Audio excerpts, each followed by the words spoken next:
The day began like any other, without the slightest hint of trouble. That was, until the moment when Michael received devastating news: his sister had been seriously injured and hospitalized.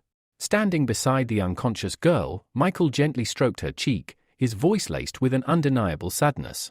He reminisced about how much he used to enjoy teasing her, especially when she stubbornly stood against him. But now, Lucia showed no reaction at all, neither to his touch nor his voice, lost deep in unconsciousness. Michael gazed silently at his sister's face for a few long moments, as if grappling with an important decision. Finally reaching a conclusion, he quietly admitted something he had kept hidden from her all this time. Lucia was not the only one in their family whose abilities had awakened. He had awakened too. Revealing the truth, Michael explained that his ability was called Steal, the power to take the abilities of others. In the next instant, a blue pearl materialized above Lucia's head, pulling delicate threads of her energy toward it. As the pearl absorbed her energy and settled into Michael's palm, a notification confirmed that the ability theft was complete. Michael had gained a D-rank ability known as Mental Blast, capable of launching a mental charge that could attack enemies.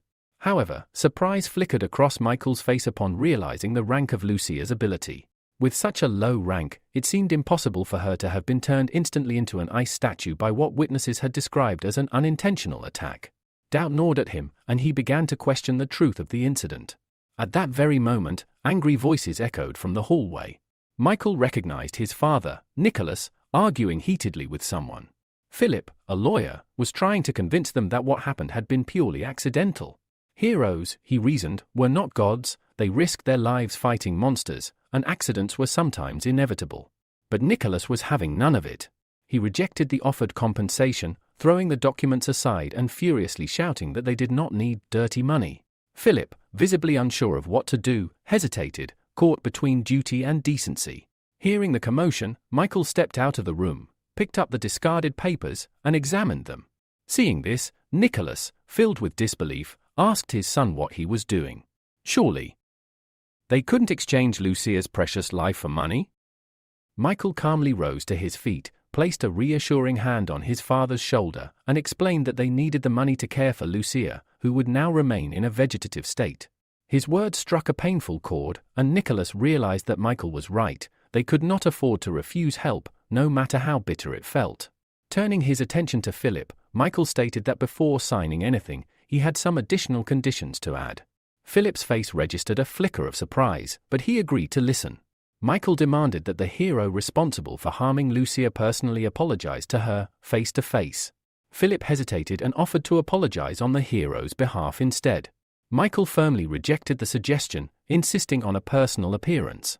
Reluctantly, Philip explained that the hero, David, was overwhelmed with battles and could not come in person. In place of an apology, they offered an additional 100,001 in compensation. Though it left a bitter taste in his mouth, Michael agreed. He signed the papers, handing them over to Philip, who accepted them with a grateful smile before quickly leaving the hospital, eager to escape the heavy atmosphere. Outside, Philip immediately called his employer to report success, though he noted the extra 100,001 they had to add. The hero on the other end praised Philip, promising that the money would soon be transferred through the secretary. Ending the call, Philip smiled, wishing he too could be a hero one day. Back in Lucia's hospital room, Michael sat quietly at her bedside. Speaking softly, he asked for her forgiveness for signing the agreement, explaining that the family's situation had left them little choice. He vowed, however, to uncover the truth about what happened. Michael no longer believed in coincidences. This tragedy had sparked something deep within him, a desire to change the world, to rid it of those among the awakened who were unworthy of being called heroes. To carry out his plan, Michael moved out of his parents' home and relocated closer to the city center.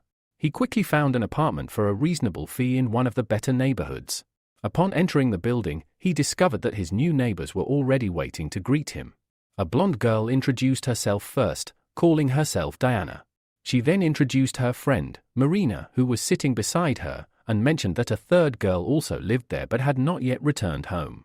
Michael was not surprised by their presence. After all, he had signed a cohabitation agreement with them beforehand. Calmly, he introduced himself in return. Diana smiled warmly and suggested celebrating the arrival of their new neighbor. However, Marina declined, explaining that she had planned to spend the evening at the library. As a junior at the university, she was determined not to fall behind in her studies. Diana and the others, she said, could go ahead without her. Michael, noticing the slight disappointment in Diana's expression, reassured her that there was no need for a celebration. He had only just arrived, was quite tired, and preferred to rest. With that, he turned toward his room.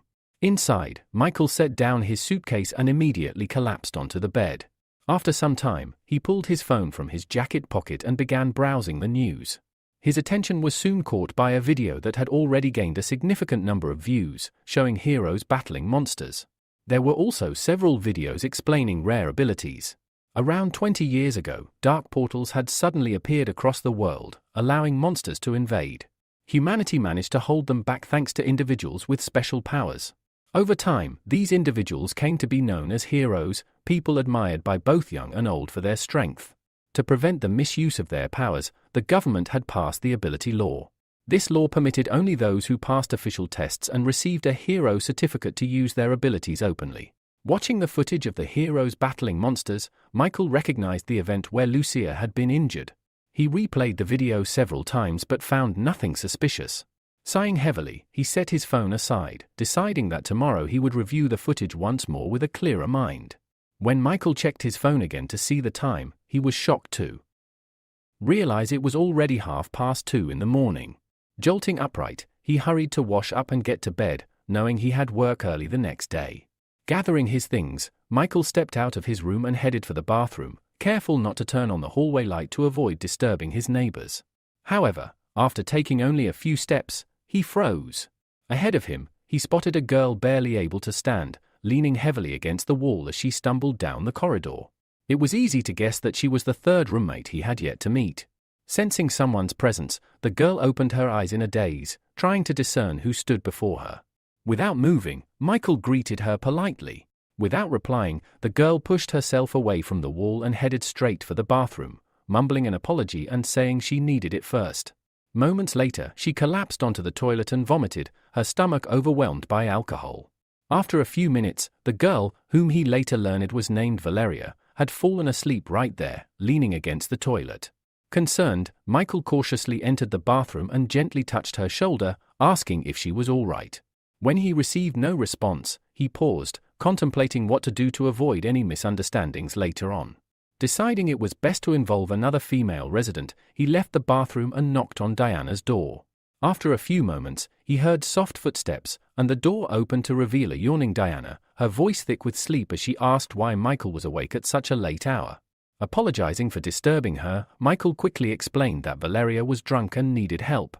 He thought it would be more appropriate if another girl assisted her. Diana sighed, her expression tired. She said it was not the first time Valeria had gotten drunk like this, and told him simply to leave her as she was. She added that she had work early in the morning and immediately closed her door, leaving Michael standing alone in the hallway. Left with no other choice, Michael realized that he was the only one who could help Valeria. Michael returned to the bathroom and once again tried to wake Valeria, hoping to help her get back to her room. However, she did not stir. Her deep sleep seemed undisturbed by his efforts.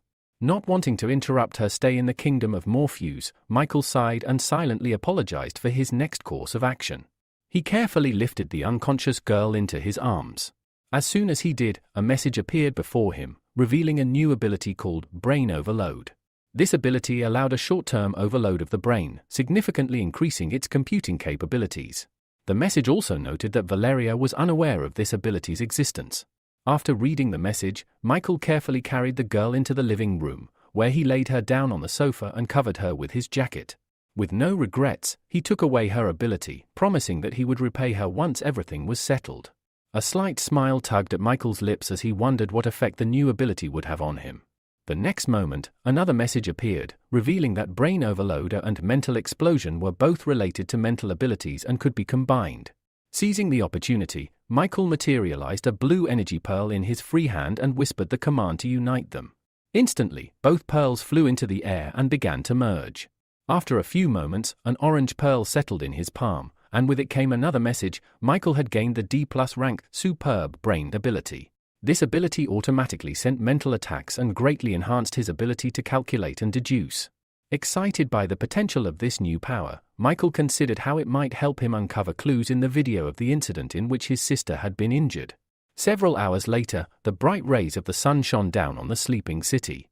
Michael, still deep in the kingdom of Morpheus, continued to dream until persistent knocks on his door interrupted his rest. Sleepily, he climbed out of bed and opened the door, asking who was there. As soon as he saw the figure before him, surprise flashed across his face. Valeria stood in front of him, now awake and dressed simply. Michael noticed she was holding his jacket in her hands. Smiling, she introduced herself and thanked him for his help the previous night. The hero replied that it had been nothing, that he simply couldn't ignore her situation, and that she could call him Michael. Recalling that he had taken her ability the night before, Michael asked if she felt all right or if she was experiencing any discomfort. Valeria assured him that she was fine, having grown used to it, and that he need not worry. At that moment, Alex entered the room, his face lighting up with a joyful smile as he congratulated Michael on his move. When he saw Valeria standing next to him, Alex froze, his expression one of shock. He pointed at her and asked, bewildered, how Michael dared to date someone behind his best friend's back. Michael quickly cleared up the misunderstanding, explaining that Valeria was simply a neighbor. Alex's jaw dropped in surprise, and after a few moments, he straightened up, fixing his hair before clearing his throat. With a sheepish smile, Alex stepped closer to Valeria, extended his hand, and introduced himself as Michael's best friend and colleague. He told her she could call him Alex.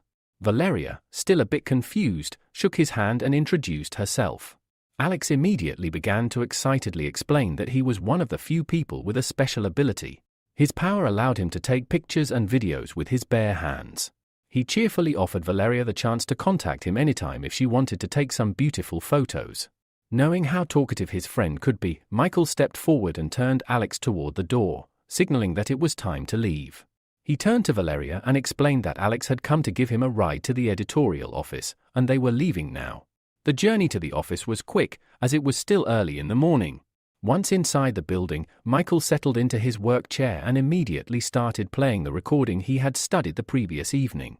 He had hoped it would provide some new insights, but unfortunately, he found nothing useful. In the video, the hero used his ice-controlling ability to quickly defeat the monster attacking their city. Michael then decided to activate his new superb brains ability and see how much it would help him in his investigation. As he played the video again, he began to notice smaller, previously overlooked details. One of these details caught his attention. During the battle, the hero made a strange movement with his hand, touching his lips. Before Michael could analyze this further, Alex nudged him with his elbow, pulling him from his thoughts. Rolling his chair closer, Alex asked with interest why Michael wasn't pursuing a relationship with girls, especially with someone as beautiful as Valeria. With a wide grin, Alex added that if Michael wasn't going to do anything, then he certainly would, and without hesitation, he continued talking, unaware of Michael's focus on the monitor. Michael replied in an even tone that they were just neighbors and nothing more. Not wanting to fall behind, Alex, still wearing his grin, said that it was very easy to go from roommates to bedmates. He even offered a couple of tips on how to do it. However, this exchange was cut short when suddenly the terrified screams of people rang out from the street. Alex immediately sprang to his feet and rushed to the window, trying to understand what was going on. Meanwhile, a monster had appeared on the street, rampaging uncontrollably. The speakers blared, announcing that a monster with a B-rank disaster level had appeared. People were urged to go to the nearest shelter as soon as possible. The heroes were on their way and would be arriving shortly to ensure their safety. Passers-by followed the advice they had heard and scattered, searching for a safe place to hide. Through the thick columns of dust, a tall figure appeared, walking confidently toward the scene. With a smile on his face, the hero boldly declared that the citizens no longer had anything to fear because the superhero of hot and sour noodles was here. He would not allow anything to happen to their city. When the people saw him, smiles began to spread across their faces. The hero had come to save them. The monster, however, also took notice of its new target. It immediately extended its deadly tentacles toward Adam, who stood bravely before it. Without leaving the window, Alex quickly activated his ability, preparing himself to capture some worthwhile material. He knew that one-eyed killers like this monster not only possessed incredible defense but also had a psychopathic ability for close combat. He was curious to see how the superhero of hot and sour noodles would fare against such a formidable foe, as he might not be able to handle it. Just as Alex was about to turn to Michael to say something, he was startled to realize that his friend was no longer in the room. Accustomed to Michael's oddities, Alex turned his attention back to the window and raised his hands, activating his ability to take a photo, knowing he could make some extra money from this opportunity. At that moment, another hero appeared below. Amelia, known by her nickname Fire Butterfly, flew up to Adam and asked if he needed help. The man didn't even glance her way, keeping his eyes fixed on the monster. He shouted at her that she had arrived just in time and asked her to attack while he held off the creature. Amelia, lacking confidence, replied that the hero of hot and sour noodles could rely on her. Meanwhile, TV channels didn't waste time and began broadcasting the heroic battle live. On the large screen, the dark-haired man, Thomas, criticized the hot and sour noodles hero for being too selfish and narcissistic when he first arrived on the scene. Nathan, sitting next to him, asked why Thomas held such a negative view of the hero. Thomas explained that in order to activate his ability, the hero needed to eat a bowl of hot and sour noodles. As a result, he usually appeared after the other heroes had already exhausted the monster, only to step in and deliver the final blow. A smile spread across the presenter's face as he cheerfully remarked that nothing else was expected from director Thomas. He always had information others didn't know. Clearing his throat, Thomas suggested that they stop the idle chatter and continue watching the live broadcast. Back on the battlefield, the hot and sour noodles hero struck the monster with a powerful attack, knocking it to the ground. As the monster lay motionless, Fire Butterfly, hovering in the air, called for the hero to step aside. The next moment, she extended her hand in front of her, and countless small fire butterflies flew out from her palm, immediately charging toward the monster. Within moments, the monster's massive body was engulfed in her scarlet flames. Adam managed to jump away at the last second to avoid being caught in the fire. Nathan, observing the scene, declared that the monster's life was nearing its end. However, Thomas disagreed. Without taking his eyes off the monitor, he explained that monsters were smarter than people thought. Throughout the entire battle, he had not seen any signs of anxiety from this particular monster. Suddenly, a powerful whirlwind of flames enveloped the monster's body, soaring upwards. The monster, who appeared unscathed, remained standing, its eyes burning with an eerie determination. Adam stood up, his face serious. Looking at the monster, he declared that their enemy had evolved and now possessed a fireproof shield. His words caused a look of horror to spread across Amelia's face, and she asked if the hero of hot and sour noodles could hold out just a little longer until the other heroes arrived. The man hesitated, a recent memory flashing through his mind. His management had told him that if he wanted to become one of the company's most famous stars, he couldn't afford to lose anymore. If he failed, Adam's fame would be significantly diminished, and the company would shift its resources to younger, more promising heroes. The hero realized that if he didn't overcome this challenge now, he might forever lose his place as the senior leader in the company. Meanwhile, Michael had been watching them from a safe distance, his palm raised to his lips. Adam popped a small pill into his mouth. Despite the distance between them, Michael noticed the pill, and a look of surprise crossed his face when he recognized it. He had seen such a pill before. Suddenly, one of the monster's tentacles grabbed Fire Butterfly's body, squeezing it with terrifying force. Amelia screamed in fear, calling out to Adam for help. The tentacle tightened its grip, and more of the monster's limbs rushed toward her at high speed. In a panic, Amelia shut her eyes and screamed that she didn't want to die. Then, one of the monster's tentacles detached from its body. The monster froze, looking at its severed limb, which had just moments ago been holding its captive. The hero of hot and sour noodles had arrived in time, saving Amelia from certain death. Nathan, watching the scene, joyfully slammed his fist on the table.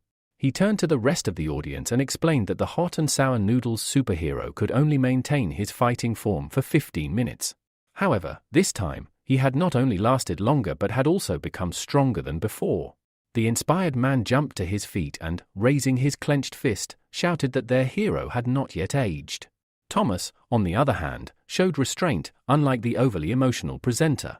Though he didn't voice it, it was clear he was pleasantly surprised by this turn of events. However, he was not allowed to finish speaking, as Nathan's expression instantly grew more serious. He sat back down, his eyes glued to the monitor. The one-eyed monster was attacking again. The monster's tentacles sharpened and rose into the air. The next moment, as they rushed toward Adam, a terrible roar echoed, and thick clouds of dust and small fragments of stone surged into the air. The hero, surrounded by blue lightning, managed to withstand the attack, his powers protecting him. Smirking, He declared that it was too weak. Then, with a furious cry, Adam launched himself from beneath the pile of stones. The monster didn't even have time to react before its limbs were severed and its body pierced through in an instant. Adam had put all his strength into this blow, successfully counterattacking his enemy. With a smile on his face, he watched as the monster's body, paralyzed by lightning, remained frozen in the air for a few more moments, while its tentacles rapidly fell to the ground. Without turning around, the hero of hot and sour noodles also fell to the ground, his back now facing the defeated monster. As soon as his feet touched solid ground, blood gushed from his mouth, followed by a choking cough. Feeling his strength rapidly leaving him, the hero sank to his knees, supporting himself with his hands to avoid collapsing completely. Amelia immediately noticed Adam's condition and rushed toward him, worried. Hearing her footsteps, Adam raised his head and met her gaze with his blue eyes. The girl instantly noticed his pale complexion and the bulging veins on his face, a sight that sent a shiver down her spine. She had never seen anything like it before. Overcoming her fear, she sat beside him and gently placed her palms on his shoulder, asking in a concerned voice what was happening to him. Adam turned away from her, squeezing his eyes shut in an attempt to control his condition. After a few tense moments, he finally managed to stabilize himself. His condition returned to normal, and he slowly rose, scratching his head under his mask. With a wide smile, he reassured the fire butterfly, saying that he was fine. He had just overexerted himself with his powers. The girl sighed with relief, significantly calmed by his words. Afterward, the hero of hot and sour noodles helped her to her feet, and together, they accepted the well-deserved praise from the residents whose lives they had saved. Michael, who had been watching from his hideout, finally decided it was time to leave. He felt the need to gather more information about the blue pill that the hero of hot and sour noodles had taken. However, just as he prepared to move, something caught his eye, a barely perceptible movement from the slain monster. He paused, frowning, and looked toward the creature. But when nothing appeared out of the ordinary, he shrugged, deciding it must have been his imagination. However, the next moment, a smaller version of the one-eyed monster crawled out from beneath the fallen creature's body. It began to frantically scan the surroundings. Noticing Matt standing nearby, the monster lunged in his direction, its eyes never leaving him. The hero, thinking quickly, reasoned that since the one-eyed killer's physical and elemental defense was too high, the most likely weak point would be its mental defense. As the monster covered the distance between them, it shouted that it would take revenge on the hero of hot and sour noodles once it found a new master and absorbed enough energy. For now, it planned to make the nearby man, who seemed quite nutritious, its new master. All this time, Michael continued to stand relaxed, never taking his eyes off the monster. As the creature got closer, a grin spread across Michael's face. He saw this as an excellent opportunity to conduct an experiment. With that thought, Michael extended both hands in front of him and activated his mental blast ability, directing it at the monster. The one-eyed killer froze in shock and bewilderment. Barely a couple of seconds passed before the small creature fell dead to the ground, never reaching the hero. Amelia, who was about to return, turned around when she felt a surge of power nearby. Realizing someone had used their ability, she quickly registered that Michael was the source of the energy. Meanwhile, Michael approached the fallen monster, grabbing it by its numerous pink tentacles to confirm if it was really dead. He understood that while he had suspected the creature's weakness was mental attacks, such a weak-level mental blast could not have killed it so easily. However, the monster was indeed dead. Fully convinced, Michael activated his extraction ability. A few moments later, a blue pearl appeared in his palm, from which weak lightning discharges emanated. Instantly, his entire body was covered in a blue aura. An message appeared in front of him. It stated that he had acquired a new ability, Fireproof Shield, which granted immunity to fire attacks below rank B and significantly increased his physical defense. Deactivating the skill, Michael materialized another pearl in his other hand. He gazed at the blue and orange pearls in his palms and muttered to himself, the phrase, "No matter how strong an ability is, it will always have a weak spot," doesn't apply to me. Suddenly, a puzzled voice rang from above. It was Amelia, flying over the buildings in search of the source of the recent surge in energy. Michael quickly ducked behind the nearest building, hiding in the shadows. It wasn't yet time for the other heroes to discover his existence. Moments later, Amelia landed nearby, looking around, certain that the energy had originated from this location. During this time, Michael had managed to put on a mask that completely concealed his face, along with a long dark cloak. From his hiding place, he called out loudly, "Who are you looking for?" Amelia immediately turned toward the voice and asked, "Are you the one who just used your ability here?" Michael hesitated for a few moments before stepping out of his hiding spot. He answered, "Yes, it was me." When Michael was only a few meters away from her, Amelia eyed him suspiciously and asked, "Are you a hero?" "I've never seen you before." Michael shook his head and replied, "I'm not a hero. I'm just a passerby who helped clean up." With that, he threw the dead carcass of the monster he had killed in her direction. Amelia's face displayed surprise when she saw a miniature clone of the one-eyed killer land before her. She shifted her uncertain gaze to the stranger, wondering how such a powerful and dangerous monster had been destroyed single-handedly. Despite this, she reasoned that, since he was not a hero, he shouldn't be using his abilities without permission. Michael remained calm throughout their interaction. The silence between them stretched on, and after some time, the hero decided that his work here was done. There was no reason for him to remain, so with purposeful strides, he began heading toward the girl, planning to pass her by. But before he could, Amelia stepped to the side and extended her hand, blocking his path. Overcoming her shyness, she shouted, "You've used your ability illegally. You'll have to come with me to the Hero Association for a checkup." Michael looked down at Amelia, his gaze pointed as he asked her if she truly believed she could stop him. In response, fiery wings materialized behind the girl, and she soared into the air. With determination in her voice, she declared that his actions were completely against the law of abilities, and that she had the right to take certain measures against him. Despite her display of power, Michael remained still as butterflies, summoned from Amelia's palm, began to surround him, transforming into hot flames. Without a hint of hesitation, Michael reached out and touched one of the butterfly's wings. He calmly asked, "Is this how heroic defenders treat ordinary people?" Amelia's eyes widened in shock and disbelief as Michael crushed one of her butterflies with a single movement of his hand. He then casually moved closer to her, raising his clenched palm to her face. "It's my turn to attack now," he said, his voice cold. Realizing she was no match for him, Amelia shot upward at incredible speed. Without even looking back, she shouted a pleading apology. But Michael, almost immediately, dismissed her from his mind. His thoughts shifted to the strange blue pill that the hero of hot and sour noodles had taken earlier. He was now certain that this same pill had been consumed by the hero responsible for what had happened to Lucia. Taking off his mask, Michael swore to himself that he would uncover the truth at any cost. A few hours later, the city, no longer lit by the sun, was illuminated by countless stars. Michael's workday had ended, and he caught the late-night metro, which arrived on time despite its infrequent schedule. Sitting on the bench, Michael reasoned that, in order to avoid drawing unwanted attention to himself, he should stop collecting others' abilities. He also decided that focusing on developing his brain overload ability and gathering more information about the blue pills was his best course of action. All this time, a man with dyed purple hair had been watching him intently from nearby. As Michael closed his eyes and leaned back, the man waited for a few moments before walking past him, quietly apologizing. Michael didn't immediately realize what had happened. Without opening his eyes, he reached out for his backpack, which was lying nearby, but his hand met only the hard surface of the bench. Confused, Michael opened his eyes and looked around, noticing the space next to him was empty. His backpack was gone. Realization struck him quickly. The man in the green jacket, who had been standing opposite him, must have stolen it. Michael scanned the other passengers in the carriage, but no matter how hard he looked, the thief was nowhere to be seen. The hero frowned, suspecting that the thief might have an invisibility ability. Since they had not yet reached the station, Michael could not get off the train, so he closed his eyes again, activating his brain overload ability to enhance his senses.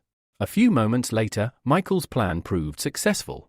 He picked up the scent of his backpack from a nearby man, though the man's clothes and aura were completely different from what they had been moments ago. Michael immediately dismissed the idea of an invisibility ability. It seemed more likely that the man had the ability to change his appearance, or even reincarnate. A smile played on Michael's lips. Such a useful ability. I can't let it slip away, he thought. 20 minutes later, the metro arrived at the final station, and all the passengers disembarked. Michael followed the thief unnoticed, who was strolling leisurely with the stolen backpack.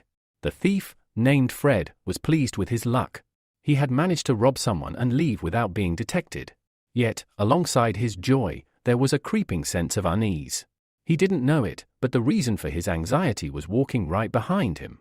After walking a few more steps, Fred turned around, glancing over his shoulder. To his shock, he saw a man happily waving at him, the same man he had just robbed. Fred's heart raced with confusion. How had this guy figured him out? Not wanting to get caught, Fred sprinted away, running as fast as he could. Fortunately for him, a public restroom appeared around the corner, and he dashed inside. Michael, however, had already guessed where the thief had gone. Michael approached the small building and, without hesitation, pushed open the door to the men's restroom. In a mocking tone, he called out, asking if Fred truly believed he could hide from him in a place like this. However, contrary to Michael's expectations, the restroom was completely empty. Frowning, Michael turned and stared at the sign for the women's restroom. It was the only other place Fred could be. Without wasting time, he entered. Inside, there was only one closed booth. Michael knocked on the door, ordering the person inside to come out. A high-pitched, panicked voice screamed back, claiming there was a pervert in the restroom. Sighing heavily, Michael declared that he had no other choice. With a swift kick, he broke down the door. Immediately, a barrage of objects, cosmetic items and a roll of toilet paper was flung at him in desperation. Brushing off the scraps of paper, Michael calmly remarked that Fred's ability was quite unusual. It was even capable of altering his voice. Before him stood Fred, cowering against the wall, dressed ridiculously in short women's shorts, a blouse, and stockings. Upon closer inspection, Michael realized that while Fred's ability could change his clothing and voice, it could not alter his physical body or facial features. Defeated, Fred lowered his head in shame and apologized, fully aware of the hopelessness of his situation. Transforming the purse he had stolen back into Michael's backpack, Fred handed it over with a trembling, apologetic smile. Michael immediately opened the bag to check its contents. Finding nothing missing, he slung it over his shoulder and, with a threatening tone, asked if Fred had dared to look inside. Terrified, Fred quickly shook his head, insisting he had not. Satisfied, Michael adjusted his glasses and advised Fred to find an honest job and live a better life. Fred, desperate, clasped his hands together and promised never to steal again, thanking Michael for sparing him. However, Michael suddenly stopped him, raising an eyebrow. He asked, bewildered, when exactly he had said anything about sparing Fred. What happened next left Fred so shocked that he fainted on the spot. Moments later, Michael, now in possession of a new ability, left the restroom with a satisfied smirk. Although he had previously sworn to stop stealing abilities, the temptation this time had been too great to resist. The ability, called changing clothes, allowed him to instantly change his outfit with a simple motion and even provided additional storage space. Eager to test it, Michael activated the ability before stepping outside. Instantly, his appearance transformed. The plain clothes he wore were replaced with a stylish black suit, jacket, shirt, tie, and trousers. His glasses were replaced by sleek contact lenses. Admiring his reflection briefly, Michael thought to himself how incredibly convenient this new skill was. Just then, two police officers approached. They explained they had received a report about someone shouting about a pervert in the women's restroom and asked if Michael had witnessed anything. Calmly, Michael nodded and pointed toward the restroom, claiming he had seen a suspiciously dressed pervert there. A few minutes later, the officers emerged, dragging the unconscious Fred between them. Michael watched the scene without a hint of guilt. In his mind, he reasoned that not everyone deserved the powers they possessed, and he would be the one to correct that injustice. 1 week later, Michael sat in the back of a taxi, heading to an address Alex had sent him. When the taxi arrived, he paid the driver and stepped out. There, waiting at the entrance, was Alex, who greeted him enthusiastically, waving and smiling as if he had been waiting for hours. Michael, however, was not in a joyful mood. He wearily asked what was so important that Alex had insisted he come all the way here. Throwing an arm over Michael's shoulders, Alex, still smiling mischievously, said that Michael would not believe who he had seen at the nightclub. Uninterested, Michael asked flatly who it was. Alex, clearly savoring the moment, finally revealed that it was Valeria, Michael's supposed girlfriend, working there as part of the service staff. Michael shot him a tired glance and corrected him. Veronica was not his girlfriend. He asked why Alex was telling him this. Laughing, Alex pushed him toward the club entrance, insisting that Michael could drop the act. Once inside, everything would be clear. Without another word, they crossed the threshold and entered the building. Our hero's eyes widened in shock the moment he spotted a familiar face. On the stage, within a caged platform, danced Valeria, his neighbor. Dressed in a daring bunny costume, she moved to the rhythm of the music, swaying her hips side to side, all while smiling brightly under the cheers of the crowd.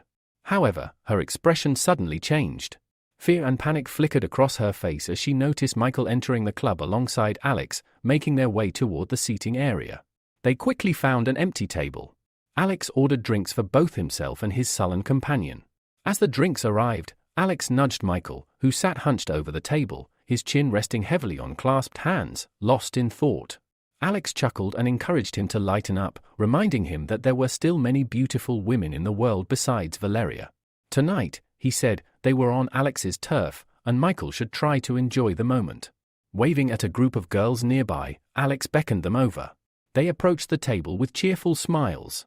One by one, Alex introduced them to Michael, proudly pointing out that the man beside him was his best friend. The girls, not needing further invitation, sat down next to Michael, eager to entertain. Meanwhile, at the next table, a heated conversation was unfolding. Surrounded by two women, a young man loudly complained about his bad luck. He griped that if his brother hadn't taken his car, he would not have lost the race.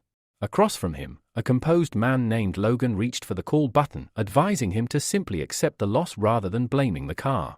Austin, the frustrated young man, shot back that Logan had no right to lecture him. After all, Logan had failed to earn his father's favor and had been demoted to the role of bodyguard.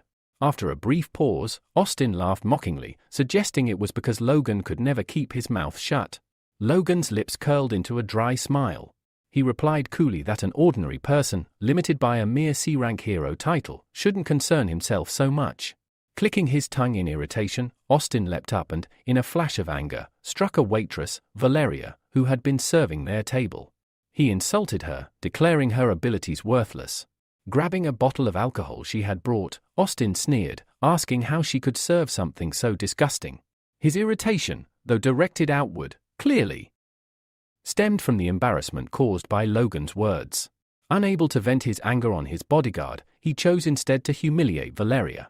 Opening the bottle, Austin heartlessly poured its contents over her head. Michael, witnessing the entire scene, instinctively began to rise from his seat to intervene.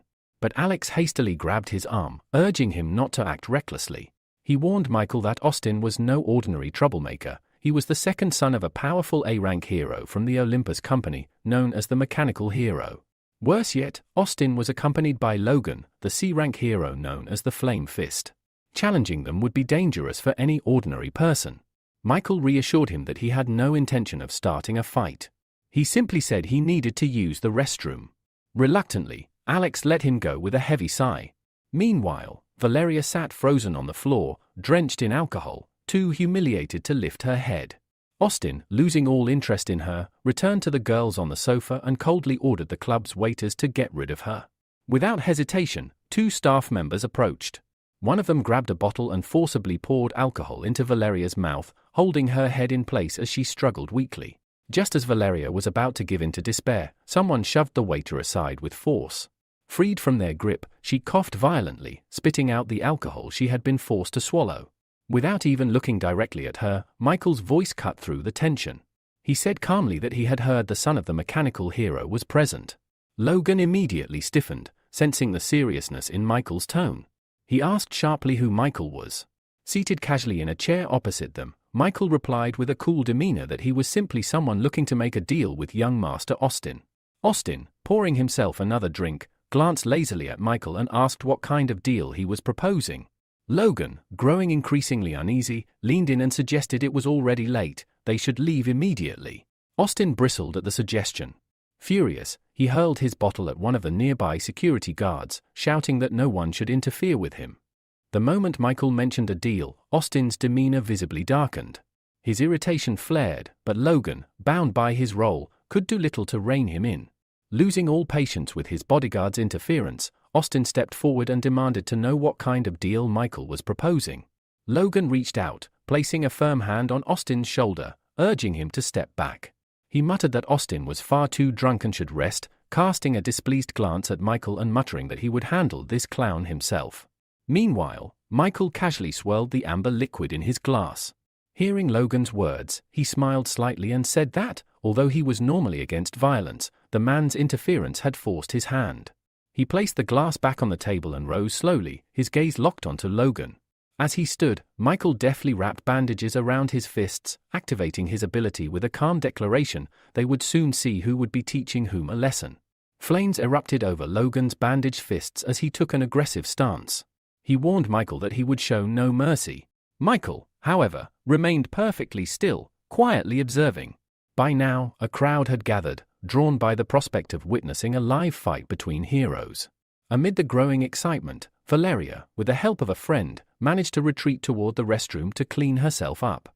Without hesitation, Logan launched his attack. As he closed the distance between them, confusion flickered across his face. Michael wasn't moving, nor did he seem prepared to dodge. Just as Logan's flaming fist neared, Michael simply sidestepped effortlessly, asking mockingly if that was the best Logan could do. Logan sneered, declaring that no opponent had ever survived this technique. Waving his hand, he unleashed a massive torrent of flames toward Michael. The clubgoers gasped in terror and scattered, fearful of being caught in the blast. The flames were so intense it seemed the entire place might be reduced to ashes. Yet, from within the inferno, no screams were heard. A moment later, a hand calmly emerged from the swirling flames. The fire dissipated as if snuffed out by an invisible force, revealing Michael standing unharmed, his clothes, even his cloak, perfectly intact. Logan's expression twisted in disbelief. Deciding it was time to end things, Michael extended his palm and launched a mental assault. Logan barely had time to process what was happening before his face paled, his body freezing in place. Approaching swiftly, Michael struck him sharply on the side of the neck. Logan collapsed instantly, unconscious before he hit the ground. A stunned silence fell over the club. Austin, who had been watching from the sofas, suddenly sobered. Fear gripped him as he realized that Fire Fist, his personal bodyguard, had been defeated with a single blow. Ignoring the wide-eyed stares from the crowd, Michael crouched beside Logan and pressed his hand against his chest, extracting his ability without hesitation. It was over within moments. Now, Flame's strike was his to command. Rising calmly, Michael began walking toward Austin. Panic flashed across the young man's face. His remaining guards quietly slipped away, abandoning him to his fate. Frantically glancing around the club for any savior, Austin realized no help was coming. Forcing a shaky smile, he stammered, asking what deal Michael had wanted to discuss earlier. If it was money he needed, Austin promised he could transfer any amount immediately. Michael ignored the desperate offer. Closing the distance, he seized Austin by the throat and effortlessly lifted him into the air. Austin clawed at Michael's hand, trying to break free, but the grip was unrelenting. Choking and gasping, Austin managed to rasp out a question. Did Michael even know who his father was? Michael's gaze remained cold. He answered that he knew very well. Austin was the son of the mechanical hero. Then, he added flatly, and what exactly is that supposed to mean now? Austin, gasping for air, croaked that if Michael killed him now, his father would definitely hunt him down and take revenge. But instead of finishing him off, Michael pulled Austin closer and whispered that he had no intention of killing him, he simply wanted to share something with him. Confused and wary, Austin asked what exactly he meant. Michael responded with a question of his own. Did Austin want to gain an ability? The suggestion stunned him. Still kneeling on the floor, Austin rubbed his sore neck and stared up in disbelief. An ability wasn't something anyone could just hand out, only special circumstances or rare talents allowed such a thing. Scoffing, he accused Michael of thinking himself a god. Michael only sighed heavily. Without arguing, he turned and tossed a small piece of paper toward Austin. Calmly, he told him that if he truly wanted an ability, he should come alone to the address written there in exactly 7 days. Without waiting for a reply, Michael left the stunned young man behind. Outside, he quickly changed back into his casual clothes. As he stepped into the fresh night air, his phone rang. It was Alex, his voice slightly frantic, asking where Michael had gone. Michael simply replied that it was too noisy inside and he had stepped out for some air. When he asked if something serious had happened, Alex relaxed and joked that Michael had missed quite a show. He told Michael to wait outside, he would join him shortly, and they could grab some food together while he filled him in.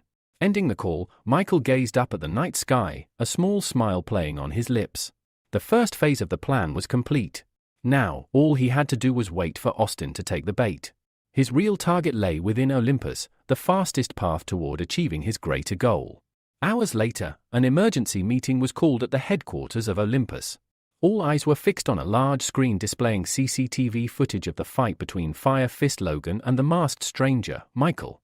Gilbert, Austin's father, and a prominent figure in Olympus, sat silently, watching every second.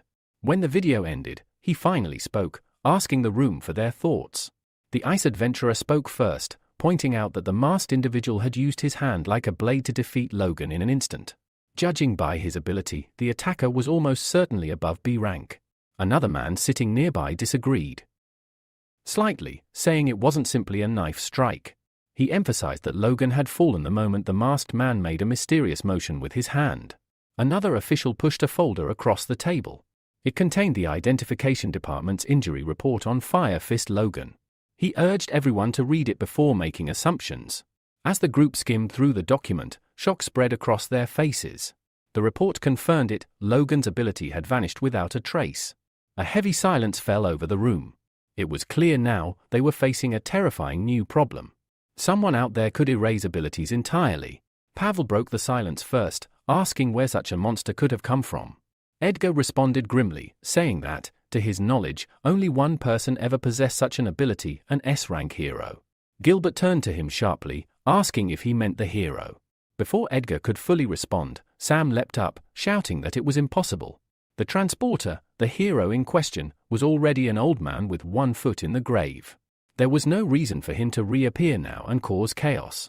Edgar sighed heavily. He warned that Olympus wouldn't be able to handle this matter on its own and that they were obligated to report it to the Hero Association. But Pavel, raising an eyebrow, scoffed at the idea.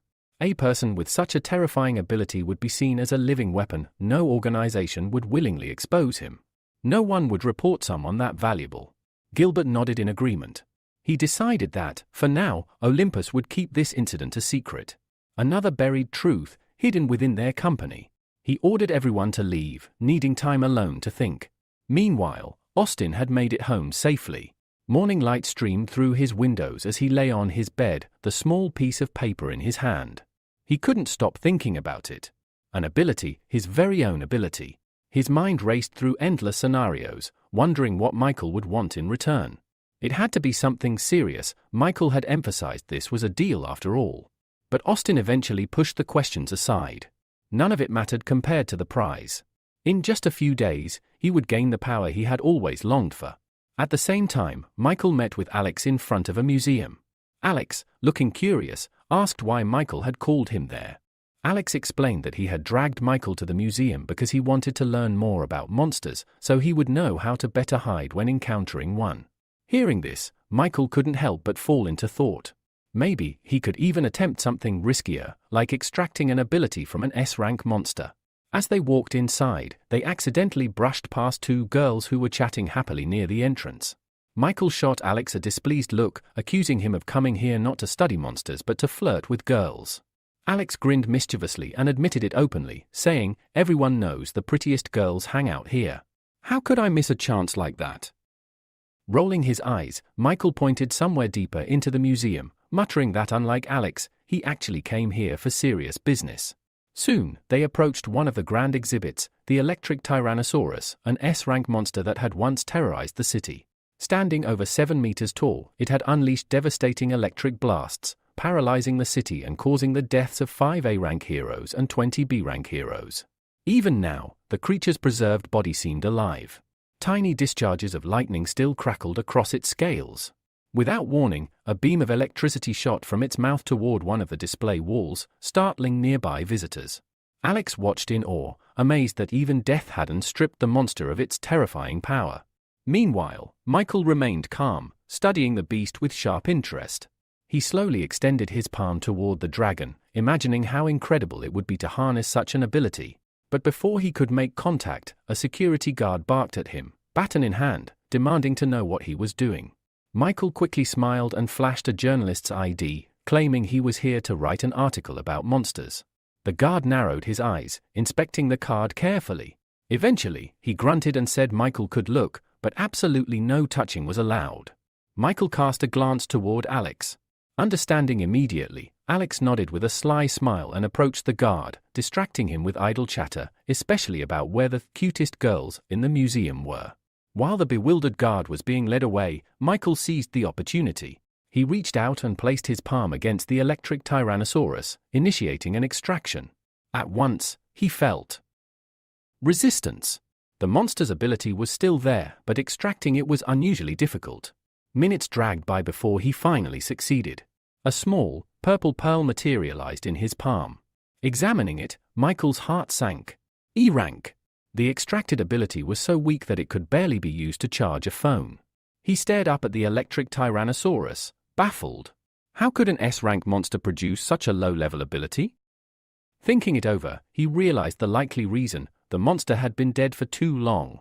Back when he fought the one-eyed killer, there had still been life left in the creature, allowing a proper extraction. With a sigh of disappointment, Michael wandered through the rest of the museum, hoping to find something better. But by evening, as the setting sun painted the sky in soft shades of purple and pink, he returned home, empty-handed in spirit if not in fact. Now seated at his desk, Michael laid out the fruits of today's labor: 3 ability pearls. The first, wreathed in a faint flicker of flame, contained an F-rank cloning ability, allowing him to create a clone that would last for just 1 minute. The second was the weak E-rank electrical ability extracted from the electric Tyrannosaurus. The third was an F-rank ability called Human Control, which could subtly make a person more interested in the ability user.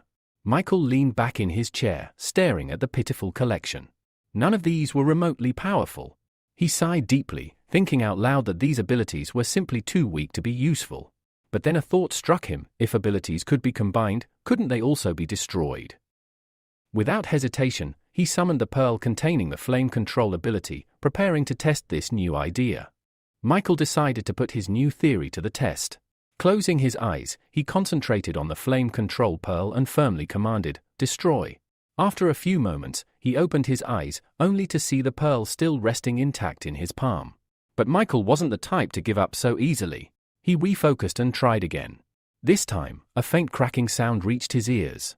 Opening his eyes, he saw deep fractures spiderwebbing across the pearl's surface. Moments later, the pearl shattered completely, and in its place materialized several small, black cubes. A system message appeared, explaining that these were products of the first level of dark energy. Intrigued, Michael picked up one of the cubes and turned it over thoughtfully in his hand. It seemed likely that all abilities were constructed from these cubes at their core. Now, he had confirmation: not only could he extract abilities, but he could destroy them as well. As he studied the cubes, a new idea took shape in his mind. What if he could use these dark energy cubes to enhance abilities? Without hesitation, Michael summoned the human control pearl he had collected at the museum. Bringing it together with one of the black cubes, he watched as the two began to fuse. After a brief process, a new message popped up: ability enhancement successful. The human control ability had advanced from F-rank to E-rank. Now, instead of merely making someone interested in him, he could exert actual mental influence, subtly manipulating thoughts and emotions to carry out scams or sway decisions. Michael stared at the upgraded pearl in amazement. He hadn't truly expected it to work. Laying the enhanced pearl aside, he looked at the remaining black cubes with satisfaction. Possibilities danced through his mind. Maybe, just maybe, he could even create an S-rank ability of his own. Suddenly, loud voices echoed from the hallway outside his room. Among them, he distinctly recognized Valeria's voice, frantic and distressed. Michael frowned and slipped silently from his room, unnoticed, to see what was going on. In the living room, a heavy atmosphere hung over the scene. A man sat on the couch, a pipe clenched between his teeth, glaring at Valeria, who was in tears. The man exhaled smoke and said coldly that she was only good at crying and irritating everyone around her.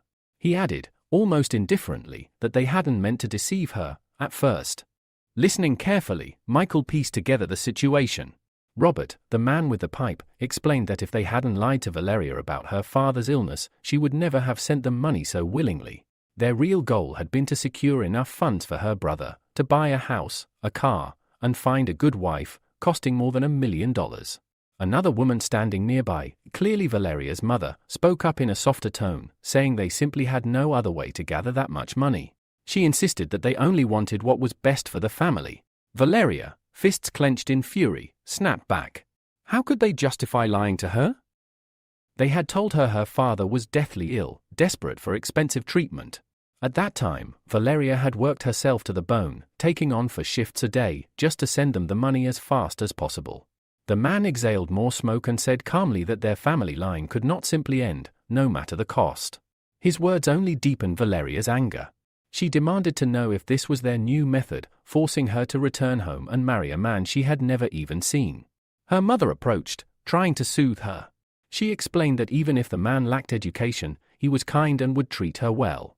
Valeria pulled away sharply. With bitter rage, she asked them if they even knew where the $50,000 she had sent last week had come from. Fighting back tears, she confessed that she had been working not only as a bartender but also had become an escort, all to raise the money they demanded. The revelation stunned her parents into silence. Robert was the first to recover, his face contorting with rage. He stood abruptly, shouting that she had tarnished the family's name and reputation. Furious, he raised his hand, intent on striking her. Valeria simply closed her eyes, resigned. Even if he hit her, it wouldn't compare to the beatings she had suffered from abusive clients. At that moment, Michael intervened. Appearing swiftly beside her, he caught Robert's raised arm and calmly said that no matter what, she was still their daughter, and violence was not the answer. Robert, taken aback by the sudden interference, wrenched his hand free and demanded to know who Michael thought he was to meddle in their family affairs. Michael ignored him. Instead, he turned his attention to Valeria's mother, noting the clear difference between her regretful expression and Robert's cold indifference. Making a quick decision, Michael activated the human control ability, targeting the mother. Immediately, the woman stepped forward. Without hesitation, she slapped Robert hard across the face. Stunned, Robert stared at her as she berated him fiercely, blaming him for forcing their daughter into such misery. Turning to Valeria, Maria embraced her tightly, apologizing again and again for everything they had put her through. Robert, his anger draining away, sighed heavily and muttered that her brother would find his own way without needing Valeria's sacrifice. Watching this unfold, Michael couldn't help but think of his own sister, still lying helpless in a hospital bed. He clenched his fist silently, a burning resolve taking root within him. He would stop at nothing to uncover the truth and to achieve justice. The next morning, Michael and Valeria stood together at the train station, waving goodbye to her parents as they boarded the first train back to their town. Smiling brightly, Valeria shouted after them that she would visit for the New Year celebrations. From inside the train, Maria leaned out of the window, waving enthusiastically and calling out for her daughter to take care of herself and not to do anything foolish. A few minutes later, the train vanished over the horizon. Valeria turned to Michael, a warm smile lighting up her face, and thanked him for accompanying her through everything. Michael handed her a glass of a refreshing drink and told her that it would be even better if her brother learned a lesson from all this, understanding the value of things, rather than depending on the money she sent. Cheerfully, Valeria winked at him and beckoned for him to come closer, saying she wanted to tell him something. Michael, slightly embarrassed, hesitated but eventually took a step forward. Before he could react, Valeria leaned in and pressed a soft kiss to his cheek. Michael's eyes widened in surprise. Pulling away with a laugh, Valeria thanked him again, this time more sincerely. Later that night, Michael set off on a new adventure. Changing into his suit, he stealthily approached the heavily guarded Monster Corp's processing center. Security looked tighter than usual, and he pondered the best way to get inside without alerting anyone. Just then, a truck appeared from around the corner, heading straight toward the facility. Sensing an opportunity, Michael acted quickly, ducking underneath the vehicle and grabbing onto the crossbar, pressing himself flat against the undercarriage to stay hidden. Breathing a cautious sigh of relief, he thought he was in the clear, until he realized he wasn't alone.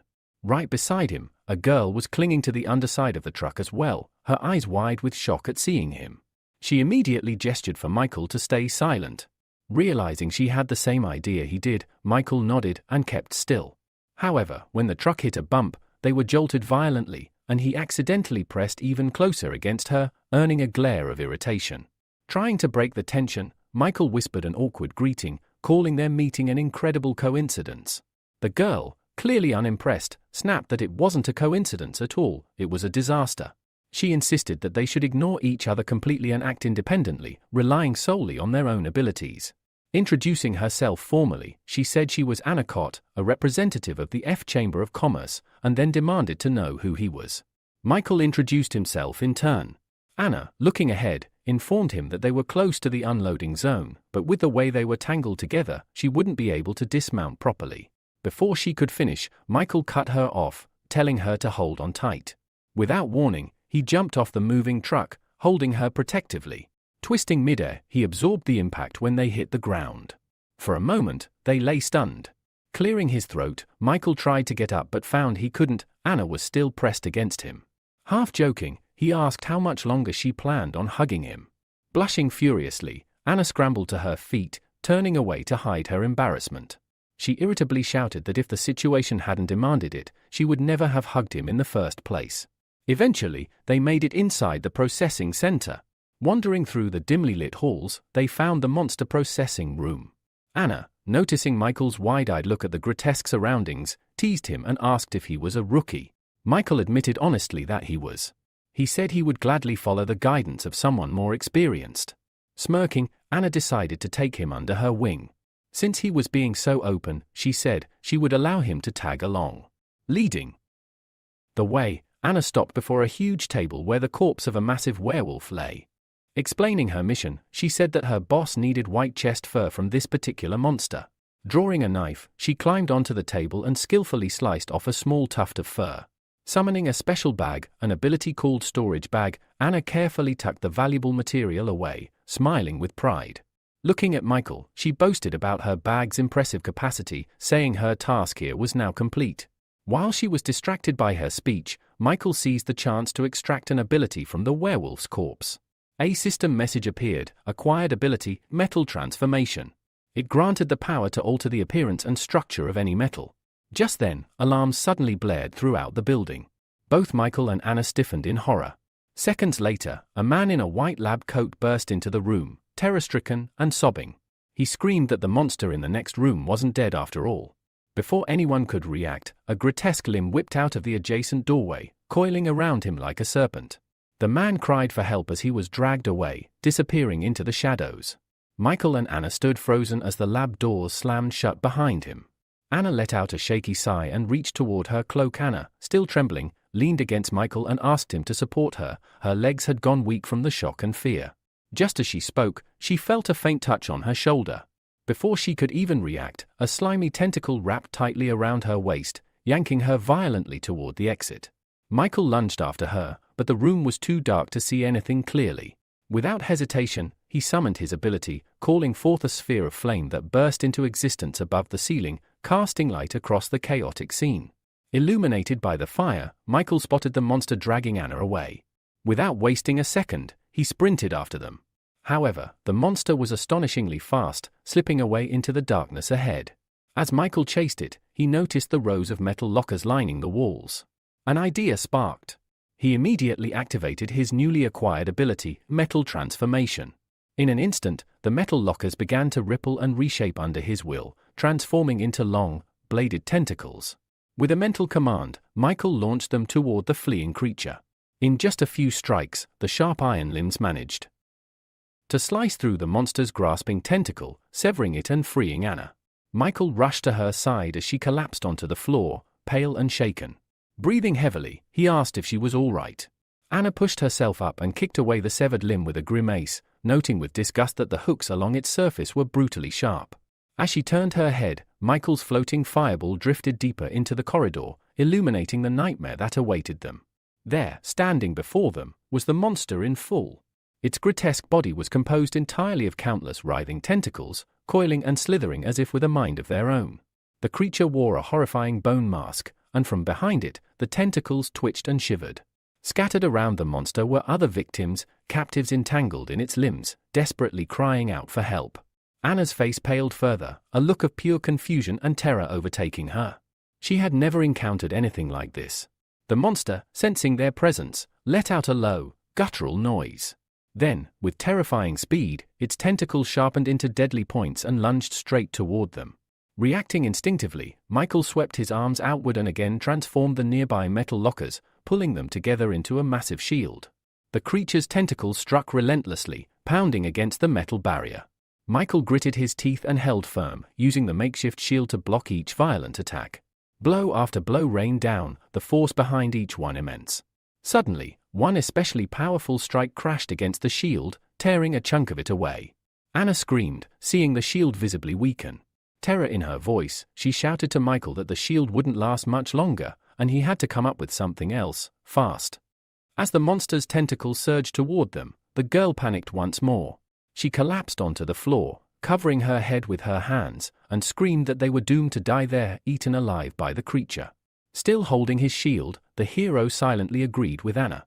He realized he would not be able to withstand the monster's assault for much longer and frantically began searching for a way to escape. Then, a flash of memory struck him. He remembered spotting several canisters of gasoline nearby.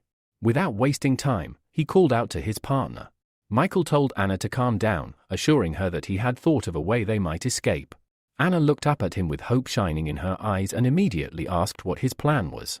But instead of explaining, Michael moved into action. He separated one of the metal rods from his shield and, with a wave of his hand, hurled it toward the side. The metal, yielding easily to his will, bent like a ribbon under his control. The rod struck the gasoline canisters, flinging them high into the air. Then, still under Michael's guidance, the rod continued its movement, this time aimed directly at the monster's body. Simultaneously, Michael divided the floating fireball he had conjured into several smaller ones, maneuvering them dangerously close to the airborne canisters. Without hesitation, he grabbed Anna by the hand and sprinted away from the scene. Moments later, a tremendous explosion erupted behind them, a wave of intense heat lashing at their backs. The other prisoners, who had also been held captive by the monster, seized the moment and broke free. They, too, ran toward the exit with all the strength they could muster, leaving the monster trapped within a raging inferno. However, Michael's plan did not succeed as perfectly as he had hoped. The explosion had failed to kill the creature. One of the monster's massive tentacles shot out, pursuing them relentlessly. Anna was once again teetering on the brink of death, until, out of nowhere, a figure appeared. With a swift strike, the newcomer severed the tentacle and then positioned himself directly in Michael's path, blocking further escape. The man glared at them with a cold, commanding look and, in a voice filled with menace, demanded to know if they were the thieves responsible for reviving the monster and unleashing it upon the area. Anna, bristling with irritation, stepped defiantly out from behind Michael. She demanded to know who he was and why he was spouting such nonsense. The stranger, glaring at her from beneath heavy brows, replied sharply that she was far too disrespectful for someone of her age. Anna fired back with even greater irritation, accusing him of being the one disrespectful toward young people, despite being nothing more than an old man himself. Throughout their argument, Michael remained silent, scrutinizing the man closely. There was something familiar about him.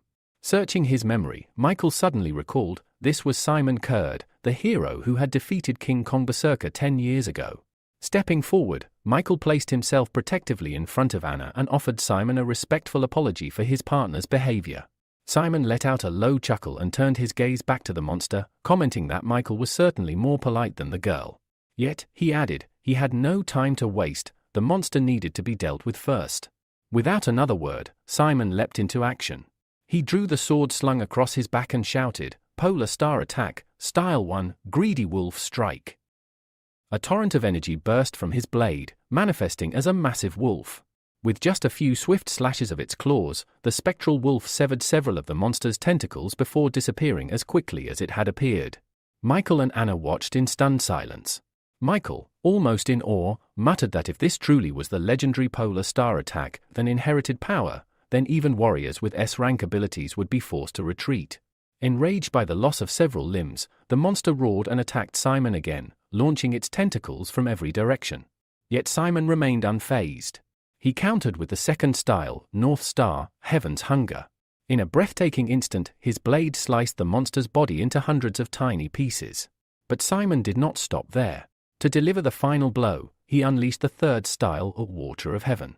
With this technique, he hurled his sword directly into the monster's bone mask. The weapon struck with such force that the monster, once so fearsome, crumbled. Having defeated the beast in mere moments, Simon landed gracefully back on the ground. Without hesitation, he retrieved his sword and immediately turned his blade toward Michael and Anna. It was clear Simon now intended to deal with them. Michael saw the fierce determination, the lethal intent, burning in Simon's eyes. Quickly, he raised his hands in a gesture of peace, trying to explain that they were not the ones who had resurrected the monster. Simon, however, was unconvinced. He declared that they seemed far too suspicious for him to simply trust their words. Anna, voice trembling slightly, called out to Michael. She asked in a hushed tone whether he thought he could defeat the old man standing before them. Michael turned to her, uncertainty clouding his eyes. The hero replied with regret that, unfortunately, defeating Simon was beyond his ability. He then asked Anna if she truly expected him to succeed against such an opponent. Anna shook her head and smiled, saying she simply wanted to lend him a weapon. Without warning, she handed him something, and before Michael could even react, armor swiftly wrapped itself around his entire body. Meanwhile, Anna turned and sprinted away, calling over her shoulder that the armor was crafted from the materials of a B-rank monster. It should offer him reliable protection, at least for a short time. At that very moment, Simon launched another sudden attack, a brutal reminder of his presence. The assault was so swift that Michael could only instinctively step back and shield himself with his right hand. Behind the rooster mask, his eyes widened in shock. The armor had withstood the blow from a hero of Simon's caliber. Simon showed no intention of letting up. Driven by the desire to eliminate his opponent, he unleashed a relentless barrage of attacks. Yet, Michael managed to dodge each strike by the thinnest of margins.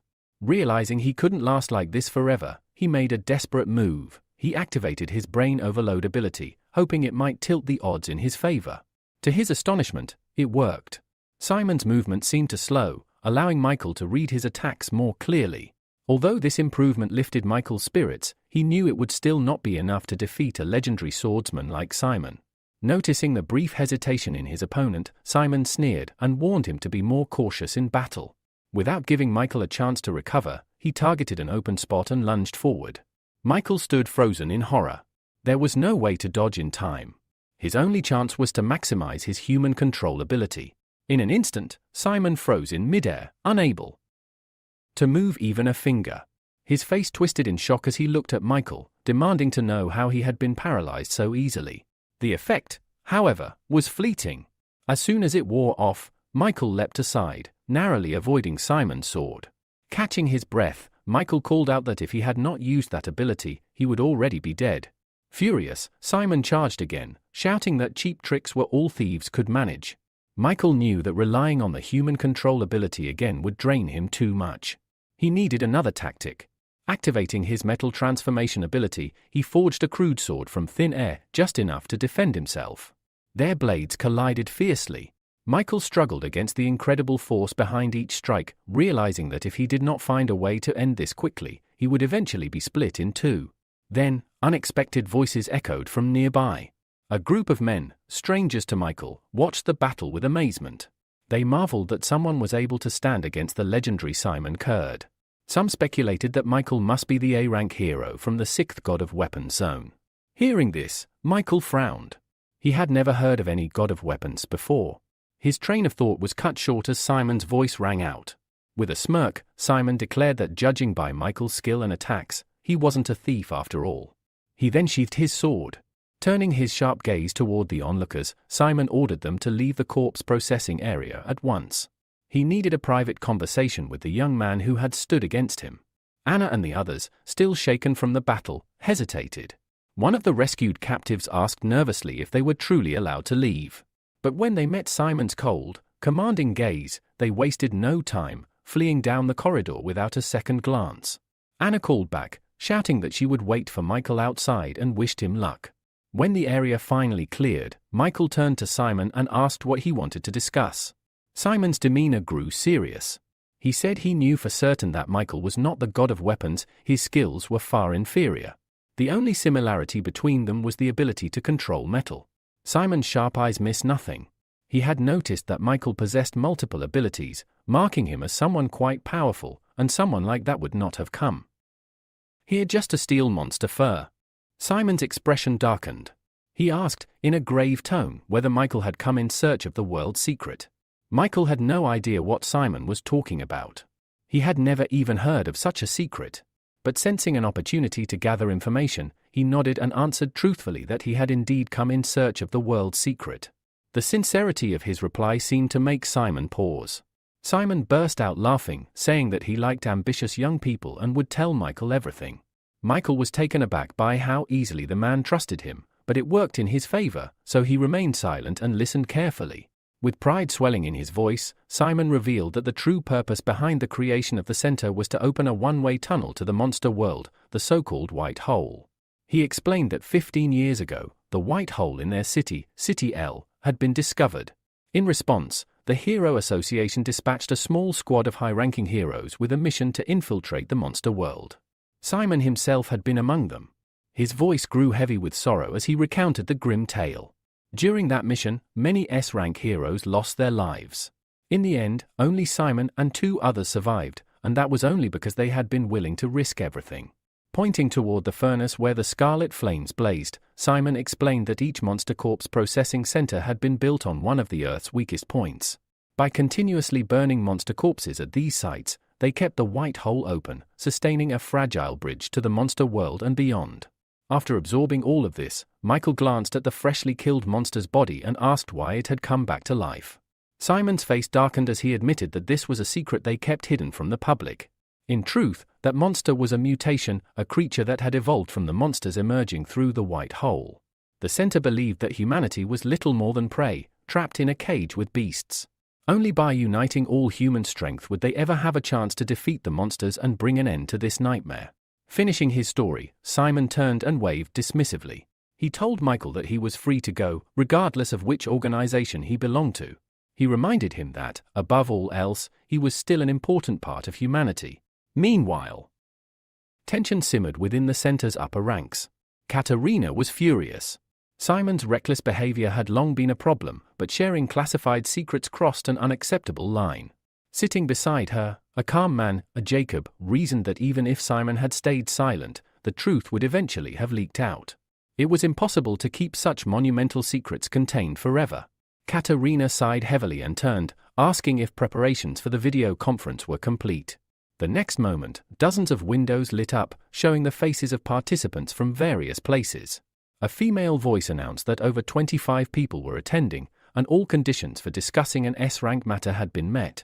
Katerina and Jacob listened attentively. Once the report concluded, Jacob nodded and stated that it was time to begin. They would finally reveal the truth to the associations representing the highest-level heroes, those exceeding even A rank. At his words, a flash of fear crossed Katerina's face. She wasn't sure if humanity was ready to hear what was coming. Meanwhile, Michael visited his sister in the hospital. Sitting beside her bed, he quietly shared that he had learned a terrible secret that day. His mind drifted back to the memory of walking out of the corridor into the common area, where workers had already gathered. They stared at him, whispering in confusion, unable to understand why only he had emerged from inside. Anna rushed up to him, visibly worried. She hesitated before asking if he was all right. Michael froze, realizing he could not afford to reveal his abilities. Taking a cautious step closer to her, he asked her to look him in the eyes. Anna blinked in confusion but did as he asked. That moment was all Michael needed. Activating his human control ability, he cast her into a trance. Mentally, he ordered her to forget seeing him use any fire or metal-related powers. He also made her forget that he had brought her the armor, and added that he owed her 10,000,1. With a snap of his fingers, he released her. Anna jolted back, blinking in confusion.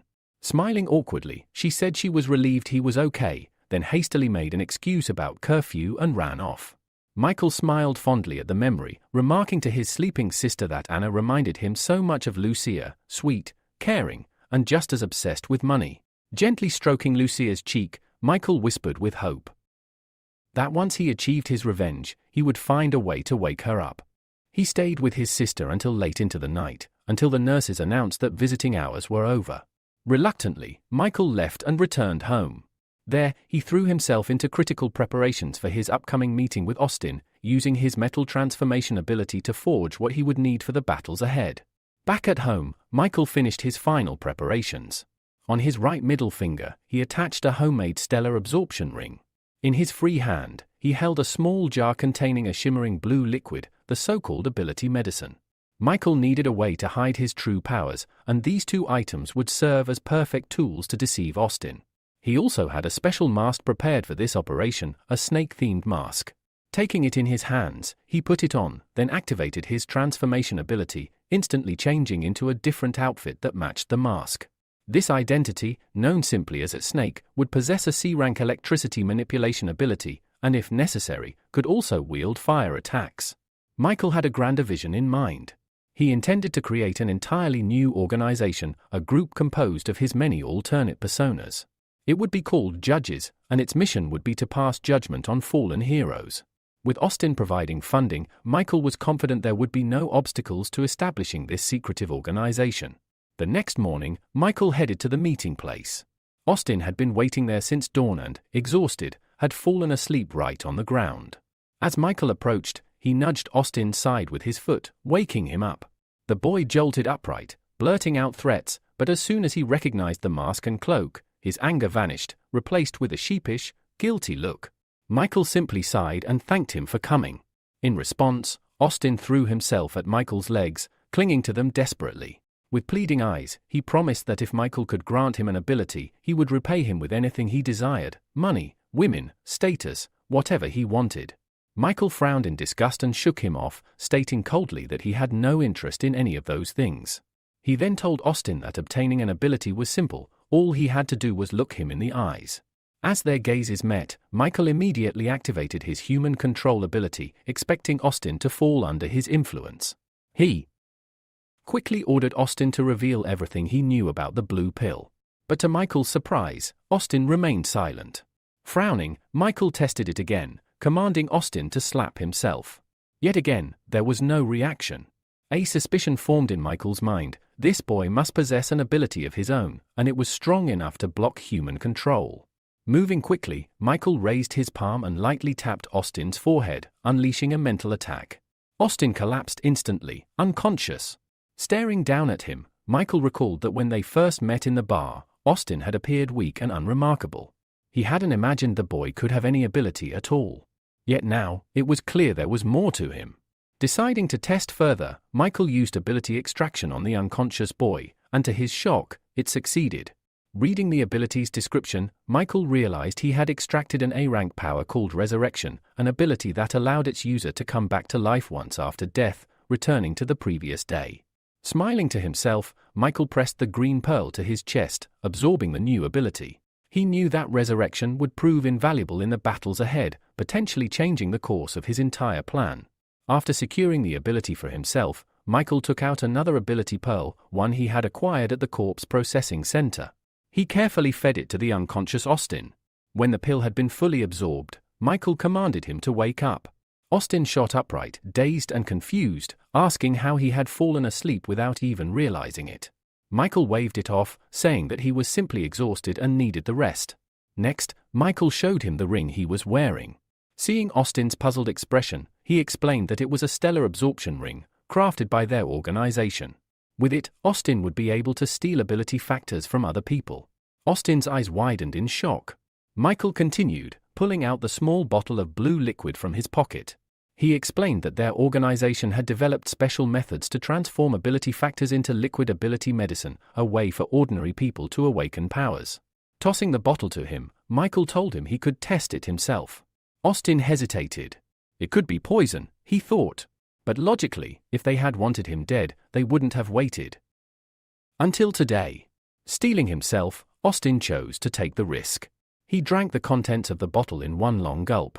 The empty bottle slipped from his fingers and shattered on the ground. Almost immediately, Austin clutched his head, writhing in agony as searing pain tore through his entire body. As Austin writhed from the burning sensation coursing through his body, he looked up at Michael in confusion and demanded to know what he had done to him. Behind the snake mask, Michael hid a satisfied smile. He calmly told Austin that soon, he would experience the true power of abilities. Austin pulled his palms away from his face, trembling. He said his whole body felt like it was on fire. Michael silently watched as the transformation unfolded, even though the truth was, the blue medicine had nothing to do with it. It was Michael who was remotely controlling the pearl of ability he had implanted into Austin. Suddenly, the changes became visible. Austin's ears grew pointed and became covered in fur. His hands morphed into animal-like paws. Before Michael now stood a towering werewolf, much larger than an average human. Furious and terrified, Austin demanded to know what was happening to him. Michael explained that he had granted him the ability to transform. He was now a werewolf. Staring at his clawed paw in disbelief, Austin hesitantly asked, his brother could transform into a dragon, who was stronger now? Michael responded bluntly, his brother's dragon transformation was an A-rank ability, while Austin's werewolf form was merely E-rank. At this, Austin exploded with anger, shouting about the massive 3-rank difference. But Michael quickly soothed him, explaining that Austin had only just joined the organization, and for now, they could only grant him F-rank medicine. Michael had, in fact, upgraded it slightly for him to E-rank. Hearing this, Austin's anger melted away into admiration. Looking at Michael with sparkling eyes, he seemed utterly devoted. Michael sighed internally. Even though Austin now looked like a fearsome werewolf, his behavior was closer to that of a clumsy, oversized husky. Seeing an opportunity, Michael continued, explaining that since they would be working together, he had made a special exception for him. Hearing this, Austin's mind raced with dreams of one day becoming stronger, stronger even than his father. Overwhelmed, Austin suddenly knelt down and hugged Michael tightly, calling him father and begging if he could receive A-rank medicine too. Startled, Michael tried to pry himself free and asked why Austin was calling him father. Tearfully, Austin replied that he would call him Godfather because he had never met anyone who treated him so kindly.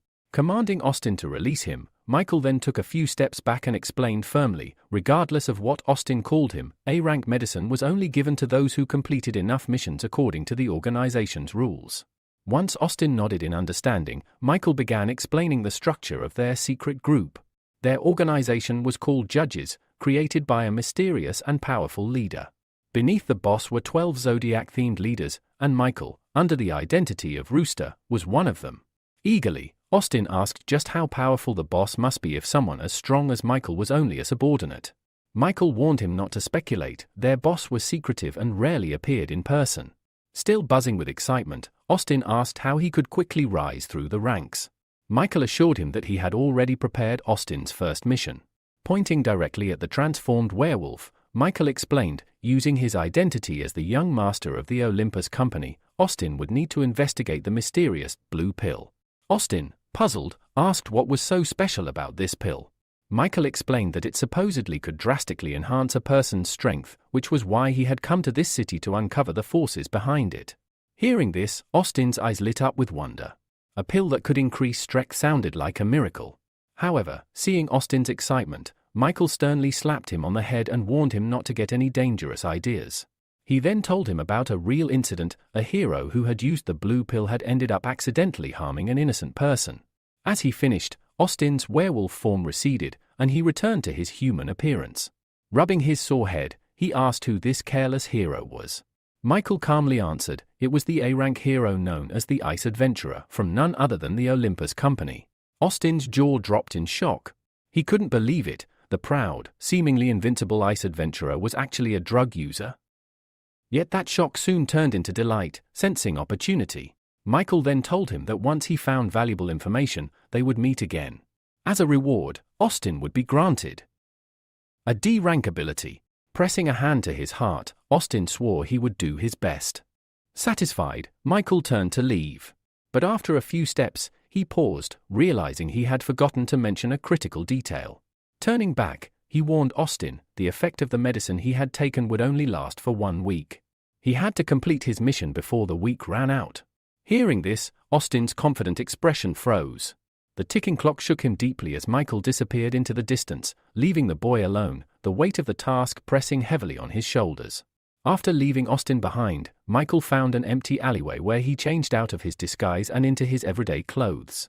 Today was his day off, and he decided to take it easy. Grabbing a cold cola from a nearby vendor, he wandered through the busy city streets, enjoying the simple pleasure.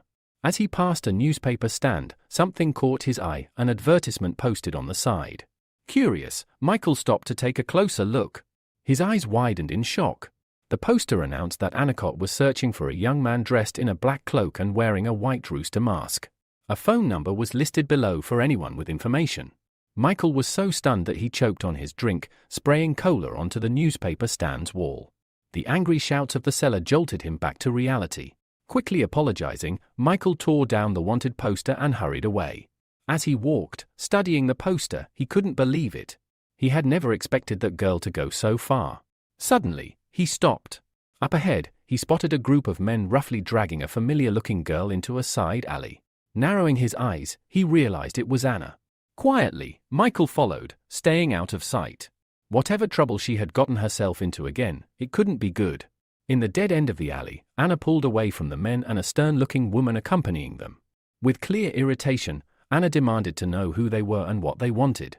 One of the men, Edward, snapped at her to cut the act and return their young master's blade while they were still asking nicely.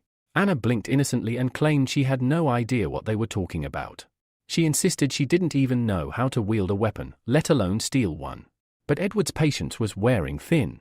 He accused her of playing their naive young master all along, tricking him and stealing the precious Muramasa blade. Michael's eyes darkened. The Muramasa blade was rumored to be an S-rank legendary weapon. If Anna really had it, she would be in far more danger than she realized, and it would be almost impossible for her to get rid of it. Anna, realizing from Edward's words that the blade she stole was more valuable than she thought, tried to play dumb. She claimed she didn't even know the young master they were talking about and suggested they had the wrong person. Michael almost groaned aloud at how poor her acting was. Any bystander could tell immediately that she was guilty. The stern woman with the group, Vieta, spoke coldly, saying there was no point wasting time. It was time for more decisive measures. Following her cue, Edward drew his sword and advanced on Anna, while Vieta rapidly formed several hand seals, creating a clone of herself with impressive speed. Michael's expression turned serious. He realized immediately that these two were wielders of hereditary abilities above C rank, far stronger than ordinary fighters. Seeing no way to talk her way out, Anna summoned her storage bag and pulled out a B rank fan. Brandishing it defiantly, she shouted that she wouldn't go down without a fight. With a powerful swing, she unleashed a gust of wind so strong it knocked Edward and the clone off their feet. Laughing triumphantly, Anna leaped into the air, riding the wind. Vieta narrowed her eyes. She wasn't about to let a thief escape so easily. She activated her own ability, and in an instant, her appearance transformed. The Mistress of Snow had awakened. The change was immediate and overwhelming. Dark clouds gathered overhead, and snow began falling in thick, heavy flakes. Michael, recognizing the escalation, frowned. This was getting dangerous. Just in case, he quickly changed back into his rooster costume. Anna, still floating, glanced down and realized with growing horror that the snowflakes weren't natural, they were moving with terrifying speed straight toward her. Concentrating her power, Vieta summoned a full snow typhoon. A swirling storm of sharp, icy flakes tore through the sky toward Anna. Michael felt a rare flicker of fear for the reckless girl. The power Vieta was using wasn't something an ordinary person could withstand. Below, the growing spectacle had caught the attention of passers-by. Many craned their necks to watch the dramatic aerial battle. A reporter on the scene quickly launched a live broadcast, urgently calling out for any nearby heroes to intervene. Meanwhile, Vieta's blizzard caught up to Anna. A powerful blast knocked her from the sky, and she plummeted, hitting the asphalt with a painful crash. Groaning, Anna raised her head slightly, dazed and vulnerable, as the snow continued to fall around her. Lying bruised on the cold asphalt, Anna looked up to see Vieta towering over her, a threatening glint in her eyes. In a cold, commanding voice, Vieta demanded that Anna return the stolen item at once. Gritting her teeth, Anna pushed herself upright. A sly smirk played on her lips as she pulled two small knives from her storage bag. Mockingly, she asked whether they had lost the gold blade or the silver one, promising, with false sweetness, to return whichever they had misplaced. Vieta had no patience left for games. With a flick of her fingers, she froze Anna's feet in solid blocks of ice, rooting her in place. Her tone dropped even lower, warning that if Anna didn't start answering honestly, she might find her frozen legs shattering into tiny pieces. But Anna's defiance didn't waver. With confidence flashing in her eyes, she declared that she would never fall for such cheap tricks. Reaching back into her bag, she pulled out a long blade, claiming she had won it fair and square and wouldn't give it up so easily. Then, in one swift motion, Anna hurled the blade over Vieta's shoulder toward the watching figure behind her. Laughing, Anna shouted that she was gifting the weapon to Michael, completely free of charge. Michael, still disguised as the rooster, casually caught the blade midair. He chuckled and praised Anna's clever thinking. But when he examined the weapon, his smile quickly turned into a scowl. With a sharp bark of irritation, he said that nobody would want such a worn-out, flimsy piece of junk, even if Anna paid them to take it. Anna pouted and protested that was exactly why she had stolen it. She never imagined a worthless blade would cause this much trouble. Realizing that Anna's partner, Michael, had been hiding among the crowd this whole time, Vieta's eyes flared with fury. She ordered her men to attack. In an instant, the air filled with shurikens as numerous clones lunged at Michael from all sides. One of the men, Paul, shouted confidently that no one had ever survived their assault. Michael, however, remained completely still. All the while, he could feel the blade Anna had thrown absorbing his energy. And though this unsettled him, he was curious to see just how valuable this so-called legendary blade really was. Then, something strange happened. Without warning, Michael's body began to move on its own. His hands gripped the blade tighter, and in two clean, instinctive swings, he effortlessly cut through every single clone around him. The original attackers didn't fare any better. They collapsed in stunned disbelief, the shock plain on their faces. Michael himself stood in the middle of the chaos, genuinely confused. He hadn't consciously moved. Something inside the blade was guiding his actions, and he had no idea what was happening. Edward crept up behind Michael, blade raised high, fully intending to end his life in a single strike. But at the last moment, Michael managed to leap aside, narrowly avoiding death. As he gripped his sword tighter, a strange phenomenon began. Purple aura started leaking from the blade. Within seconds, the aura became visible to the naked eye, trailing behind him like purple flames. Violetta's eyes widened in shock at the sight. In an instant, Michael vanished from her view, only to reappear right beside Edward, delivering a fatal blow. During this attack, he made contact with Edward without being noticed and successfully extracted an ability from him. It was the 3 Styles, Sun Moon Blade, a C-rank ability that allowed him to activate his sword's true power and fight with enhanced strength. Suddenly, a tremor ran through Michael's body. He realized the sword had absorbed too much of his strength, it would be difficult to hold out much longer. Before he could recover, a barrage of Violetta's ice needles hurtled toward him. Turning around, he saw no path of escape. If he couldn't dodge in time, he'd be forced to rely on the revival ability he'd received earlier. Then, a powerful beam of green light flashed across the sky, stunning everyone. In the blink of an eye, all the ice needles disintegrated before they could strike. Michael recognized the beam's aura, it was the light of despair. Anna was equally stunned when she saw the figure stepping through the fading light. The lazy swordsman, Edgar, had arrived. He stepped forward, facing Violetta directly, and declared coldly that while they might have ignored the lawlessness of her group in the 6th area, they would not tolerate open rebellion in the 1st. Violetta frowned, responding that they had come only to reclaim what originally belonged to them. At this point, Anna interjected angrily, shouting that her master was the one to blame. He had willingly given away his old blade. Violetta turned her attention to Anna, assessing the situation. She knew she couldn't stand against 2 A-rank heroes, so she prioritized her own safety. Ice needles began to swirl around Anna, trapping her. In a calm but stern voice, Violetta offered a bargain. If they returned what belonged to her clan, she would leave the city and release the hostage unharmed. Edgar laughed at her words, a smirk on his face. He said no one had promised her safe passage. This was the 1st region, a place one did not enter or exit so freely. Turning to his partner, Edgar asked him to handle Violetta while he checked the abilities of their masked intruder, Michael. The lazy swordsman moved forward, cautioning Edgar not to go too far, reminding him that the company had plans for the boy. Edgar brushed off the warning, claiming he understood perfectly. Then, with his fist raised, he charged at Michael. All Michael could do was raise his sword in defense. Edgar's punch was devastating, sending Michael flying several meters back. Anna screamed his name in panic. Violetta, seizing the opportunity, launched a sneak attack at Edgar, sending a storm of ice needles at his back.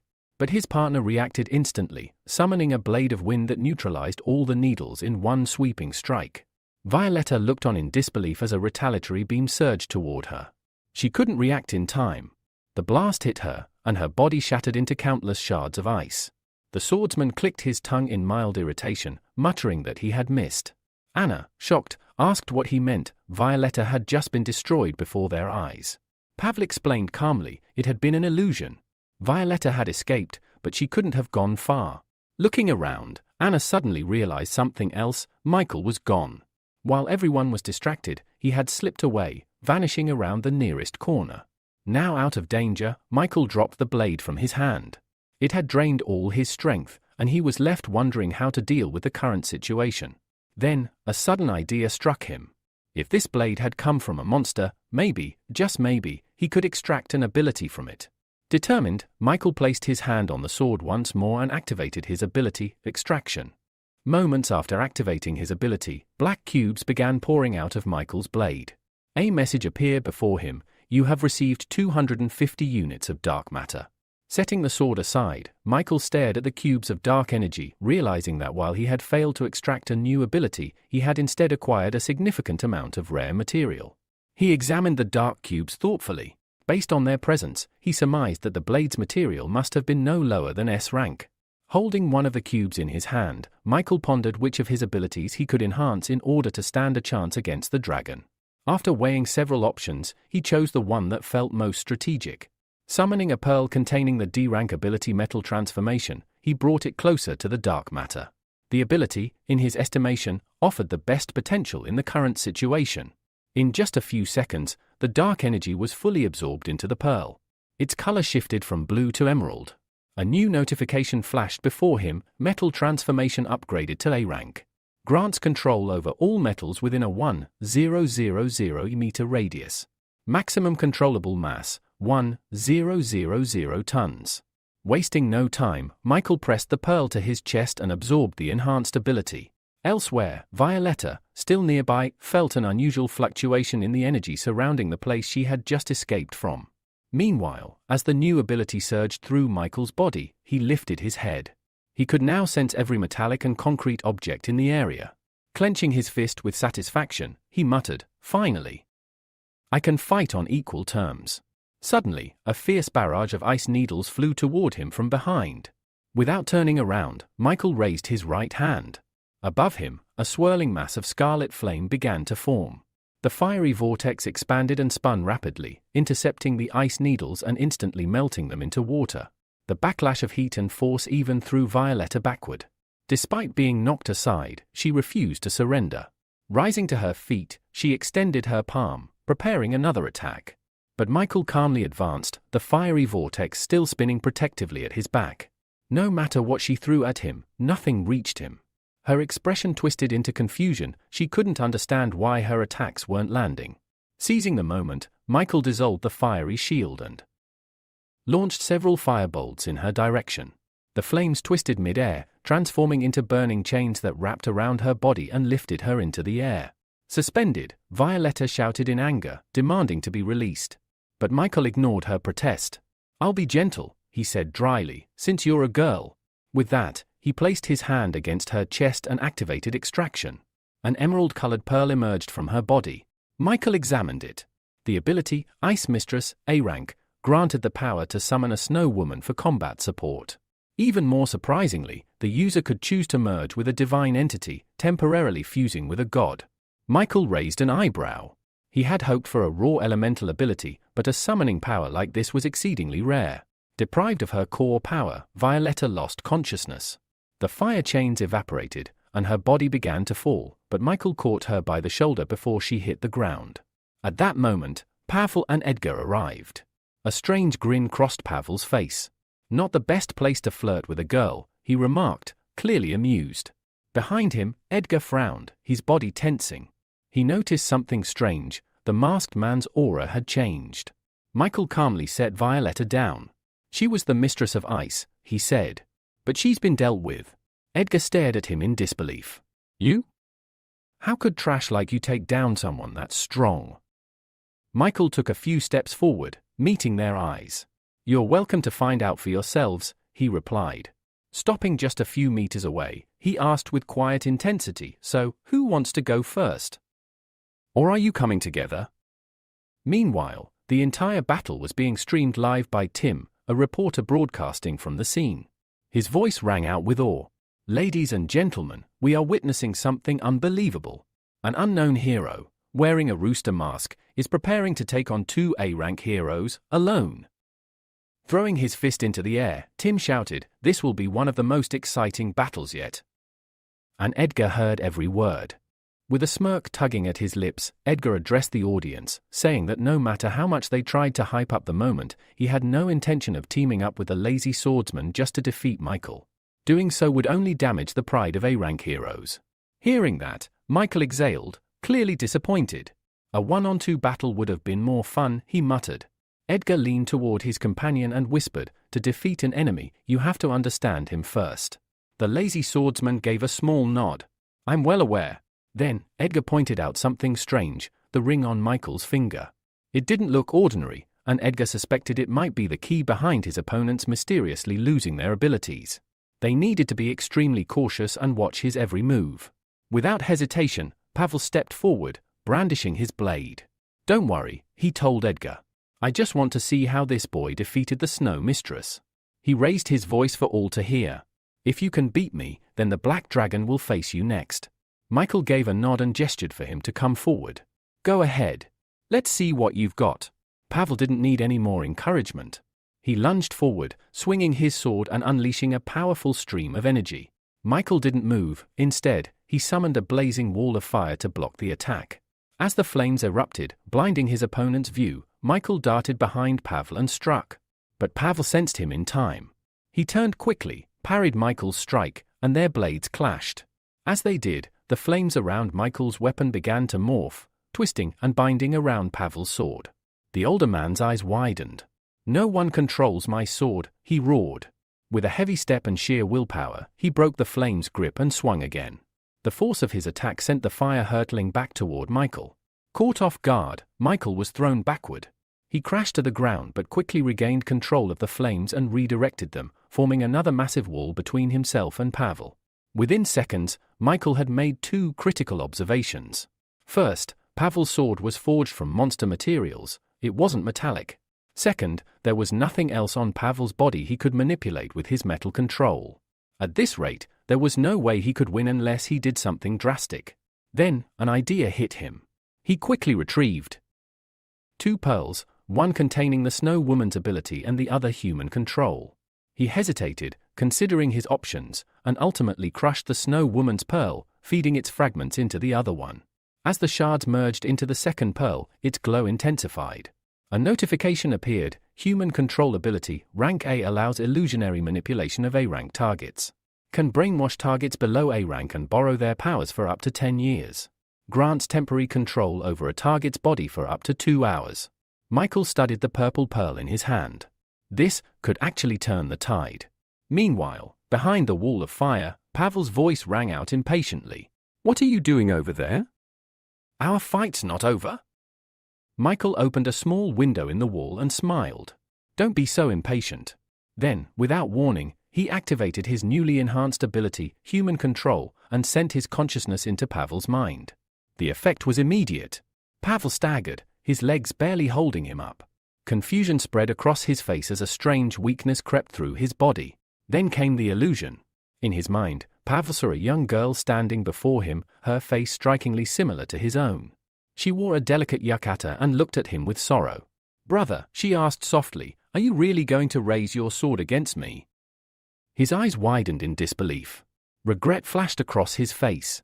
Slowly, she stepped forward and reached out, her hand brushing his cheek.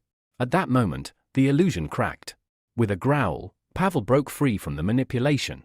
He slashed through the mental fog and struck, cutting through a blade Michael had conjured from his palm. The illusion shattered. The swordsman smirked. "I suspected it. You're using more than one ability, aren't you?" Taking a step forward, he attacked again. Michael barely avoided the strike, jumping back. "Too bad you realized it too late," Michael replied. "Though I'll admit, I didn't expect someone who mastered the Storm's Word technique to have such a glaring weakness." But the truth was, Pavel couldn't replicate that same precise strike again. The mental attack had left its mark. He was clearly weakened. Completely drained from the mental attack, Pavel collapsed to the ground, leaning on his sword for support. Gasping, he confessed in a trembling voice, "That was my sister. I won't let anyone mock her memory." Gasps spread through the audience. Their once proud champion now looked utterly defeated. For many, hope wavered. Doubt crept in. Could even the lazy swordsman lose? But not all had given up. There were still loyal fans who believed in him to the end, cheering as loudly as they could. Back in the commentary booth, the stunned reporter raised the microphone to his lips. "Ladies and gentlemen, the lazy swordsman, he's fallen. He looks completely drained. It must have been a powerful mental attack. There's no other explanation for how someone so strong could collapse like this." Without blinking, the reporter continued his analysis. "It's clear now.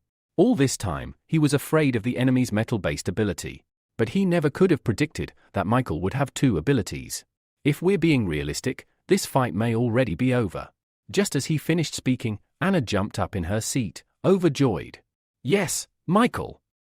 "Keep it up," she cheered, bouncing on the spot. In the short time since the fight began, she had genuinely started worrying about her new ally, the same ally who owed her 10,000,001. Michael could clearly hear her, and a sarcastic thought crept into his mind: she doesn't care about me. She only cares about getting paid. At that moment, the black dragon stepped up beside the fallen swordsman. Without taking his eyes off Michael, Pavel muttered, "I did my job." He was forced to use his trump card. Then he looked up at his partner and warned, "Don't look him in the eye. If you do, you'll see the person you love most. That's the illusion trap." The dragon gave a solemn nod and stepped forward. Purple flames erupted from his body, wrapping him in a fiery aura as he approached Michael. His transformation was already beginning. As he stopped a few feet from Michael, our hero greeted him with a confident smirk. "I've been waiting for you," Michael said, voice calm. The man didn't respond, he simply studied Michael carefully, his amber eyes scanning every detail. Then his body began to shift. His features sharpened, his pupils narrowed into dangerous slits, claws extended from his fingers, and a powerful tail uncoiled behind him. His dragon form was awakening.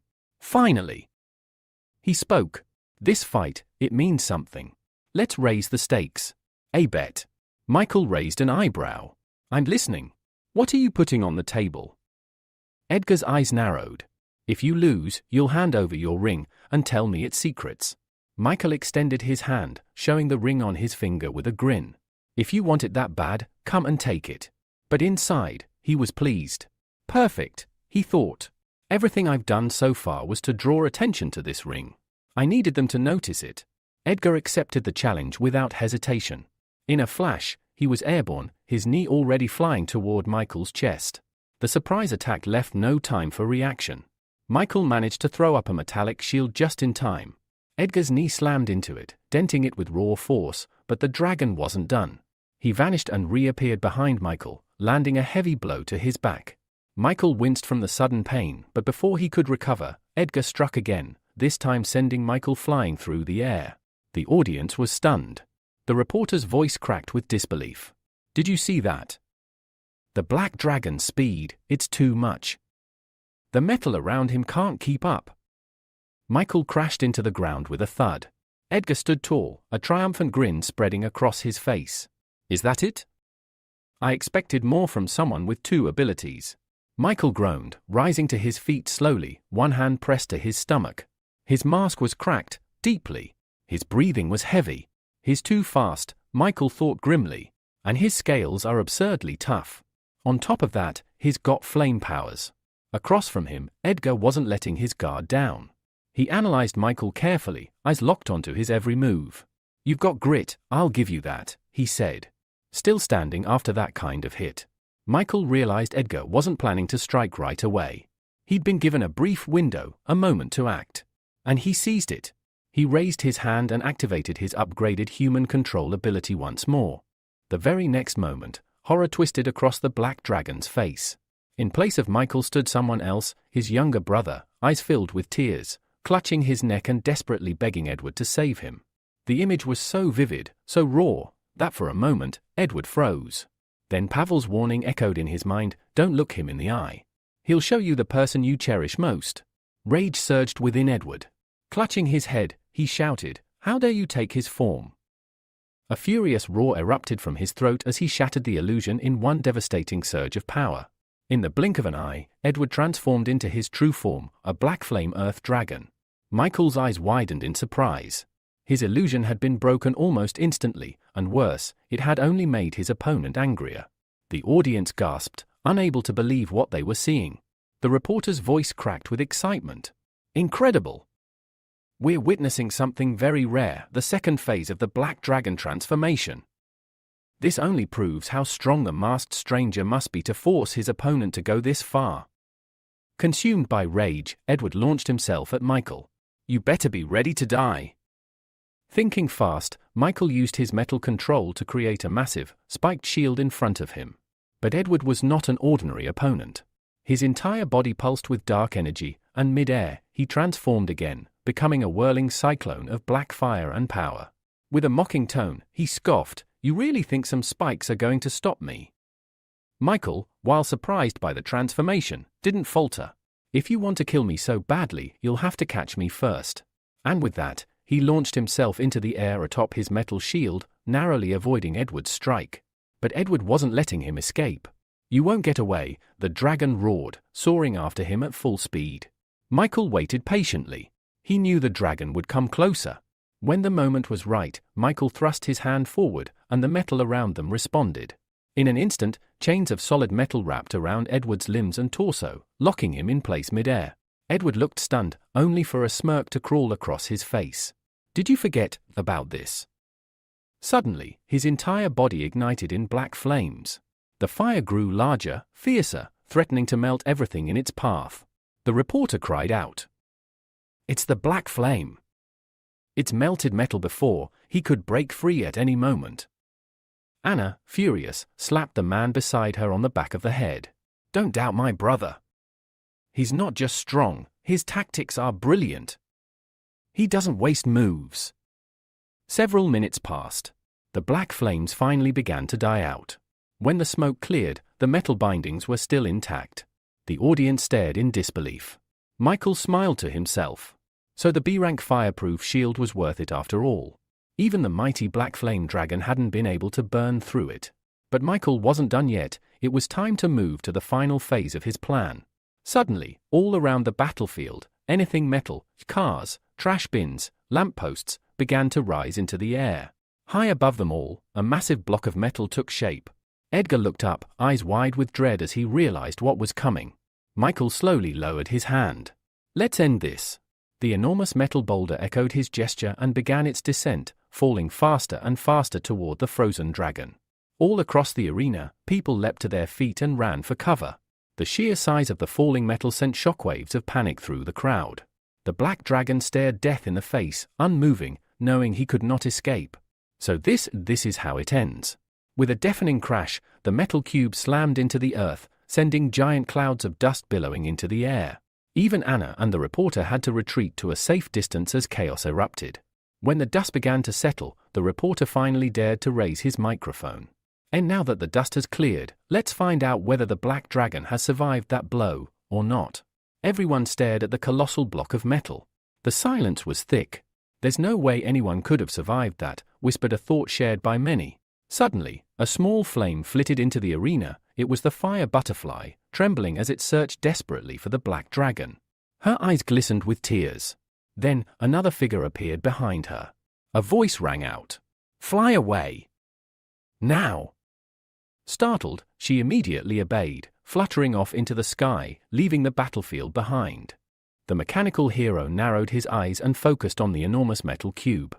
A moment later, twin blue laser beams shot out from his eyes, striking the surface of the cube with incredible precision. Deep cracks spread across the structure like spiderwebs. The crowd watching from a distance gasped, then broke into relieved smiles. If he was here, the legendary mechanical hero, then there was nothing left to fear.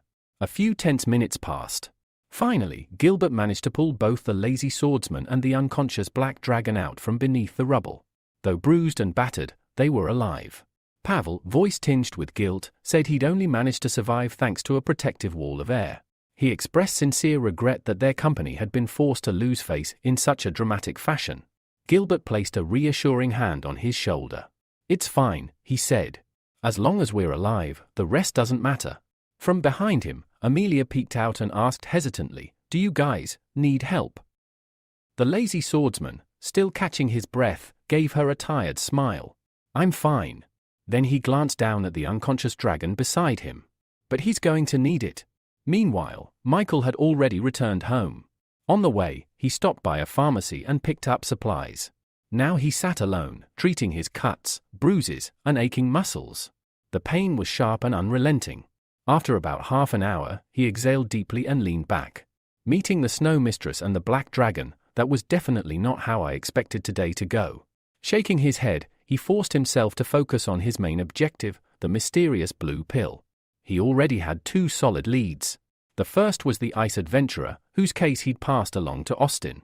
The second was the B-rank hero known as Hot and Sour Noodles, who was set to hold a fan meeting soon. "I'll have to attend that," he thought. Looking down at the dozens of painkiller bottles on the table, Michael came to a hard conclusion. This kind of danger, it's not something I can share with others anymore. If he kept living with roommates, they'd eventually get dragged into his mess. Suddenly, a familiar voice cut through the silence. "Why does it smell like medicine in here?"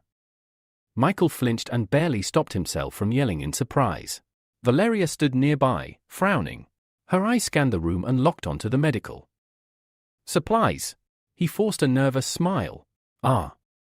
I bumped my foot on the corner of the table. Had to rub some ointment on it. She raised an eyebrow, clearly not buying it. Michael quickly looked away, and just then, Diana and Marina entered the room. Seeing them all together, he decided it was time. "Since you're all here, I wanted to let you know that I'm moving out." The word stunned the girls. Valeria blinked in disbelief. "What?" Resting his elbows on his knees, Michael explained, "When I first moved in, I didn't have the money for anything else. But now that I've been promoted and my salary's gone up, I figured it was time. I just don't feel comfortable living with a bunch of girls." Marina's expression changed. Pointing at Valeria, she asked, "Then what about her? What's going to happen to her?" Michael scratched the back of his head. "We don't really have anything in common. Why would you ask that?" Valeria's lips tightened. Without saying a word, she turned and walked silently to her room, closing the door behind her. The silence she left behind was heavy. Marina sighed. "Well, if that's your choice, we can't stop you. We all have each other's contact numbers, so call us when you're free." Michael nodded. "Of course. I'll treat you all to a good meal before I go. Think of it as a farewell dinner." Suddenly, slam! Valeria's bedroom door echoed through the apartment, causing everyone to jump. Michael frowned. He hadn't expected such a strong reaction. "What did I say wrong?" For a few seconds, no one said anything. Then, breaking the silence, Michael suggested, "If we're going to eat, we might as well go together." That's when Marina finally snapped. Stepping forward, she asked angrily, "Why, Michael? Why does a beautiful, kind girl like Valeria not deserve to be with you? Why are you treating her like this?" After voicing her frustration, she exhaled slowly, trying to calm down. Then she turned away.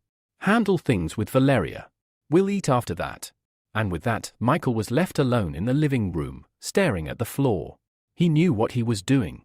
He wanted to distance himself from Valeria, for her sake. If she stayed close, she'd only get hurt. But the guilt still gnawed at him.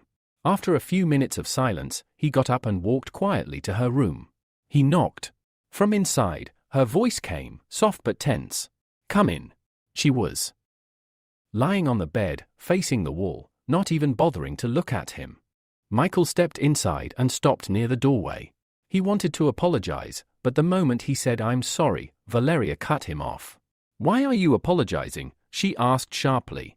"You didn't say anything wrong, right? After all, we have nothing in common." When Michael said those words, he hadn't meant them the way they sounded. But Valeria's eyes widened, and then, with tears forming, she abruptly sat up in bed. "Just be honest," she snapped. "You don't like me, do you?" Michael took a careful step forward, trying to explain. "You've misunderstood. That's not what I meant," but his words only seemed to make things worse. Her brows furrowed, her voice trembled. "Then what is it?" she asked, hurt and bewildered. "Is it because I'm ugly?" Michael let out a heavy sigh and gently rested his hands on her trembling shoulders. "Please, calm down." There was no anger in his voice. Only concern. He paused, then asked quietly, "Can't we just stay good friends?" But instead of answering, Valeria repeated her question, her voice soft and trembling. "So, you really don't like me at all?" Michael hesitated. He looked into her tear-filled eyes and remembered everything he'd come to understand about her. Valeria's warmth toward him wasn't just affection, it was an escape. A way to fill the painful void left behind by her broken relationship with her family. To her, he had become a reason to believe she could be loved again. And yet, he had never properly responded to those feelings. "She must think that I see her past as something shameful," he thought. The image before him of Valeria sitting there, eyes downcast and vulnerable, reminded him of a porcelain doll. Beautiful, but so fragile that the smallest mistake could shatter her completely. He couldn't do that to her. Not now. Michael opened his mouth to speak, but Valeria beat him to it. Maybe you're right, she said quietly, looking away. Michael blinked in surprise. What do you mean? Turning back to him, she explained, maybe I was rushing things. I thought, after the kiss, that we had already found each other in our hearts. She stood up and slowly approached him, her voice trembling with hope. I know maybe now's not the right time. But I don't want us to become strangers, Michael.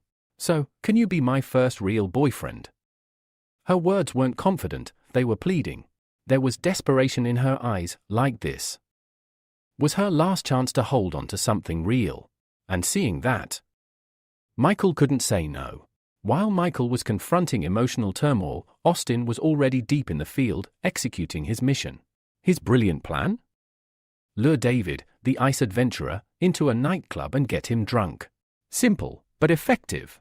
He watched the hero like a hawk all night, internally grumbling that if it weren't for his new godfather backing the investigation, he wouldn't have to blow so much cash just to get intel. Hours passed. Finally, David dozed off on one of the plush couches, completely out cold. Austin didn't waste a second. Moving with precision, he crept closer and began rifling through David's pockets, searching for anything that looked like the infamous blue pill. That's when he found a small, strange case. He was just about to open it, when David's eyes snapped open. What the hell are you doing? He asked sharply. Austin's heart practically stopped. But his instincts kicked in. Keeping a straight face, he quickly pulled out a cigarette. Looking for a light. Lost mine, he lied with a strained smile. David stared at him for a beat, then wordlessly handed over a lighter. Where'd the girls go? He asked. Austin, now lighting the cigarette with shaky hands, forced a casual grin. They're in the next room. I can even ask the one you like to join you in the bath. That seemed to please the adventurer. He smirked and got up, heading toward the bathroom. An hour later, with muffled voices and laughter echoing from behind the closed door, Austin slipped back into the room. He got straight to work, tearing through their belongings until he found the strange case again. Opening it, he carefully pulled out a small blue cube. It was smooth and faintly aromatic. Is it candy? He wondered. Gum? But the scent, though pleasant, wasn't sweet. It was something unnatural. Something dangerous. For a split second, he felt a strong urge to eat it. Just a tiny bite. But he stopped himself. Focus, Austin. This is the pill. As he examined the cube more closely, he noticed something, a broken edge. His eyes widened. This is it. The actual blue pill. Suddenly, a scream echoed from the bathroom. A girl's voice. Sharp, frightened, then abruptly cut off. Austin froze. For several long seconds, he didn't dare move.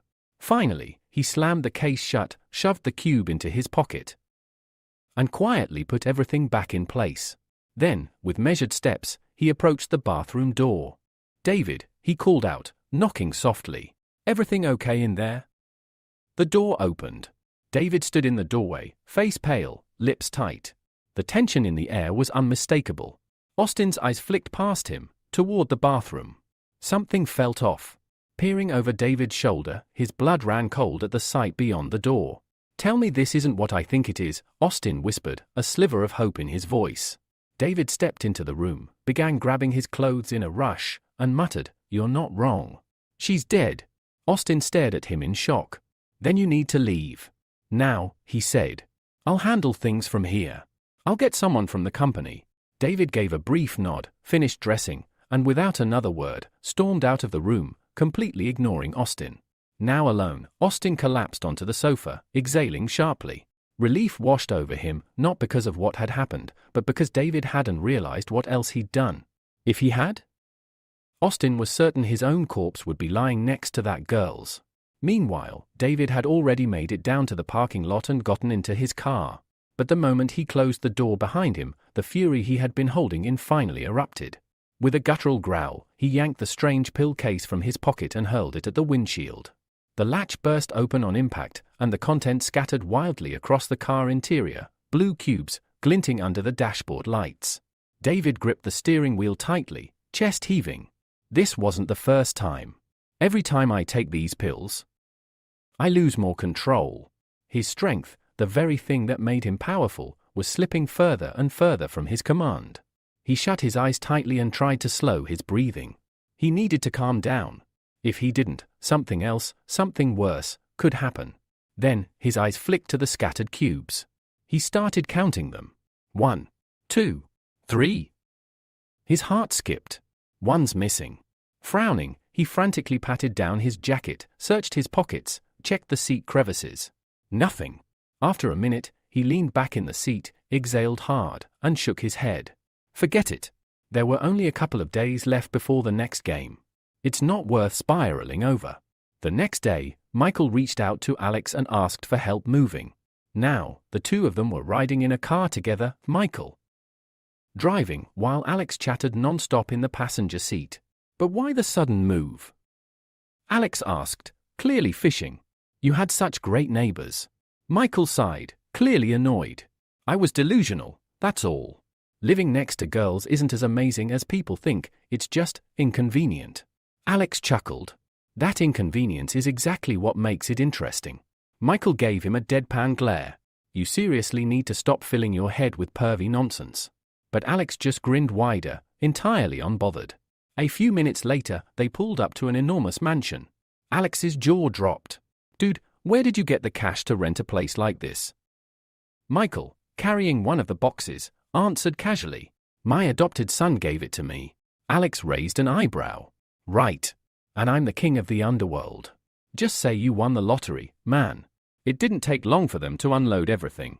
Once the last box was set down, Alex gave a lazy wave and left, leaving Michael alone to settle in. The very first thing he did? Collapse onto the massive bed in his new bedroom. But then a thought hit him. He had never activated the summoning ability from the Snow Woman's golden pearl after the battle with the Black Dragon. He sat up and summoned the pearl into his palm. Though he had already spent some of its dark energy to improve the human control ability, the power still remained at a C-rank level. Holding his hand out, Michael activated the summoning skill. Within seconds, a chilling breeze swept through the room, and a figure began to materialize. The moment he saw the spirit's form, he froze. Instead of a fearsome entity or elegant warrior, a small, delicate lowly-looking girl stood before him. As soon as she appeared, the room's temperature plummeted. Frost crept across the windows, and Michael shivered violently. He sneezed, arms wrapped around himself. The girl, her pale hair and icy aura unmistakable, tilted her head in concern. Climbing onto the bed, she asked softly, "Are you all right, Master?" Michael panicked and began crawling backward, one hand raised in protest. "Stay back," he said firmly. But the girl simply smiled. "There's no need to be afraid. I won't hurt you, the temperature is just a little low, that's all."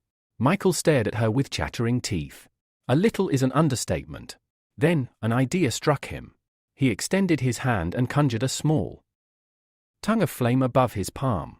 The snow spirit's eyes immediately lit up. "Fire, may I come closer, Master?" she asked, hope in her voice. Instead, Michael brought the flame toward her. To his surprise, she leaned in happily, her small hands reaching out to bask in the warmth. "Aren't you supposed to hate fire?" he asked, baffled. "I don't hate it," she replied sweetly. "I love warmth." Now sitting closer to the fire, the spirit gave him a soft, serene smile. "I'm lucky to have an owner like you."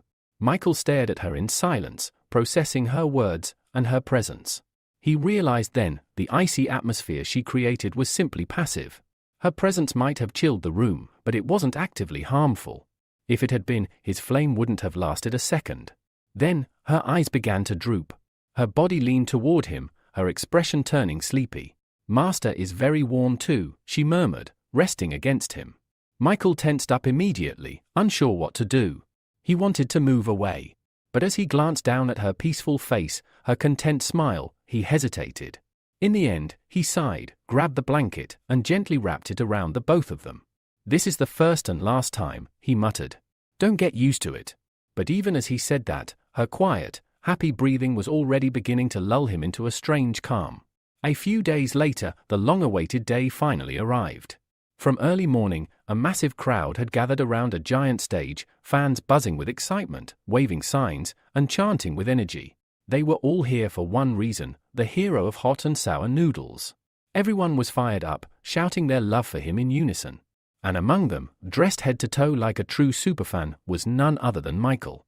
He had wormed his way into the front rows, fully equipped in the standard get-up of any devoted supporter. But in truth, he wasn't enjoying it at all. Being shoved around, getting elbowed, and even yanked by the hair, it was hardly a pleasant experience. Still, he endured it. After all, he needed to get close. Suddenly, a girl appeared on stage. Flashing a bright smile, she greeted the crowd. "Are you ready?" she shouted. "Because the hero of spicy and sour noodles is." The crowd roared in response. Yes, they were ready. The presenter cupped a hand to her ear. "What? I can't hear you." That only made the fans scream even louder. Then, with a blast of colorful confetti, the stage exploded into action, and he appeared. The legendary hero stepped out, cape fluttering, voice booming, "Have no fear. You are safe now. The enemies will be crushed by my iron fist." The fans went wild. Michael was barely able to stay on his feet. One overly enthusiastic fan shoved him hard, knocking him off balance. He teetered, arms flailing, about to fall onto the stage itself.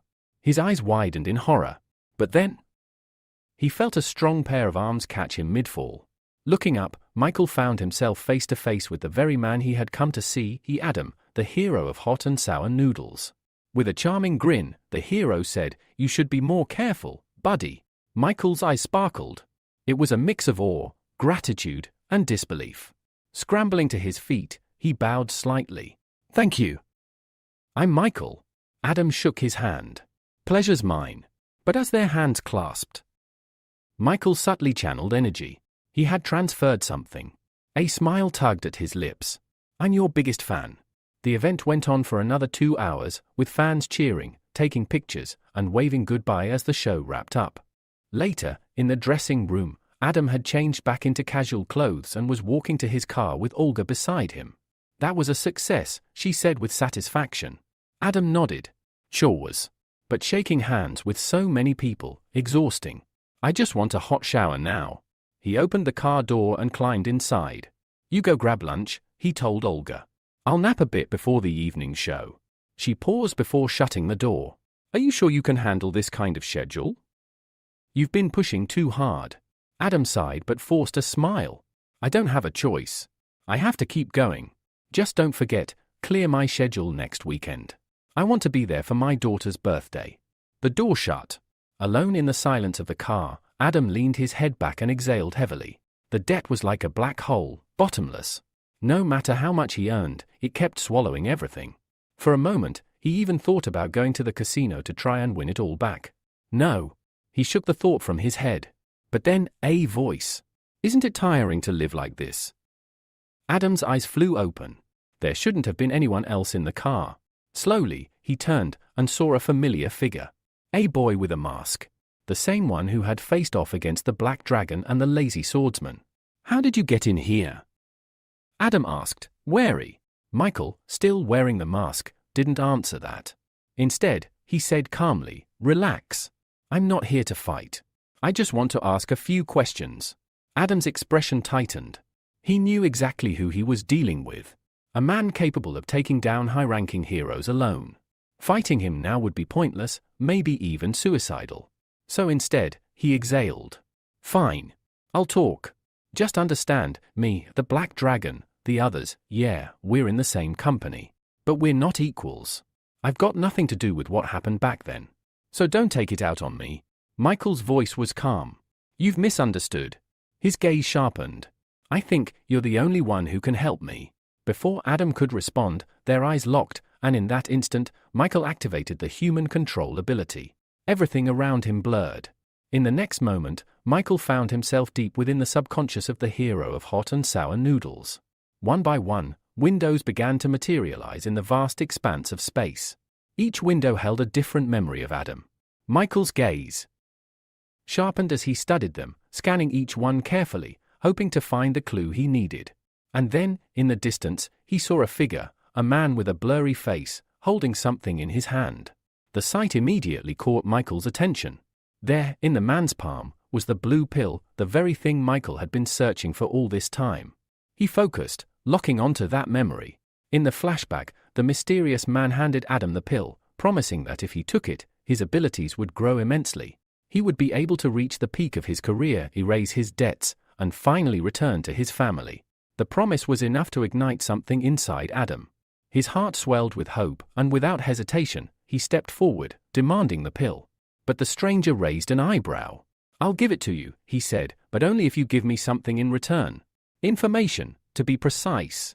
Adam frowned, wary but desperate. "What kind of information?" The stranger's smile grew as he explained. He was interested in the secrets of heroes, and Adam had the connections to find them. There was no turning back. Adam sighed, knowing he had no choice but to cooperate. He began spilling whatever he knew, the words flowing in exchange for the pill. As Michael watched through the memory, he fast-forwarded through some of the exchanges. He saw the stranger and Adam meeting on several occasions, more than 5 times, discussing deals and trading information. In their most recent meeting, the stranger asked about a new ability possessor, someone Adam had heard about, someone who could erase the powers of others. This newcomer had defeated not only the Black Dragon but the Lazy Swordsman as well. The stranger's eye sparkled with interest. "Anything else? Any information about this person?" Adam admitted that he knew very little. The mysterious figure had kept a low profile, never revealing his true identity. All Adam knew was that he could erase abilities, but nothing more. The stranger seemed satisfied with this, rubbing his chin thoughtfully before tossing a bag of blue pills toward Adam. "Good," he said. "Get as much information as you can about this newcomer. I'll be waiting. And remember, it's for your daughter's birthday next week." Adam took the pills and nodded, though his mind was racing with questions. Michael, however, wasn't interested in lingering any longer in this memory.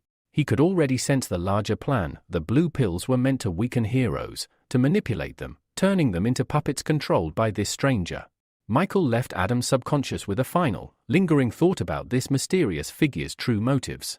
He came back to reality, his vision clearing. But when he looked around, he found himself alone. A few hours later, as the sun dipped below the horizon, Austin stood impatiently at a pre-arranged meeting spot, swatting away mosquitoes and growing increasingly frustrated. "I've been forgotten," he muttered, annoyed. Just as he was about to give up, a voice cut through the air. "Say that again." Austin whipped around, his eyes lighting up when he saw Michael approaching. With a grin, he ran to his so-called godfather and shouted, "I've been waiting for you forever." Without wasting time, Austin pulled a small box from his pocket and opened it, revealing the blue pill inside.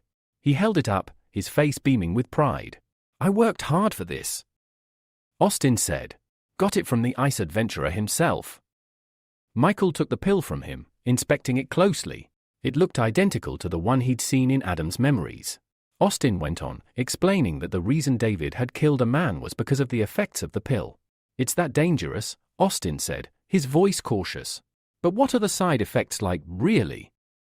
Michael didn't hesitate with his answer. In their pursuit of power and glory, heroes will do anything. Side effects won't stop them. The temptation is too strong. Austin nodded in agreement. These people don't deserve to be called heroes.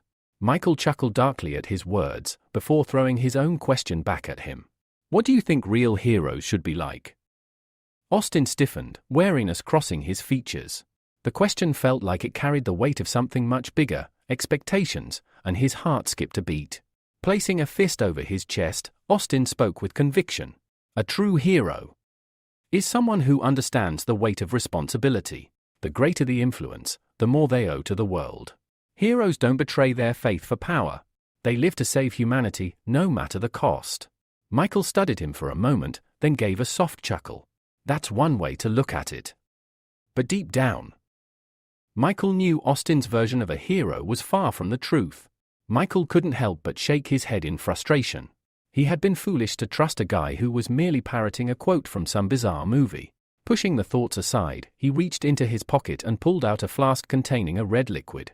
Without hesitation, he tossed it to Austin, remarking that, despite his earlier actions, he had really made an effort to reward him. "This potion," Michael said, "will raise your ability to D-rank." Austin's face twisted in displeasure. "D-rank? Is that all? I deserve more for my efforts than this." Michael, ever calm, extended his hand to the boy and said, "You need to gradually raise your rank. Don't rush for instant success. But if you are dissatisfied, you can return the potion." Austin's expression tightened, but he forced a smile. "It's fine," he said. "Thanks for the generosity." He uncorked the flask and gulped down the contents. His face scrunched in disgust as the potion left a sickening aftertaste. "Why does this taste like ketchup?" Austin complained. Michael shrugged nonchalantly. Just imagine it's something better. He then approached the boy, placing a hand on his back as he prepared to try something. From his palm, he summoned 2 E-rank ability pearls, merging them. The result was the ability Werewolf Power, D-rank, a transformation that allowed the user to freely shift into a werewolf form, regardless of the moon. Austin, confused and expecting some kind of dramatic change, was disappointed to see no immediate effects. Michael chuckled lightly. You have to activate it, Austin, or else nothing happens. The boy raised an eyebrow in confusion, and before he could react, Michael clenched his fist and delivered a powerful punch to his face. Austin collapsed to the ground, the impact leaving a bruised black eye. Stop! Austin cried, tears in his eyes, but Michael didn't stop. This is necessary. You need to be stronger. For the next half hour, the park echoed with the boys' agonized cries as Michael continued the brutal training. Finally, Michael activated the ability pearl within Austin's body.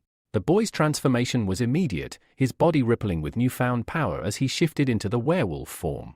He marveled at the change, his strength surging. Michael allowed him a few moments to revel in the transformation before calling him back to his senses. You need to cancel the transformation now, Michael said, observing Austin's growing exhaustion. That form is exhausting to maintain for long periods. Austin, though displeased, followed the instructions and reverted back to his original form. Michael then offered some advice. Keep a close watch on the blue pills. Be careful, those who use them are often emotionally unstable. Austin smiled, satisfied with the new power he had gained. Thanks for the advice. Ignoring the gratitude, Michael continued, for your next task, I need you to gather dirt on heroes who secretly engage in dirty deeds. Austin hesitated, asking if this meant the organization wanted to recruit new followers. Michael grinned, his voice dripping with intrigue. Not everyone can join. Some are just raw material. Austin's eyes widened in surprise. You mean? The organization plans to absorb their power. Michael laughed darkly. Where do you think the potion came from, Austin? With a sudden movement, he activated his metal shield, flying into the air. Gather the necessary materials for your C-rank ability. Work hard, Austin. The boy watched him, disheartened, but knowing he had no choice. With a sigh, he pressed his hand to his forehead and shouted, I'll do it. I'll complete the mission, no matter what. Later, Michael flew across the sky, making his way to the rocky coast to train in isolation. He had no intention of attracting attention. Landing on an empty beach under the night sky, he removed his mask and smiled in contentment. This secluded spot was perfect for training his snowwoman abilities. He extended his hand, summoning a golden portal. Moments later, a joyful Sophia emerged, rushing to him with a bright smile. I've missed you so much, she exclaimed, eager for their reunion. But Michael halted her, his tone serious. Now's not the time for that. We need to train. Sophia, frowning, hesitated. I don't want to hurt you. Michael reassured her, you're a C-rank summon. You can't harm me. Her hesitation faded as confidence filled her, and she jumped back, landing on an icy ledge. Then I'll attack first. A satisfied smile played across Michael's face as he nodded approvingly. Exactly what I expected from you, Sophia, he observed as she concentrated deeply. In response, Sophia unleashed all of her power, and the surrounding sea was quickly covered in a thick layer of ice, extending for kilometers. Snowflakes began to fall from the sky, adding an eerie chill to the air. However, Michael's focus shifted when he noticed a small rift in the space before them. A frown creased his face as he immediately suspected something was wrong. The rift grew wider, and soon, a massive paw from a monster emerged, followed by the creature itself, an enormous frog, crawling out of the rift. A message appeared before Michael, confirming that it was a B-rank humanoid monster. His relief was fleeting, as he realized that this was only a D-rank invasion, but still, it was a dangerous situation. Just as he was processing this, another creature, a unicorn, also leaped out of the rift. Both monsters immediately locked their sights on Sophia, who had no idea what was about to happen. It wasn't until Michael shouted a warning that she turned to face them. Upon seeing the creatures, Sophia froze in shock. Before she could react, the frog closed the distance between them and struck her with a powerful blow, sending her flying through the air. Realizing the danger, Michael knew he couldn't afford to do nothing any longer. He rose into the air, but before he could act, a blinding flash of light enveloped him. As the light faded, he removed his hand from his face and looked around in confusion. The first thing he saw was a huge block of ice, now hovering above the water. Cracks began to form along the block, and as the walls shattered, Sophia emerged from the ice, fully grown. She hovered above the ground, her gaze fixed on the monsters. Her voice, cold and menacing, echoed as she threatened the creatures, "Are you really that desperate to die?" With her words, the snowstorm intensified, and the temperature dropped further. The frog, struck by a fragment of the ice block, staggered out of the hole it had created. It stared at Sophia, croaking loudly as if to communicate. Sophia cursed under her breath, clearly irritated. At that moment, Michael cautiously approached, noting how much Sophia had changed. She explained, "This is my combat form." Michael blinked, clearly a little embarrassed, and turned his gaze away. Before they could speak further, Sophia wasted no time. She turned her attention back to the frog monster, unleashing a barrage of ice needles. The creature was instantly frozen into an ice statue, but Michael's question about its fate was met with a quick response. "It's not that simple." As if on cue, the frog broke free from its icy prison, and smaller fragments of ice flew in every direction. Michael, seeing an opening, activated his flame control ability. A bolt of blue fire shot toward the frog, but the creature managed to dodge. Undeterred, Michael launched several more fire attacks, each one narrowly avoided by the frog. Turning to Sophia, he urged, "Try to stop it." Sophia nodded and created more ice needles, this time pinning the frog to the ground, restricting its movements. Taking advantage of the moment, Michael used his fire ability once again, creating several fireballs that engulfed the frog. The creature let out a painful roar, but moments later, it was over. With the battle won, Michael landed gracefully on the ground. He approached the now-dead frog and knelt, activating his extraction ability. A message appeared, indicating that he had acquired the physical training ability, D rank, which allowed him to enhance his physical stamina through training. Sophia, sitting down beside him, remarked, "We lost one." Michael rose from his knees, scanning the area for any sign of the unicorn. Sophia, pointing towards the distant city, noted that there was a high probability the creature was heading there. Michael agreed, and they prepared to pursue. However, just as they were about to set off, Sophia suddenly clutched her head, shouting in frustration, "It's not fair. I've only just broken free, and now part of me wants to take control again." Michael, concerned but focused, watched as Sophia struggled with her internal conflict. What had seemed like a routine training session had quickly escalated into something much more dangerous, and the situation with the unicorn was far from over. Michael's curiosity got the best of him as he excitedly asked Sophia what was happening.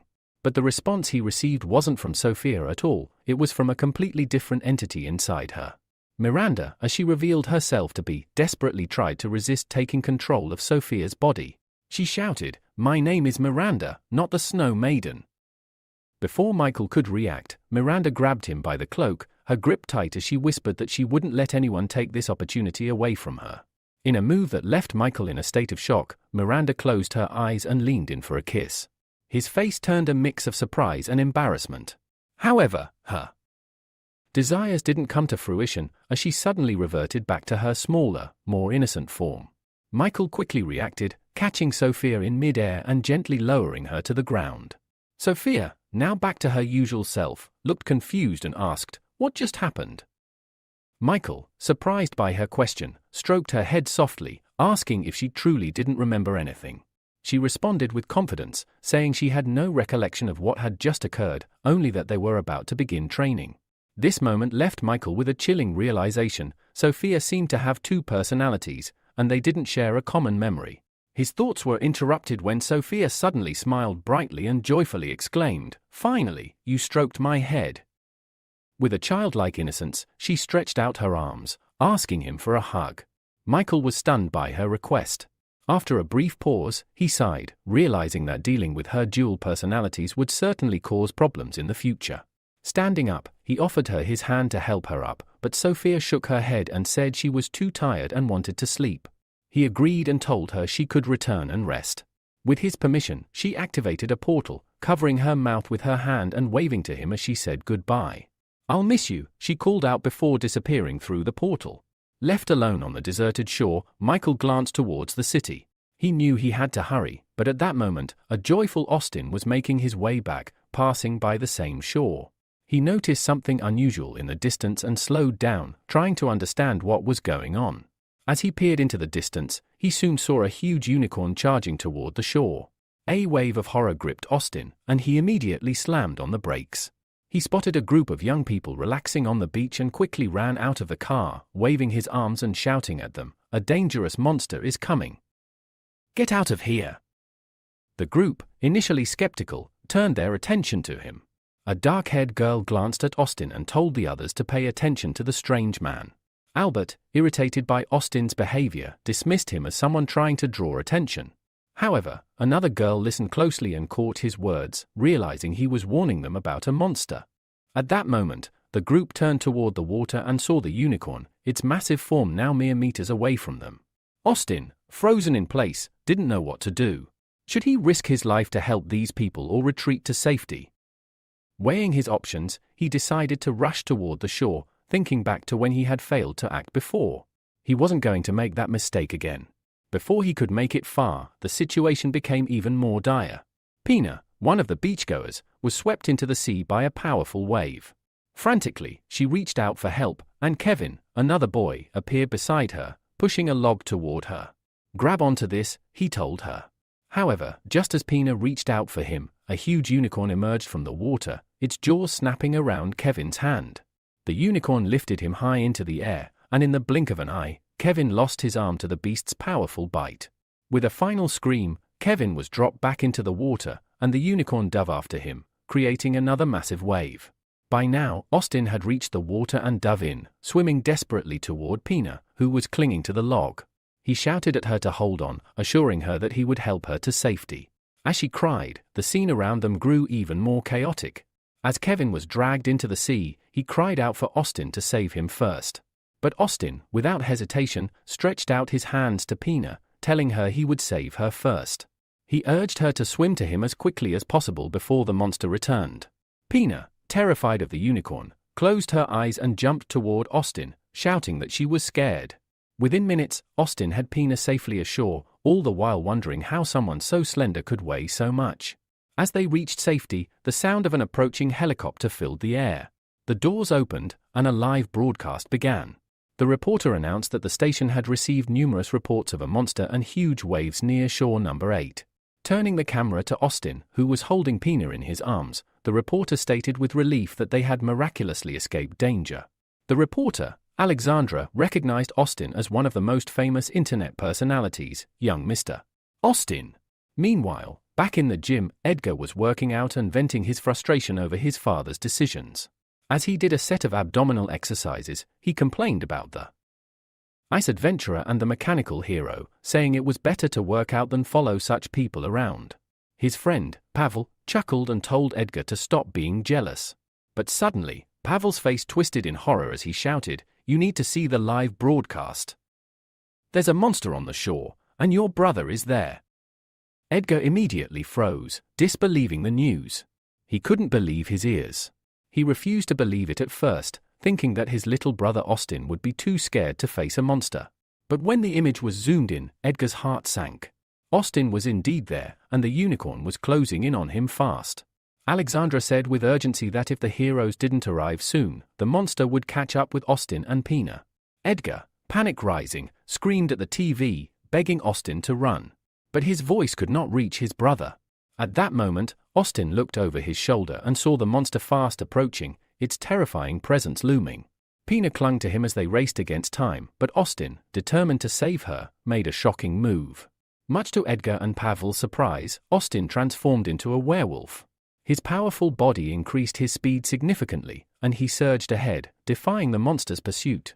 Edgar watched in disbelief, stepping back as the realization dawned on him, his brother wasn't just a regular human, he had the power to transform into a monster. Austin's transformation gave him the upper hand.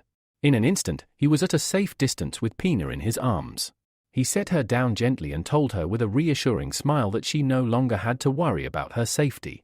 Before Pina could fully process this, Austin turned and rushed toward the unicorn. He moved with speed and confidence, fully aware of his new powers. Meanwhile, Michael had also arrived at the shore, pulling a drowning man from the sea. He turned his attention to the battle between Austin and the unicorn. With a smile, he created metal spikes, eager to see how his godson would fare. Austin, now fully in his element, chased after the unicorn with a smirk. He grabbed the unicorn's leg and, with a flash of determination in his eyes, said, "Today's a great opportunity to test my new technique." The unicorn attempted to dive under the water to shake him off, but Austin held on tightly, refusing to let go. In a move that stunned everyone watching, Austin began to spin at high speed, dragging the unicorn along with him. He released the unicorn at the right moment, sending it flying high into the air. Austin watched with a confident grin as the unicorn soared away, and he proudly declared, "I've long stopped being the kind of person who runs away or hides until the rescuers arrive." Moments after Austin launched the unicorn into the air, the beast crashed lifelessly into the water just meters from where he stood. Believing he had claimed victory, Austin threw his hands up triumphantly and shouted that he was now just one step away from surpassing his father and older brother to become an S-rank hero. Michael, who had been quietly watching from the sidelines with his metal spikes ready, smiled and acknowledged that Austin had done well. He noted that the young hero had truly changed public opinion for the better. Meanwhile, Pina's terrified friends ran up to her, frantically asking about Kevin. Still shaken, Pina explained that Kevin had been dragged into the sea by the monster while trying to save her. Albert and Vicky looked at her in disbelief. But Pina pointed at Austin, saying this brave hero had promised to help her save Kevin. Suddenly, the calm was shattered. The water below began to swirl unnaturally. Austin froze in confusion. Hadn't the monster already been defeated? Without warning, the water surged up and wrapped around his legs, lifting him high into the air in a vortex. From behind came the chilling neigh of the unicorn. The monster, still alive, drove its sharp horn into Austin's back. A scream of pain escaped from Austin's throat as the unicorn struck and hurled him downward with its hoof. Despite the injury, Austin managed to land on the shore, barely conscious. In the helicopter above, Alexandra watched in horror but continued to narrate the events live for the public. Far away, Edgar, Austin's older brother, couldn't bear to watch his brother be killed. He immediately donned his combat gear and stormed out of the Olympus office building. As he left, Pavel reminded him to leave the rest in his hands. Edgar took flight toward the battlefield. Back at the scene, Austin struggled to his feet, trembling with pain. The unicorn, refusing to relent, charged at him with renewed ferocity. As it transformed into another giant water vortex, Austin stood stunned, unable to counter the sudden burst of power. Alexandra reported that the monster had entered a berserk state, escalating the danger dramatically. The whirlwind engulfed Austin, submerging him once again and stealing his breath. Gasping, he caught sight of a familiar figure, his godfather, standing calmly on a distant rock. Desperate, Austin shouted for help. But the water held him tight, dragging him under. On the shore, the gathered crowd watched in helpless horror. Pina's eyes filled with tears. She clasped her hands tightly, praying for someone, anyone, to save him. And then, like a flash, someone dashed past them, fast as lightning. It was Michael. Alexandra, shocked, identified him as the mysterious masked figure seen recently on TV during the battle against the Black Dragon and the Lazy Swordsman. Michael reached the vortex and thanked Austin for distracting the unicorn long enough. Raising his hand, he activated his metal manipulation ability.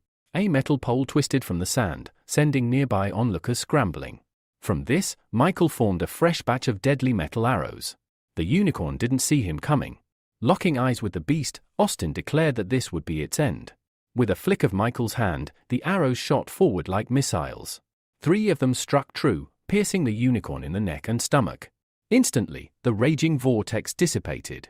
Austin dropped to the sea below, unconscious. But before he could hit the water, Michael caught him, laying him safely on a floating metal platform. As soon as he touched the shield, Austin's body reverted to human form. Hovering over the fallen monster, Michael activated his extraction ability. He retrieved a glowing core, an A-rank power called Surfing Master, which granted water walking and hydrokinesis.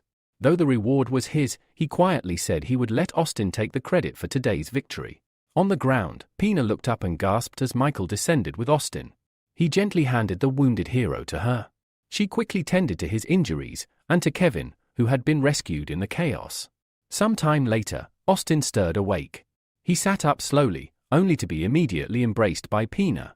She threw her arms around his neck and thanked him through tears. Embarrassed, Austin asked her to be gentle. Her embrace was pressing hard against his wound. Soon, a crowd surrounded them. Everyone had watched the battle unfold, and questions rained down when had Austin awakened his power. How long had he been hiding it? Michael, satisfied that things were under control, quietly left the scene.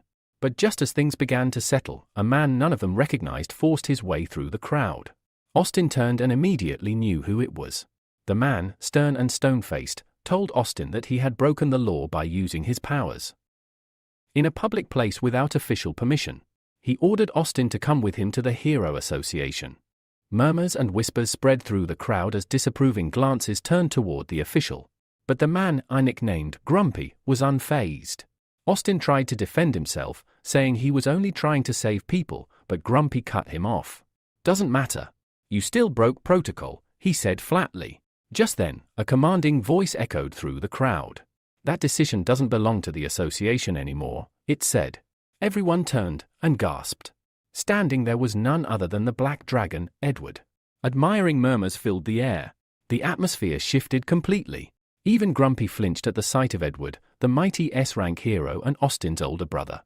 He'd come not just to protect his sibling, but to face down anyone who dared threaten him.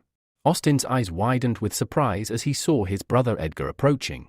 He stepped forward, asking what Edgar was doing there. But Edgar ignored the question. Instead, he examined Austin closely. After a moment of silence, he remarked that Austin's regenerative powers were impressive, his wounds were nearly healed. Then, with a stern look, Edgar warned him not to get involved in such reckless situations again. He explained that incidents like this brought unnecessary problems to their company. Austin, clearly irritated, replied that he'd try, but made no promises. Grumpy, the Hero Association officer who had insisted on arresting Austin, realized he was no longer relevant in this scene. He turned around, muttering that he hoped the Olympus company would provide a proper explanation of today's events. Without another word, he walked away. But Edgar barely noticed, his mind was elsewhere. He couldn't stop wondering how Austin had awakened such power so suddenly. As far as he knew, his younger brother had never even shown signs of having a gift before. Elsewhere in the city, Michael returned home quietly. After everything that had happened the previous day, he finally allowed himself to rest. The next morning, he stepped out of a hot shower, dried his hair, and looked at his palm. There, he materialized the glowing pearl of ability he had extracted from the unicorn, surfing master. Michael stared at the pearl and sighed. He already possessed several elemental abilities, flame, metal, and plasma manipulation. For a moment, he considered experimenting, maybe combining them to unlock something new. He summoned the pearls for those three powers and held them in the air before him. But then, his eyes dimmed with restraint. He pushed the idea aside. There was something more important weighing on his mind. His little sister. She was still suffering, and he hadn't yet found a healing ability strong enough to help her. That thought sparked an idea. Somewhere in the Hero Association, there had to be someone with powerful healing powers. Maybe he could find out more by entering the mind of one of their heroes, perhaps someone high-ranking, like the well-known hero of hot and sour noodles. Closing his eyes, Michael activated his human control ability. Adam, better known by his heroic alias Hot and Sour Noodles, was leisurely strolling through a nearby park on his day off when suddenly, his body froze. His consciousness faded. Michael had taken over. Inside Adam's body, Michael opened his eyes, grinning. The takeover had worked.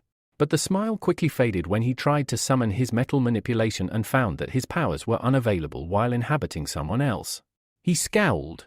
Just then, voices caught his attention.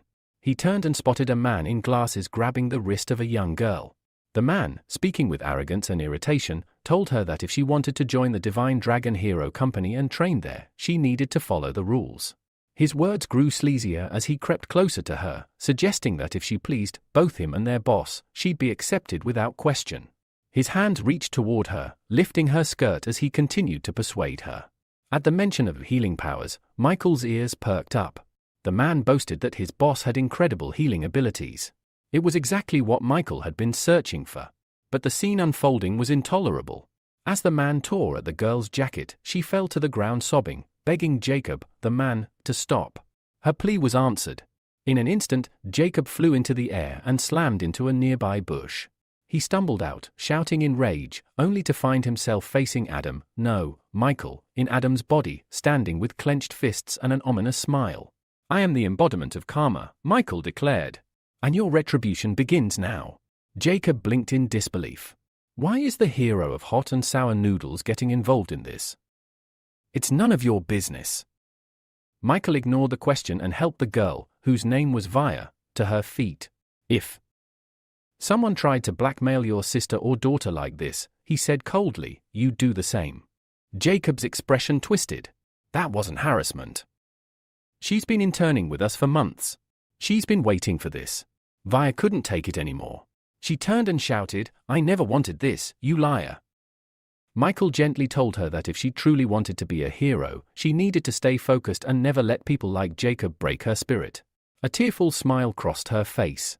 I'll remember that, she said, then turned and marched away with a final insult hurled at Jacob. Now alone, Jacob's temper flared. He glared at Michael and stepped forward, raising his fist. You let her ruin everything I worked for. I'll break you for this. Michael didn't flinch. He popped an orange pill into his mouth. In the blink of an eye, his appearance changed. He'd triggered Adam's transformation into the actual hot and sour noodles. Power surged through him. Jacob charged. Michael didn't hesitate. He threw a devastating punch directly into Jacob's stomach. The force of the blow folded the man in half. The impact of Michael's punch had launched Jacob several meters through the air, sending him crashing back into the bushes. Michael stood still, expecting his opponent to reappear, but the surroundings remained eerily quiet. His brow furrowed as he called out, demanding Jacob to come out. Hidden among the leaves, Jacob's voice responded, dripping with resentment. He taunted that even if Michael had used an oversalted capsule to transform, the power of the hot and sour noodles hero would still vanish after just 15 minutes. That short duration startled Michael. He had already realized that while abilities didn't transfer between bodies, their internal strength did, because it was tied to the soul. And since Michael had amassed a terrifying amount of inner power by collecting abilities, the full potential of a transformation could be greatly amplified if harnessed correctly. In theory, using the spiritual energy of the octopus he once defeated, he could unleash enough power to make the transformation last longer than expected. The thought made him smirk. He focused and instantly sensed Jacob's presence a few meters behind him. Without hesitation, he leapt forward and dragged the man from the bushes. Jacob's eyes widened in confusion. How could a mere B-rank hero detect him? Michael's lips curled into a smug grin. Maybe I'm not showing my real strength. Now panicked, Jacob quickly admitted defeat. He promised to stop interfering and even offered to speak with the Divine Dragon Company to reward Michael with material compensation. Holding Jacob off the ground, Michael gave him a chilling stare. I'll let you go if you promise not to cause more trouble or chase revenge. But then, a sinister thought crossed Michael's mind, and a dark smile spread across his face. Jacob, sensing something was wrong, covered his backside in fear and stammered, What are you going to do? Are you gay? Michael didn't answer. He remained silent, his eyes glinting with amusement. Jacob, terrified, pleaded for a peaceful conversation. But Michael had a different plan. He wasn't just going to punish this scumbag, he was going to ruin his reputation. He dragged Jacob into the bushes. Moments later, screams echoed through the park, Jacob's frightened voice begging Michael not to take off his clothes. Minutes passed before Michael emerged, calmly transforming back to his original form. Chuckling to himself, he pulled out his phone and examined the photos he had just taken, enough to ensure Jacob would never harass another girl again. He left a message on the device, don't delete the new photos if you don't want more problems. Then he closed his eyes and deactivated the human control ability. Instantly, Adam, now back in control of his own body, blinked in confusion. Still standing in the park, he assumed he had dozed off while walking. But the phone in his hand buzzed with a strange message. Opening the gallery, his eyes locked onto a photo of a half-naked stranger. Adam screamed in horror, completely bewildered. Elsewhere, in the L-City Hero Association branch, a meeting of top heroes was underway. William, the head of the L-City branch, scanned the room. Tension crackled in the air. The co-head beside him looked just as tense as they addressed the gathered heroes. William began, planning the first defense phase will require the help of the Olympus Company. The scale of the depressions is enormous, everyone needs to be on alert.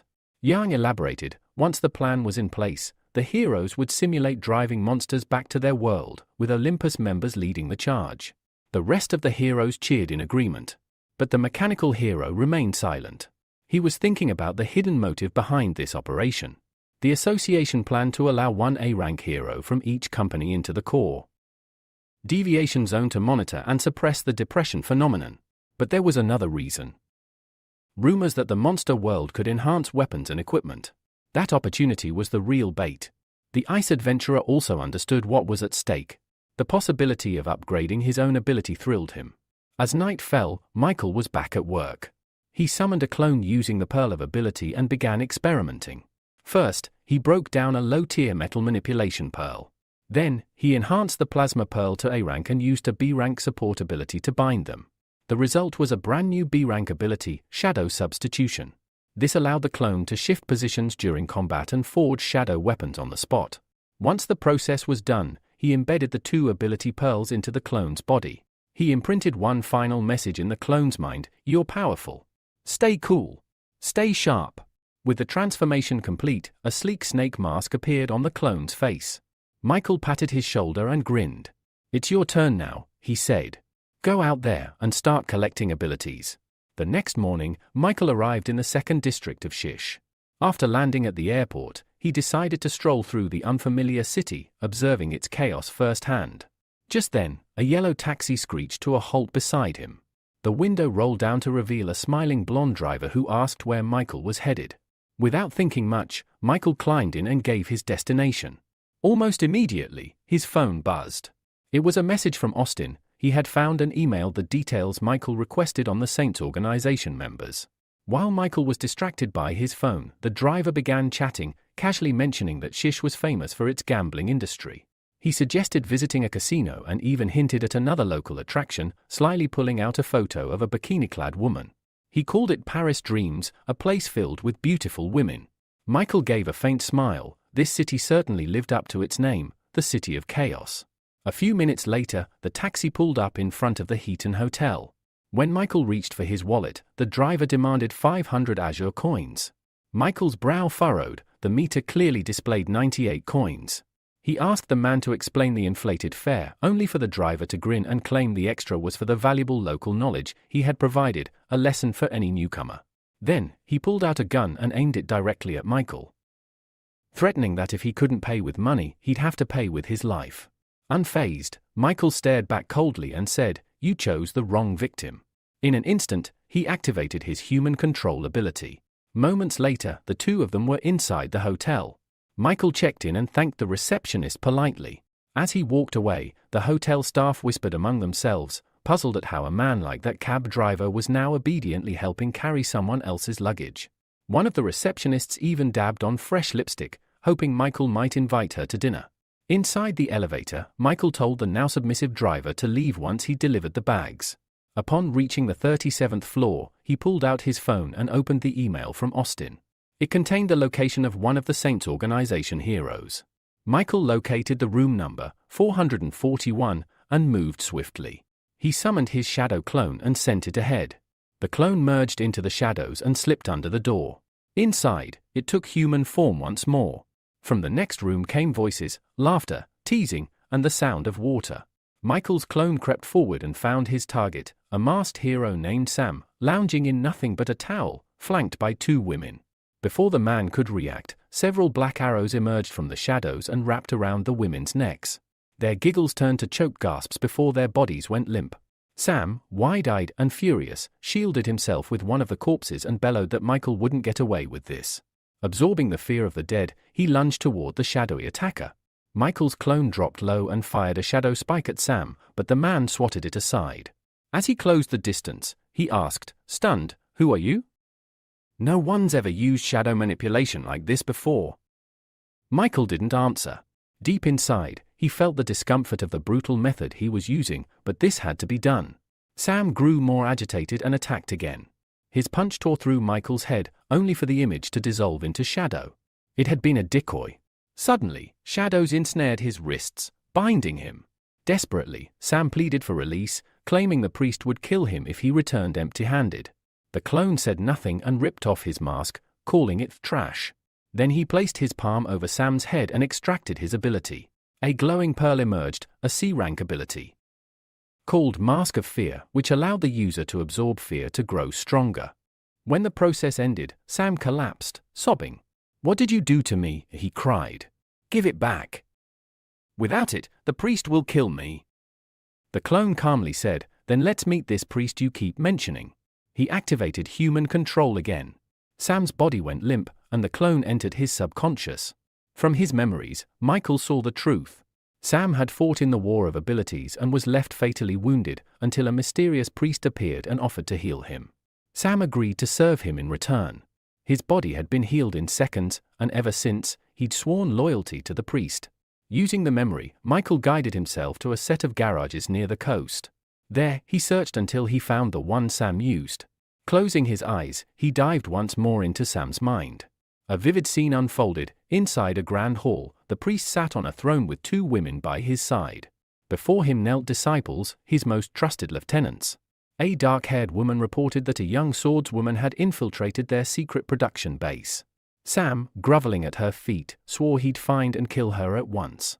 But nearby, another of the priest's commanders, bloodthirsty Rose of the Deep Sea Army, doubted his ability to take down an A-rank hero.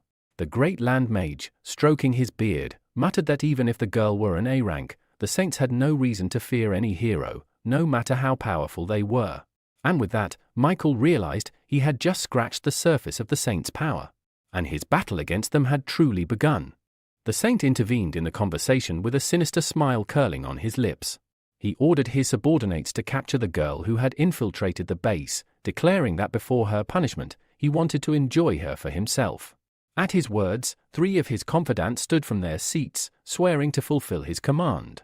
Sam also bowed his head respectfully and requested permission to take a vacation.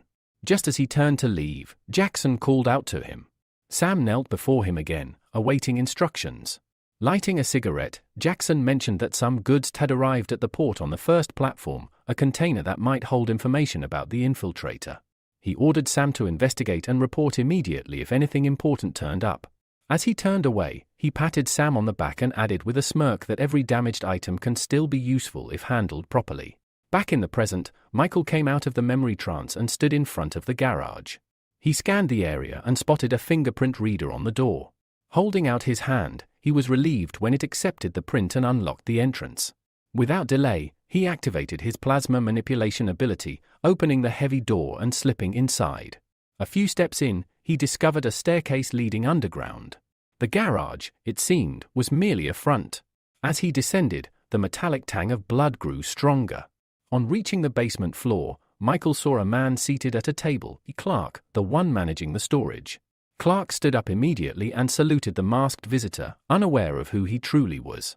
Michael approached with authority and asked if anything unusual had happened that day. Clark casually mentioned that some valuable new goods had arrived, though the creatures had started to get on his nerves. Michael, tense at the word goods, demanded to see them. The two walked deeper into the corridor. As they passed a row of barred cells, Michael's stomach turned. Inside were children, silent, bruised, and broken. Clark barked a threat at them, warning that if they dared to make a sound, they'd face worse than a beating. Michael clenched his fists, struggling to contain the fury rising within him. He knew now what Jackson had meant by product. Suddenly, cries of agony echoed through the corridor. Behind one of the walls, a boy was being brutally whipped. Blood streamed from his ear. Freshly bitten off. The enraged warden raised his whip again, but Michael stopped him cold, his voice like steel. When he demanded an explanation, the warden sputtered, trying to cover up the incident. Then a blue-haired man, known as Mantis, one of the preachers of the organization, stepped in with a vile smirk. He casually revealed the truth. Marcus had tried to have fun with the boy's sister. That was all the boy had needed to retaliate. The word struck Michael like a dagger. He glanced at the small, trembling girl nearby, barely clothed and no older than 11. Mantis laughed and remarked that Michael should have been off enjoying his vacation instead of visiting the dungeons. Michael, forcing himself to stay in character, said the girls were fine, but today he came to check the condition of the goods for the Deep Sea Army commander. Pointing to the blooded boy, he ordered him to be released, claiming he could fetch a high price.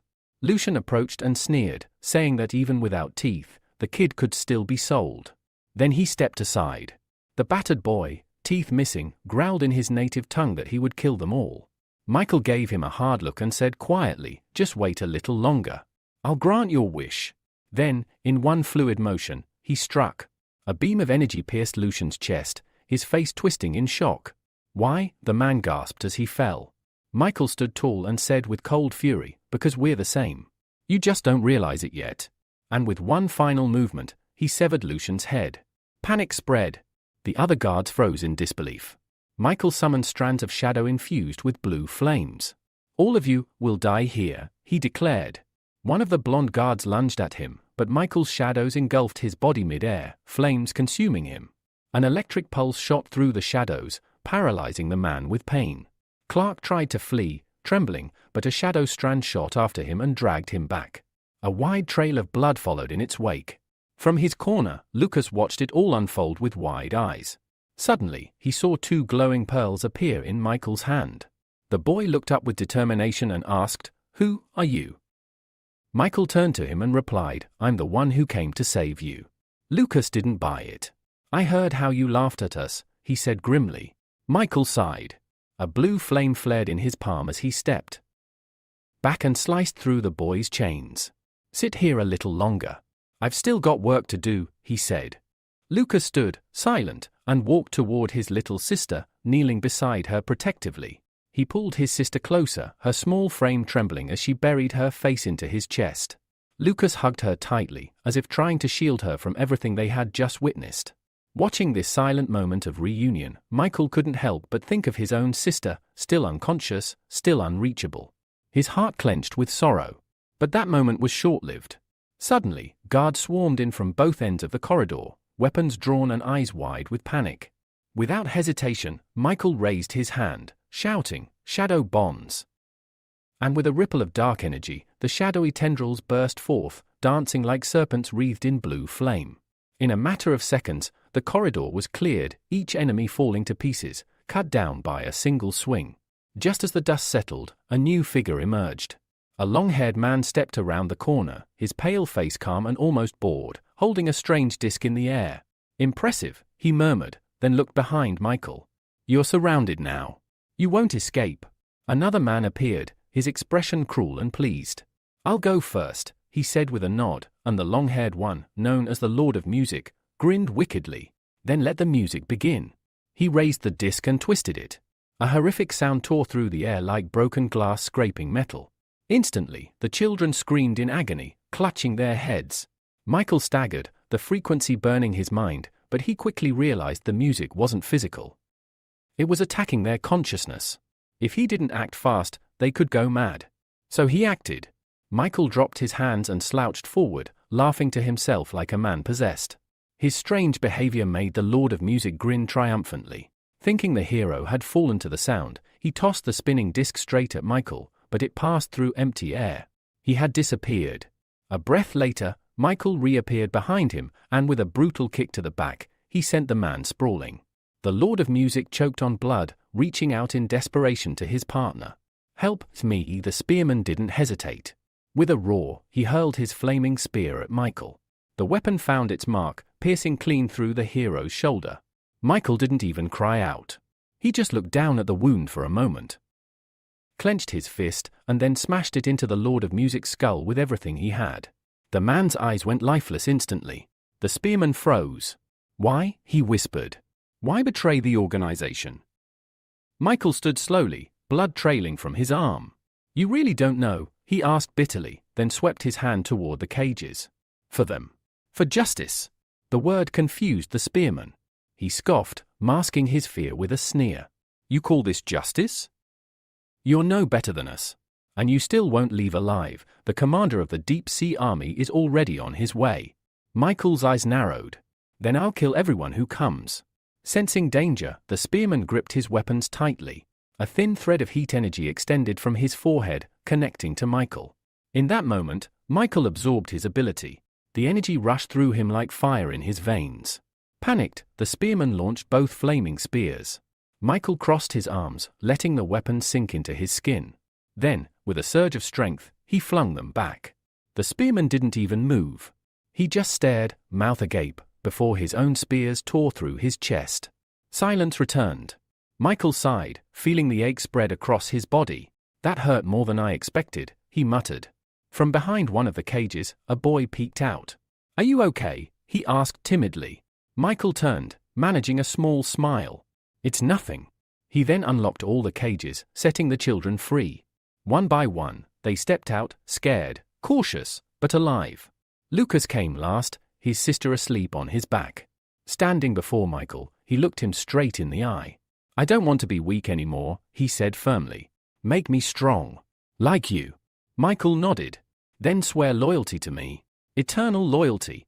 Without hesitation, Lucas responded, "I'm ready. I'll be your most devoted student." Satisfied, Michael handed him a glowing pearl, the same one he had taken from Mantis. "This is an ability pearl," he explained. "It will let you turn your hands into blades. With this, you can protect yourself and her." Lucas accepted it with a glowing smile and a nod of gratitude. Then, carrying his sister, he followed the other children toward the exit, glancing back once at the masked man who had saved them. Michael turned back to the corpses. There was one last task. He stretched out his hand, activating his extraction ability. One by one, he pulled the pearls from the dead bodies, harvesting their powers. A pleased smile crept across his face. "Last time, it took me forever to get 2 pearls from the frog and unicorn," he muttered. "This time, I hit the jackpot."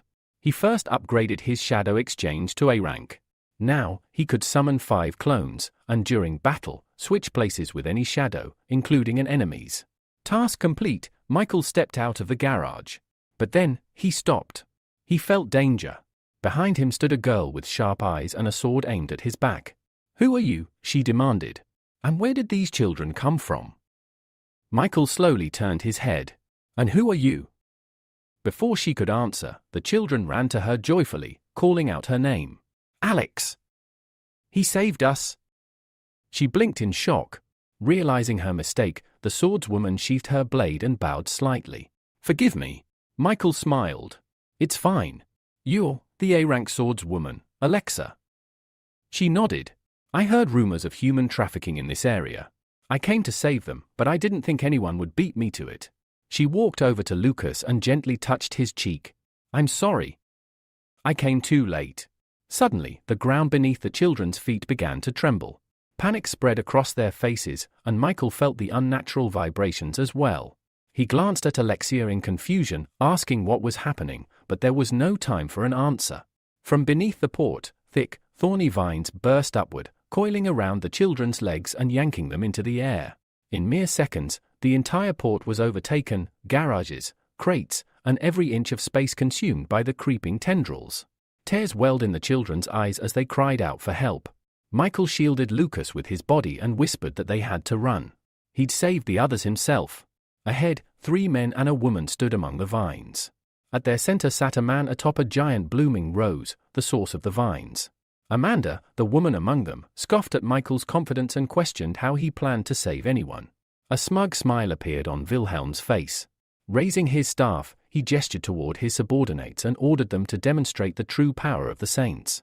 He then activated his healing ability, a divine energy surging from him and into Amanda's back, instantly revitalizing her.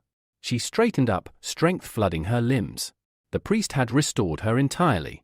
With a mocking tone, Wilhelm warned Alexia not to interfere with the saints. Goods. If she valued her life, she should surrender now. Then, his gaze turned cold as it landed on Michael. Without hesitation, he commanded the traitor to be eliminated on the spot. Michael and Alexia stood ready. She gripped her sword with both hands, determined. She was confident she could handle the 3 subordinates, but the priest would be another matter entirely. Fixing her eyes on Wilhelm, she warned him that the Hero Association was already on its way. If they didn't surrender now, they'd be executed for defiance. But Wilhelm only sneered. He repeated his order. His subordinates charged. Alexia stepped forward, activating her seal power. Her sword gleamed with dangerous energy, shocking even Michael. This was no ordinary A-rank technique. She dashed forward, determined to stop them. The Earth Mage, Jackson, conjured a sand-based magic circle, and a massive wall of earth erupted in her path. But Alexia didn't falter. With one mighty swing, she shattered the barrier and pressed on. Jackson didn't stop. He began casting again. Nearby, 3 spheres of water materialized. Alexia moved first, unleashing a searing wave of fire from her sword. But as she looked down at her attack's path, her eyes widened in horror. Amanda stood ahead, holding a captured child in front of her like a shield. With a twisted smile, Amanda declared that this child would be her first victim. The flames engulfed the boy before Alexia could react, leaving no trace behind. Trembling, Alexia screamed, asking how she could stoop so low. Amanda's smile only deepened. Kindness, she said, was weakness. And she still had more hostages. Behind them, Jackson smirked. His body dissolved into water, and in an instant, he reappeared behind Alexia, blade raised. She never saw it coming. But before the sword could fall, Michael intervened. He threw himself between them, the blade slashing through his mask and tearing it away. Beneath it, another snake-shaped mask lay hidden. With irritation, Michael muttered that had been too close. One more second and the second mask would have been damaged too. Then, with swift vengeance, he spun and struck Jackson, driving his sword into the man's neck. Blood spurted as Jackson staggered back, clutching the wound. Alexa moved to finish him off, but Michael stopped her. Behind them, Wilhelm rose from his rose throne, raising his staff high. He used his healing ability once more. Jackson's wound instantly vanished. The man let out a relieved laugh. With the high priest nearby, they were practically immortal. Wilhelm then activated his enhancement skill. A glowing blue light engulfed his subordinates, amplifying their powers even further. Michael frowned. At this rate, their combat strength could rival A rank or more. Jackson dropped to one knee, concentrating. Energy surged around him. Alexa cried out in warning. The Earth Mage's next spell would rival the power of A rank destruction. Michael understood instantly. If that spell landed, the hostages would be caught in the blast. He had to stop it, no matter what. He looked at Alexa and said, "I'll handle him. You take the others." The girl hesitated. "But even if you stop him, what about the children?" Michael didn't answer. He simply told her to trust him. For some reason, she did. With a deep breath, she gripped her sword tightly and whispered that she'd clear the path. Then she leapt forward and clashed with Justin, Amanda's ally. Their blades met with explosive force. Justin called for backup, and Amanda, annoyed, responded by summoning more vines.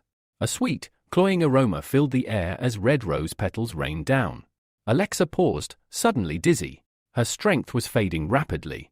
Amanda explained with glee that her body secreted a scent that aroused desire, weakening opponents by seducing their minds. Justin created water clones, approaching Alexa from behind. He leaned in, taunting her. But at that moment, Alexa unleashed her trump card, the Mind Seal. A pillar of blinding light burst from her, knocking Justin and his clones away. Amanda's eyes widened. This swordswoman had accessed something rare, something powerful. Before Amanda could react, Alexa vanished. Her sword cut Amanda in two before the woman even understood what happened. Standing behind her, Alexa whispered that she had only recently mastered this rebirth technique, allowing her to resurrect her strength in moments of crisis. Meanwhile, Jackson completed his incantation. A colossal earthen dragon materialized and roared, charging toward the children. Screams erupted across the port. But before the dragon could reach them, a dark shadow crawled along the vine stems. Lightning crackled. Michael appeared. His hand sparked with electric energy. With precision, he launched a bolt straight into the dragon's open mouth, paralyzing it. He clenched his fists, and a massive explosion rocked the port. From above, a rescue helicopter neared.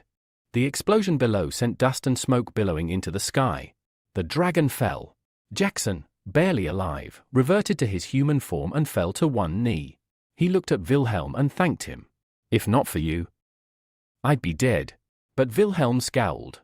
His voice was laced with contempt. "You're all useless," he muttered. "I've already lost 2 B-rank followers for this." Even though the Saints had suffered defeat, the old man remained calm. He assured Wilhelm that the organization could be rebuilt. After all, the high priest was still alive. Restoring everything wouldn't be difficult. Wilhelm slowly turned his gaze toward the battlefield, nodding in agreement. Amid the thick dust still swirling through the air, his eyes locked onto a single figure, Michael, carrying an unconscious Alexa on his shoulder.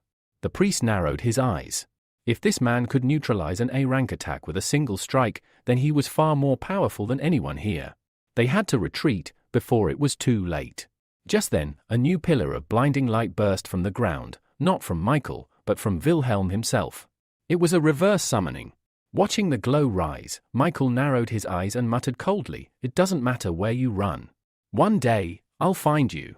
He gently laid Alexa on the ground and walked over to one of the fallen enemies. Stretching out his hand, Michael activated the ability extraction process. In a matter of seconds, a glowing pearl appeared in his palm. This was the B-rank ability Deep Sea Ghost.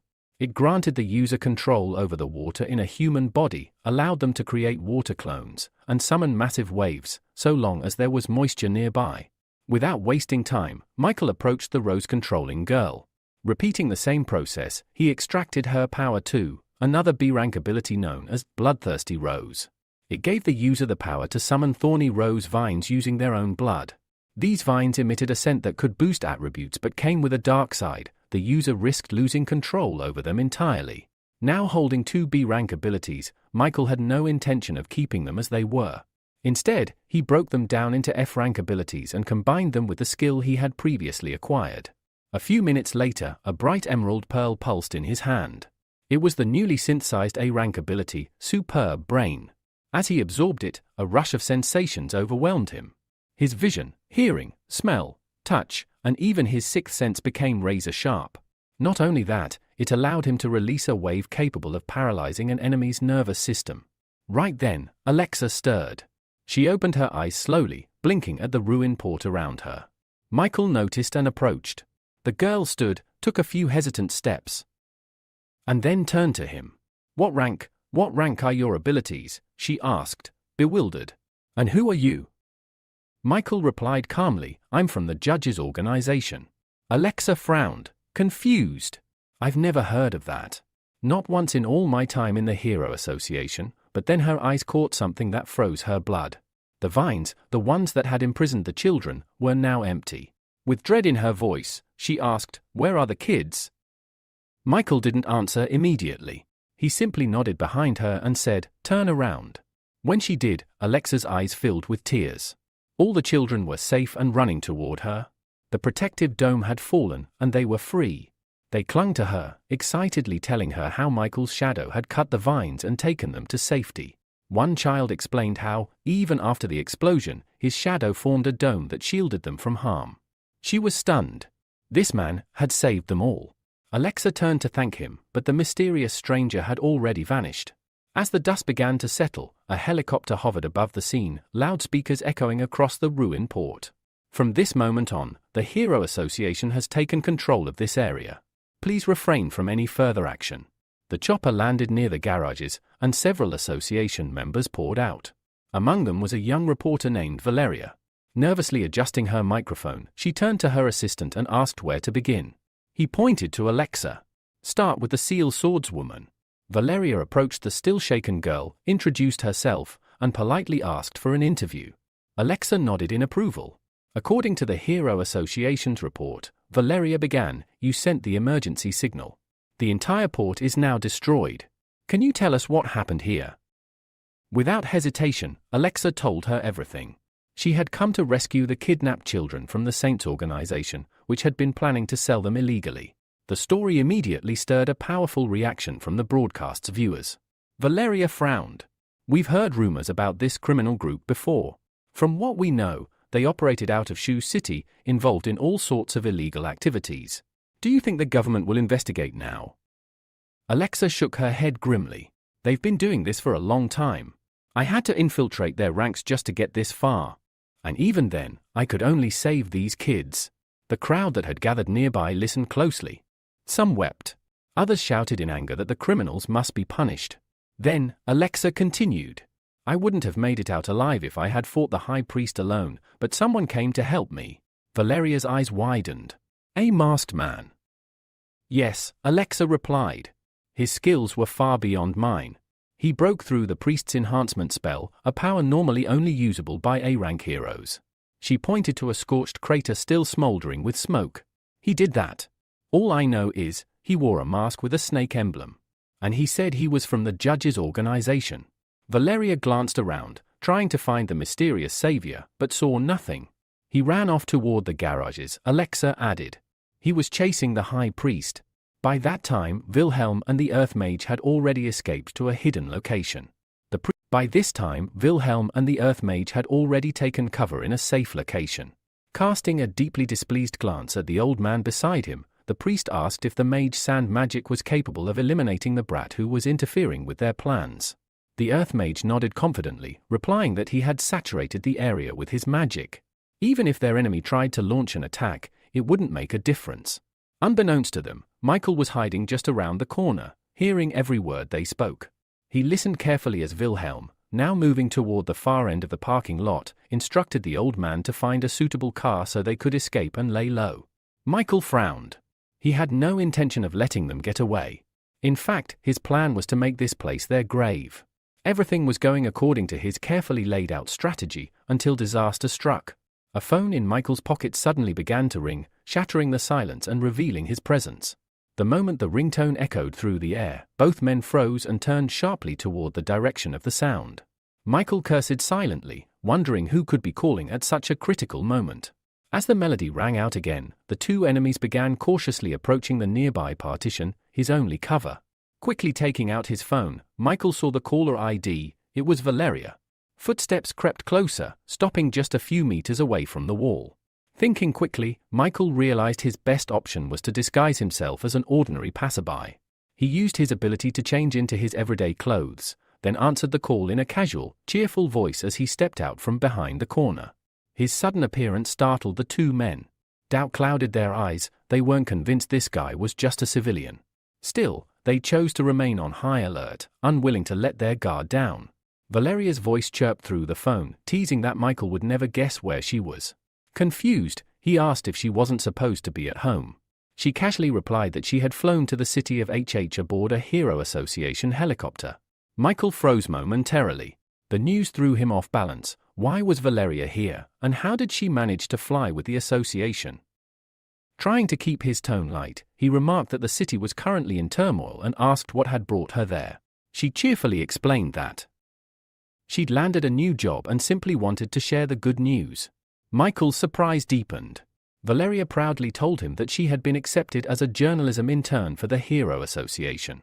She had already conducted her first interview with the sword-wielding heroine, Alexa, and now planned to find and interview the mysterious masked man, him.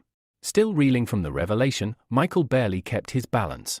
This news was anything but welcome. With the association's resources, Valeria could very well track him down. Regaining his composure, he congratulated her and promised they'd celebrate her new position soon. All the while, the two men continued watching him, and once he disappeared into a dark corridor, they convinced themselves he had indeed been just a passerby. But Wilhelm sensed otherwise. He realized too late that they had been deceived and had let their guard down. Without warning, Michael, now back in his serpent form, leapt from the shadows, trailing chains of shadowy energy enveloped in blue flame. The Earth Mage reacted instantly, summoning fierce earth wolves and commanding them to attack. One of the wolves lunged at Michael, but his body vanished into thin air upon impact. Wilhelm, amused by the illusion, remarked with a grin that they needed more wolves to deal with this guy.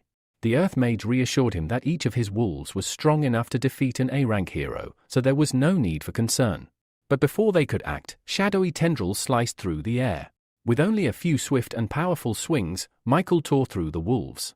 Neither man noticed when Michael appeared behind Wilhelm, piercing his left shoulder with a shadow spear. Shadowy bonds prevented the man from turning around. Blood welled up in Wilhelm's mouth as he asked how Michael had mastered multiple types of magic. The old priest beside him met a similar fate. With a final plea, Wilhelm offered his cooperation, saying he would owe the hero a great debt if spared. Michael, unfazed, raised a finger to his mask in a silent gesture for the man to be quiet. "I don't save lives for my own benefit," he said coldly, "only in the name of justice." Immediately, the shadowy fetters coiled tighter around their necks, squeezing with increasing force. Realizing he had one last chance, Wilhelm pulled out a pair of small blue pills and quickly swallowed them. Sensing danger, Michael immediately leapt back, unsure what effect those mysterious pills would have. Suddenly, Wilhelm's body was engulfed in a golden glow. He bent over, clutching his head in his hands, groaning as his body trembled under the strange power. Moments later, the glow faded. When he lifted his head, he turned to Michael with a maniacal smile stretching across his face. "You force me to do this," Wilhelm hissed. "I'm not only a healer. I know much more." Then, without hesitation, the man shoved his hand into his own mouth. Screaming in agony, he began to pull out a massive object. Michael's eyes narrowed. The energy radiating from Wilhelm had suddenly changed. It was familiar, uncannily similar to what he had once sensed from Alexa's sword. A few long seconds passed. At last, Wilhelm drew out an enormous golden spear. It was immediately surrounded by a divine radiance. His wild laughter echoed through the air as he declared, "Behold! My trump card, the legendary Spear of Justice." Raising the weapon high into the air, he activated a skill called Sacred Thorn. The moment the skill triggered, numerous golden portals appeared in midair. From each one emerged identical replicas of Wilhelm's spear. With fury in his voice, Wilhelm roared, "Justice will be done!" Obeying his command, the glowing spears all launched toward Michael at once. Michael narrowly dodged the first wave, leaping aside just before they could pierce him. But the attack didn't stop. More and more spears poured from the portals, chasing him relentlessly. No matter where he turned, they followed. Suddenly, one of the spears grazed his left leg. A sharp, deep wound was left in its wake. Wilhelm, watching from a distance, burst into gleeful laughter. "You can dodge all you want," he taunted. "But your end has already been decided." Michael dropped to one knee, pain shooting through his leg. He gritted his teeth, frustrated that such a seemingly light strike had wounded him so severely. As he looked up at the ceiling, he realized something troubling. The golden glow from the spears had lit up the entire area, making it impossible for him to remain hidden. Once again, the spears descended. But this time, Michael was ready. Determined, he whispered, "Let's see which of us is faster." Wilhelm only laughed harder. "Faster than light? Don't make me laugh." Yet at that very moment, Michael's eyes glinted sharply. He had activated his superbrain ability. Time seemed to slow. The movements of the spears decelerated noticeably. Then, near the stunned Wilhelm, several massive shadows emerged. Without needing to move, Michael summoned multiple shadow clones, each one armed with bladed weapons. In perfect sync, the clones surged past Wilhelm, slashing as they moved. Only after the ambush did Michael release his grip over Wilhelm's movements. "You should surrender," Michael said coldly. Wilhelm's expression shifted from triumph to confusion. He couldn't move a muscle, no matter how hard he tried. Just then, 5 shadow-infused spears, mimicking the trajectories of the earlier clones, shot toward him with terrifying speed. All 5 pierced him simultaneously. A guttural scream tore from Wilhelm's throat. Struggling to breathe, he managed to gasp. No one man, should have this many powers." Michael, seeing the man's attempt to heal, stepped forward. "Don't bother," he warned. "You'll keep experiencing death again and again until you stop trying." He extended his hand and activated his extraction ability. A golden light glowed around Wilhelm's chest, and Michael absorbed it. The ability was called Heart of Light, an A-rank power with multiple functions. Recovery heals physical wounds. Enhancement boosts the user's abilities. Invisibility conceals a selected target. Holy Healing restores health to oneself or others. Spear of Justice summons a massive spear imbued with light magic. Without delay, Michael used Holy Healing. A warm glow enveloped his body, knitting his wounds and replenishing his strength. He exhaled slowly, feeling vitality return to his limbs. "I'll need to be more careful next time," he muttered. "I didn't expect Wilhelm to have one of those blue pills. I almost died because of it." With his healing complete, he walked over to the corpse of the Earth Mage. Activating extraction once more, he absorbed the Mage's B-rank ability, Great Land Wizard. This power allowed the user to reshape terrain using sand and summon an offensive sand creature. Just then, a loud voice rang out from the street. It was a public announcement from the Hero Association. "Attention! The Hero Association is taking control of this area. Please stand by." Michael didn't intend to be discovered. He quickly changed out of his combat attire and slipped away into the shadows before the association members could arrive. By the time he vanished, several Hero Association helicopters had already landed near the building. Valeria, now on site with the investigation team, reported that the earlier noise had indeed been the result of an intense battle. As they descended into the parking lot, her eyes landed on a familiar figure. There lay Wilhelm's body, pierced by his own legendary spears. Valeria stood frozen in place, staring in disbelief at the lifeless body lying before her. This was the High Priest," she whispered. "The leader of the Organization of Saints." A cameraman moved in closer, capturing detailed footage of the fallen villain. The broadcast spread rapidly, and viewers across the region reacted with shock and satisfaction.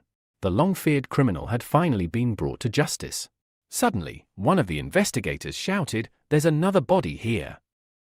Valeria's face turned pale. The sight of more death overwhelmed her. She clutched her mouth with one hand, stumbling backward. A wave of nausea surged through her. Unable to hold it in, she turned and rushed to a nearby wall. "Valeria! Are you all right?" someone called out, concerned. But she couldn't hear them. Reaching the corner, she leaned against the wall, and then everything she'd eaten came back up. Her body trembled as the moment's horror overcame her. Then, just as she wiped her mouth, a hand extended a bottle of water toward her. She froze. That voice, calm and familiar, spoke gently. "Here, drink." Valeria looked up. "Michael." "What are you doing here?" she asked, her voice still shaky. "I was nearby when you called me," he answered, crouching beside her. With all the noise the association made, it wasn't hard to find you. A faint blush rose to her cheeks. Looking away, she murmured, "You're never around during my best interviews, but somehow, you always catch me like this." Michael chuckled softly. He pulled her into a comforting embrace and pressed a gentle kiss to the top of her head. "You're beautiful no matter what," he whispered, though part of him mentally scolded himself for not cleaning up the place before anyone arrived. Just then, Paul approached. Seeing Valeria in someone's arms, he hesitated, his question catching in his throat. He had wanted to ask if she was feeling better, but now stood awkwardly, unsure of what to say. Michael noticed him first. Stepping back slightly, he gave Paul a nod, helping break the silence. "There's been a development," Paul announced. "The rescue team found a girl. She was kidnapped by the Organization of Saints. They're prepping her for an interview." Valeria's eyes widened. She turned toward the direction Paul pointed, and there, near a hole in the floor, a rescue worker was helping several children out from underground. Without hesitation, Valeria slipped out of Michael's embrace. "Wait here," she said quickly before running off to do her job. Michael nodded, watching her go with a warm smile on his face.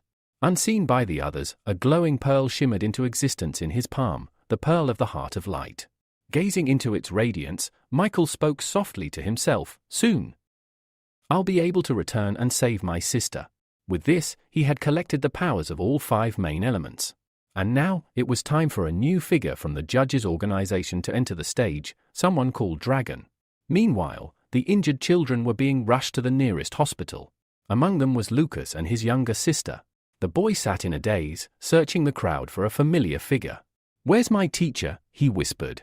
Then, at the edge of the lot, a quiet sound drew his attention. Turning, he spotted a man in a snake mask standing by the car entrance, signaling silently for him to keep quiet. It was his teacher. The doctor, now under Michael's influence, continued escorting children to safety, completely ignoring the hero in the shadows. Michael sat beside Lucas and asked gently, "How's your sister?" Lucas lowered his head, his voice heavy with grief. "She's dead, but I want to take her home. I can't leave her in that horrible place." In response, Michael opened his palm, revealing the radiant pearl. "I can save her." Lucas's eyes widened with hope. You can?" Michael nodded. Placing his palm over the girl's body, he activated holy healing. A divine glow spread through her body, and after several tense seconds, Juliana's eyelids fluttered open. She blinked and instinctively pulled closer to her brother. Tears welled in Lucas's eyes. "She's alive," he whispered, his voice breaking with joy. "She's alive." Smiling, Michael moved to heal Lucas's own injuries. "I'll take you both away from here soon," he promised. "But no one must know how quickly Juliana was healed." "Understood." Lucas wiped his eyes and nodded solemnly. Then, Michael placed a hand on the boy's shoulder. "From now on, you can call me teacher," he said, handing the boy a small pouch of money. "Your sister is still too young, she deserves to live a normal life. But I need you to infiltrate the hero class at sea." Lucas hesitated.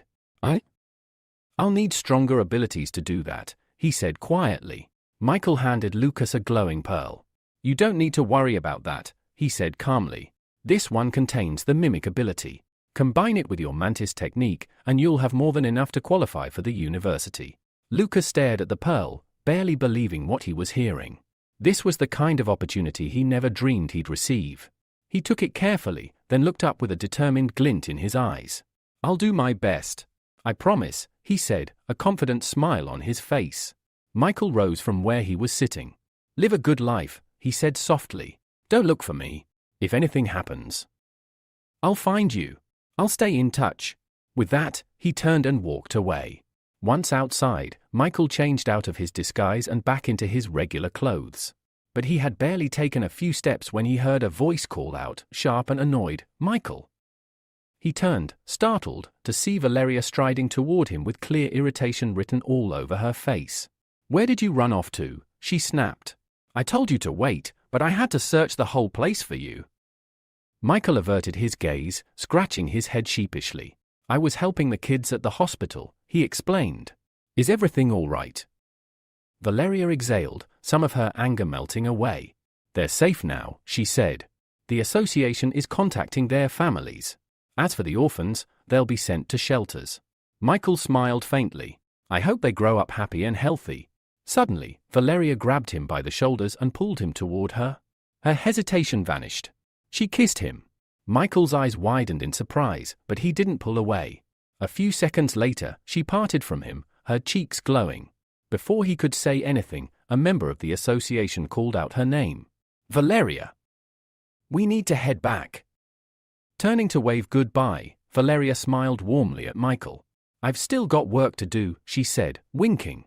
"But I'll see you in a few days, at home, beloved." Michael stood there, completely flustered. It took him a few moments to recover from what had just happened. Several hours later, he was on a plane, heading back. His mind was already focused on one thing, his sister. The moment he arrived, he rushed to the hospital and entered her room. Holding his palm over her, he activated holy healing. A bright light engulfed her entire body. He held his breath. But when the glow faded, nothing happened. Lucia remained motionless, unconscious. His heart sank. "No, come on." "Lucia," he whispered, panic creeping into his voice. "Wake up," no response. Suddenly, strange blue bubbles began to rise from her head. Michael reached out cautiously, but they scattered the moment he got close.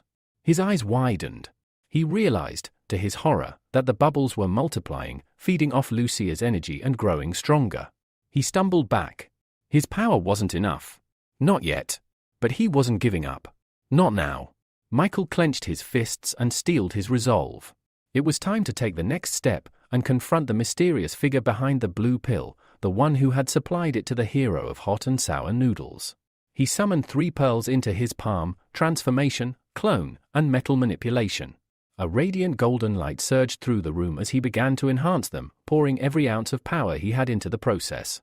Half an hour later, it was done. In his hand shimmered a golden C-rank pearl of transformation. With it, he could instantly alter his appearance, voice, personality, even his body type. It also enhanced his acting skills to near perfection. Next, he upgraded the clone ability to C-rank. The clone would be 8 times weaker than him and last only 30 minutes, but it was more than enough for infiltration. Finally, he focused on metal control and pushed his limits. Minutes passed. Sweat dripped from his forehead. Then, he fell to his knees, exhausted. But in his hand was an S-rank pearl. Now, he could control metal across a 10,000 mile radius, up to 100,000 tons in total weight.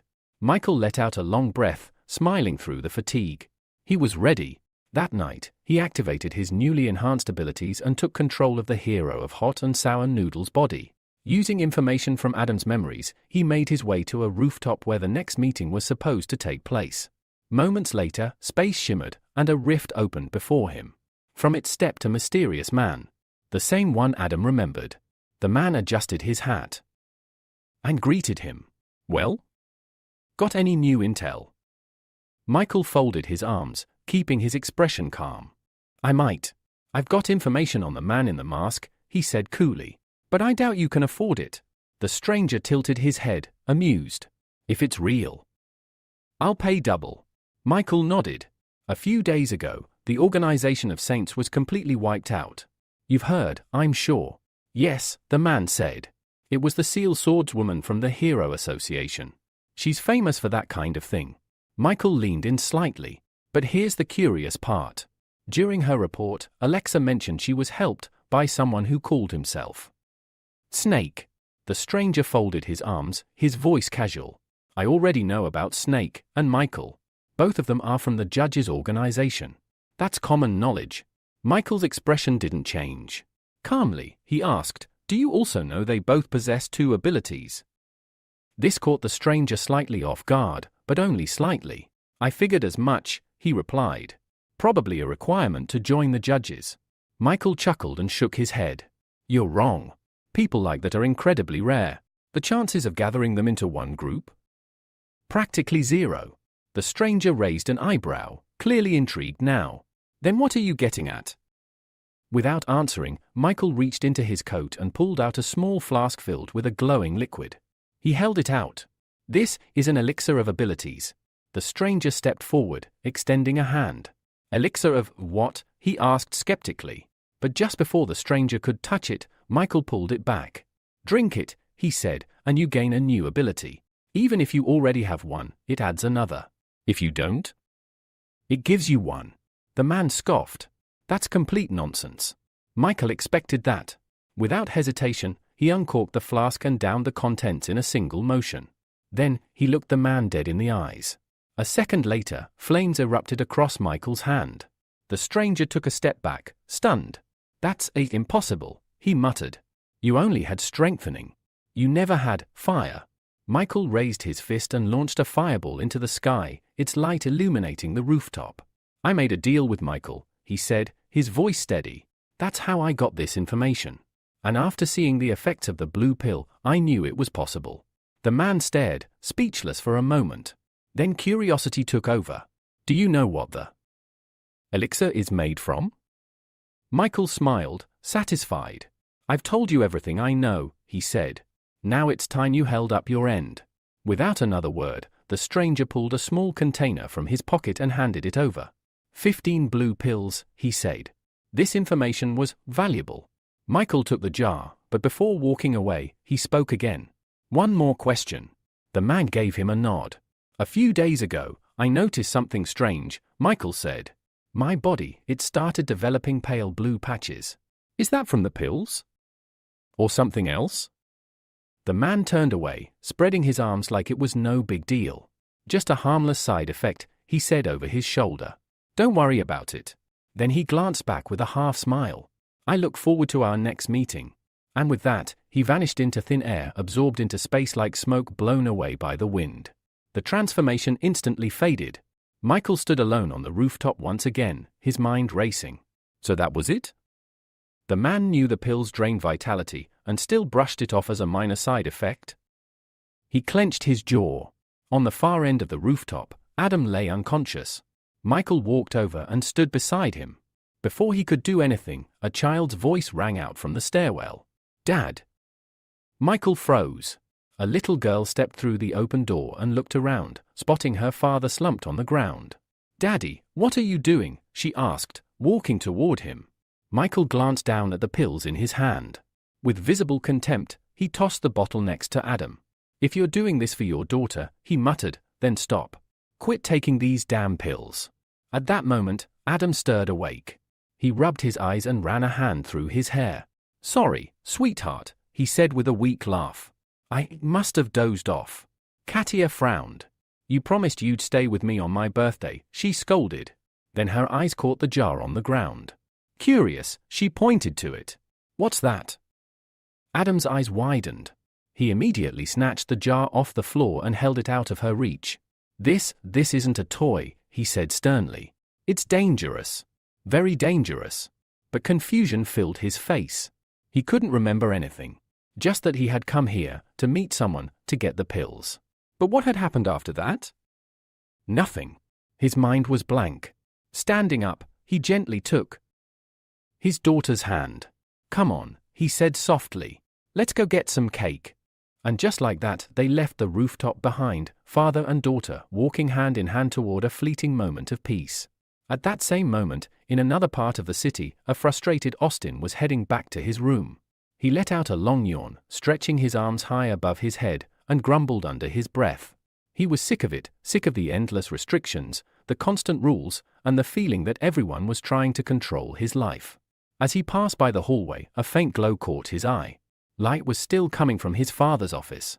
Austin paused, confused. What's he still doing up? He wondered. It was already late, far past the time his father usually called it a night. Quietly, Austin pushed the door open and peeked inside. But to his surprise, the room was empty. The desk lamp was still on, casting a focus beam of light across a cluttered tabletop. Drawings, schematics, and technical documents were scattered everywhere. And right in the center, there was a single piece of paper lying neatly on the surface. Curiosity took hold. He stepped inside, drawn to the document like a moth to flame.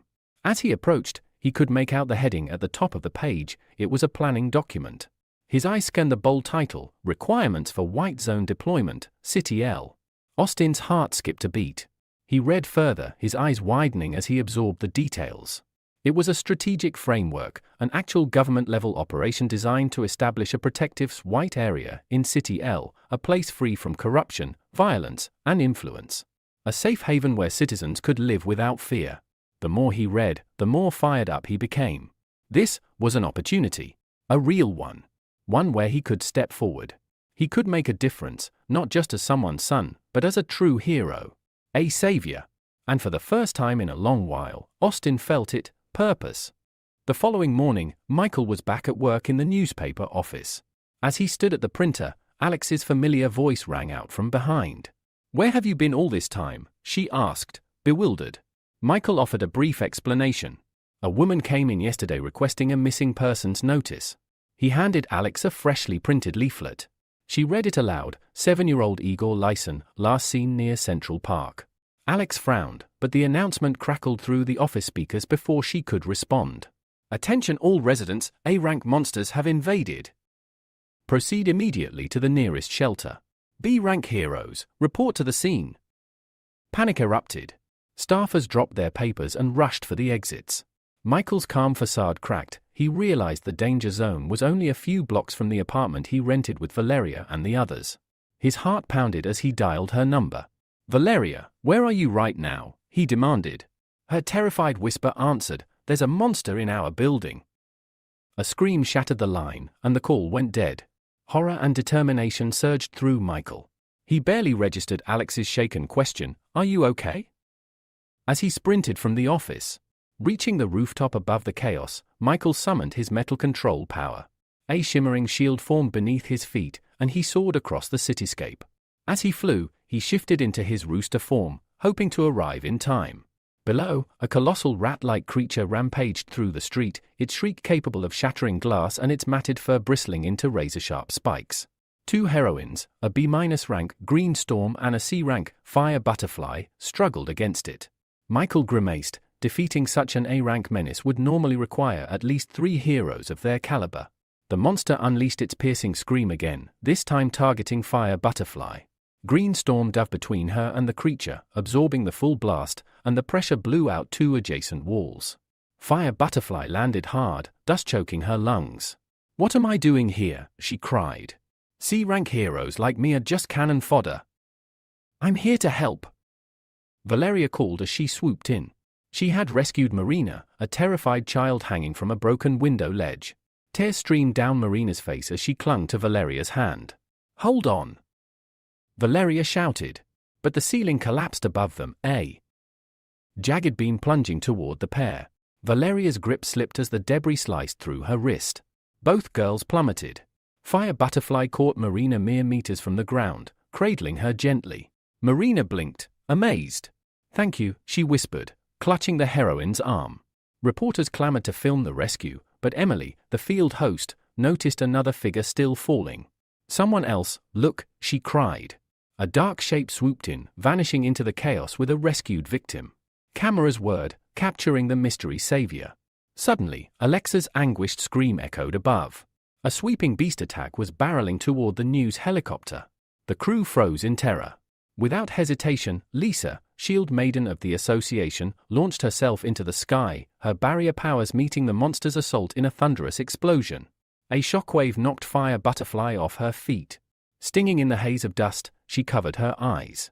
Below, Michael had landed Valeria on a battered park bench away from the fray. Her face was bruised, her wrist bleeding. He knelt beside her. "I'm sorry I'm late," he murmured, activating holy healing. A warm, golden light enveloped her wounds, knitting torn flesh and soothing pain. When the glow faded, he draped his cloak over her shoulders. "You're safe now," he whispered. "No one will hurt you again." Valeria blinked up at the masked stranger, confusion and relief mingling in her eyes. She grasped his hand. "Why do you pretend to be a villain, then a hero?" she asked softly. Michael offered a small, rueful smile. "I saved you because I was here. That's all." He stood and summoned his metal shield, lifting Valeria gently to her feet. "Rest a moment," he advised. "Then head to a safe zone. I'll handle the rest." Before she could respond, he launched skyward, ignoring her frantic calls. From above, Valeria watched him go, an odd sense of déjà vu tugging at her heart. High in the night sky, Michael summoned a shadow clone beside him. In his palm, he materialized 2 gleaming pearls. "The clone will have Heart of Light and Snow Queen powers," he explained to the empty air. "And it's better if it takes the form of a girl." He tossed the pearls into the darkness, readying his next move as the city below continued to burn with chaos. High above the city, Michael watched as his shadow clone enacted his orders. In an instant, the clone's form shifted into a young woman wearing a rabbit mask.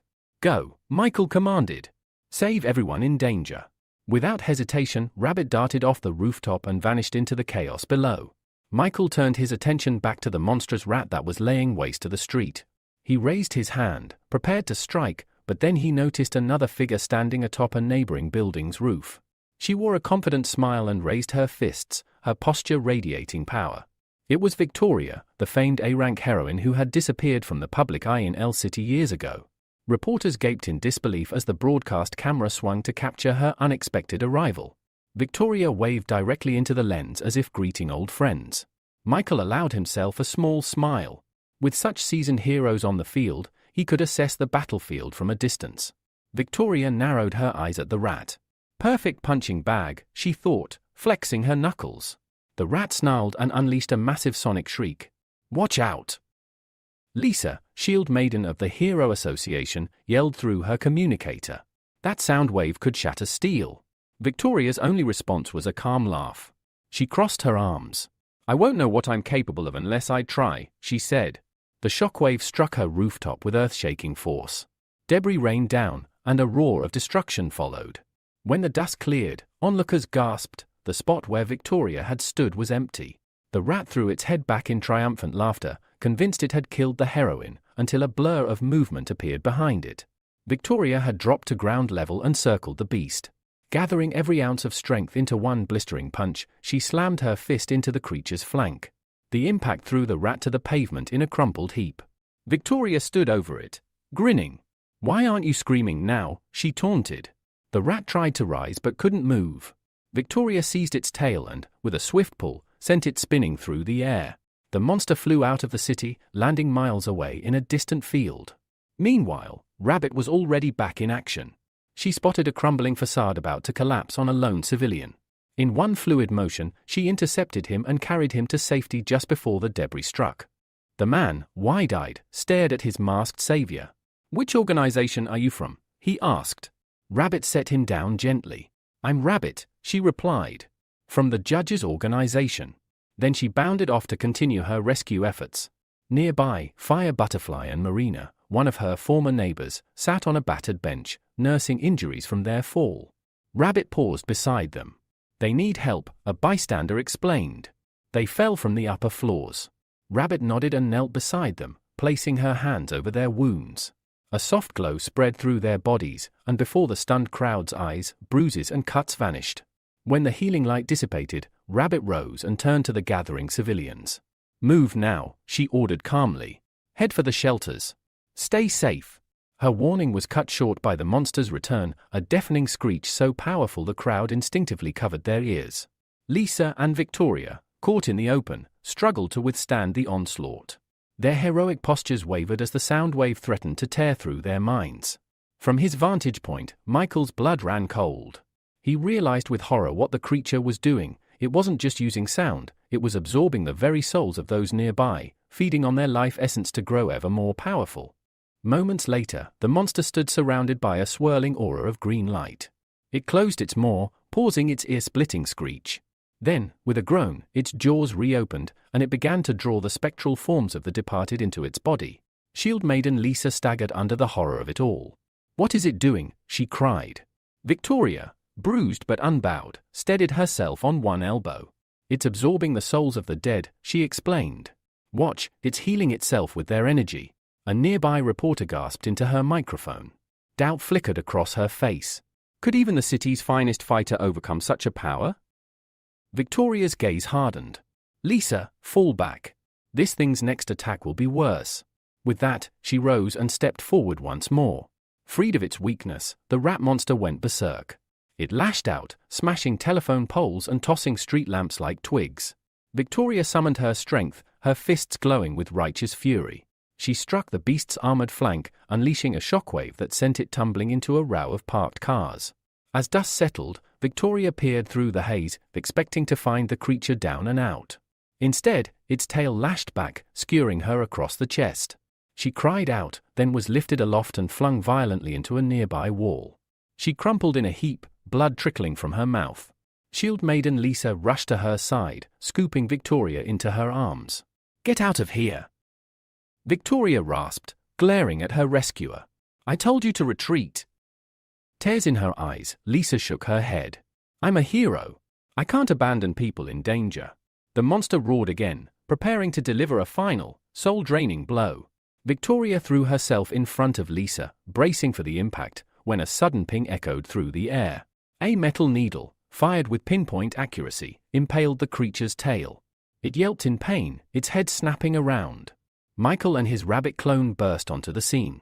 The reporter's eyes widened as the masked saviors appeared. "There," she whispered. "An A-rank hero, and a rabbit-masked rescuer." Victoria and Lisa watched in stunned relief as Michael's metal needles rained down, pinning the thrashing beast to the pavement. Its writhing body was held fast by dozens of gleaming spikes. Victoria realized the real target. Michael had driven nails through its jaws, preventing it from opening its mouth to gorge on more souls. The monster, still alive and furious, opened its maw in a last, desperate screech, aimed this time at Michael himself. He slammed a metal shield before him, and the sonic blast rattled harmlessly off its surface. "Rabbit," Michael called out, "stop it from opening its mouth." The clone nodded and swept her arms skyward. Instantly, temperatures plummeted. A swirling storm of snowflakes descended, enveloping the rat monster in an icy vortex. In seconds, its massive form was frozen solid, suspended in midair. The onlookers stared in awe as the beast pounded futilely against its crystal prison. But then, green lights began rising from the rubble once more. Victoria's eyes narrowed in horror. "It's feeding on new souls again." Michael soared upward, dragging the frozen creature with him. From up here, he shouted, "It can't reach any fresh victims." Higher and higher he climbed, until, at last, he hovered above the skyline. With a decisive twist of his wrist, he shattered the ice, and the monster's body exploded into countless frozen fragments that rained down across the city streets. Below, citizens caught the falling shards in their hands, marveling at the display. High above, Michael closed his fist. In the instant before the fragments scattered, he drew out the creature's A-rank soul leader ability, a cruel power that restored its wielder with the strength of harvested spirits but at the price of creeping madness. Michael absorbed it swiftly. As he studied its essence, he realized it was nearly identical to his own Heart of Light, save that it demanded souls for its healing. Clutching the new ability in his palm, Michael vanished into the night, leaving the city to reel from the spectacle of a frozen monster and the astonishing arrival of two masked heroes. Moments later, the reporter's voice crackled through the helicopter's loudspeaker. "Civilians, please remain calm. We will disperse the clouds shortly so you can see your hero's status." The crowd didn't have to wait long. Through a break in the mist, Michael descended gracefully on his metal shield, settling before the helicopter's open door. Emily waved exuberantly. "Sir Michael, could we have a word? We'd like to interview you." Cameras whirred and zoomed as Michael offered a courteous nod. Standing beside him, Victoria watched silently, her brow raised in admiration. He must have surpassed A-rank, she thought. Only an S-rank could have dispatched that beast so effortlessly. As the press prepared their questions, two glowing blue spheres leapt from Rabbit's palm and streaked toward the heroines. Instinctively, Lisa sprang forward, using her shield to protect Victoria. Both women braced themselves, and then, instead of pain, they felt warmth. Their wounds began to seal, the ache ebbing away. Victoria blinked at Rabbit. What ability is this? Who are you? Rabbit inclined her head beneath her mask. I am Rabbit, she replied calmly, a representative of the judges' organization. Behind them, the helicopter's presenter piped up. Viewers, you're witnessing the arrival of a new heroine, one who accompanies Mr. Michael. She, too, hails from the judges' organization and possesses remarkable healing powers. Victoria, scratching the back of her head, looked genuinely puzzled. I've never heard of that agency before. Thank you, Rabbit. Without you, we wouldn't have made it through that monster. With a graceful nod, Rabbit rose on a shimmer of snow-white light and joined Michael atop his shield. The cameras followed their ascent until both heroes slipped behind a curtain of clouds. Emily's commentary continued, praising their decisive intervention, while Victoria stared skyward in bitterness, convinced that her own efforts had been eclipsed. A few minutes later, Michael and Rabbit flew beyond the city limits, skirting the forest canopy toward a prearranged rendezvous with Austin. Michael's mind raced with questions. What latest intelligence would his godson bring? Time's almost up for me, Rabbit murmured, her form blurring. In an instant, she dissolved, and the energy she had held returned to Michael. He examined the two pearls in his palm, the Heart of Light and Snow Queen stones. This is remarkably efficient, he thought. I can send future clones on missions without hesitation. But the memories of men leering at Rabbit from below stung him. I'll avoid creating female forms going forward. At last, they reached an old building beside an abandoned car. There, leaning nonchalantly against the wall, was Austin, his thumb half raised to his nose, boresomely waiting. Michael landed beside him, suppressing a sigh. He didn't even think to check his story for accuracy. Austin looked up, a scrap of paper clutched in his hand. His eyes lit up. Michael! I've got something, he called, bounding forward with eager confidence. A sudden rustle from the nearby tree line made Austin freeze in his tracks, clutching the sheet of paper he had just handed to Michael. His eyes darted into the shadows, wary and uncertain. Michael cleared his throat. Let's review this first, he said, unfolding the document. It detailed the Hero Association's plan to establish a white zone in City L. Despite the unsettling noise behind him, Austin's attention shifted fully to the paper. With uncontainable excitement, Austin declared, I've heard there are special items in the world, equipment that can magnify one's power. We have to obtain them at any cost. Michael nodded. This intelligence is invaluable. You've earned your reward. He produced a tiny vial of amber liquid, an ability potion of C-rank potency, and handed it to Austin. Without hesitation, Austin downed the elixir in a single gulp, wincing at the taste. Ooh, he muttered, wiping his mouth. These potions taste worse every time. All good medicine tastes bitter, Michael replied with a reassuring pat on his godson's back. Within moments, Austin's form convulsed, bones stretching and sinews thickening. Fur sprouted across his body, his canine features sharpening into a full werewolf's visage. He howled in triumph, marveling at his newfound hereditary lycanthropy and the promise of double strength under the full moon. Michael glanced toward the forest. You needn't hide any longer, he said. Austin frowned. Michael, I think you're mistaken, my father should be elsewhere. But stepping through the undergrowth came the unmistakable silhouette of the mechanical hero, Austin's own father, his eyes blazing with furious light. He strode forward, fists clenched, and turned to Michael. Permission to discipline my wayward son, he growled. Austin whimpered as his father's metallic boots began to collide with his ribs. Each blow was delivered with iron resolve, an attempt to correct his betrayal in front of his new godfather. Michael watched calmly until Austin's pleas grew too desperate. Stepping between them, he raised a gloved hand. We had a deal, he reminded the mechanical hero. He simply wished to gain an ability. Show him mercy. The blows stopped.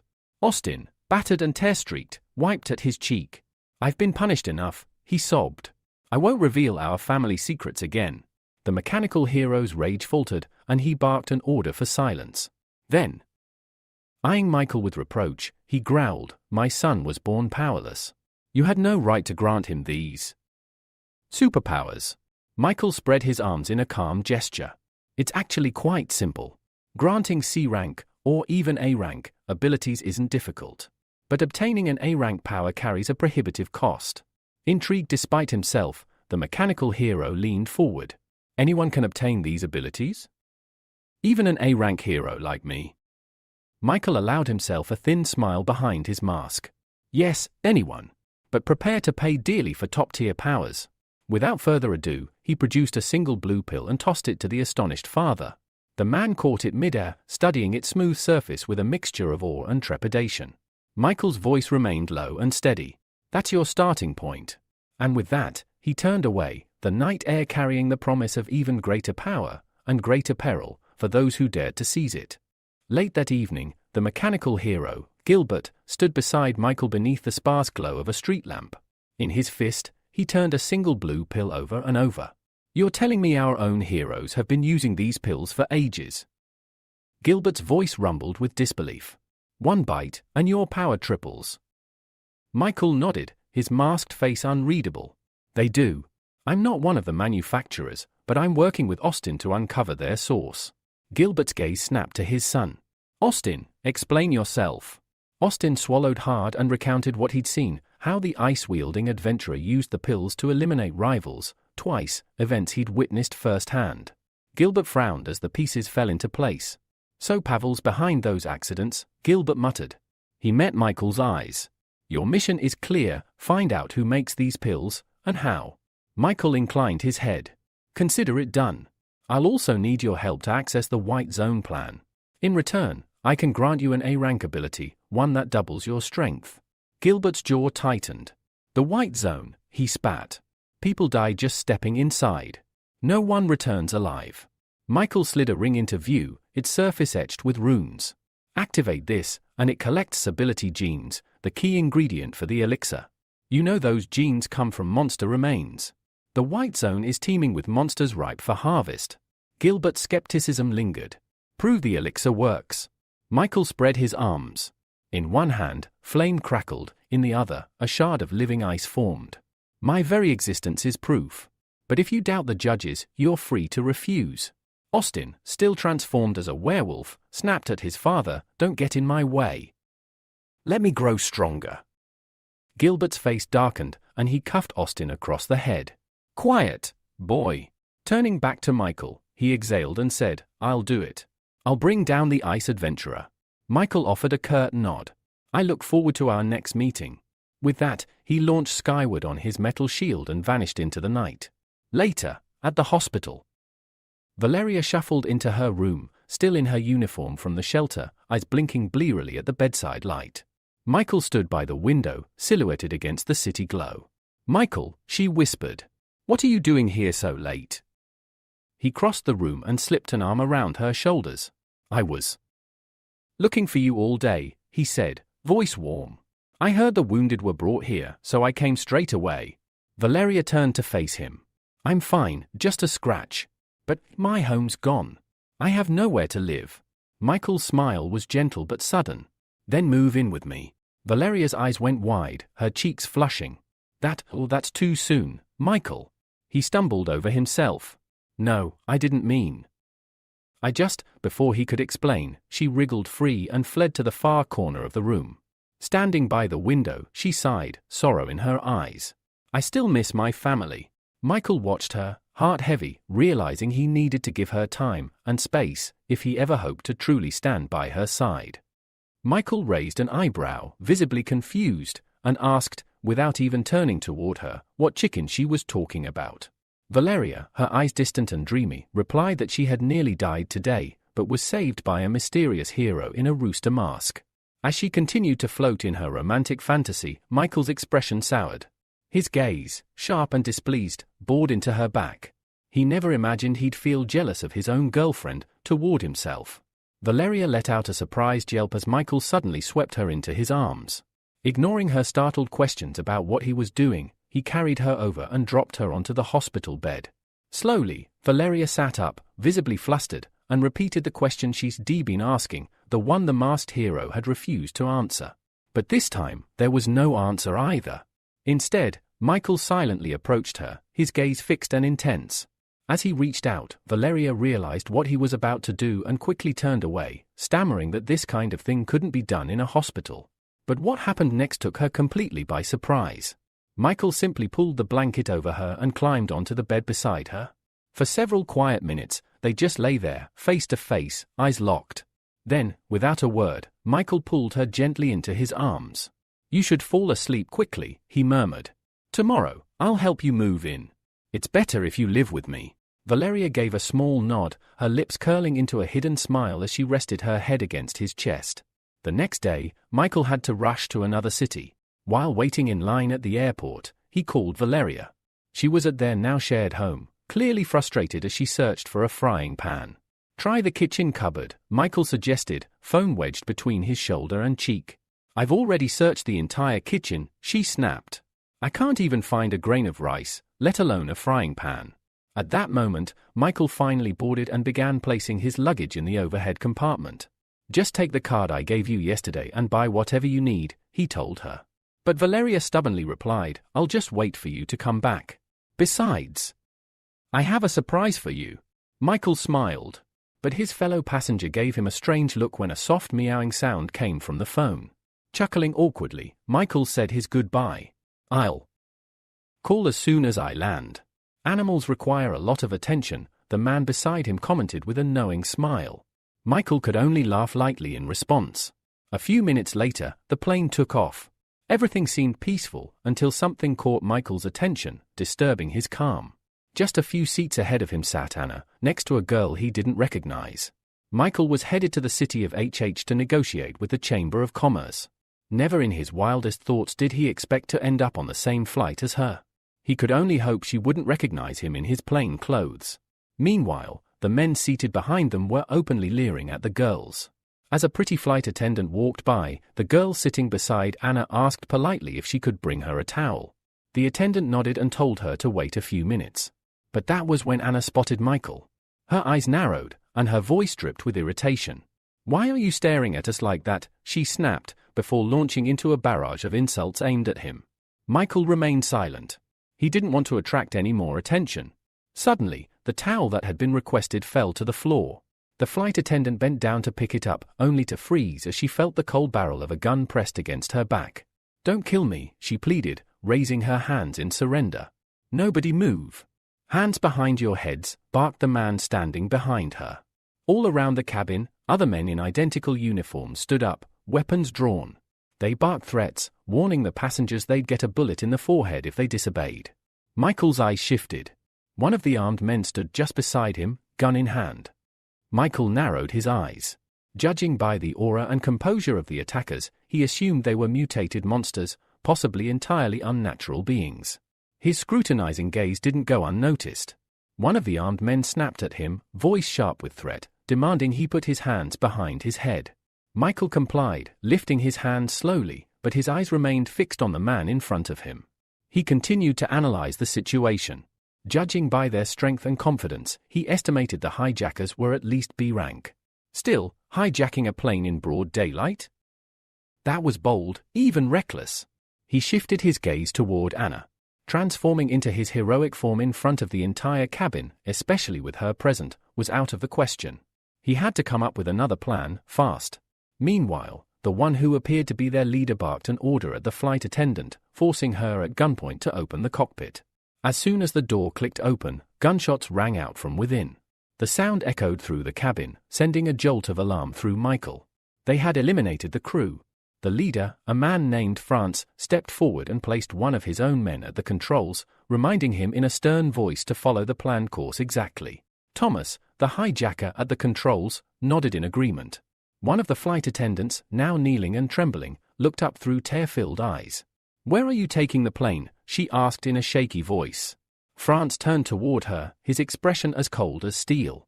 He raised the gun again and replied flatly, "We're headed to the White Tower, the tallest building in Shush. Everyone else will die." Without hesitation, he pulled the trigger. A red splash marked the end of her question. Not a flicker of emotion crossed France's face as blood hit his skin. He remained cold and merciless, a picture of ruthlessness. The remaining hijackers continued to watch the passengers with sharp eyes. Oddly, the man sitting beside Michael didn't appear the least bit frightened. In fact, he smiled, completely enamored with Anna. "If this is my last flight, I regret nothing," he whispered, eyes locked on her. Meeting such a beauty was worth it. Michael, meanwhile, mulled over a growing question: where had these hijackers come from? He muttered the thought aloud, and Anna heard him. One of them said earlier they took the plane to destroy the White Tower, she explained. From how much they hate the second district. I think they're from the 35th. Michael raised an eyebrow. Why do you think that? Anna blinked in surprise. You've never heard the story. Her surprise was met with his blank expression. She sighed and began to explain. When the 50th district was newly formed, people from the 2nd invaded it. They caused chaos and destruction everywhere. The 35th stepped in to defend the peaceful region, and afterward demanded that the government council force the 2nd district to apologize and pay compensation. She paused, then added bitterly, but the arrogant chairman of the 2nd district's parliament rejected it. Michael shook his head. What they did was cruel. But using terrorism won't fix anything. Anna nodded. Only civilians suffer in the end. Their whispering didn't go unnoticed. One of the hijackers, the warden, snapped at them, his voice sharp and threatening. What are you whispering about? Nothing, Anna quickly replied. I'm sorry. We won't do it again. But the man wasn't satisfied. He grabbed her roughly by the wrist and yanked her to her feet. Without warning, he slung her over his shoulder and marched to the front of the plane. Throwing the cabin door open, he shouted back at the passengers. If anyone else wants to say goodbye to life, I'll throw them down with her. Anna began to thrash, struggling to break free. Help me. Somebody. Michael jumped up from his seat. He couldn't sit by any longer. But before he could act, someone else moved faster. A stranger in a green suit appeared, taking down the hijacker with a precise strike. He gently picked Anna up in his arms and reassured her. You're safe now. I'll take you back to your seat. Before the stunned passengers could even process what had just happened, another figure entered the cabin, a blond man who stood tall and offered a crisp salute. Apologies for being late, he said with a smile. Michael recognized him immediately. He was an A-rank hero, Star Cloak. Following close behind was another man with a prominent scar across his forehead and a cigar clenched between his teeth. He too was an A-rank hero, known as Captain Cigar. At the sight of the two heroes, the cabin erupted into cheers. Hope surged through the passengers. With these two present, their lives were no longer in danger. Michael exhaled in relief. He wouldn't need to reveal his identity today. Several of the male hijackers lunged toward Star Cloak in a desperate attack, but the hero didn't even flinch. Calmly, he extended a single hand. In the next instant, something surged through the air at a terrifying speed, sweeping past the hijackers and sending a wave of panic through them. Michael's eyes widened in surprise. The hero's cloak, it wasn't just for show. It was a spiritual weapon, one with sentience and formidable combat power. Moments later, the ringleader, France, rushed out in response to the commotion only to freeze at the sight of the new arrival. By that time, Klaus had already neutralized all of the invaders within the cabin. Turning toward France and the lone subordinate still standing, he coldly declared, "Only you two are left. It'd be smarter to surrender." But instead of backing down, France growled defiantly, shouting that this was far from the end. The next moment, both he and his ally activated a grotesque ability, Fruit Meat Bomb. Their bodies began to bloat like balloons, inflating rapidly. Then, an explosion.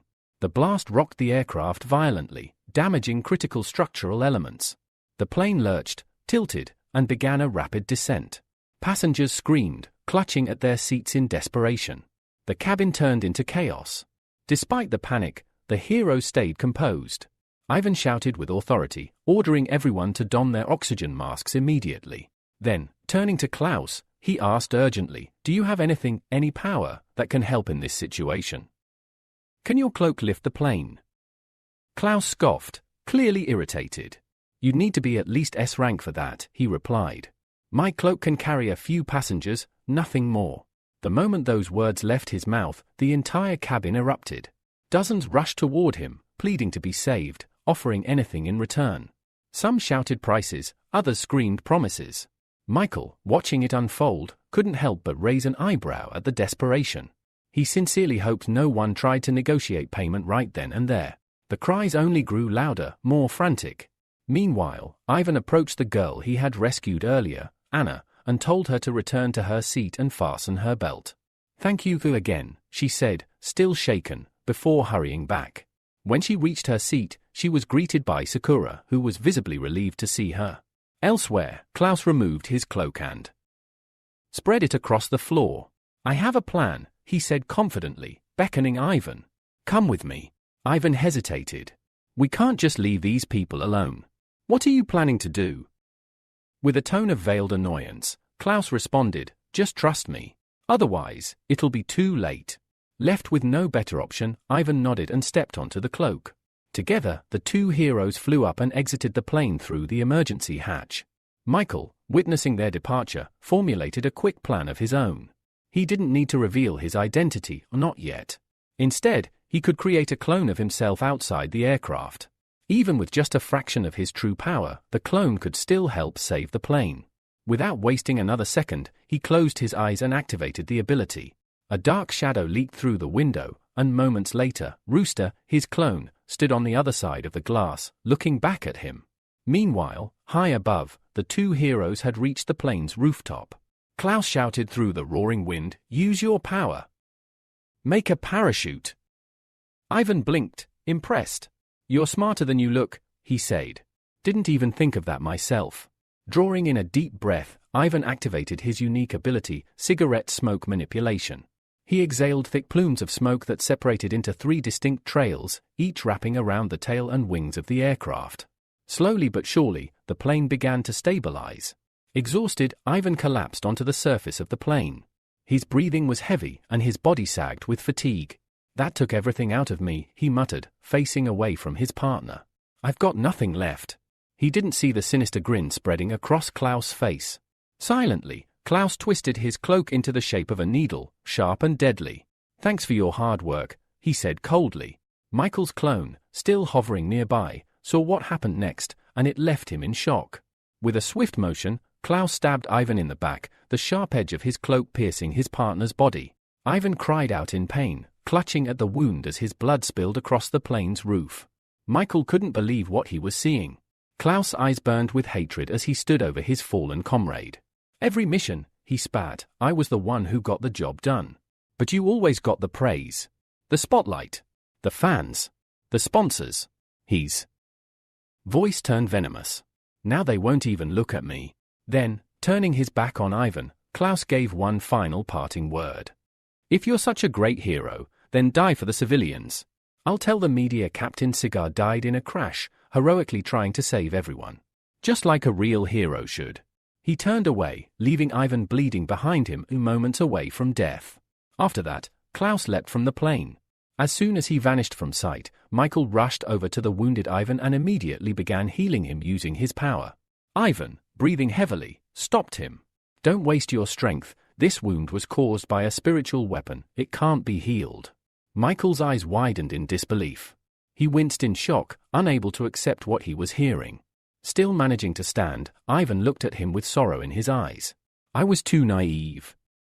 I never imagined Klaus hated me so much." His voice cracked. "I have a son. He's waiting for me at home. We were supposed to play football this weekend." Suddenly, Ivan's power, his smoke-based ability, flickered and vanished entirely. The plane jolted again. By this time, Klaus had already returned to the aircraft. The passengers looked at him in confusion as he calmly re-entered the cabin. When someone asked where the other hero had gone, he answered with a sorrowful tone, "Captain Cigar, he gave everything he had to slow the fall. But it wasn't enough. I'm sorry." Then he added that his cloak could only carry a few people. Before anyone could question him, the cloak surged to life, grabbing several girls at once. Among them was Sakura, who screamed as the cloak wrapped tightly around her waist. "I want to stay. I want to be with Anna," she cried out. But Klaus wasn't listening. He had already made his selection, and with that, he left the plane, abandoning everyone else. A sense of crushing despair fell upon the remaining passengers. Back outside, Michael knelt beside Ivan's fading body and extracted what remained of his ability, vowing to avenge him. Then, something caught everyone's attention. Crowds rushed to the windows when they spotted a familiar figure outside, the hero in the rooster mask.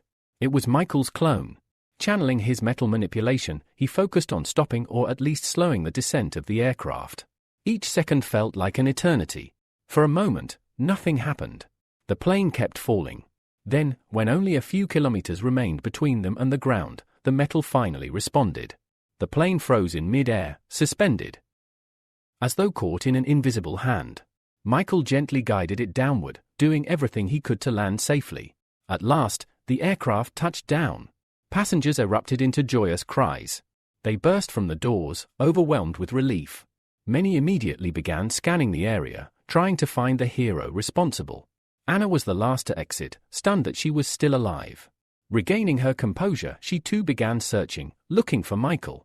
Meanwhile, Klaus, now far from the crash site, returned to the city and brought back reinforcements. Soon, an association helicopter hovered over the area. Inside, a reporter gave a live broadcast, promising to update viewers on the events surrounding the hijacked plane crash. As Klaus landed from his cloak, he wore a look of practiced confusion. He had expected to return to a wreckage filled with corpses, yet everyone had survived. Anna spotted him and ran over, her voice trembling with emotion and fury. "Where are the girls?" she demanded. "The ones you dragged off the plane." The reporter landed nearby and began broadcasting. At the moment, details are unclear, but what matters most is that the plane landed safely. Eyewitnesses claim a hero in a rooster mask appeared just before the crash, someone who could control metal, but both he and Captain Cigar are missing. Klaus listened closely, already forming a story to fit that version of events. When reporters swarmed him with questions, he put on a mournful act. "Captain Cigar, he was my closest partner," he said, covering his face with his hand. At the final moment, he sacrificed himself. Gave everything he had to slow the fall. He died, from exhaustion. He claimed he had only been able to save a few passengers and had immediately called for ambulances. He said he never imagined so many would make it out alive. Then, a voice rang out from above.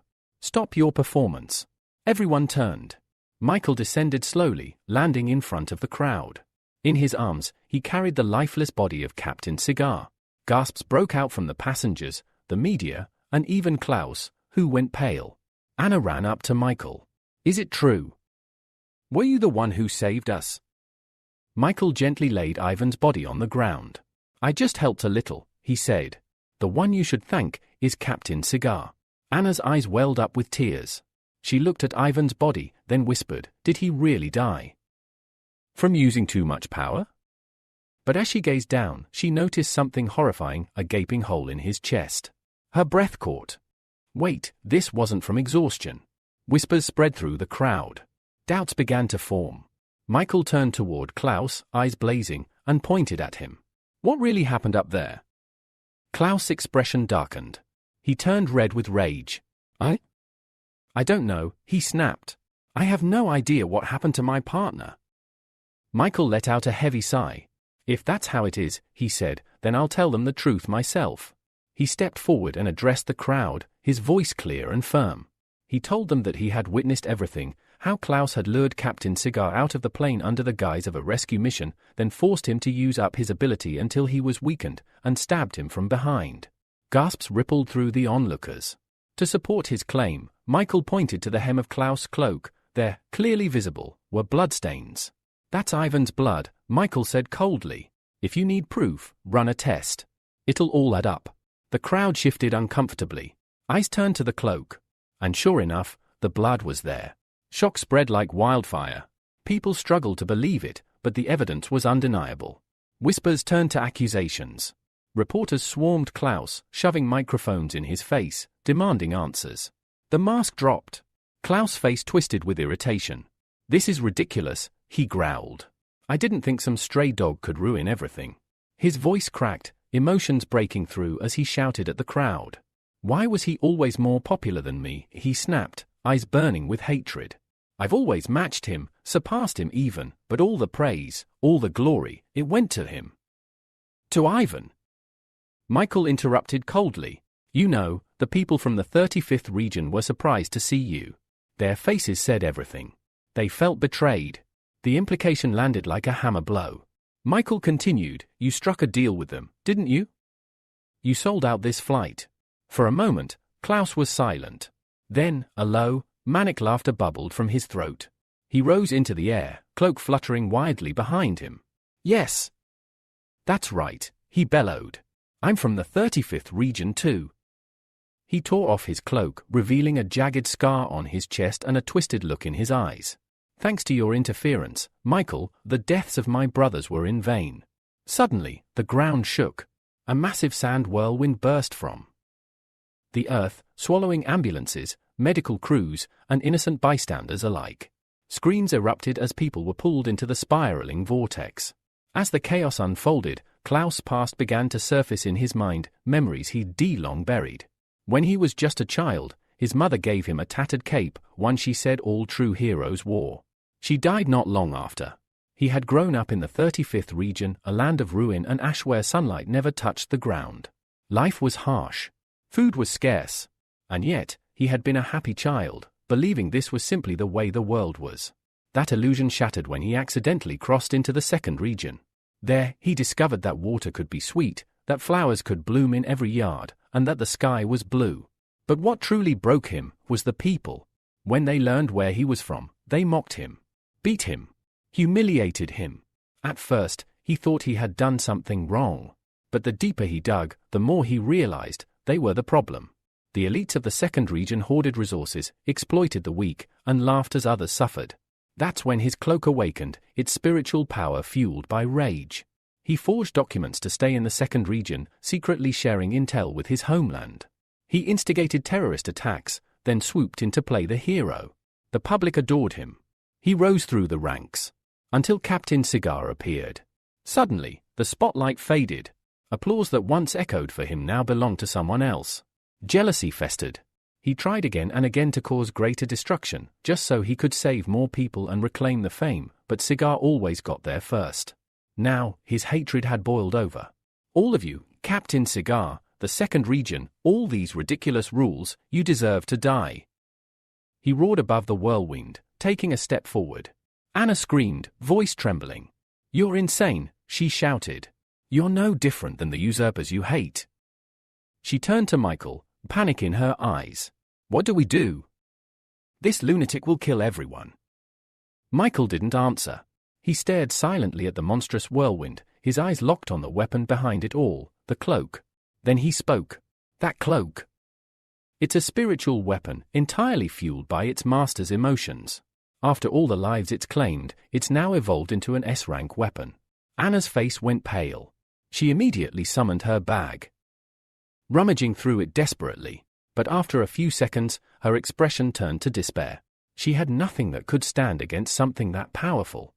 Anna looked at Michael, her expression full of worry. Can you handle him? She asked quietly. But then, she noticed something, his hand was trembling. You're afraid? She asked in surprise. Michael didn't deny it. Instead, he took a few confident steps forward, eyes locked on the swirling chaos ahead. I'm not afraid, he said. On the contrary. I've been waiting for this fight.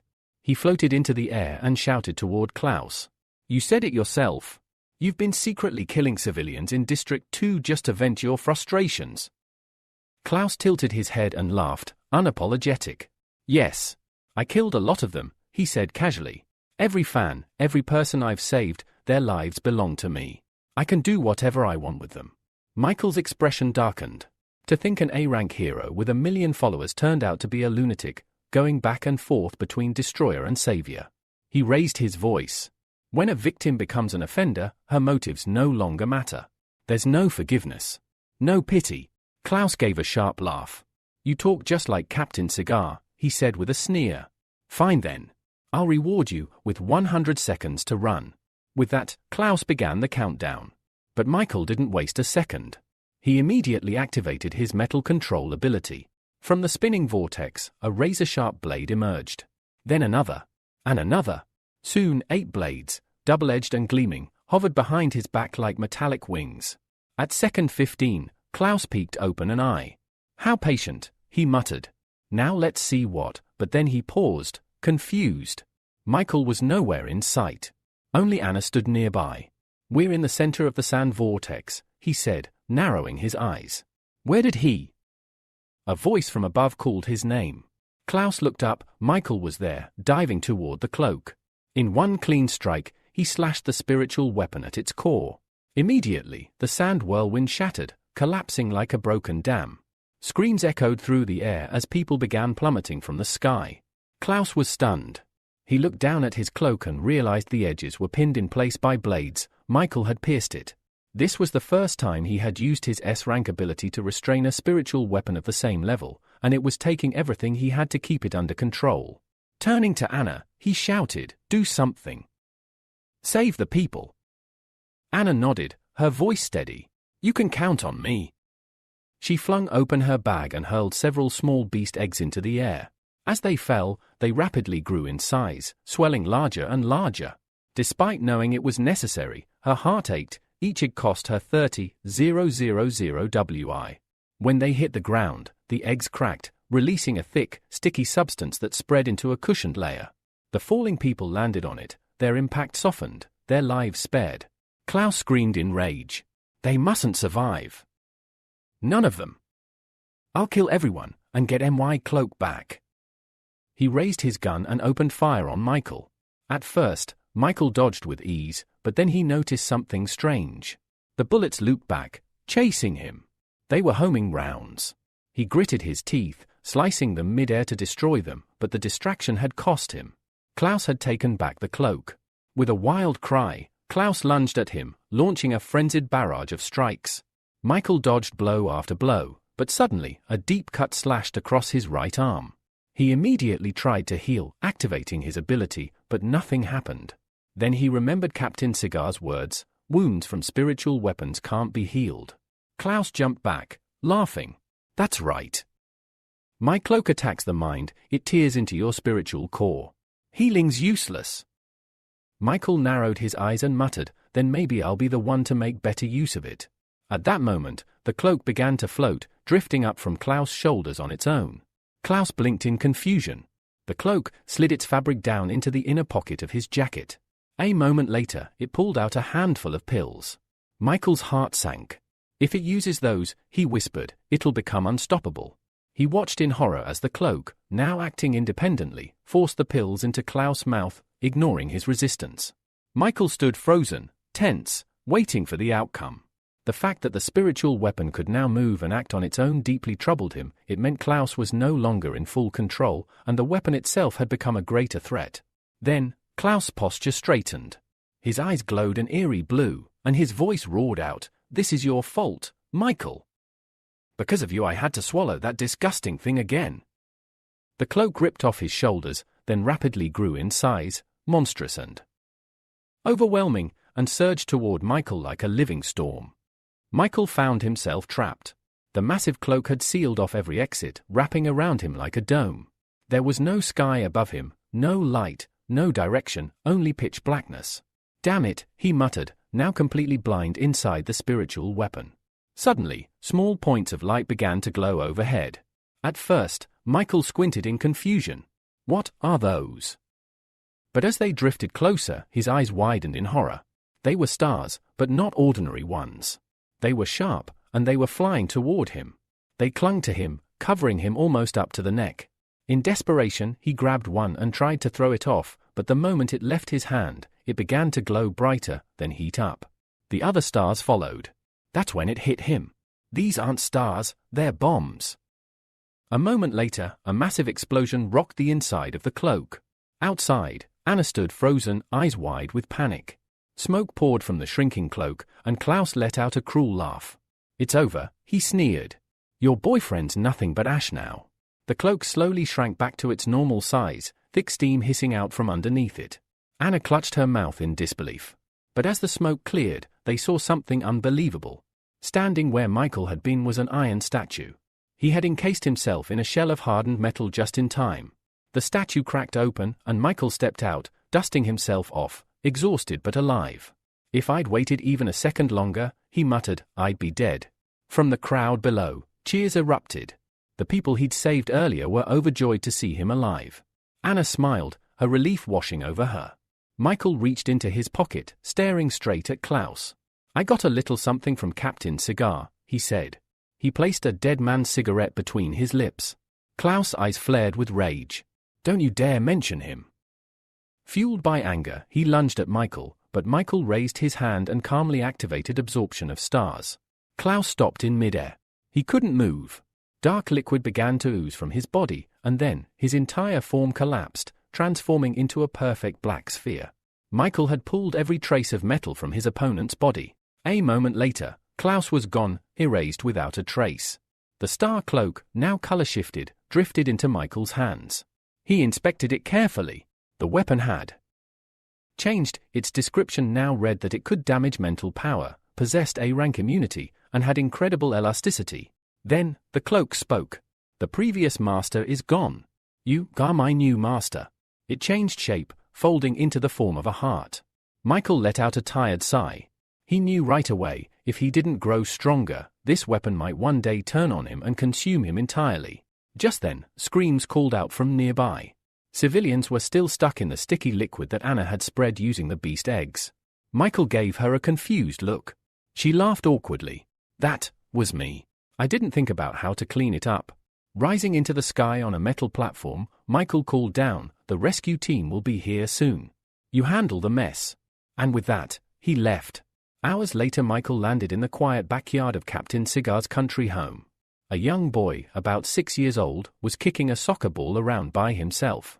When the ball rolled to Michael's feet, the child looked up and smiled. "Wanna play?" he asked. Michael knelt beside him and smiled. "I didn't come here to play soccer, but seeing you like this makes me want to." Then he looked the boy in the eyes. "Turn around." The boy obeyed, only to find a tall, cloud-like human figure standing behind him. Excited, the child shouted, "Then let's not wait. Let the game begin." While the boy ran off to play, Michael quietly slipped a pearl of cigarette smoke into his body, the essence of Captain Cigar's ability. "Go ahead," Michael said. "I'll join you soon." And just like that, the boy laughed and ran across the grass, playing with the smoky phantom, completely unaware. Michael left an open pack of cigars on the porch step and disappeared without a sound, fulfilling his promise to his fallen friend. Meanwhile, all the passengers from the hijacked plane had long since been rescued and returned to the city. Anna and Sakura walked side by side, animatedly discussing everything that had happened.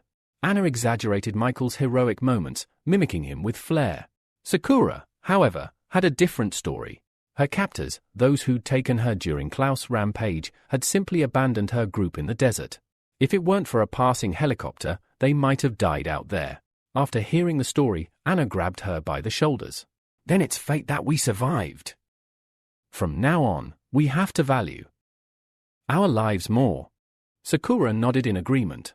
"But I still have that meeting today," she said, pulling out a sealed envelope. It was an invitation. A few days ago, she explained, this letter arrived at the head office. "It's from the judges' organization. I have to negotiate a deal with them." The letter had come from a high-ranking member of the judges' organization, a mission of great importance. Sakura could hardly believe it. Being chosen for something like this was beyond anything she ever imagined. Excitedly, she spoke of the possibility of seeing the hero in the rooster mask again, the very one who had saved them earlier that day. But just then, a presence appeared behind her. A shadowy figure emerged from nowhere. Anna's eyes widened. She quickly pointed behind her friend. Sakura turned around and froze. A masked stranger loomed over her. "Who are you?" she asked cautiously. He said nothing at first. He just looked at her. Then, coldly, he asked, "Why so surprised?" Anna narrowed her eyes, studying him closely. "You look familiar," she said. Then Sakura remembered something. One time, Alexa, the heroine from the 2nd District, mentioned someone in the judges' organization named Snake. He wore a mask like an animal. Nodding slowly, Anna took a few steps forward. "I'm Anna, a friend of the hero in the rooster mask," she said. "The one who just risked his life out there." Still, the masked man said nothing. He just stared at her.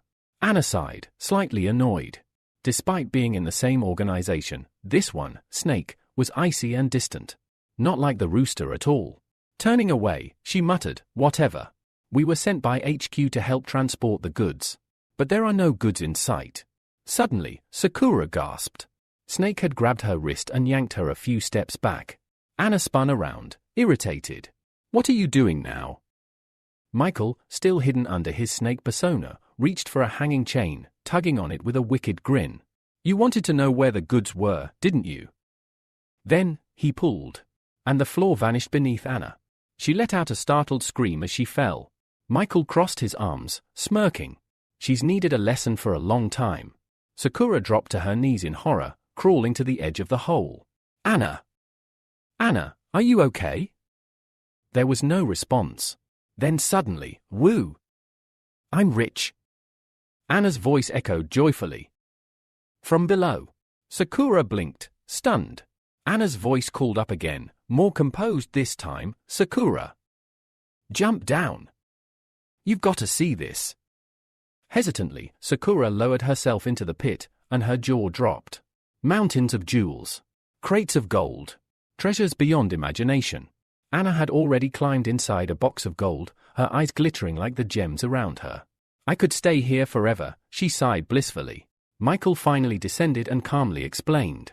All of this belongs to the judges' organization. For some reason, they are re-handing it over to the MOPS Chamber of Commerce. Anna playfully pulled out her purse and winked. Don't worry. You can trust us. But then, lowering her voice, she leaned toward Sakura. Why do you think they're giving MOPS so much treasure? Sakura answered thoughtfully. MOPS is the largest business agency around. After the trade, they'll have a foundation of trust. That's crucial for future cooperation. Anna raised an eyebrow. What kind of cooperation? When powerful heroes level up, Sakura explained, they don't just rely on strength. They need high-quality weapons. Anna picked up a gleaming diamond. You mean, they can forge weapons from monster materials? Sakura nodded. Exactly. And if the judges' organization ever needs specialized gear, MOPS will be their supplier. As they talked, faint blue bubbles began to rise from Sakura's body, surrounding her. Suddenly, her expression twisted in pain. Still asleep, she clenched the sheets beneath her, and called out weakly, "Brother," later that evening. Michael returned from his mission. As soon as he stepped off the plane, someone called out his name. Michael! Valeria came running, her voice trembling with emotion. I saw the news. The hijacked plane, when I heard it crashed, I thought I'd never see you again. Michael caught her in a warm embrace. With a soft smile, he whispered, You're exaggerating. Gently, he stroked her hair, comforting her. But as he looked around, he noticed something amusing. All the men passing by were staring, glaring, even burning with jealousy. Valeria took a small step back, a faint blush on her cheeks. Tears welled in Valeria's eyes as she looked up at Michael. The next time something like this happens, promise me you'll at least send a message. I need to know you're okay. Michael nodded gently and pulled her into a reassuring hug. Then, with a calm smile, he led her toward the exit. Let me take you home first, he said. After that, I have to meet my godson.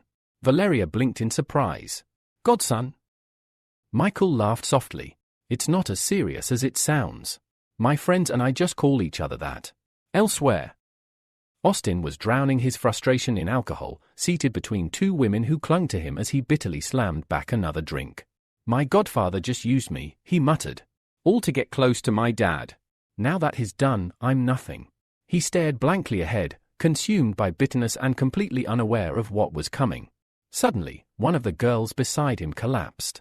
Austin instantly sobered up, jumping from his seat. What the? Before he could react, ice-cold water was poured over his head. Ag! What the hell? He turned around furiously, only to freeze. Michael stood behind him, arms crossed, expression unreadable. You want to get rid of me? He asked with a mockingly amused tone. Go ahead. I'd love to see you try. Austin went pale. He stumbled backward, hands raised in surrender. No. I wouldn't. I didn't mean it. I swear. Michael chuckled and ruffled Austin's hair like a mischievous older brother. Weren't you just whining about being used? Yeah, Austin muttered, ashamed.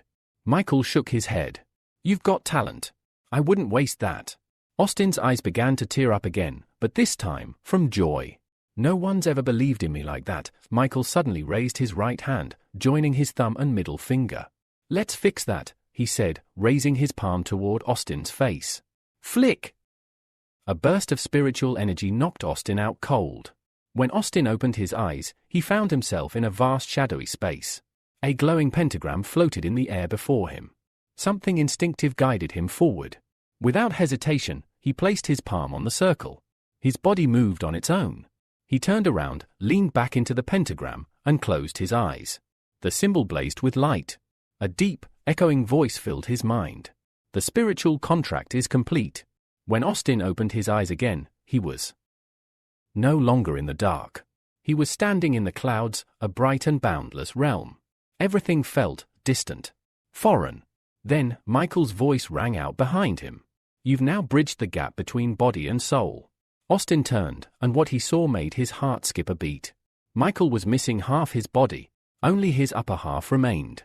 What happened to you? Austin gasped in horror. Michael waved it off casually. We're in a space shaped by thought. Here, nothing is fixed. You can imagine and create anything using spiritual power. He continued, recently, I gained several spiritual abilities. During my research, I discovered this place, only accessible to those who've entered into a spiritual contract. He pointed to Austin's forehead. You have a gemstone now. Focus on it. Confused, Austin touched his forehead and closed his eyes. As he concentrated, the world behind him began to transform. Floors appeared. Then walls. A massive palace rose around him. His jaw dropped. At the center stood 12 empty thrones. One of them was instantly occupied by Michael. Still stunned, Austin couldn't speak. Michael smiled and beckoned him forward. Come. Finally breaking from his daze, Austin shouted in awe, this place is insane. The judges' organization is way cooler than my dad's company. Michael nodded. This is the Heavenly Palace. It's where we share information. Our future meetings will take place here. Austin's eyes sparkled with curiosity. What's my mission? What's my role?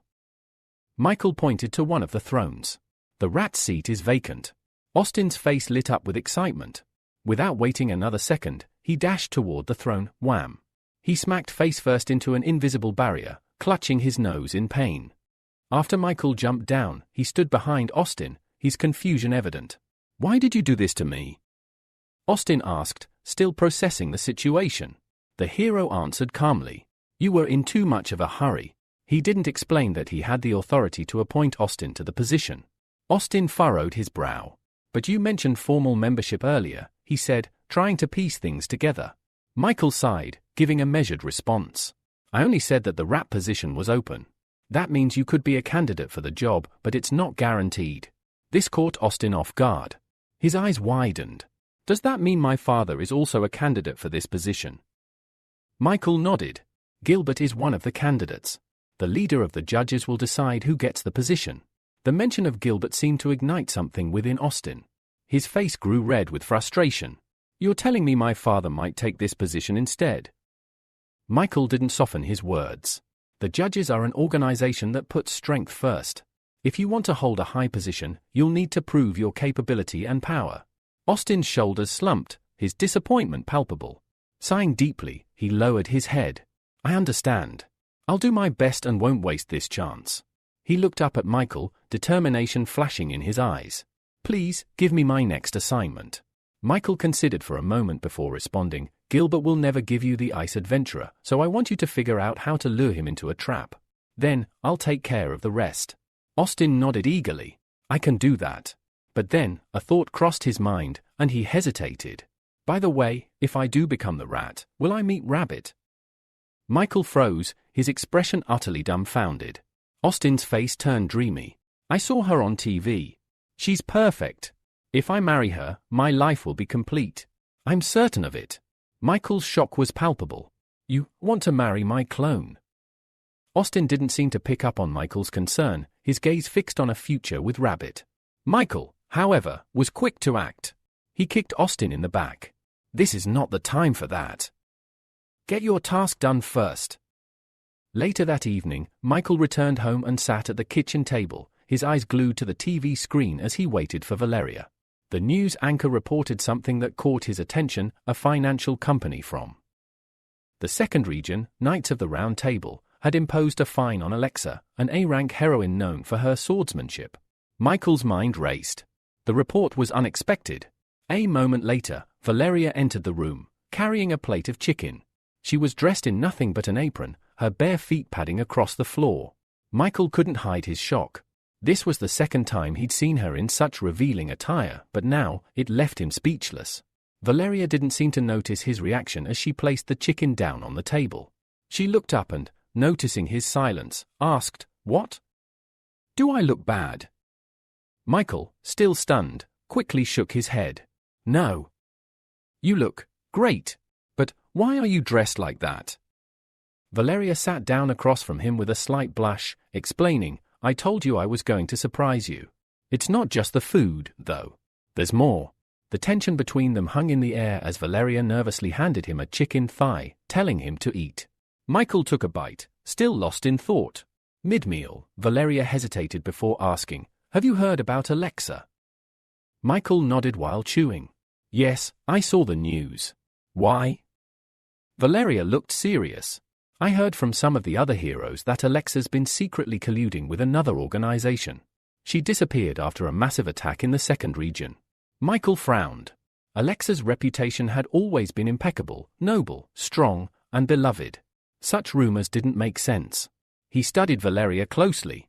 Why would such rumors start? She's a hero with an excellent reputation. Beautiful, strong. Everything she's done has been for the good of others. Valeria seemed to grow tense.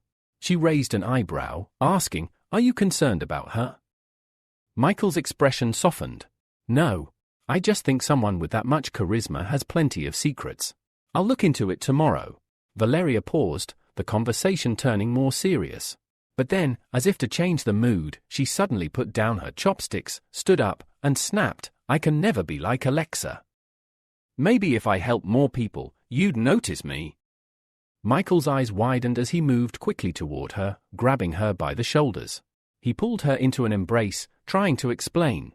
"I'm investigating this, Valeria. It's not about what you think." But before she could respond, he kissed her. It was soft at first, but soon deepened. Valeria, gasping for air, slowly pulled back, blushing deeply. Michael, his arms still around her, whispered tenderly, "For me, you're perfect." Valeria, still uncertain, looked up at Michael, asking, "What do you mean when you said earlier that it wasn't what I thought?" Michael took a step back but still held her close, trying to explain. "I'm a reporter, Valeria. It's important for me to know all the details about this case." Valeria looked at him, her eyes narrowing as she asked, "Is that really true?" Michael nodded. "All journalists are like that. I'm not interested in Alexa any other way. I only like you." Hearing his words, Valeria's face softened. She hugged him tightly, her voice filled with affection. "You're the best." As Michael held her, his thoughts turned to regret. He mentally apologized to her, promising that sooner or later he would return her ability to her. He felt the weight of his hidden truths pressing down on him.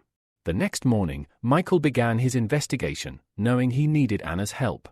She responded more quickly than he expected, sending him a link to the dark web with all the information he needed. Without hesitation, Michael opened the link and was pleasantly surprised by the wealth of information it contained, almost everything about the heroes. He decided to start with Adam, the hero known for his hot and sour noodles. When he clicked the necessary link, a new page appeared, requiring a payment of 100,000. After the payment, Michael was granted access to Adam's personal and battle history, including an analysis of his combat skills. It detailed Adam's most recent battle, where he had gained a new ability and learned to better control his transformation. Michael was impressed by the thoroughness of the dark web information. It even included details about an incident in a park where they had taught an idiot a lesson. Satisfied, he moved on to his next search, the Ice Adventurer. However, when he clicked the link, the page displayed a message that there was no available information on him. Michael suspected that this was a deliberate concealment, but there was no way to know for sure. Next, he searched for Alexa, and this time, he was lucky. After making another payment, he gained access to her personal file. To his surprise, it revealed that Alexa had betrayed the Knights of the Round Table. The incident had begun because of Boxer in a mask, a hero from the Knights. After a series of investigations, it was found that Alexa and the judges' organization had killed Boxer in a mask. Now, she was wanted, with the last known sighting of her at the port of Shi. The revelation that Boxer in a mask was a hero from the Knights left Michael stunned. He couldn't wrap his mind around it. It was clear that this company knew something they weren't revealing. Michael believed that the Saints organization, to which the Boxer belonged, had something to hide. What really disturbed Michael, however, was the last line in Alexa's file. It revealed that she had been in a relationship with Snake, a member of the judges. The implications of this were troubling to him, particularly because of Victoria, who might react angrily if she found out. Additionally, there was information about the judges' organization now being available online, and the personal data of the hero known as the Rooster Mask was up for sale for 30 million. Michael was taken aback by the staggering sum. The idea that Alexa might be persecuted because of him filled him with guilt. He adjusted his glasses nervously, his mind racing as he thought about the consequences of this revelation. Meanwhile, a brewing conflict unfolded in Olympus. The enraged Black Dragon stormed into his father's office, demanding answers. Why did you give the ice adventurer a chance to participate in the White Region case? He's not even your son, the Black Dragon demanded. Gilbert, unfazed, maintained his stern gaze. Do you doubt my decision? He asked, clearly unbothered. The Black Dragon was furious. You promised me that I would be the one working with Explosive Fist and that we would go to the White Region together to train. What happened? Gilbert sighed and stood up. You're no longer suited for that role. I had to replace you with someone more suitable. The Black Dragon's anger only grew. What changed so suddenly? Is this about Rooster Mask? He threw a sharp glare at his father. Gilbert slammed his fist on the table, shouting, Don't bring Rooster into this.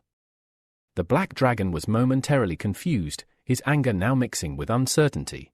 He moved closer to his father. Do you realize how dangerous the White Region is?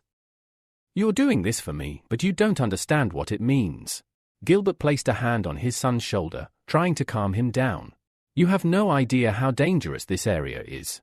I'm doing this for you, but you don't understand. But the Black Dragon wasn't moved. With a single, dismissive gesture, he shrugged off his father's hand and headed for the door, his voice cold as he threw one last remark over his shoulder. You don't take me seriously. As the door slammed shut behind him, Gilbert sighed deeply, a trace of regret in his eyes. He wished his son understood how dangerous the White Region truly was. It wasn't just the monsters, it was far more dangerous than anyone realized. In the corridor, Edgar, still furious, ran into Austin, who was sitting nearby. Edgar paused, noticing him. What were you and Dad arguing about? He whispered. The Black Dragon glared at Austin, his anger still simmering. Our father wants to send Pavel on an operation in the White Region. That's why I'm so furious. Austin was taken aback. He couldn't understand why Gilbert would make such a foolish decision. Everyone knew the White Region was a dangerous place, but it was also known for its lucrative rewards, especially the valuable materials gained from defeating monsters. Edgar stormed past him, his irritation clear. If people find out about this, they'll think Pavel is Gilbert's real son, he muttered under his breath. Austin's mind raced as he tried to make sense of the situation. The fact that Gilbert had made this decision without consulting him was almost unthinkable. Not wasting any more time, Austin rushed to the nearest bathroom. Locking himself in the stall, he concentrated, pressing his palm to his forehead. He needed to communicate with Michael. A few moments later, Austin succeeded in entering the Heavenly Palace. He stumbled forward, face planting onto the floor. Before he could even gather his bearings, he heard Michael's voice. What brings you here at this time? Austin looked up in surprise, quickly scrambling to his feet. I have news for you. My father is sending Pavel to the White Region operation. I'm worried. Something's wrong. Michael's expression turned serious. Gilbert's up to something, isn't he? Austin shrugged, his voice filled with uncertainty. I don't know. But my brother is arguing with him about it. Michael paused, clearly thinking through the situation. He sighed, the weight of the decision heavy on his mind. If we get rid of the ice adventurer, people will become suspicious, especially since he has a close relationship with Gilbert. After a moment of contemplation, Michael suggested, I want you to join the operation. If anything happens in the White Region, it'll seem less strange for you to be involved. Austin, startled by the offer, asked, What will my role be? Michael nodded. Your role is simple. Make sure everything goes according to your father's plan. You and Pavel will take part in the operation, and you don't have to worry about anything else. Austin, now standing at attention, placed his hand on his forehead, declaring with enthusiasm, You can count on me, Godfather. Once the discussion concluded, Michael shifted his focus. He didn't have time to waste. He needed to improve his abilities in preparation for the operation. First, he began enhancing his transformation and cloning abilities to B rank. To do so, he decomposed several abilities into dark matter cubes and then materialized them into 2 pearls of abilities. Filling them with dark energy, Michael worked for a couple of minutes before the transformation was complete. His upgraded abilities now allowed him to change his body size, appearance, voice, and even personality. The cloning ability also gained a new edge, extending the lifespan of his clones to 6 hours. Next, he focused on enhancing his Spirit of the Deep Sea and Fiery Fire abilities to A rank. He also unlocked 2 new abilities, Water Leader, which had several skills like Bloody Rain, River Defense, and Water Steel Spear, and King of Fire, which allowed him to control any territory engulfed in flames. Satisfied with his improvements, Michael knew that these new abilities would be perfect for dealing with the dragon. Meanwhile, at the port, a secret meeting took place. The man, holding a bag full of money, looked at Alexa with a mix of confusion and curiosity. Why would a girl who once bathed in fame and glory decide to get involved in smuggling? He asked. Alexa shot him a dark, irritated look. You shouldn't interfere in other people's business, she said coldly. If you're planning to stay alive, you better keep your mouth shut and pretend you know nothing. The man sighed. For his own safety, he decided it was better not to ask any further questions. I'll keep my silence, he muttered. As Alexa wandered the city late into the night, she couldn't shake the overwhelming sense that her life had drastically changed in such a short time. Just days ago, she was a superhero. Now, she was considered a criminal, hunted by A-rank heroes. Her thoughts turned to the one who had killed Masked Boxer. Maybe they were right. Boxer had been a servant of the Saints organization, and he didn't deserve any forgiveness. Alexa continued her walk, heading toward the park. She couldn't understand why the company wasn't interested in her reasons for killing Boxer, they only seemed focused on capturing her. She assumed she could find Snake in the city, especially since a hero in a rooster mask had been spotted nearby. Suddenly, a voice from behind her echoed in the still night, sending a chill down her spine. You will never escape from me. Before she could react, Alexa swiftly jumped to the side, narrowly avoiding an attack. As she landed, she looked up to see the lifeless body of the man she had just made a deal with, falling to the ground nearby. Horrified, Alexa realized the situation had escalated far beyond her control. If my hunter has come for me, she thought, I won't kill any more innocent people. But before she could gather her thoughts, a shadow moved at terrifying speed, circling around her. A mocking voice spoke. I've come for you. But your allies. They must die.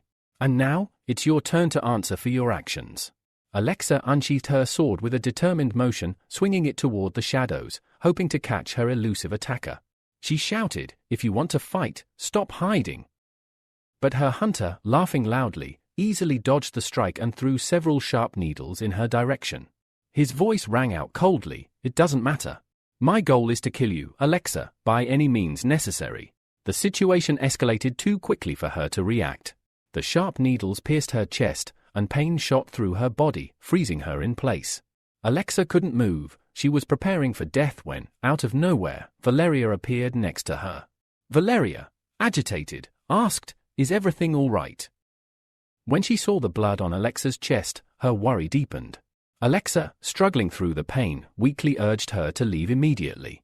At first, Valeria didn't understand why Alexa would say such a thing, but when she looked up, she saw more needles hurtling toward them. Acting quickly, Valeria threw herself over Alexa, covering her with her body. She screamed, hoping for help. In response, the needles were destroyed just in time, and both Alexa and Valeria looked up in surprise to see who had intervened. Standing before them was Snake, the bounty hunter. He was hiding behind a nearby tree, his eyes fixed on Michael, and he asked, are you really one of the judges who destroyed the Saints organization? Michael, unshaken, countered with a question of his own. Why haven't you run? We know each other. Snake laughed, revealing his intention. I'm curious to see what you're capable of. With that, Snake stepped out from behind the tree and released a powerful stream of energy from his palm. Michael immediately launched a counterattack, but Snake's energy was too strong, and Michael's strike was quickly neutralized. Surprised by the intensity of Snake's power, Michael remained unfazed but kept his guard up. Though Michael tried to shield the girls, several of Snake's rays hit them, tearing their clothes. Alexa, through the pain, managed to spot her old enemy. Stefan, she called out in disbelief. The man grinned, stepping into view. I'm surprised you remember me, he said, his smile as sharp as ever. Alexa, stunned, asked how he had escaped since she had put him behind bars 2 years ago. Stefan's smile didn't falter as he explained, someone helped me. And now, I'm not the weakling I once was. I'm a user of an S-rank ability. Alexa's grip on her sword tightened despite her pain. Even if it costs my life, I will send you back to prison, she declared, taking a step forward. Michael stood aside, watching the confrontation carefully. He knew that if Stefan's abilities were truly at such a high level, the battle could endanger Valeria. His only option was to scare Stefan off. With determination, Michael spoke to Stefan. "You may be strong, but you didn't come here alone. Rooster, an S-rank hero and one of the judges, will be here soon. It won't be hard for him to handle someone like you." Stefan laughed, confident in his power. "Then I'll just have to kill you first, before anyone else arrives." Michael summoned an electric ball in his palm, preparing to strike. But Alexa, realizing the danger, turned to Valeria and shouted, "Run! You need to get away quickly. The snake won't be able to stop him alone." Valeria, undeterred, pulled out her phone and began dialing. "I'm not going to leave you to your fate. I'll call for reinforcements from the Hero Association." Stefan, hearing her words, took a leap onto a nearby lamppost. "This time, you have the advantage. But don't think I'm done with you. One day, I will return for your lives." With those final words, Stefan vanished into the night. Valeria exhaled a sigh of relief, glad they had managed to scare him off. But Michael, watching her carefully, asked, "Did you really call the association?" Valeria shook her head. "No, I just said that to scare him. Especially since Alexa is wanted. Bringing in the association would only complicate things." Finally, Alexa cleared her throat, catching Michael's attention. She had one question that weighed on her mind. "I need to know about the judges' organization," she said. Michael held his palm out in front of him, interrupting her. "First, focus on recovering. I'll visit you when the time comes." After Stefan's departure, Valeria turned to Alexa, noting the emptiness of the space where the bounty hunter had just been. She couldn't help but remark that powerful heroes always seem to vanish without a trace. Shifting her focus, Valeria asked if Alexa needed to be taken to the hospital before the poison from the needle spread too far. Alexa, shaking her head, firmly rejected the idea. "It's too dangerous there," she explained. "You need to get out of here and find a secluded place where I can heal." When Valeria suggested going to her house, Alexa's eyes widened in surprise. She hadn't expected such kindness from someone she barely knew. "Are you sure about this?" Alexa asked, still unsure of Valeria's offer. At that moment, Michael entered the park and immediately noticed Alexa standing there. Surprised, he asked, "What are you doing here, Alexa? A famous heroine like you, in this place?" Alexa hesitated, glancing at Valeria, who quickly responded, "She's my boyfriend. We went jogging earlier, and she needed to use the restroom." Valeria then briefed Michael on the situation, how she had found Alexa in danger and offered her a place at their house. She hoped Michael would support her decision. Michael, ever calm and collected, nodded approvingly. "In that case, I'll carry her," he said, his smile reassuring. With no objections raised, they set off towards Michael's house. As they walked, Alexa shared her story with Valeria and Michael, explaining everything that had happened since she had been branded a criminal. Valeria smiled gently. "Fate must have brought us together today," she said. Alexa, exhausted and emotional, closed her eyes and quietly thanked them. After all, she was a wanted criminal, and they had no reason to help her. But Valeria reassured her. "The Alexa I know always sacrifices herself to help others. You were the one who helped the children in Shu, so Michael and I don't think of you as a bad person." Tears welled up in Alexa's eyes. She finally admitted, "I didn't kill the masked boxer, nor am I working with the mysterious judges organization." Michael, ever perceptive, said, "I heard the masked boxer had ties to the saints in Shay. Even if you did kill him, it would probably have been for the best." Alexa shook her head, still troubled. "It doesn't matter how he died. The real issue is that someone is using his death to frame me. But there's more to this than just getting rid of me." She fell silent, contemplating whether to voice her theory. But before she could speak, Michael filled in the gap, suggesting, "It's a good chance to expose the judges' organization and make them public enemies number one." This revelation shocked Alexa. She asked in surprise, "Why would you think that?" Michael explained, "The rumors and news stories not only point to you but also suggest you're collaborating with the judges." Valeria spoke up at this point, offering her insight. "It won't be easy to take them down. The judges have a strong reputation, especially since Rooster has saved people on multiple occasions. And now Snake has helped us." Alexa responded gravely, "Recently, heroes from all regions have become afraid of the judges. Some even say they want to take control of all 53 regions, if not the entire world. This assumption greatly shocked Michael. He couldn't fathom how such wild rumors had spread. Alexa continued, explaining, "It's these rumors that made me realize that people from all over the world are hunting me down. And based on the bounty on my head, there will be many who will want to claim it." Valeria asked, "How did this happen?" Alexa explained, "In a country like ours, divided into so many regions, the distribution of heroes and their powers must be balanced. If one region gains too much power, it could dominate the others. So, the Hero Association often rotates its heroes to different regions. Some even call it a vacation." Michael, hearing this, recalled Senior from the recent rat attack incident. She had mentioned just returning from a vacation. This new piece of information made Michael realize that Senior's long absence and her words about vacation now made perfect sense. Alexa interrupted Michael's thoughts, explaining the increasing power of the judges' organization. She revealed that the most powerful member, Rooster, had gained immense power suddenly and uncontrollably. Because of this, the judges had become a powerful force, exerting pressure on other heroes from different regions.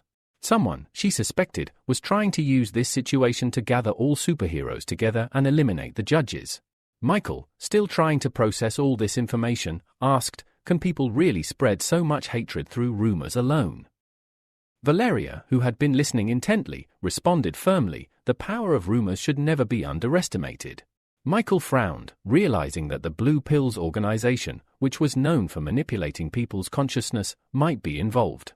With each passing day, Michael felt more questions piling up, with far too few answers.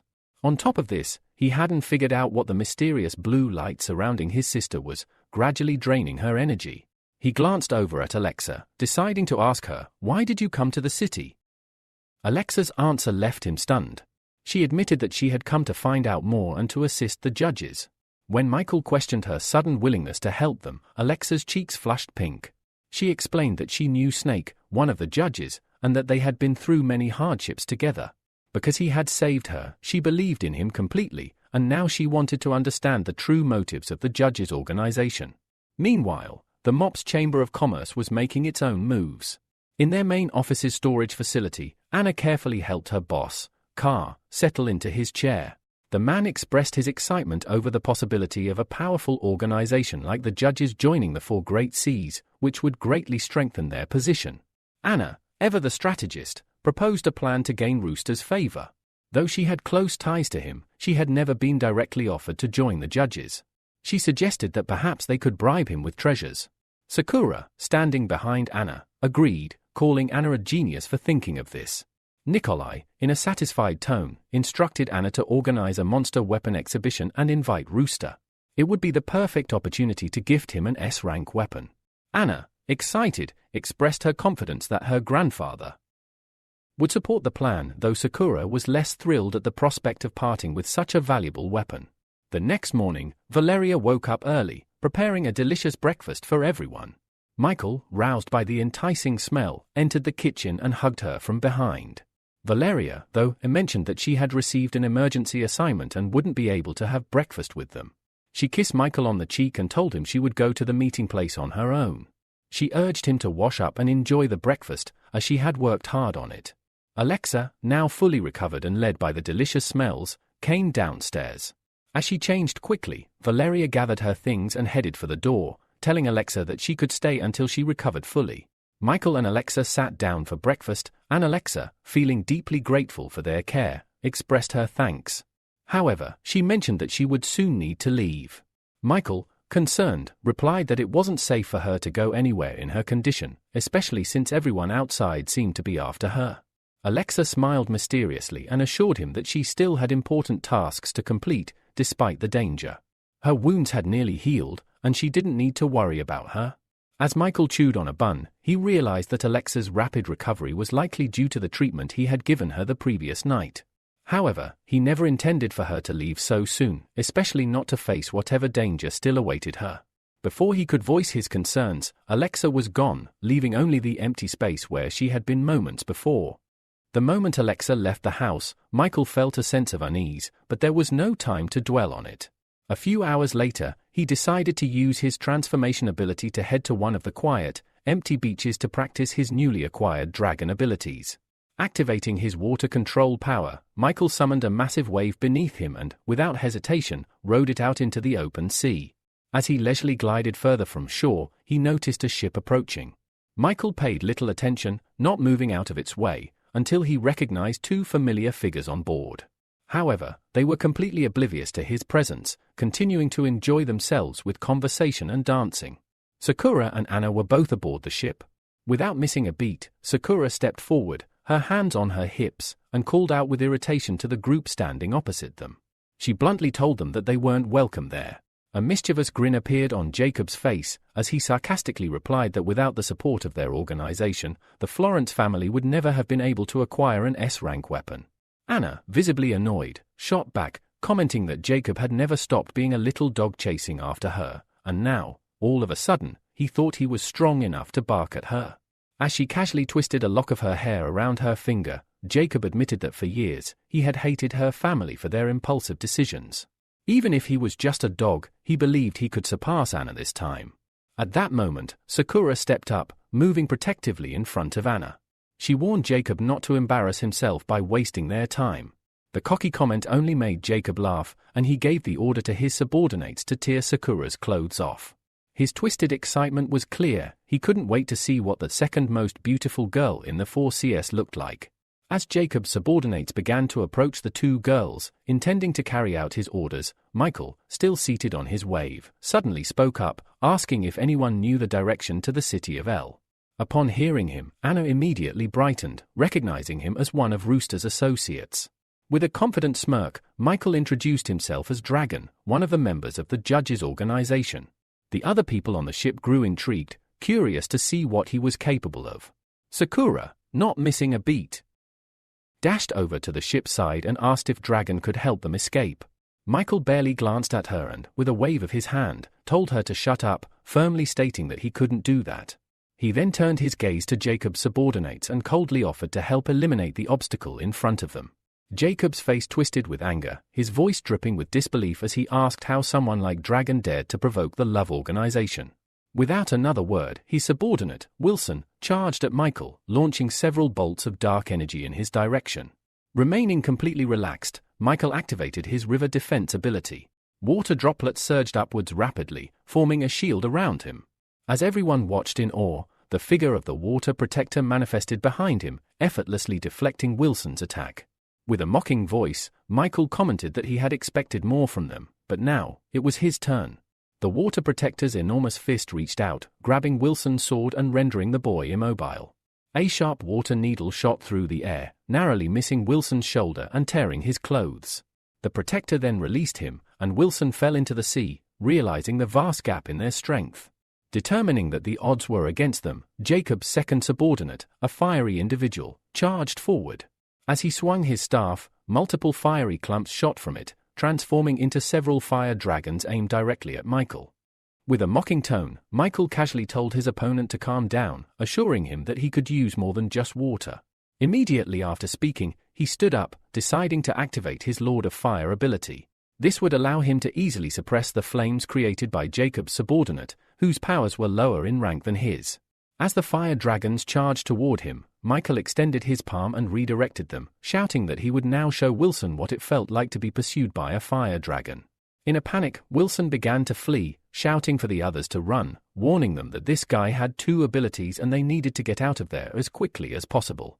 The onlookers, however, were transfixed by the spectacle, filming the extraordinary battle between the newly emerged hero and the judges' organization. Even Sakura couldn't help but admire Michael, keeping her gaze fixed on him as he landed on the side of the ship next to her. He scanned the scene, disappointed that Jacob and his lackeys had given up so easily. The blonde boy had been shouting, saying he wanted to beat him to death, but Michael wasn't bothered.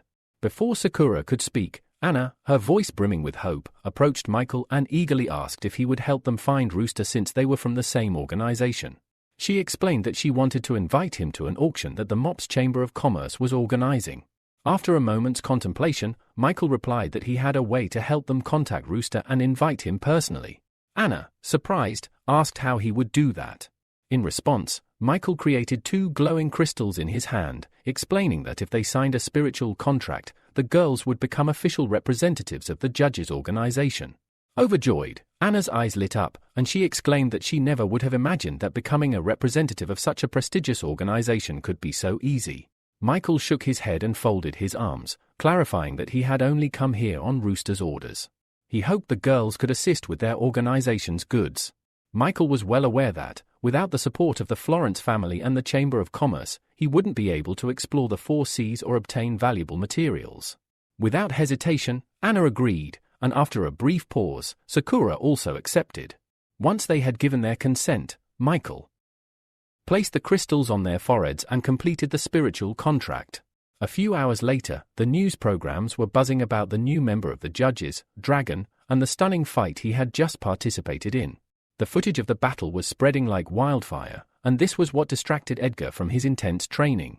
Upon hearing about Dragon, he immediately dropped the 40 kilograms weight he had been lifting and rushed out of the gym. By nightfall, most of the invited guests had arrived at the lavish Florence mansion, eagerly awaiting the arrival of Rooster, the special guest of the evening. When Michael finally arrived, he was greeted by admiring glances, and whispers filled the air as everyone took notice of the hero. At the entrance, Ivan and his granddaughters greeted Michael warmly. Ivan, who had heard much about Dragon, was pleased to meet him in person and expressed his respect for such a renowned hero. Michael, offering a nod, placed his clenched fist to his chest and replied that it was an honor to meet the head of the Florence family. As Ivan looked toward the guests, he good-naturedly told them to take their seats as the auction was about to begin. Before he could finish his sentence, Jacob barged in, interrupting with a sly grin. He demanded to know why the auction was in such a rush, as not all the high-ranking guests had arrived yet. Michael grimaced under his mask. The last thing he wanted was to run into Jacob again, especially with his annoying attitude. As puzzled looks were directed at him, Michael pulled a folded piece of paper from his jacket pocket and revealed that he, too, had an invitation. He suggested they should be a bit more welcoming to their guest. Anna, irked by his attitude, immediately confronted him, accusing him of having ulterior motives since no one usually brought their own weapons to such events. Michael, leaning in close, whispered that he had realized Florence family's situation was even worse than he initially thought. Their eagerness to find powerful allies was telling, and he quickly turned to the crowd, boldly declaring that Florence's weapons had always been renowned for their strength, but the price was equally steep. Considering the recent events, he had brought his own monster weapons to try them out, and there was no issue with doing so. Sakura was about to step forward and put Jacob in his place, but Ivan, calm and measured, stopped her. He said it would be interesting to watch the unfolding drama. Jacob was visibly frustrated, his sword having failed to leave even a scratch on the shield that stood before him. He swung his blade again with all his might, but to no avail. The shield remained intact, while his weapon was left with deep cracks, eventually breaking apart. The audience erupted in taunts, mocking the fact that a member of the Rook family had brought such a poor weapon to the auction, ruining the evening's proceedings. Anna couldn't believe her eyes. She asked Michael, without taking her gaze off the stage, if he had known in advance that the sword wouldn't be able to destroy the shield. Michael simply chuckled behind his mask, thinking back to how he had stolen the ability from the sword without anyone noticing. Before the auction started, he had touched the weapon, quietly absorbing its abilities. Jacob, utterly confused, clutched his head in frustration as Will, one of his subordinates, approached him. Will remembered how Rooster had touched every weapon before the auction, and it became clear to him that the weapons had lost their power only after Rooster's touch. Anna, now furious, snapped at Will, shouting that they shouldn't be blaming others for their incompetence. A weapon that could be destroyed by just one touch could not possibly be an S-rank weapon. Will smirked, replying that Rooster himself was a man of S-rank abilities and suggested that he might be capable of altering the internal structure of objects he touched. This revelation sparked another round of discussion among the guests. The logic seemed sound. Rooster had touched every weapon before the auction, and if there was any deceit involved, the Florence family might be working in cahoots with him. Determined to prove his point, Jacob looked at Michael and suggested they settle the matter by testing another weapon. Michael nodded, agreeing to the idea of a check. Jacob immediately donned his helmet and picked up a magical horn, blowing into it. The sound waves emanated from the horn, golden and vibrating through the air. As he aimed it at the guests, they instinctively covered their ears, feeling the intensity of the vibrations that almost caused their heads to split apart. Once he confirmed that the horn was functional, Jacob removed his mask, his face reflecting real confusion. The attack and defense capabilities of the horn were indeed at the S-rank level, which directly contradicted the theory that Michael had somehow caused the destruction of his sword. Anna, seething with anger, approached Jacob and shouted that she had had enough. She accused him of treating them cruelly, slandering their clients, and even daring to accuse Rooster and the Florence family of lying. Jacob had no retort to her accusations, so Will stepped forward and remarked that there was likely a traitor within the Florence family who knew exactly what was going on. Without saying another word, Jacob, flanked by his subordinates, left the hall. As they walked out, Michael mentally rejoiced, knowing that Jacob had failed to stop him before he could remove the dark energy from another magical weapon. Michael had been intrigued by the mask Jacob wore, and he had been planning to absorb its unique ability. But just then, a question about Michael's aunt was asked, and he decided it was time to leave the matter there, returning to the guests. Sakura approached him, surprised, and asked if he had foreseen this outcome from the start. Before Michael could answer, Ivan walked over and said that he was also curious to know how Michael had managed to deal with the sword. He suggested they continue their conversation in the VIP room. Meanwhile, Alexa wandered through the deserted streets of the city, unaware of the danger closing in on her. She felt eyes on her and looked up to find mercenaries from the 5 elements watching from the rooftops. One of them, sitting casually on a tree branch, twirled her red curls around her finger and asked with a smile if Alexa's parents had taught her not to walk alone in the dark. Alexa, clearly irritated, shot back that her parents hadn't, and the stranger would be the first to learn why. Hugh, one of the mercenaries, clenched his fist, the knuckle duster gleaming ominously. He coldly declared that tonight would be Alexa's last, as she would never be able to handle all 5 of them at once. Later, Michael, accompanied by Ivan, Sakura, and Anna, moved to the reception room. Ivan was the first to speak, stating that there were no prying eyes here, and he hoped Michael would clear up any doubts they had. Michael nodded and began explaining. He said that both monsters and heroes carried ability genes within their bodies. One day, he realized that even weapons made from monsters contained these genes. Anna asked, now understanding the concept, if these ability genes were similar to the energy used in alchemy. Ivan was eager for more details and asked how Michael was able to extract and utilize this energy.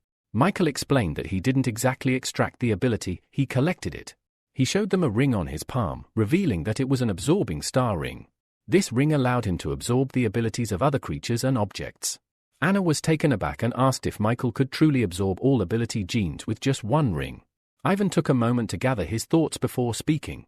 Standing up from his seat, he mentioned that he, too, had made achievements in the field of alchemy but had never heard of collecting ability genes. He then handed Michael a drank wolf brush, an item known for its healing properties, and asked if Michael could demonstrate how he absorbed the ability genes from it. Michael nodded and took the brush in his hands. A few moments later, he handed the brush back to Ivan, who was shocked to discover that all the energy in the brush had completely disappeared. Sakura, watching from the side, couldn't help but ask how Michael was using the genes he had absorbed. Michael smiled beneath his mask, clearly anticipating this question. He had been waiting for the right moment to share this information. He explained that special elixirs could be created using ability genes, which would greatly enhance the fighting capabilities of those who consumed them. This was also how all members of the judges' organization had 2 or more abilities. Anna, clearly excited by this revelation, eagerly asked if these ability genes could be used to create equipment. She went on to mention that it could potentially lead to the creation of the 7 mythical S-rank weapons, which until now had only existed in theory. However, Michael shook his head, expressing his regret that it was not possible. Despite his desire to disappoint her, he explained that the creation of such weapons remained out of reach. Looking at Ivan, who stood in front of him, Michael finally asked a question he had been wanting to ask for a long time. Ivan, with a smile, encouraged Michael to ask whatever was on his mind. Michael explained that he knew weapons were often crafted from parts of monsters, but he was puzzled as to why a small part of the monster's genes could only account for 30% of the total mass. Ivan was happy to explain, diving into alchemy. He said that when a monster died, a phenomenon known as an energy beam occurred. All of the monster's energy would concentrate in a specific place, and it was from this charged area that they extracted the energy. Special techniques, combined with an alchemical matrix, were then used to turn this energy into a weapon. As Ivan walked to the far corner of the room, he offered to demonstrate his accumulated alchemy experience for Michael if he was interested. Michael, clearly intrigued by the offer, followed him. Meanwhile, a drone had been recording the skirmish between Alexa and the 5 elements. The TV presenter explained that about 10 heroes had gathered on one of the city streets. Hugh, noticing the drone, frowned in confusion, unsure why it was focusing on them. But before he could figure out what was happening, a black dragon appeared, accompanied by the lazy swordsman and the explosive fist heroine. The black dragon, enraged, demanded to know how anyone dared to interfere with his precious prey. Hugh calmly explained that it was the 5 elements who had found Alexa first and that it wouldn't be fair for them to simply take her away. Edgar, the black dragon, was unfazed. His body was covered in dark flames as a sinister smile curled on his lips. He announced that Alexa was a traitor, and so were the 5 elements from the Hero Association. He wouldn't let any of them escape alive. Without warning, Edgar vanished and reappeared in front of Hugh, delivering a powerful blow to his chest. The TV presenter, watching the scene unfold through the drone, remarked that the black dragon could easily defeat the golden claw tiger with such power, making the chances of his opponents escaping nearly impossible. The spectators cheered, excited to see how this skirmish would play out. Meanwhile, the 5 elements decided to strike first. 3 of them attacked Edgar simultaneously from different sides, activating their abilities. But the black dragon effortlessly dealt with them, overpowering them without breaking a sweat. As Hugh attempted to attack Edgar from behind, taking advantage of the moment, Edgar simply threw him over his shoulder, knocking him out cold. Cassandra, one of the members of the 5 elements, stood by, terrified and too afraid to engage with such a powerful enemy. Realizing she had no chance, she turned to run. Edgar, however, wasn't about to let any of the traitors escape. In a flash, he was on her, piercing her chest with his claw. With a sadistic smile, he muttered that he never let go of his prey. After dealing with the 5 elements, Edgar turned his attention to Alexa, who was still standing there. He declared that it was now her turn. Meanwhile, Oscar and Amelia, watching the scene unfold through a TV screen, seemed confident that Edgar would emerge victorious. Amelia reassured Oscar, telling him not to worry about his brother, since Alexa wasn't in the best shape and the Black Dragon's victory was practically guaranteed. However, Oscar wasn't worried about his brother's victory. He had been consumed by something entirely different, something far more important than the outcome of the fight. As Oscar stood silently, watching Amelia, her observation wasn't lost on him. While he had claimed not to be worried about his brother, Amelia noticed a different story on his face. There was a deep concern he couldn't mask. Oscar turned abruptly and left the room, asking Amelia to monitor the broadcast. He mentioned he needed to visit the restroom. Once alone, Oscar locked himself in the booth. It was there that he used a spiritual contract to transport himself to the judge's secret meeting place. Upon his arrival, he immediately approached Michael, commenting on how Edgar, the Black Dragon, was being ruthless, targeting the seal swordswoman, Alexa, with intent to kill. Then, with curiosity in his voice, Oscar conspiratorially asked if Alexa was actually a member of the judges. The internet was buzzing with rumors, and one even suggested that she was connected to the snake, the infamous figure from the judges. Michael, ever the calm presence, assured Oscar not to believe such stupid rumors. The snake, he said, was far too old for any sort of relationship, throwing doubt on the idea that Alexa and the snake were romantically involved. However, Oscar frowned, trying to piece together the connection. If there wasn't a relationship, the only theory that made sense to him was that Alexa might actually be the illegitimate daughter of the snake. Shaking his head, Oscar decided it was better not to press further on the matter. He understood that, as a secret, it was something he shouldn't pry into. It would only cause unnecessary complications for his godfather. Just as he was lost in thought, Michael interrupted, informing him that reinforcements would be sent to the scene. Oscar, relieved by the news, made to leave. As he exited, he casually remarked that he would closely monitor the broadcast and report immediately if anything unexpected happened. Once Oscar disappeared, Michael materialized pearls in his palms, his mind set on enhancing Edgar's abilities. He decided to bestow upon the Black Dragon Earth Control and Wind Control, enhancing both abilities to S rank. After creating a clone to absorb the enhanced abilities, Michael sent the Black Dragon to assist Alexa. Meanwhile, on the street, Edgar slowly closed in on Alexa, his dark flame-covered body radiating an ominous aura. He took his time, offering the girl a twisted opportunity. He proposed that she call for help, summoning the hero in the rooster mask, before he ended her life. He claimed that he wasn't eager to kill her, since they had once been on good terms when it came to studying. Alexa, however, wasn't about to give him the satisfaction. With a frown, she refused, telling him that if he wanted to fight, she was ready. Edgar didn't need any more encouragement. He leapt at her, declaring that she should show him everything she was capable of. The battle began in earnest as Edgar launched himself at Alexa. She barely managed to step back as his sharp claws swiped through the air, just missing her by a hair's breadth. Alexa, gathering her strength, concentrated her power into her sword. As Edgar landed on the ground, he turned, sensing something was wrong. Before he could react, Alexa's sword pierced his body with a clean strike. The black dragon cried out in pain, but he was quick to overcome it. With a sharp twist, he retaliated, charging forward to strike again. But Alexa was quick on her feet. She managed to jump back just in time, covering herself with her sword to shield from the cutting airwave created by Edgar's attack.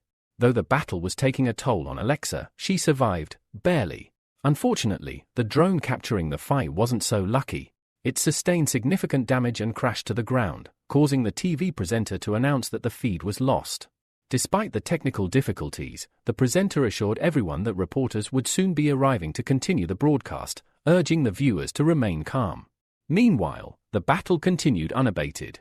Alexa and Edgar fought fiercely, their blows echoing through the streets. Edgar, seething with rage, told Alexa that if she didn't call for the rooster, she would die. But Alexa, with determination in her eyes, refused to ask for anyone's help. Frustrated, Edgar pressed on with his attacks, each blow growing more vicious, hoping to break her resolve. But as Edgar prepared for another full-on assault, Alexa raised her sword high, summoning a protective dome. Edgar's fist crashed into the golden shield, leaving deep cracks in its surface. Still, Alexa held her ground, though it was clear that with each passing moment, the shield's resilience was wearing thin. Minutes later, Valeria arrived at the scene, accompanied by a drone. She reported that Edgar and Alexa were still locked in battle, with Edgar having broken through Alexa's shield. The black dragon approached the girl, grabbed her by the throat, and lifted her off the ground, squeezing with increasing force. He offered her one last chance, call the rooster, and he would let her go. Alexa, with defiance burning in her eyes, shouted that she would never call for help. The battle had reached its climax, and there was no turning back now. Edgar, irritated by Alexa's stubbornness, showed no mercy.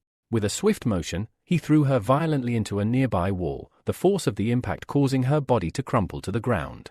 The TV presenter voiced his concern, noting that after such a devastating attack, it seemed impossible for Alexa to get up again. Despite the damage, Edgar was not finished. He approached the fallen swordswoman with rapid steps, determined to finish what he had started. As he moved forward, the lazy swordsman and explosive fist stepped in to stop him. The swordsman warned Edgar that if he continued this way, he would leave Alexa crippled for life. Irritated, Edgar frowned, questioning why they were protecting a traitor. His words were met with a sharp rebuttal. Suddenly, Alexa defied expectations. With great effort, she slowly rose to her feet, her body shaking with pain, but her eyes burning with defiance. She made it clear she was still capable of fighting, despite her injuries. Her voice carried a challenge, showing no trace of fear. Valeria, watching from the sidelines, couldn't help but admire Alexa's resilience. She acknowledged the swordswoman's steadfastness, recalling how Alexa had sacrificed herself once before to protect the citizens. There was no denying her determination and courage. Without taking his eyes off Alexa, Edgar growled that since she was so determined to continue, he would not stop. He prepared to attack, but just as he was about to strike, something unexpected happened. A massive column of water appeared out of nowhere, completely engulfing Edgar's raised fist, freezing him in place. Confused and struggling to move, Edgar looked up and saw a giant water guardian looming above him. The water giant's other hand gently reached down and carefully lifted Alexa, pulling her out of harm's way. Surprise flashed across Alexa's face. She gazed at the dragon in front of her, still in disbelief. The water guardian spoke, apologizing to Alexa for the lateness of their arrival, revealing that they were part of the same organization. This moment confirmed the suspicions of the onlookers. Alexa was indeed a traitor, aligning herself with the judges, and the rumors surrounding her were true. Still processing the shock of the situation, Alexa swallowed her fear and hesitantly asked why the water guardian referred to her as a member of their organization.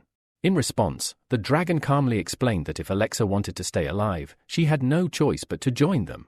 His words filled her with doubt and fear, but at that moment, she understood that her options were severely limited. If she wanted to survive, aligning herself with the judges might be her only chance. Before Alexa could fully process the situation, the hero, the Rooster Mask, appeared. He jumped down to join the scene, approaching the black dragon. With a teasing smile, he asked what had happened to the black dragon and why he wasn't worried about Alexa. The black dragon ignored the question, instead asking why the rooster had shown up and not the rooster's expected backup. Mocking, the dragon placed his palms together and said that if Edgar was worried about his opponent being too weak, he needn't worry. Even if Edgar miraculously defeated him, there were many others much stronger who would be coming for him. The dragon hinted that the black dragon's problems were far from over. In the next moment, two massive palms formed entirely of water surged from both sides, rushing toward Edgar with terrifying speed. Caught off guard, he barely managed to extend his arms outward in a desperate attempt to brace against the incoming attack. Nearby, the dragon watched with calm interest. A faint blue glow surrounded his clenched fist as he murmured, "The next move will be more interesting." Suddenly, the walls of water compressing Edgar began to rise, lifting upward with unnatural force.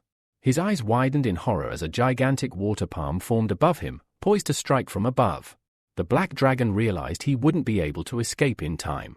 A second later, the massive palm crashed to the ground with explosive force, kicking up a thick cloud of dust that swallowed the scene. Meanwhile, Michael had finally exited the Florence family mansion. After putting some distance between himself and the entrance, he paused and scanned the area cautiously. Assured that no one was watching, he slipped behind a large tree with a thick trunk.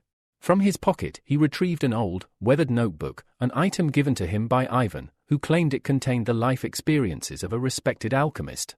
Michael quickly skimmed through the pages when, suddenly, a soft white glow began to emanate from one of them.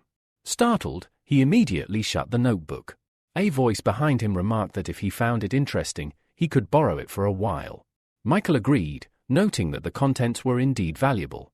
Opening the notebook once more, he noticed a hidden entry, one that could only be seen by individuals with at least third-rank spiritual power. He was certain Ivan had never discovered this passage, otherwise, he would not have parted with the diary so easily. After a brief search, Michael found the secret entry. It revealed that a man named George came from a distant continent on the planet Odusa.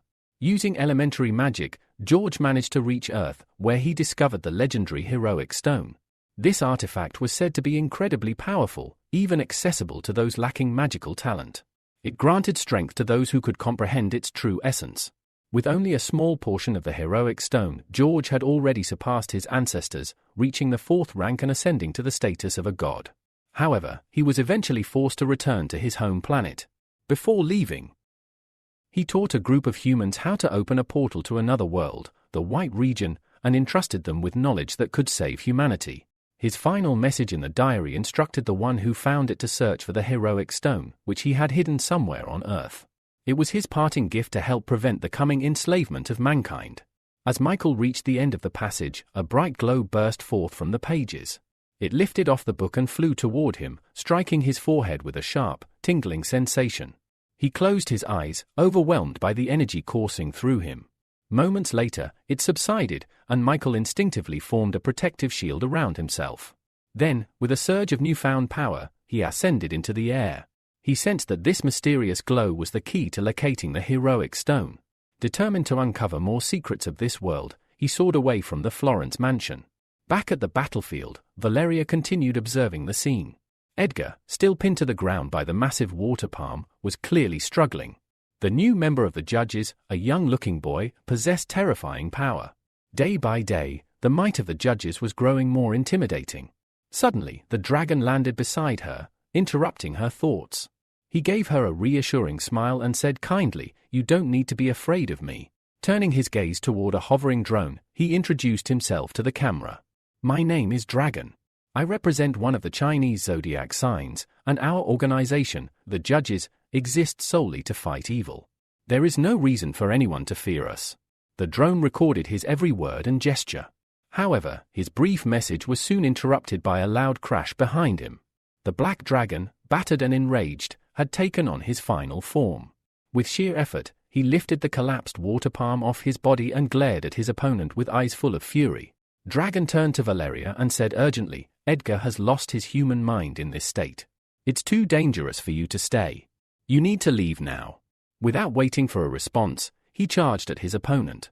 Valeria stood frozen, watching his retreating figure. There was something strangely familiar about him, something that reminded her of the hero in the rooster mask who had once saved her. For reasons she couldn't explain, the feeling stirred within her once again as dragon leapt toward the raging enemy. Once again, the dragon stood face to face with the protector of the waters.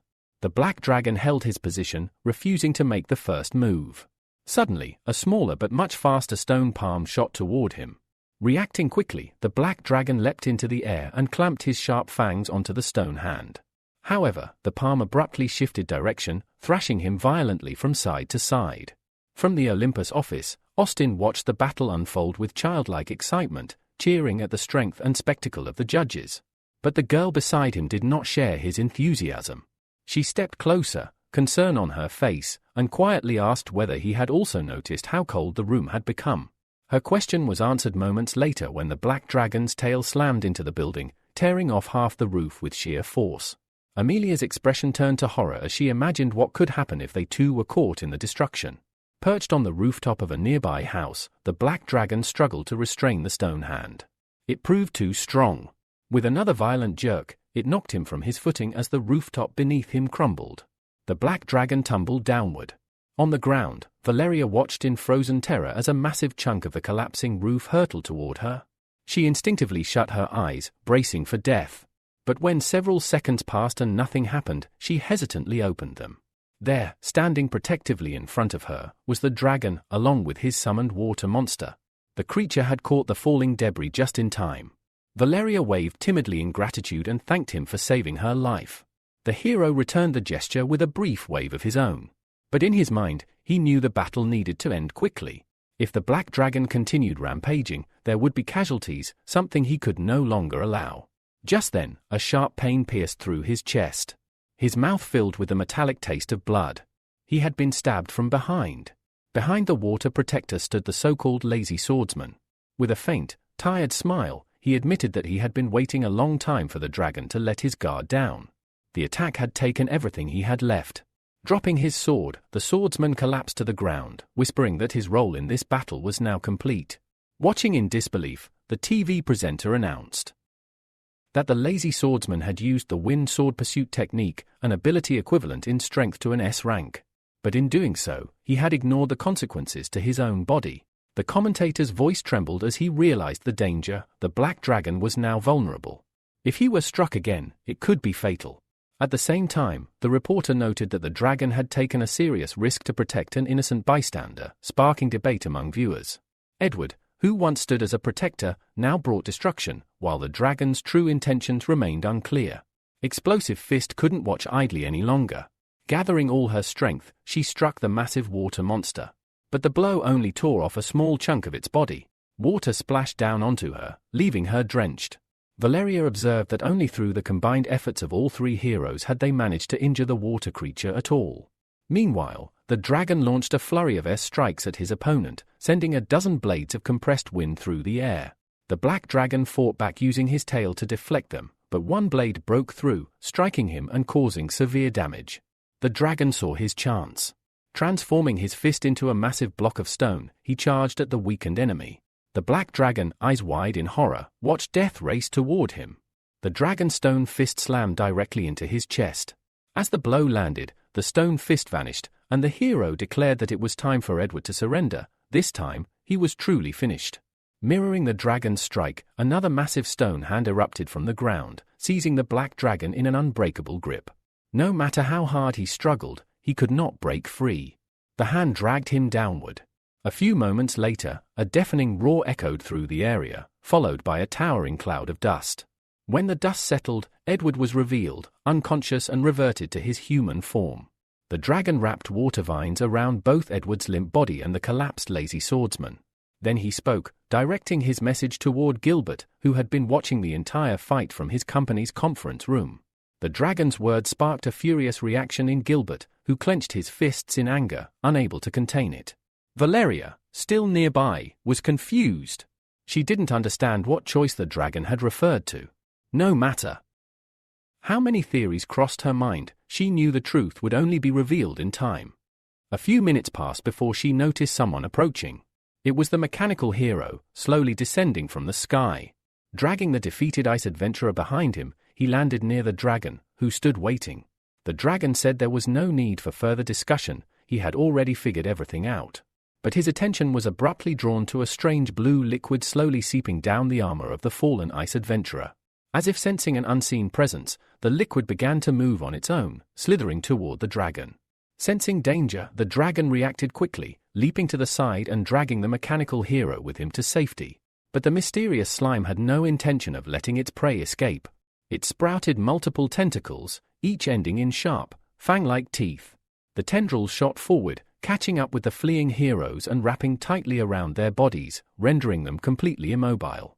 Gilbert stared at the dragon in disbelief. "What the hell is this?" he shouted. The dragon, equally stunned, admitted that he had no idea. Desperately, he asked Gilbert if he could fire off a few blasts to destroy the tentacles restraining them. Before they could act, both men noticed something terrifying. Pavel, who was supposed to be dead, had risen again. Standing in the very center of the slime, he laughed maniacally, his expression twisted in joy. He screamed that power was surging through him and that he was utterly in love with the sensation. Gilbert looked on in horror. He couldn't understand how his ice adventurer had transformed into something so monstrous. The dragon guessed that it was the result of the blue pill's influence. Meanwhile, from the shadows around the corner of a nearby house, another figure had been silently observing the scene unfold. This man, known as Mr. X, watched the berserk ice adventurer with mild disappointment. If things had escalated just a bit further, he said to himself, the experiment might have succeeded. But now, he would have to officially consider subject number 52 a failure. Even so, he acknowledged that the destructive power being unleashed far surpassed that of any previous test subject. Adjusting his hat, Mr.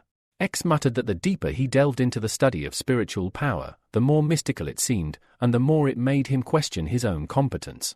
He was convinced that he must obtain the third stage of spiritual power, no matter the cost. Only then could he ascend to the level of a great commander. With that thought, he decided to wait for the battle to reach its climax, then seize the dark blue fragment for himself. But lost in thought, Mr. X failed to notice that he was being watched as well. Michael, lurking nearby, whispered that Mr. X wasn't the only hunter lying in wait. Others, too, were stalking their prey. Meanwhile, Valeria reported that no drone could get close to the epicenter of the battle. The signal was too unstable. The camera crew had been forced to retreat to a safe zone. Describing the scene, she said Pavel's transformation looked more like a spreading infection than any form of controlled evolution. The dragon had managed to break free from the tentacles and was now unleashing a flurry of wind blades upon them. But no matter how many he sliced, the tentacles regenerated with frightening speed. Gilbert joined the assault, firing laser blasts from his hands to incinerate the monstrous limbs. The ice adventurer, if he could still be called that, watched their struggle with a calm, cruel smile. Tilting his head, he told them it was pointless to resist. Once he finished with them, he would go after the entire Olympus company. Then, a new thought entered his mind, one that disturbed even himself. He wondered aloud if it might be a good idea to eat the heroes. After all, to the dark blue race, humans were nothing more than food. Suddenly, Pavel was overcome by pain. His head throbbed violently, as if splitting in two. He let out a scream, struggling to focus. The agony faded slightly, and his gaze locked onto the dragon and the mechanical hero. With hatred in his voice, he blamed them for his suffering. A tentacle wrapped itself around Pavel's head, and he sighed with relief. After another dose, he claimed, he felt much better. The clone, observing the situation, warned that Pavel's body was no longer his own, it was being controlled by someone else. If they wanted to end this, they would need to find the real body of the enemy and deliver a critical blow. Gilbert had an idea. He shouted that he could use the exploding egg to destroy the monstrous slime. But for that to work, the dragon would have to figure out how to free him from the tentacles. Without hesitation, the dragon summoned the fire phoenix. Raging flames erupted, burning through the slime's tendrils. It was just enough for Gilbert to break free. Wasting no time, he hurled the exploding egg directly into the monster's core. As it descended, Gilbert looked back at the dragon, who was still trapped, and casually remarked, "Oh, right. I forgot to mention something. The blast radius of the egg is 500 meters. You won't be able to escape in time." The clone cursed aloud. He hadn't expected Gilbert to betray him like this, though, in hindsight, he should have known better. It was just like Gilbert to pull a stunt like this. Rotten to the core. In the next moment, the exploding egg began to glow ominously. Then, with a deafening blast, it detonated, its force echoing for kilometers. The impact left a massive crater in the earth, and thick smoke rose in towering clouds. For a moment, it seemed as if the explosion had obliterated the blue monster entirely. But to everyone's horror, it had survived. The dragon had not been as fortunate. Half of his body was gone. Fortunately, Michael, watching from afar, was relieved to know that it was only a clone. If it had been his real body, he would have been dead. Drones flew in, capturing the destruction in real time. Spectators watching the footage were stunned. This was the first time the judges' organization had suffered such catastrophic damage. But what truly sent chills down their spines was the monster's resilience. It regenerated and returned to its previous form as if nothing had happened. For many, the sight of the creature rising once again felt like an omen of the end of the world. Suddenly, one of the tentacles shot skyward, towering over the nearby rooftops. At that moment, a new figure arrived, the hero of hot and sour noodles. Though injured, he had recovered enough to fight. Right behind him stood Senior, who had also joined the fray. Their presence sparked hope. Seeing their determination, the remaining heroes rallied, ready to join the battle. Valeria, observing everything from the command center, voiced her unease. She said that tonight had become the longest night in the city's history. An unknown force had invaded their home, and the enemy's destructive power was beyond anything they had prepared for. Still, she held on to hope. With so many heroes rising to face the threat, she believed that dawn would come, and they would face it together. The TV presenter, watching the broadcast, exhaled heavily. He admitted that a part of him felt it might have been easier to simply give in, to nobly sacrifice himself. But seeing the heroes below, he couldn't help but feel a renewed sense of awe. From the battlefield, the wounded dragon, still breathing despite the loss of his legs, gazed at the gathered heroes and asked sarcastically if they had all come just to serve themselves up as food to the monster. Senior met his gaze head-on, defiance burning in her eyes. "Do you have a better plan?" she asked sharply. The dragon turned toward the monster and nodded. He asked everyone to clear the area. He didn't want to hurt them in what he was about to do. As they stepped back, he began forming a powerful wind blast technique in his palm. Being a clone, Michael didn't fear death, but he still didn't want this to be his end. Senior kept a close eye on him, trying to discern what he was planning. Standing next to her, Adam explained that ranged attacks were futile. The monster's skeleton was buried too deep. The only way to kill it was for someone to get close and strike directly at its core. Once the wind blast was ready, the dragon launched himself at the monster at high speed. The technique generated violent currents of air, slicing through the surrounding area like blades. Wounds covered his body, but he didn't stop. Then, impact. A terrible explosion shook the battlefield, and hurricane-force winds blew out from the center in all directions. Senior shielded her face from the debris. The hero of hot and sour noodles did the same, momentarily blinded by dust and stone. When the smoke began to clear, they looked toward the center of the blast. But there was nothing. Only thick columns of smoke remained. No movement. No sign of the dragon. The TV presenter shot to his feet, stunned. No one had expected this. The dragon had given his life to destroy the monster. Even after losing both legs, he had fought to the very end. A true hero. Tears welled up in Valeria's eyes. She felt joy, relief, and sorrow.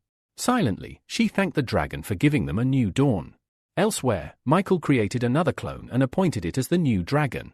He confirmed the clone would retain all of the same elemental powers: earth, water, fire, and air. The clone simply nodded and promised to carry out his mission. Two judges stood atop a tall building, watching the sunrise. They waited patiently for the moment when it would be their turn to take the stage. Back on the battlefield, Gilbert had returned. He scanned the wreckage, looking for any signs of the monster's remnants. He needed to be sure it was completely destroyed. That's when he saw it. Hovering just above the ground was a glowing blue stone. Its light shimmered, hypnotic and otherworldly. An irresistible urge to possess it surged through Gilbert. He stepped forward, hand outstretched. But a voice rang out behind him. Ordinary people are not allowed to touch that. Before he could react, Gilbert felt a sharp, cold pain. A weapon had pierced straight through his body. His eyes widened in shock. He looked down. His armor had not been breached. The alarm systems hadn't even activated. Somehow, the enemy had bypassed all his defenses. Behind him stood Mr. X, his expression filled with disappointment. He pulled his blade free and muttered, "Heroes these days rely far too much on magical enlightenment." The TV presenter watching was stunned. Where had this stranger come from? How had he gotten so close to Gilbert, one of the most well-defended mechanical heroes, and landed a blow without being seen? Gilbert stumbled back, trying to get some distance. Holding his wound, he demanded, "Who are you? How did you injure me?" As he moved, he saw Mr. X slowly bending down, reaching for the glowing blue stone. Mr. X responded coldly, stating that the mechanical hero had simply been too weak to sense the danger right behind him. Just as he extended his hand to take the glowing blue stone, something unexpected happened. Michael swooped in from above and snatched the stone away in the blink of an eye. Now floating mid-air, Michael held the radiant blue stone in his hand and stared down at the stranger in the wide-brimmed hat. "This stone," he declared, "now belongs to the judge's organization." The moment the main character appeared at the heart of the crisis, a joyful smile broke across the TV presenter's face.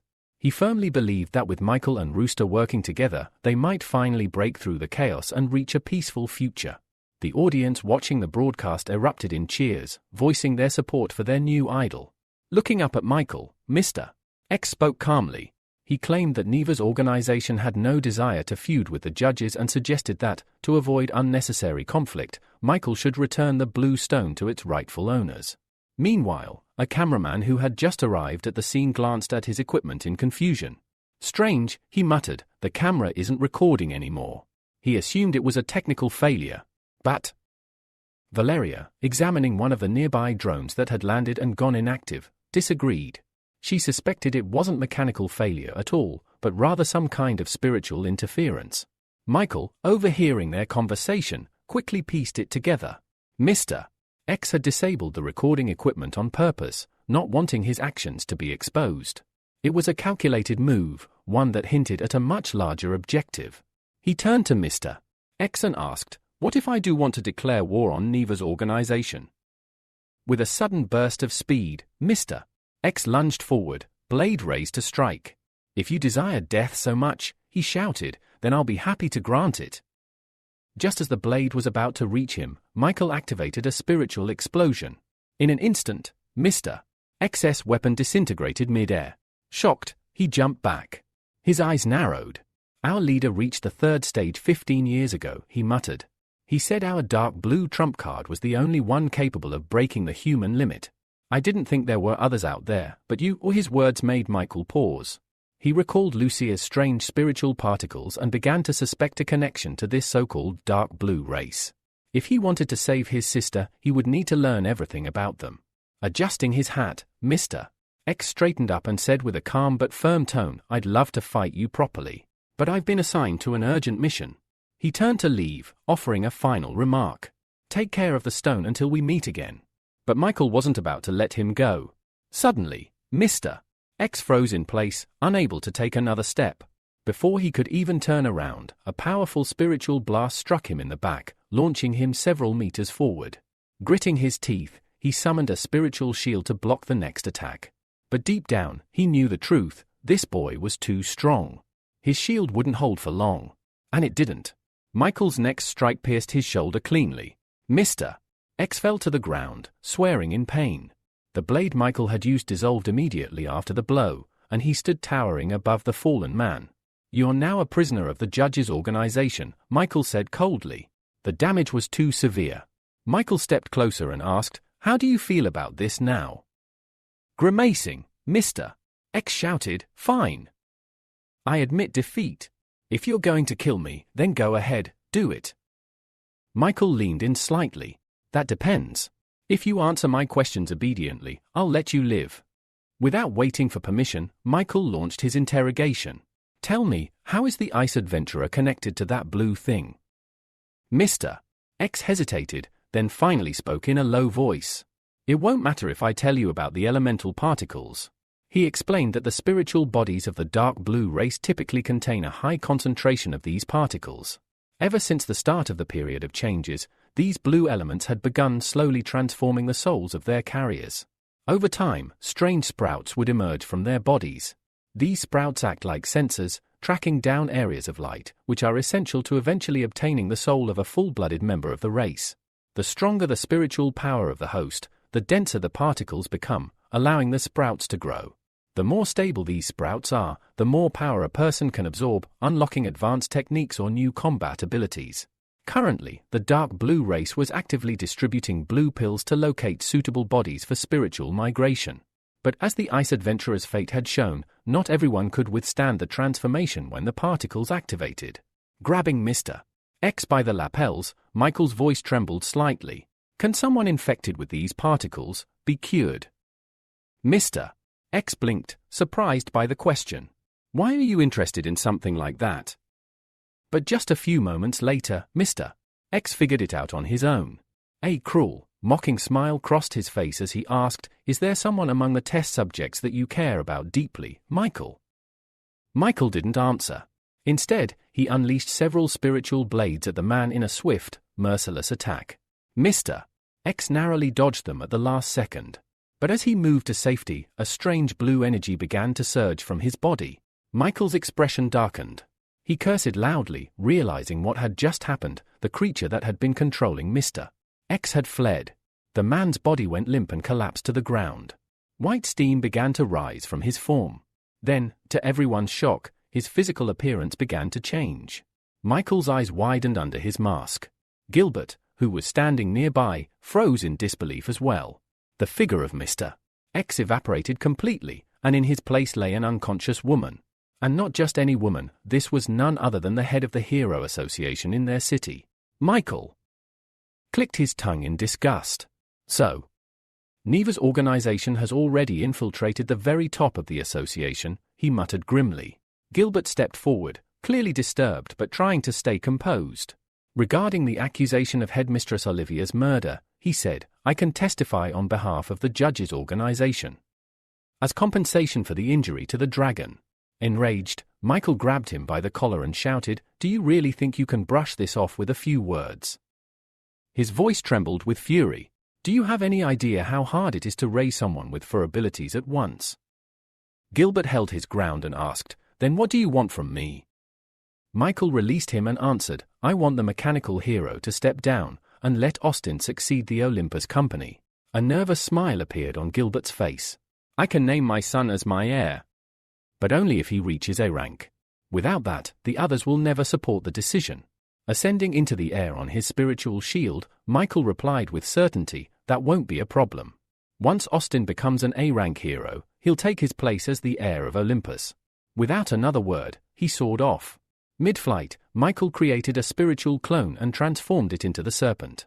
He commanded it to take care of the problems related to Alexa, while he made his way to the hospital to check on his sister. The serpent nodded silently and moved swiftly to fulfill the order. As Michael flew, thoughts weighed heavily on his mind. After the ice adventurer's death, some strange spiritual wave had been released. He needed to make sure Lucia was safe. Meanwhile, Gilbert returned to his office and immediately called an emergency meeting with everyone who had witnessed the earlier events. Staring out the window, he said solemnly, "All of you saw what happened with your own eyes. Headmistress Olivia had been infected, which means she may have been a spy for the organization responsible for the ice adventurer's mutation." He turned to face them. "That's why I'm asking each of you to cooperate fully with the Hero Association's investigation." Senior and Adam exchanged glances and nodded. "We'll do everything we can." The trio began to head for the door, but before they could leave, Gilbert called out to his son, "Austin, stay a moment." The young man stopped and turned around, clearly exhausted. "What is it?" Gilbert walked over, placed a hand on his son's shoulder, and said, "I've made a deal with Rooster. He wants you to become the next head of the Olympus company. That means you'll need to earn an A-rank ability, no matter what it takes." He ruffled Austin's hair gently and added, "I'm counting on you, son." But Austin shrugged his hand off and scowled. "This will only make things worse between me and my brother." His voice hardened. "My goal is to become one of the judges, one of the Zodiac, to fulfill the will of the dragon." Looking his father in the eyes, he added bitterly, "My godfather opened a path to a bright future for me. But you? You've done nothing but chain me to family errands. I won't waste my talent running errands anymore." Gilbert stared at his son in silence. His expression grew heavy. He realized, perhaps too late, how much his children had grown, how far apart they now stood. Unable to contain his emotions, the mechanical hero hugged his son tightly. "I didn't even realize how much you've all grown," he whispered. Austin struggled in his grasp. "Let go already," he shouted, clearly embarrassed and frustrated. At that same moment, in a quiet alley far from the chaos, Alexa sat slumped against the wall of a house, clearly worn out. Suddenly, a shadow approached. A hand extended toward her. She looked up in surprise. It was the serpent, offering her help. But Alexa, eyes filled with fatigue and confusion, shook her head. Alexa shook her head and replied that she could handle it on her own. Gripping her sword tightly, she tried to lift herself up from the ground, using it for support. But her weapon couldn't withstand the pressure. Its blade slipped out from beneath her, and she collapsed once again onto the cold pavement. Her strength was gone. With her body trembling from exhaustion, the weight of everything she had held back finally came crashing down. Tears welled up in her eyes and spilled over uncontrollably. Covering her face with her palms, she sobbed and whispered an apology to the serpent for the death of the dragon, for everything that had gone wrong because of her. The serpent knelt beside her and gently stroked her head. "It wasn't your fault," he said softly. "None of this was. That's why the judges sent me, to bring you back. Come with me." After a long silence, Alexa nodded weakly and reached out. He helped her to her feet, and the two of them disappeared into the distance. Meanwhile, Michael had already arrived at the hospital. His worst fears were confirmed. A strange dome of energy now surrounded the entire building. Descending to the ground, he made his way inside, strangely unhindered. But once he passed through the doors, an eerie silence settled over everything. No nurses. No doctors. No staff. The halls were completely empty. Then, just ahead of him, a thick energy began to form, dense and shimmering like a curtain of light. From this mist, grotesque, zombie-like figures began to emerge. Michael stepped back in shock as he recognized them. These were victims from the department store incident. But now, clad in dark blue hospital uniforms, they had been twisted into something else entirely. Suddenly, he felt a cold touch on his shoulder. Spinning around, he came face to face with one of the creatures, its jaws gaping open, ready to attack. Without flinching, Michael grabbed the monster's glowing blue arm, twisted it over his shoulder, and slammed it to the floor. Then, with a single, crushing punch to the chest, he ended it. He reached for his spiritual blade. Within seconds, he cut down every last creature in the corridor. As he stood over their lifeless bodies, he prayed, "Please don't let Lucia be one of them." Without wasting another second, he hurled his blade toward a security camera, destroying it. Then he sprinted through the hospital, finding his sister's room in moments. What he saw inside made his heart stop. Blue energy bubbles filled the room, and in the center of them floated his sister, Lucia, her body glowing with a ghostly blue light. She was suspended in the air, nearly transparent, with strange appendages beginning to burst out of her back. It was just as Mr. X had described. Lucia was mutating. Panic rising in his chest, Michael called out to her. "Lucia! Don't give in. You can fight it." The glow began to flicker. Her face twisted in agony. A terrible scream tore from her throat as her body slowly began to return to normal. The appendages vanished, her glow faded, and at last, she drifted gently down onto the bed. Lucia clutched her chest in silence. Her scream stopped. Her hair, once a soft golden wheat, had turned pitch black. Michael rushed to her side, checking her breathing anxiously. Her eyes fluttered open, heterochromatic as always, filled with confusion as they settled on him. She sat up in bed in a flash. A spiritual dagger formed in her palm, and she pressed the blade to his throat. "Who are you?" she demanded. "What are you doing here?" Michael raised both hands in surrender. "It's me." "Your brother," he said carefully. But Lucia narrowed her eyes. "Nice try.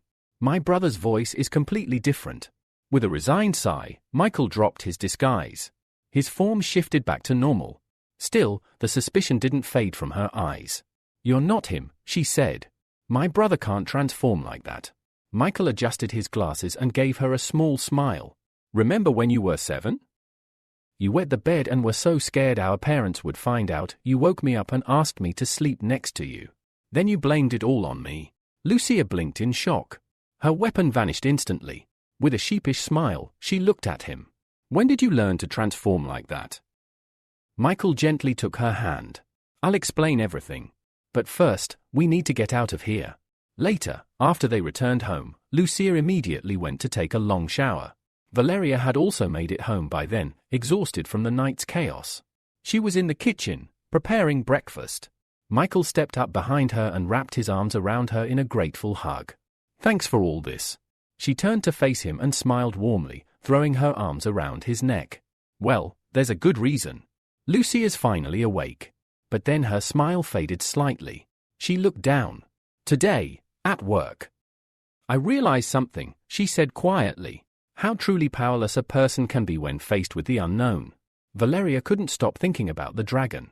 The image of that powerful, noble warrior giving his life in a selfless battle still haunted her. His death had left a scar on her heart. But as she raised her gaze and looked at Michael standing beside her, she managed a soft smile. If there's anything this tragedy taught me, she whispered, it's that I should treasure the people I love even more. A warm, romantic atmosphere settled in the kitchen. Michael didn't take his eyes off her. The emotion in her voice, the sincerity in her expression, it pulled him in. When Valeria leaned closer for a kiss, a soft smile crossed his lips, and he slowly leaned in to meet her. They didn't notice the approaching footsteps. Nor did they hear the cheerful voice echoing down the hall. I'm done with my shower. I'm starving. Lucia's sudden entrance made Valeria flinch in surprise. She quickly shoved Michael away and blurted out, everything's ready. Let's eat. Michael let out a chuckle as he helped Valeria bring the dishes to the table. He laid out the chopsticks while she served the food. Lucia's eyes sparkled as she looked at the table. All my favorites, she cried joyfully. Valeria, this is amazing. Thank you. Without wasting a moment, she plopped into her seat and happily began devouring the chicken legs.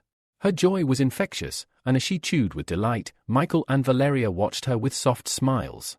Seeing her like that, so carefree, so full of life, Michael felt a strong surge of emotion. If I could protect this moment forever? I'd give anything.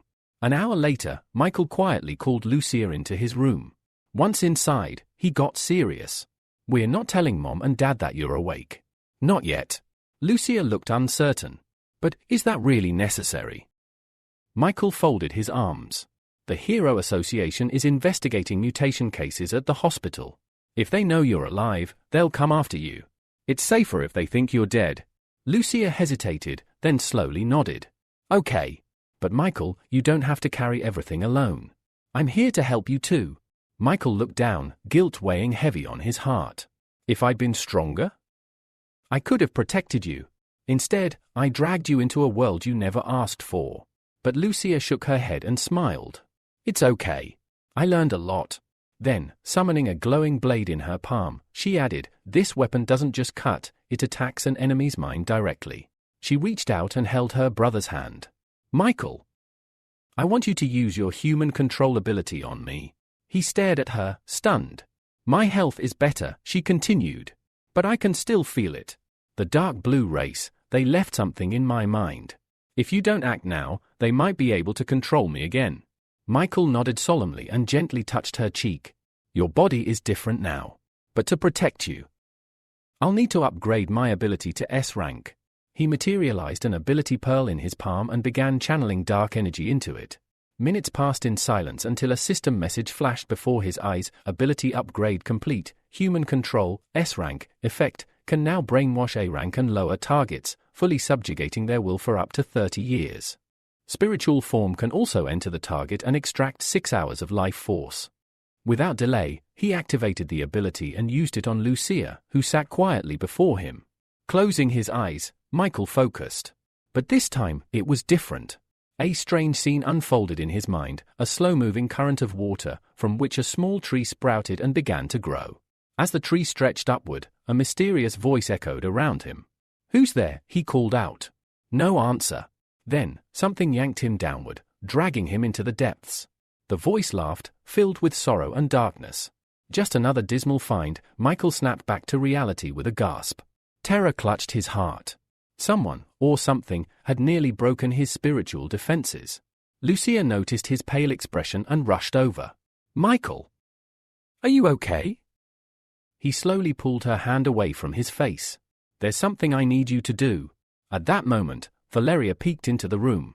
Want some fruit? Michael looked at her and smiled gently. Yeah, something light sounds good. Lucia chose to stay in the room, and Michael returned to the kitchen with Valeria. As she settled at her laptop, he asked casually, What are you working on? I got offered a new position, she replied, glancing back at him. It's because of how well I performed during the last mission. Michael's expression tightened. Will it be dangerous? Valeria chuckled softly. Don't worry. This time I'll just be broadcasting from a special booth. No field work. Relieved, Michael stood and stepped behind her. As she typed, he gently took her hand and discreetly passed her a glowing ability pearl. Valeria blinked in surprise and turned to him. What's this? The ability Michael passed to Valeria was called Green Snake Chain. It was a dual-purpose skill. In moments of danger, it would automatically form a defensive barrier around the user, while simultaneously transforming into a green snake to strike back at the attacker. A blend of protection and offense, just what she needed. Meanwhile, Alex, accompanied by Sakura and Anna, made her way to a hot spring. Sakura explained that these waters were known for their restorative properties, especially after exhausting night battles. Curious, Alex dipped her hands into the warm water, her expression skeptical. She scooped some into her palms and frowned. Was it really that miraculous? Soon after, she rose to her feet. Looking at her companions, Alex informed them she couldn't stay long. Her organization was still on the move and would be expecting her. Coming ashore, she laid out a rug and rested on it, her mind already turning to what sort of mission might await her next. Anna looked at her with admiration. You're redoing a great job staying off the radar, she said with a smile. Moments later, Alex's consciousness was pulled into the Heavenly Palace, a virtual coordination hub, where Michael and the others were already waiting. Michael addressed her directly. Have you heard of the Four Seas territory? He asked. He explained that her next mission was to investigate that region and gather intel on the dark blue race. If she succeeded, she would earn her place as the 28th member of their organization. Without hesitation, Alexa bent down on one knee. I will depart immediately, she replied. Michael gave a small, satisfied smile. His fabricated story had worked. Alexa believed this was a test mission, and now the team finally had a truly powerful member to rely on. Raising a hand, Michael added, before you go, visit the Florence family. Fully replenish your strength first. Only then may you begin the mission. A happy, confident smile crossed Alexa's face. She bowed low. Understood. I will give this mission everything I have. And with that, she vanished from the Heavenly Palace. A moment later, a voice spoke up. Can I say something now? It was Rabbit, Michael's sister. He gave her a nod. Without holding back her excitement, Rabbit shouted, that was Alexa. The Alexa? One of the actual knights of the Round Table. I saw her up close. Do you think next time I could ask for her autograph? Michael sighed heavily. Now it made sense why she had been so quiet earlier. She had met her idol. Placing a firm hand on her shoulder, he looked at her and said, your name is Rabbit now. And you must be extremely careful. No one can know who you really are. But it was like she hadn't heard a word. The moment he let go, she happily declared, I'll definitely work closely with Alexa after this mission. That'll give me a better chance to get her autograph. Michael was speechless. She was focused on all the wrong things. Sigh. He could already tell it would take a long time to get her to understand this wasn't some kind of game. Suddenly, Rabbit looked up. So, what are you going to do next? Michael's expression hardened. I have a plan. He explained that the Knights of the Round Table Company had ties to the dark blue race. To investigate, he assigned several people their missions. The hero of sour and spicy noodles and Oscar would work together to dig into the company's secrets. Alexa would continue her reconnaissance across the Four Seas. Meanwhile, Lucas was tasked with infiltrating the Hero Association and rising to the top, becoming a hidden trump card, a black horse under the judge's command. But before any of that, Michael had one more thing to do, visit an old friend. Later that night, Lucas sat quietly on a bench near a small park, a bottle of water in his hand and a tired look on his face. Behind him, a familiar voice called out. You've been pushing yourself too hard. Startled, Lucas turned, but relaxed as he saw who it was. Michael, he said with a smile. It's been a while. Michael placed a hand on the young man's shoulder. How have you been holding up? Lucas looked away. Not great. I still can't fully awaken my ability. My body is only 7 times stronger than a normal human's. Michael raised an eyebrow in surprise. 7 times? That's impressive. When someone reaches 10, they're already knocking on A rank's door. He gave the boy a reassuring pat on the back. You're doing great. Don't pressure yourself. Just grow at your own pace. With that, Michael turned to leave. Oh, and Lucas. He paused without turning around. I know you'll win this year's World Hero Championship. Lucas grinned and stood up straighter. I'll give it everything I've got for the sake of the organization.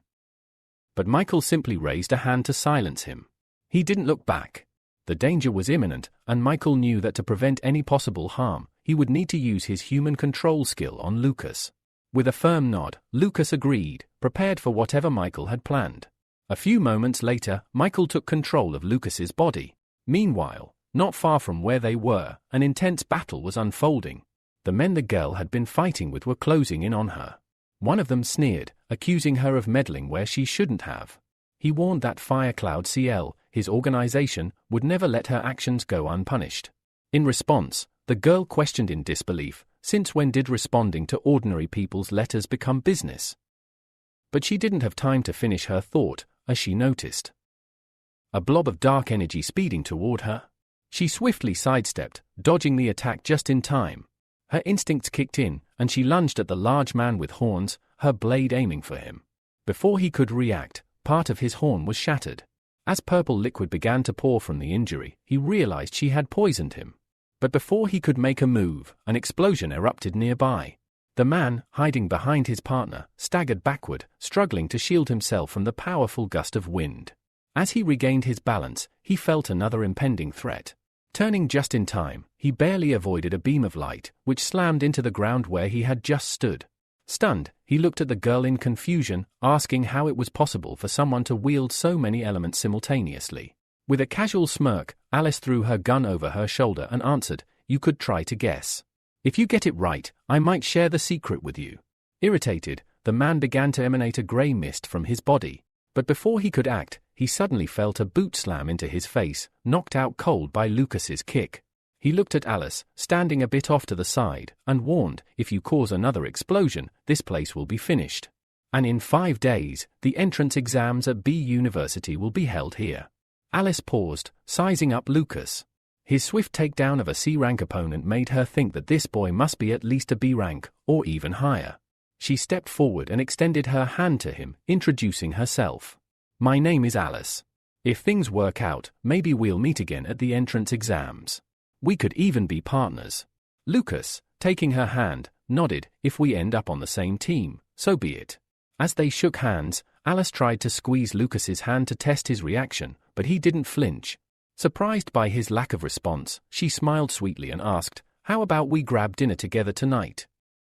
Lucas, unsure how to respond, glanced nervously at Michael, who was still controlling his body. Michael, sensing the awkwardness, intervened and advised, "Lucas, calm down. You don't need to overthink this." He then took back full control of Lucas's body, cleared his throat, and said, "I've got some things to do at home. I'll have to pass on dinner today." Without waiting for a response, he quickly pulled his hand out of Alice's grasp and walked away. Alice stood there in surprise, watching as he left. She'd never had anyone refuse dinner with her before. Meanwhile, Michael, still controlling Lucas, whispered in his ear, "Never forget, Lucas, don't get distracted by girls. Focus on your goals. Remember your sister."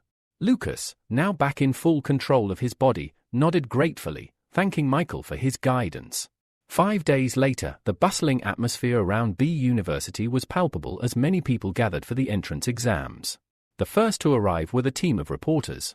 Veronica, one of the main commentators, greeted the crowd with excitement. "Welcome, everyone. Today, I'll be your commentator, and I'm thrilled to introduce my new partner, Valeria." Veronica continued with a wink. "You're all here to witness the entrance exams, but don't get too comfortable. It may seem simple, just complete the assigned tasks within a set time using any abilities you have. But what you don't know is that the organizers have prepared plenty of traps and obstacles for the participants." Valeria took over, adding, "The rules themselves are simple enough, but expect to face plenty of surprises. It won't be a walk in the park." In the meantime, Lucas, alongside the other participants, was already at the venue, waiting for the start. As he stood there, Ethan approached and threw an arm over his shoulder, eyeing him with curiosity. "Do you have some abilities that enhance your physical strength?" he asked, noticing that Lucas didn't seem to be using any transport. I also noticed you're not wearing windproof glasses. Is there a reason? Lucas shook his head. I don't need any of that. I just have good speed and don't require the glasses. The entrance exams were about to begin, and everything was set. The participants were ready, but none of them could predict just how intense and unpredictable the tests would become. Ethan grinned widely, clearly excited about the day's events.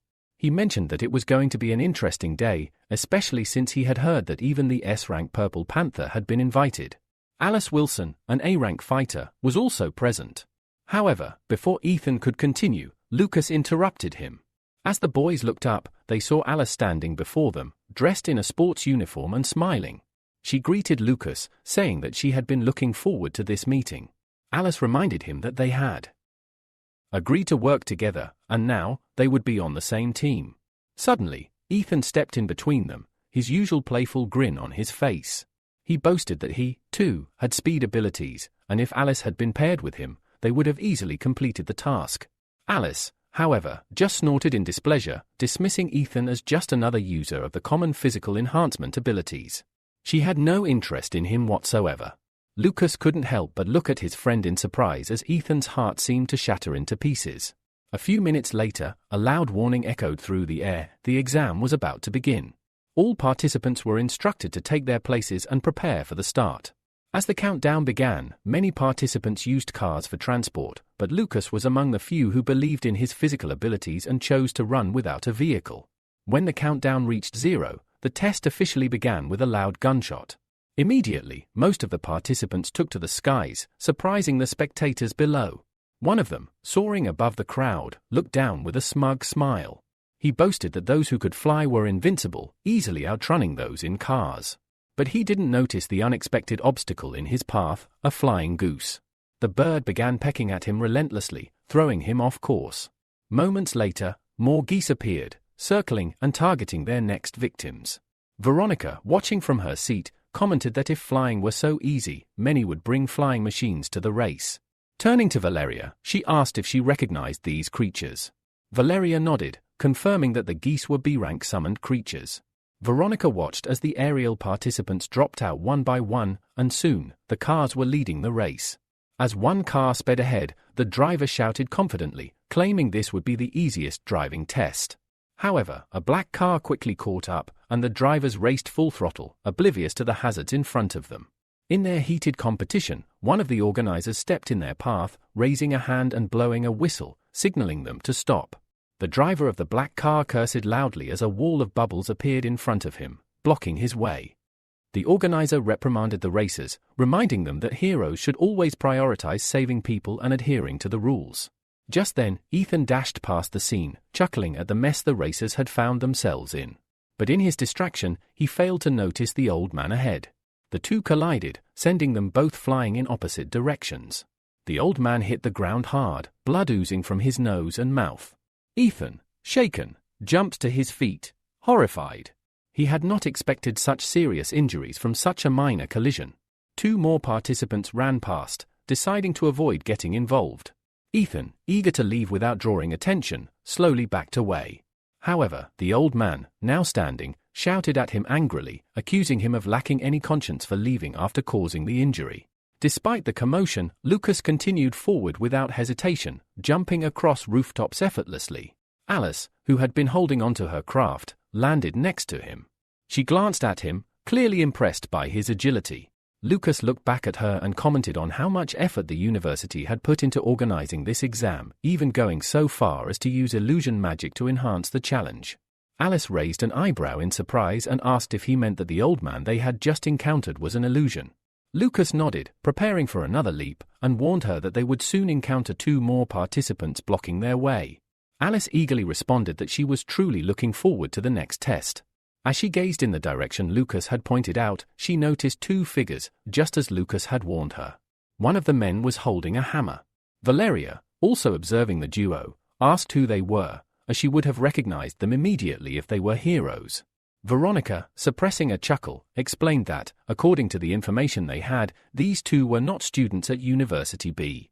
Mentors had already been dispatched to deal with them, should it be necessary. This test was meant to evaluate participants comprehensively, and some challenges could prove dangerous. Meanwhile, the director of the university called one of the new teachers, Sean, into his office. With a relaxed smile, Sean reassured the director that there was no need to worry, he would handle the two troublemakers without issue. One of the men, standing atop a nearby roof, shouted down at Lucas and Alice, announcing that they were about to experience the true power of a B-rank hero. In an instant, he began to transform, his facial features sharpening and a tail sprouting. He rested his hands on the roof and meowed loudly. Alice found this scene unexpectedly adorable and couldn't help but delight in it. Lucas, however, didn't share her sentiments.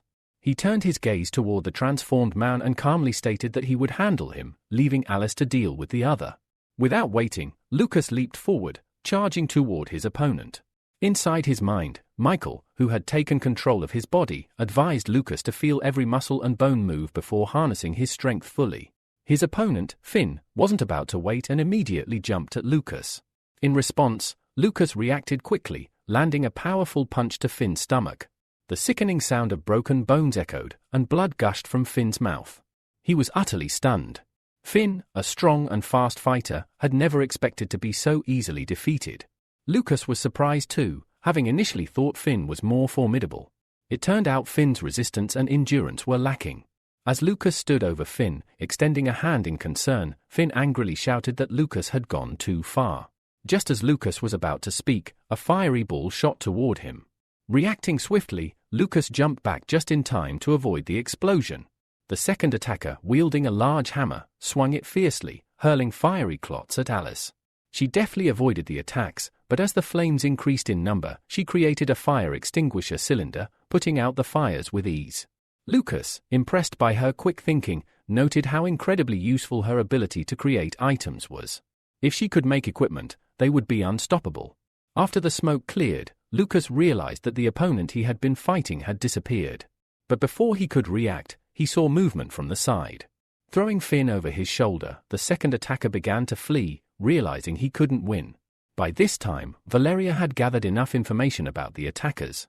She informed the viewers that the two men were part of the Fire Cloud Society. One of them, who had the ability to transform, had been easily defeated by Lucas with just one blow. Veronica, sitting next to Valeria, eagerly exclaimed to the audience that they should all take notice of Lucas. She predicted that this boy might soon become a super-strong hero, deserving of gifts for his impressive display of strength. The defeated attackers didn't get far, though. As soon as they thought they were safe, Sean appeared before them. With a cold gaze, he declared that anyone who dared harm his students would have to pay the full price for it. Meanwhile, Lucas and Alice had already reached the finish line. Alice looked up at the massive screen and sighed in disappointment when she saw that they had secured 14th and 15th place. A nearby competitor tried to reassure her, saying that their battle performance would be enough to get noticed. Alice smiled in satisfaction, nodding in agreement. At that moment, Michael's voice resonated in Lucas's mind, telling him that it was time for him to go. Lucas looked ahead, his expression serious, and replied that everything was fine, he could handle things from here on out. Far from the university, a blue clot of energy shot through the air, traveling across a vast distance until it reached a small, uninhabited island in the middle of the sea. The clot descended into a cave, moving toward the deserted room at its center. There, a cloaked stranger stood beneath a mass of blue tentacles hanging from the ceiling. The clot landed before him and transformed into a blue monster, its eyes glinting ominously. The cloaked figure, his face hidden, grinned as he revealed a significant piece of information. With a subtle nod of approval, he told the others that a hero from the Judge organization had reached the 3rd level of spiritual power. Something intriguing, he implied, was brewing. The following morning, Lucia reported to her brother, Michael, that she had experienced something unusual. She had briefly seen several dark blue shoots awaken, though only for a few seconds. Michael, shocked, asked in disbelief if she had truly been able to see through other people's eyes. Lucia confirmed it, mentioning that she had only succeeded 3 times, and each time involved a representative of the dark blue race. Opening his laptop, Michael inquired if she could remember the location she had seen. After a brief pause, Lucia recalled the 3 places. The first was a large white tower in the 2nd region, the second was a clubhouse, and the third was inside a mansion. Michael began searching for similarities and, after a few minutes, he called out in triumph. He had found the clubhouse. He asked Lucia to verify if it was the same place. Moving closer, Lucia confirmed that it was indeed the Location. She had seen people from the dark blue race visit there to get their nails or hair done. Michael furrowed his brows, his mind racing. He recalled that among the leadership of the Knights of the Round Table, there was a girl who owned half of their shares but possessed no known abilities. Lucia continued, describing the third location. She remembered seeing a lawn, a fountain, and some antiques, but nothing else stood out. Fatigued, she collapsed onto her bed, lamenting that she didn't understand anything. Suddenly, an idea struck her, and she suggested to Michael that he use his ability to enter her mind and review all her memories himself. Meanwhile, a significant family meeting was taking place at Olympus. Gilbert sat, his hands clasped thoughtfully, contemplating the best way to present the information to his eldest son. After a long sigh, he finally spoke. He had gathered them there to announce something important. Looking at Edgar, he declared that Edgar would take his place in the heroic union, and Austin would be entrusted with running the company. Austin, tense, watched his brother closely, waiting for his reaction. Contrary to his expectations, Edgar seemed relieved, even joyful, at the news. He praised his father for recognizing Austin's talent, stating that his brother was far better suited for the role. However, Edgar's expression quickly grew serious. He clarified that his only ambition was to become the strongest hero. Gilbert, frowning, acknowledged Edgar's grudge against the judge organization but felt it was necessary to reveal a truth. With a serious glance, he asked if Edgar knew why the members of the organization were so strong. Edgar, dismissing the idea, assumed it was simply the result of hard work and innate talent. Gilbert shook his head. He explained that Edgar was mistaken. The members of the judge organization had access to special technology and equipment that allowed them to create an elixir of abilities. But more importantly, they were aided by forces from another world. Back with Lucia, Michael followed through on her request and entered her memories. He scrolled through everything until he found what she had seen. With this new information, he wasted no time. Transforming into the attire of the judges, Michael and Lucia made their way to the House of Firearms. Upon their arrival, Michael instructed Lucia to stand aside. She, however, was not pleased with this. Confused, she asked why he had brought her along only to make her an observer. Michael reached out, gently ruffling her hair, and calmed her down. Lucia, in response, laughed, teasing her brother. She told him that she knew he was strong, not because of his abilities, but because of his acting skills. Inside the house, the man who owned the property sat calmly sipping tea in his garden. Noticing the stranger's presence, he smiled and asked why they had arrived uninvited. Michael descended, releasing his shadows to destroy a nearby statue, sending it crashing toward the man's table. The man, however, easily dodged the attack, and when one of Michael's shadows rushed at him, the man landed in front of Michael. He smiled again, commenting that he had heard an interesting rumor, that the judge organization helps the dead and that Florence's family supports them in this. This revelation caused Michael to tense up. He couldn't understand where this rumor had come from or why it was spreading so rapidly. Meanwhile, the man stood up and, with a questioning glance, asked if the judges could truly return the soul to a dead person's body. Michael, unfazed, responded that the dark blue race had made significant progress in understanding the spiritual component. He then shrugged, clearly disappointed, and commented that the answer was always the same. With a swift motion, the man pulled out a gun, pointing it directly at Michael. Without hesitation, he fired, declaring that since Michael couldn't provide any useful information, he was no longer needed. As the bullet sped toward Michael, he activated his clone ability, summoning a dozen shadow clones. The bullet struck one of them, passing straight through it, but it didn't stop there. The bullet shifted its trajectory, heading for the next clone. Michael analyzed the situation, noting that while the gun had homing capabilities, its speed was slow, meaning it would take too much time to redirect between clones. George, realizing this as well, fired at several clones simultaneously, making it harder for Michael to dodge. Taking advantage of the distraction, Michael approached George from behind, sword in hand, warning him to be more cautious. When George turned around, a satisfied smile played across his face. Before Michael could react, an explosion echoed across the garden. The clones, quick to respond, jumped back to safety, avoiding the blast. George, however, who was at the epicenter of the explosion, survived, but he was horrified when an icy stream of air suddenly rushed toward him. His hand rapidly froze over. Lucia, perched on her ice throne, chuckled quietly at the sight of George's distress. Panicked, George screamed that while they had clearly outmatched him, fighting 2 against 1 wasn't fair. Desperate, he called over to a figure who had been standing unnoticed. A woman emerged from the shadows, a sword in her hands, and charged at Michael and Lucia. Michael, worried, cautioned his sister to be careful. Lucia nodded, creating an ice sword of her own. The two women clashed in battle, with Eliza putting all her strength into her attacks, but Lucia easily blocked each strike. After a brief exchange, Eliza leaped back, lowering her sword and asking if Lucia was also from the dark blue race. Lucia, not answering, leaped back onto her ice throne, floating in midair. Meanwhile, George aimed his gun at Michael, shouting that if he dared approach, he would die immediately. As he fired, Michael closed his eyes, deep in thought, trying to figure out the best way to deal with the homing bullets. The bullet grew closer, and just as it was about to strike, Michael had an idea. The next bullet flew straight for his head, but Michael dodged it just in time. The bullet instead embedded itself in a nearby tree trunk, piercing it through and igniting the wood in a fiery blaze. George, visibly frustrated, realized that Michael had already figured out how to counter his homing bullets. Meanwhile, Michael conjured an electric ball in his hand and charged toward George. At the same time, Rabbit rushed into the fray, charging toward Eliza. She skillfully dodged the electric ball, stepping aside just as it grazed her shoulder. When Rabbit engaged Eliza in battle, she summoned a shield to block his attack. Realizing that they couldn't win this way, George reached into his pocket, pulling out a handful of blue pills. Shouting that he wasn't going to give up so easily, he swallowed them all in one go.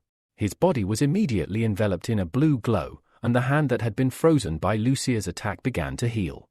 As his transformation continued, George's eyes and hair turned blue. Eliza, noticing the change, froze in horror. She rushed to her husband, desperately calling out to him. She reached him just in time to stop his transformation, creating a small blue stick in her palm and touching his forehead. She managed to bring him back to consciousness, explaining that his spiritual body couldn't handle such a large concentration of particles. If he hadn't stopped, he would have fully transformed into a dark blue being. With urgency, Eliza approached him and began absorbing the blue energy from his body. Michael, seeing the opportunity, summoned another electric ball in his palm. As the ball flew toward George, his eyes widened in shock. To protect his wife, he threw himself in front of her, taking the full force of the electric attack. George collapsed to the ground, the fight taking a dramatic turn. Eliza collapsed to the ground beside her husband, tears filling her eyes as she pulled him onto her lap. George gazed up at her, speaking softly. He told her that he had waited for this day for a long time and was grateful to the heroes for helping him. He explained that after her death, life had become worse than death itself. Gently touching Eliza's palm, he asked her to return to the way she was, to restore her original hairstyle because he wanted to see his real wife one last time. As he looked at her, he mentioned that the representatives of the dark blue race had promised to help bring her back, but in exchange, he had to betray humanity. If they could truly do this, he felt it would be a fair trade. But as the words left his mouth, it became clear to him that he was trapped in the abyss of his own lies. Eliza's eyes filled with sorrow as she listened. Suddenly, George let out a bloody cough. His gaze shifted to Michael, and he said that he wanted to trade the information he knew for Eliza's life, since she was not at fault except for falling in love with an idiot like him. When Michael nodded in agreement, George continued, revealing that the people he had been working with were somehow connected to the Crawler Chamber of Commerce. That was the last thing George managed to say before his consciousness slipped away. Tears of despair streamed down Eliza's face as she clutched his body tighter. She began to beg him not to leave her alone. Meanwhile, Rabbit asked Michael what they should do, as they needed to deal with the girl from the dark blue race. Michael raised his hand to stop her, signaling that they should wait. Through her tears, Eliza declared that when she chose to join the dark blue race, she had already been willing to sacrifice everything for George. This was enough for her. She lay down beside him, a peaceful smile on her face, and as she did, blue energy began to emanate from her body, forming a glowing blue ball. Once fully formed, the ball dropped to the ground. Michael, understanding the importance of the energy, picked it up without hesitation, deciding it was better not to leave such a thing behind. Rabbit, distracted by something else, absent-mindedly asked if she could meet someone who would love her as much as George had loved Eliza. Michael ignored the question, concealing the blue ball as he turned to leave. "It's time to go," he said simply, and Lucia followed him silently, a heavy sigh escaping her. As they flew back, Michael suddenly changed his appearance, taking on the form of Raven. Lucia, her irritation mounting, asked where they were headed, but Michael remained silent, fully absorbed in his thoughts. Unable to contain her frustration, Lucia asked if he would at least answer one of her questions, or if he planned to continue playing this silent game. Meanwhile, at the university stadium, the fighting competitions had ended, and it was time for the award ceremony. Lucas and Alice had both improved their rankings and were now reaping the rewards of their hard work. Michael had flown in to watch the ceremony, pleased to see his protégé thriving and even making friends in such a short time.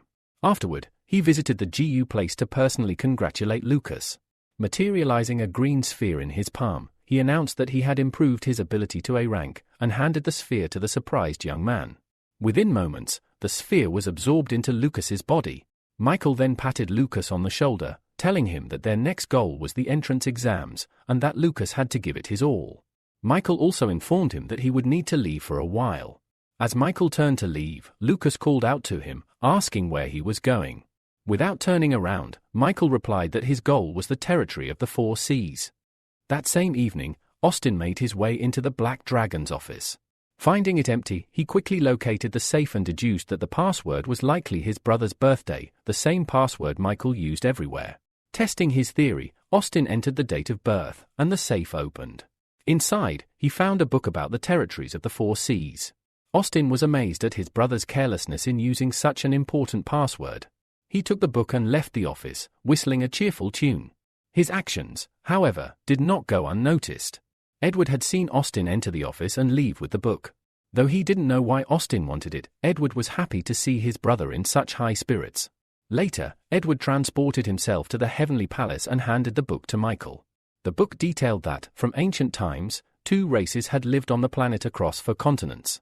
After a prolonged war, creatures from another world had invaded the southern lands, enslaving 1/3 of the civilization. To redistribute power, the territory had been divided into 4 parts: the Hero Association, the Iron Blood Army, and the Trade Organization Association. Since then, the territory of the Heroes has been governed by an association bearing the same name, while the territory of the Free Union has been subordinated to a Trade Organization Association. In the Mixed Lands, all these forces coexist under a protective agreement. Although the relationship between the Dark Blue race and the Heroic Stone remained uncertain, all evidence pointed to the Free Sea territory. Michael decided to test this theory and began his search from there. Placing his hand on Austin's shoulder, Michael congratulated him for the great work he had done, noting how it demonstrated his growth as a member of their organization. Austin's eyes lit up with excitement at the praise, eagerly rubbing his palms. He wanted to voice his request, but Michael preemptively spoke, saying that since Austin had passed his test, he would not be deprived. Austin had earned his elixir of abilities, and Michael tossed him a flask containing the potion. Austin immediately unscrewed the lid and winced at the disgusting smell. However, he wasn't deterred by the scent. Having worked hard for this moment, he gulped down the contents of the flask in one go, ignoring the equally terrible taste. As soon as he finished, he felt a wave of weakness wash over him, collapsing to the floor. Confused, he asked Michael what rank the potion was. Michael casually replied that it was B rank. He then explained that the potion contained 2 B rank abilities, an improved werewolf ability and a mask of terror, which used people's fear to boost the wearer's strength. The maximum increase in strength was 9 times, and the fear energy only lasted for 45 minutes. Hearing this, Austin's face lit up with happiness. He jumped to his feet, hugging Michael and expressing his heartfelt gratitude for such a wonderful gift. After saying goodbye to his godson, Michael returned home, where a delightful dinner awaited him, prepared by Valaria. There was a romantic atmosphere surrounding them that evening, and Valaria wore a beautiful black dress that accentuated her figure.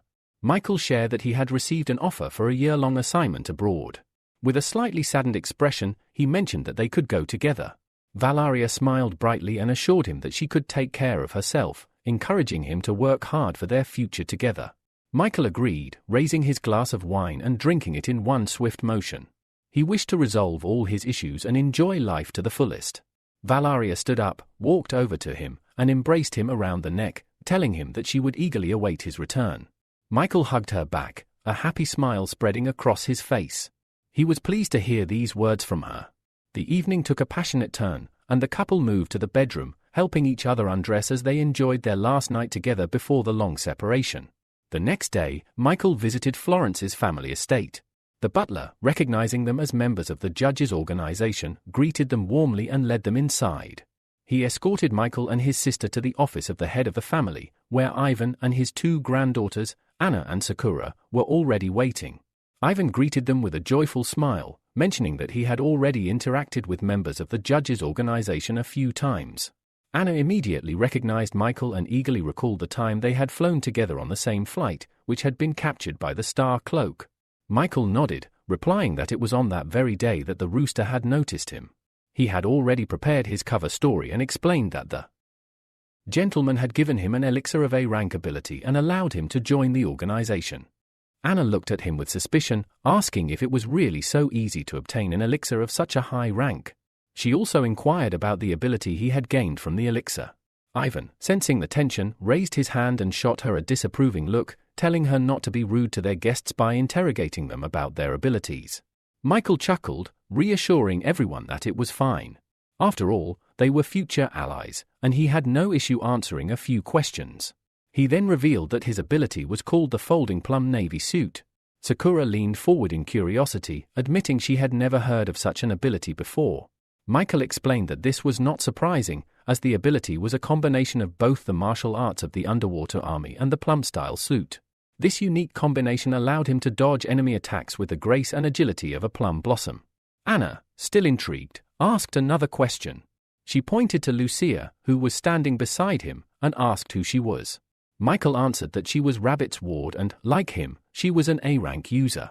Lucia cast a distrustful glance at everyone in the room before speaking. She confirmed her ability was ice control, making it clear that she wasn't entirely trusting of the group.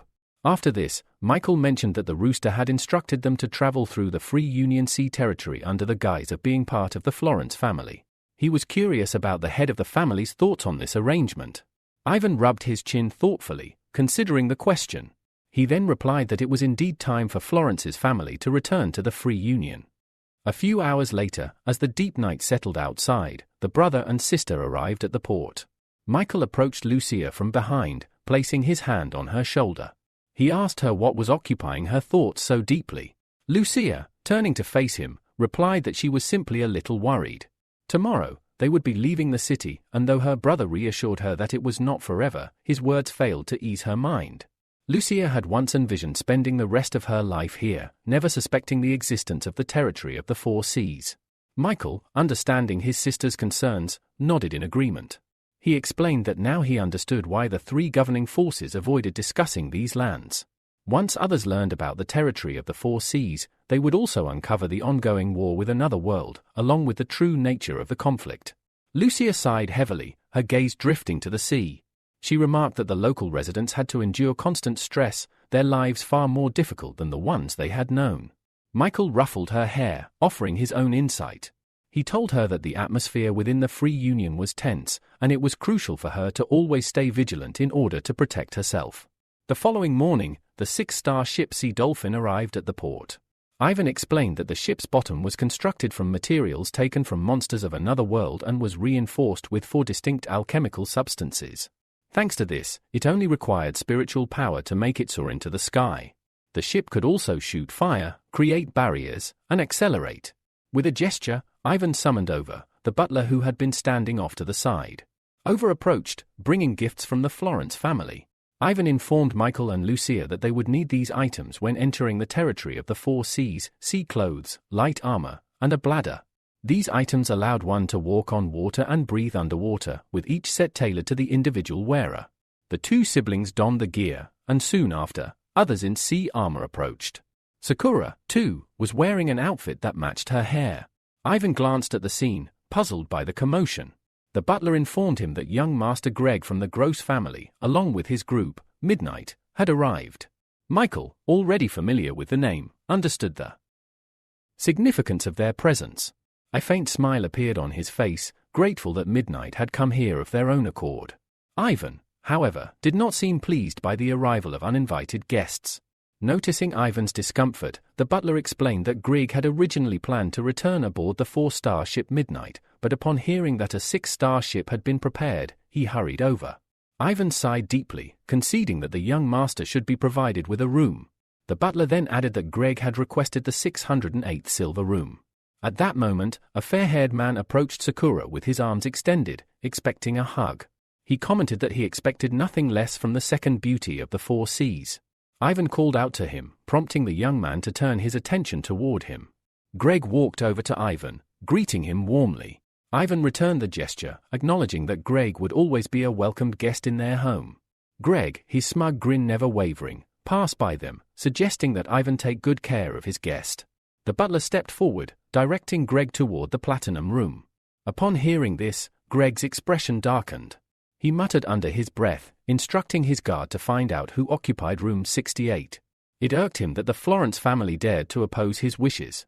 Meanwhile, Michael sat in his room, enjoying the drink that had been offered to him earlier while admiring the beautiful view from his window. Suddenly, there was a loud knock at the door. Michael wiped his mouth with a napkin and stood up. He opened the door to find young Master Greg and his bodyguard standing there. Michael smiled warmly, saying he had been expecting them. Greg's expression shifted to one of confusion before he quickly regained his composure. He informed Michael that if he didn't pack his things and vacate the room, his guards would assist in making that happen. Michael stepped forward, drawing closer to Greg and whispering in his ear that he had something quite interesting, Sakura's personal photo album. Greg froze, his face flushing with surprise. His gaze turned to Michael, filled with intrigue. He asked if Michael was truly in possession of such a thing. Michael stepped back slightly, his smile never fading, and assured Greg that he would never lie to the young master of the Gross family. Greg, now fully intrigued, leaned closer, whispering to Michael about the price for such a generous gift. Michael suggested they look at the photos first, and then he would set a price. Greg nodded, then ordered his guards to stay outside. The two of them entered the room, closing the door behind them. Greg impatiently demanded to see the album. However, as Michael turned to retrieve it, he felt a strange sensation. Using his ability, Michael entered Greg's mind, sifting through his memories in search of useful information. A few moments later, Michael managed to extract the memories of Uncle Greg. He discovered that, although Byron had once played a secondary role within the family hierarchy, something had changed recently. Byron had gained both power and authority, quickly becoming one of the key figures in the family. As Michael sifted through the memories, he realized that despite Byron's careful and cautious nature, he had developed a deep connection with his nephew, to the point of brainwashing him. The young man had been completely subjugated by his uncle. Michael approached Greg and, with a serious tone, ordered him to behave more appropriately toward the young master of the Gross family from now on. He also instructed Greg to engage more actively with Byron, as he could very well be a member of some organization. Greg bowed deeply, agreeing to pay more attention to the events within his family and to keep Michael informed of anything noteworthy. After bidding Michael farewell, Greg left the room.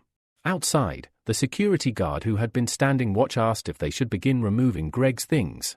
Greg struck the man on the head, questioning why they were still concerned about such things when they were already in the platinum room.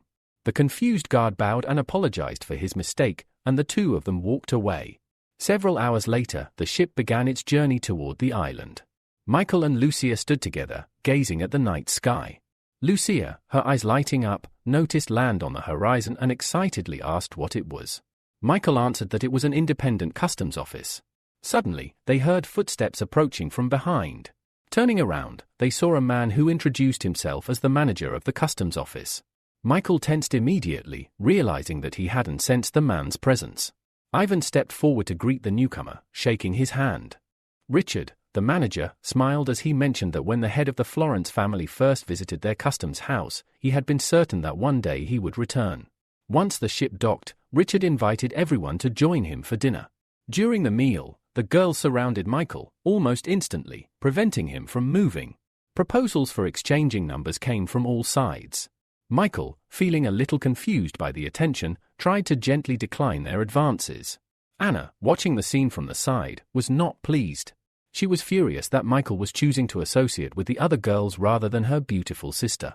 Sakura, sensing Anna's discomfort, explained that they weren't on good terms, so Anna shouldn't be too upset. Suddenly, Lucia, in a burst of energy, began shoving her way through the crowd, determined to rescue her brother. When she finally reached Michael, she grabbed his hand and pulled him away. With a grin, she suggested that instead of standing around, they should all go to the famous Rushka Hotel and have some fun. Anna's eyes lit up at the suggestion, quickly adding that the hotel's special event was extremely popular among the people of the Four Seas. Curious, Michael asked what the event entailed. Before anyone could answer, another girl appeared by his side, silently pointing to his cheek, where a trace of lipstick from someone's kiss remained. Blushing, Michael quickly took out a handkerchief to wipe it away. Alexa, folding her arms across her chest, sighed heavily, remarking that he would find out for himself soon enough. Later, their group arrived at the Rushka Hotel, where the event was already in full swing. They were led into a spacious room decorated in a marine theme, with a large aquarium on one of the walls, filled with fish of various sizes. As more guests gathered, the host thanked everyone for coming to the mermaid party. Curious, Michael turned to Sakura and asked if she had the ability to transform into something. With a mysterious smile, Sakura replied that he would find out soon enough. Anna, suddenly excusing herself, mentioned that she needed to change clothes. She instructed Michael and the others to wait while she did so, and the other guests remained seated, eagerly awaiting the main event. Without warning, multiple holes appeared in the aquarium's wall, and water surged into the room in turbulent streams. The guests reacted with joy, but Michael, still confused, couldn't understand what was happening. A man standing on the stage, shielded by glass, announced that the party had officially begun and that everyone should prepare to become mermaids. Now even more bewildered, Michael instinctively held his breath, unsure of what was going on. He turned around as Anna's cheerful voice rang out, asking why Michael hadn't transformed yet. As he looked around, he noticed other girls who had sprouted mermaid tails and were moving easily in the water. Then, Michael felt a strange sensation in his body. He looked down in surprise to find his own tail, marveling at the transformation.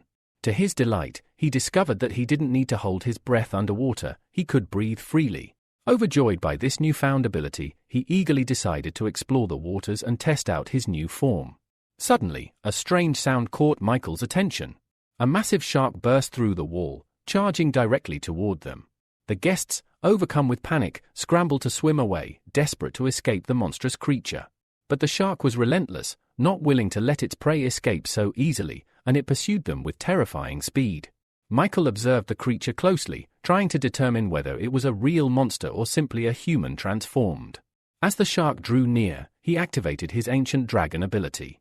With this power, Michael managed to grab the shark by one of its fins, squeezing it painfully. The creature let out a sharp, pained cry, but with a powerful surge, it threw Michael aside, slamming its enormous tail into him. The blow sent a thin stream of blood flowing from Michael's mouth, and he clutched his chest, feeling a sharp pain. It didn't take long for Michael to realize that this shark had likely been sent to test his and Lucia's fighting strength. He decided to first analyze the creature's tactics before formulating a plan to defeat it, knowing that revealing too much strength too early could be dangerous. Alexa, unable to stand by idly, created a weapon and launched an attack on the monster. However, the shark was too quick. It dodged her strike and, with a powerful bite, destroyed the sword she was holding. Sakura couldn't believe her eyes. The sword Alexa had used was an S-rank weapon, and it should have been nearly impossible to destroy it so easily. The shark retaliated with a vicious lash of its tail, sending Alexa flying, much like it had done to Michael earlier. Sakura, deeply concerned, glanced at Alexa and asked if she was all right. Just then, Anna, who had been standing nearby, spoke up, warning everyone to look ahead. Lucia stepped forward, positioning herself to block the shark's path. She activated her ability, directing streams of water toward the creature. Almost immediately, the shark was encased in a massive block of ice, and it was pulled deep into the abyss. The guests, who had been watching in suspense, sighed in relief, believing the danger had passed. But to their shock, the shark somehow managed to break free from the ice and emerged from the depths, charging straight at Michael. Using his plum-style ability, Michael turned and sprinted away at full speed. He knew that his current ability wouldn't be enough to break through the shark's defenses, so he decided to rely on the glove of light Ivan had given him during the auction. With a quick change of direction, Michael closed the gap between himself and the shark. As he attacked, he discovered just how much strength the gloves added to his blows. One powerful strike from him ended the shark's life. Michael, both stunned and perplexed by his own strength, realized the gravity of the situation. To divert suspicion from himself, he struck the shark's lifeless body several more times, making it appear as though the battle had been harder fought. The three girls watched the battle unfold. Anna's face showed surprise as she admitted that for a moment, she thought Michael had defeated the shark with just one blow. Alexa, however, was quick to correct her, saying that it wasn't that easy to defeat a high-ranking monster.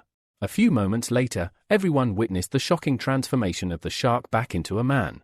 The figure collapsed limply to the ground like a ragdoll. Michael, too, transformed back into his human form and landed next to his sister. Seizing the opportunity, he quietly took the man's A-rank ability, which allowed the user to transform into a killer shark, enhancing physical characteristics to become a terrifying sea monster. Lucia, worried about her brother's condition, asked if he was badly hurt. Michael reassured her that he was fine. However, Sakura, who had approached him, suggested they return and heal his wounds, noticing the severity of the injuries he had sustained during the battle. To her surprise, Alexa stepped forward and, in an unexpected move, picked Michael up in her arms. She told him that he shouldn't have taken such a big risk by fighting alone when they could have done it together. Michael didn't respond, instead looking away. He knew that, in this situation, it would be best to pretend to be seriously injured. The next morning, Ivan paid a visit to Michael's room. As Ivan stopped beside him, Michael was about to tell him that his wounds had already healed, but Ivan smiled and stopped him, saying he didn't need any explanation. Ivan already understood everything. He also mentioned that since there were people trying to uncover Michael's true power, they couldn't allow it to happen.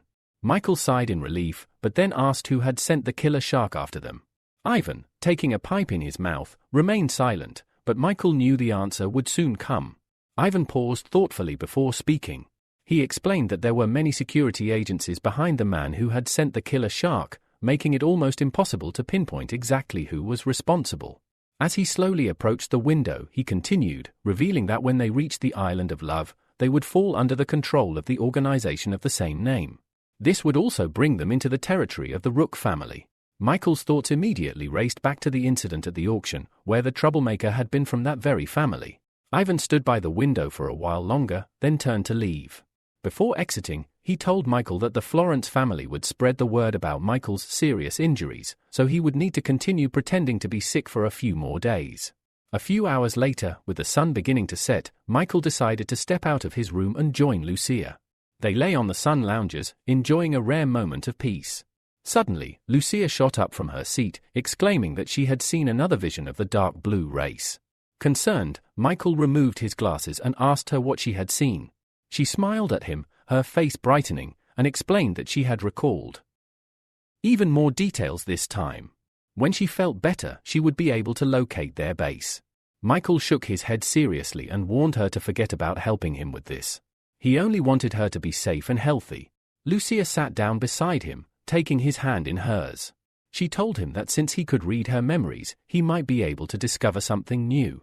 Reluctantly, Michael sighed and decided to use his control ability on his sister. He entered her subconscious, quickly searching through the memories until he finally found something that caught his attention. He saw a man with a silver ring on his left thumb killing someone. The man then mixed some blue liquid with water, and the test subjects nearby looked on in horror, covered in cold sweat. Michael pulled himself out of his sister's subconscious, rising from his seat and walking away. His mind raced. If that blue liquid was what he suspected it was, the number of people infected by the dark blue race could grow significantly. Meanwhile, on the Island of Love, Cassandra, the lady of the Rook family, was about to enjoy a peaceful rest in her bathhouse. She entered the water, filled with scarlet rose petals, without undressing. As she swam toward Isaac, she mentioned how much she missed him. Playfully, she invited him to a little game as they neared each other. Just as they were about to share a kiss, a voice interrupted them, announcing that young Master Jacob wished to see Cassandra. Reluctantly, Cassandra kissed Isaac on the cheek and told him to wait for her. As she exited the water, she teasingly promised Isaac that they would play another, more exciting game upon her return. Minutes later, Cassandra arrived in the common room, where Jacob stood waiting with open arms for a hug. Jacob asked if his beloved aunt was familiar with the owner of a spiritual ability called Rooster. Cassandra, lounging on the sofa and resting her head on her palm, asked with some amusement if the man was handsome. Jacob, knowing his aunt's notorious reputation, replied that he didn't know the man well but wanted her help in luring him to them. Cassandra considered his request thoughtfully, then sighed. She told him to give her some time to remember the man, as she had encountered so many during her travels. However, when she returned to the bathhouse, she froze at the sight before her. Julian, the Rose Warrior, was standing there. He had killed her lover and was now staring at her with intense anger. With a sword pointed at her, he demanded to know how she dared to cheat on him when they were already engaged. Cassandra was speechless, too shocked to respond. Julian stepped forward, pressing her further, demanding why she wasn't speaking. Eventually, she replied, her voice shaking, that all he ever did was hurt girls and that he should have found her boyfriend first and killed him instead. Julian coldly stated that her boyfriend had just died by his sword. Cassandra, terrified, smiled faintly and told him that the man he killed wasn't her real boyfriend. Julian, enraged, grabbed her by the neck and ordered her to name her lover. Cassandra, trembling in fear for her life, shakily confessed that it was Rooster, from the judge's organization. She admitted that every time Julian called her, they had slept together and mocked him behind his back. Just as Julian was about to tighten his grip, blood suddenly began pouring from his mouth. He released Cassandra and staggered back, collapsing as the blood continued to pour. Cassandra watched in stunned silence, realizing that someone, or something, had intervened at the exact moment she had spoken. The undead mage looked at Cassandra and spat, warning her that she had gone too far and swearing that one day, he would kill her. Meanwhile, Michael was feeling a bit tired after pretending to be sick all day. The eerie fog surrounding the ship only added to his unease. He could sense that something was amiss, but couldn't quite figure out what. Just moments later, he saw a boat approaching their ship, and Alexa appeared on board. She called out to Michael, telling him that they needed to head to the captain's cabin immediately. The pirate ship was drawing near. Following her lead, Michael entered the captain's cabin, where Vincent, the captain, was briefing everyone. He revealed that the approaching pirates were known as the Shooting Star Pirates, led by an S-rank user, the Undead Mage.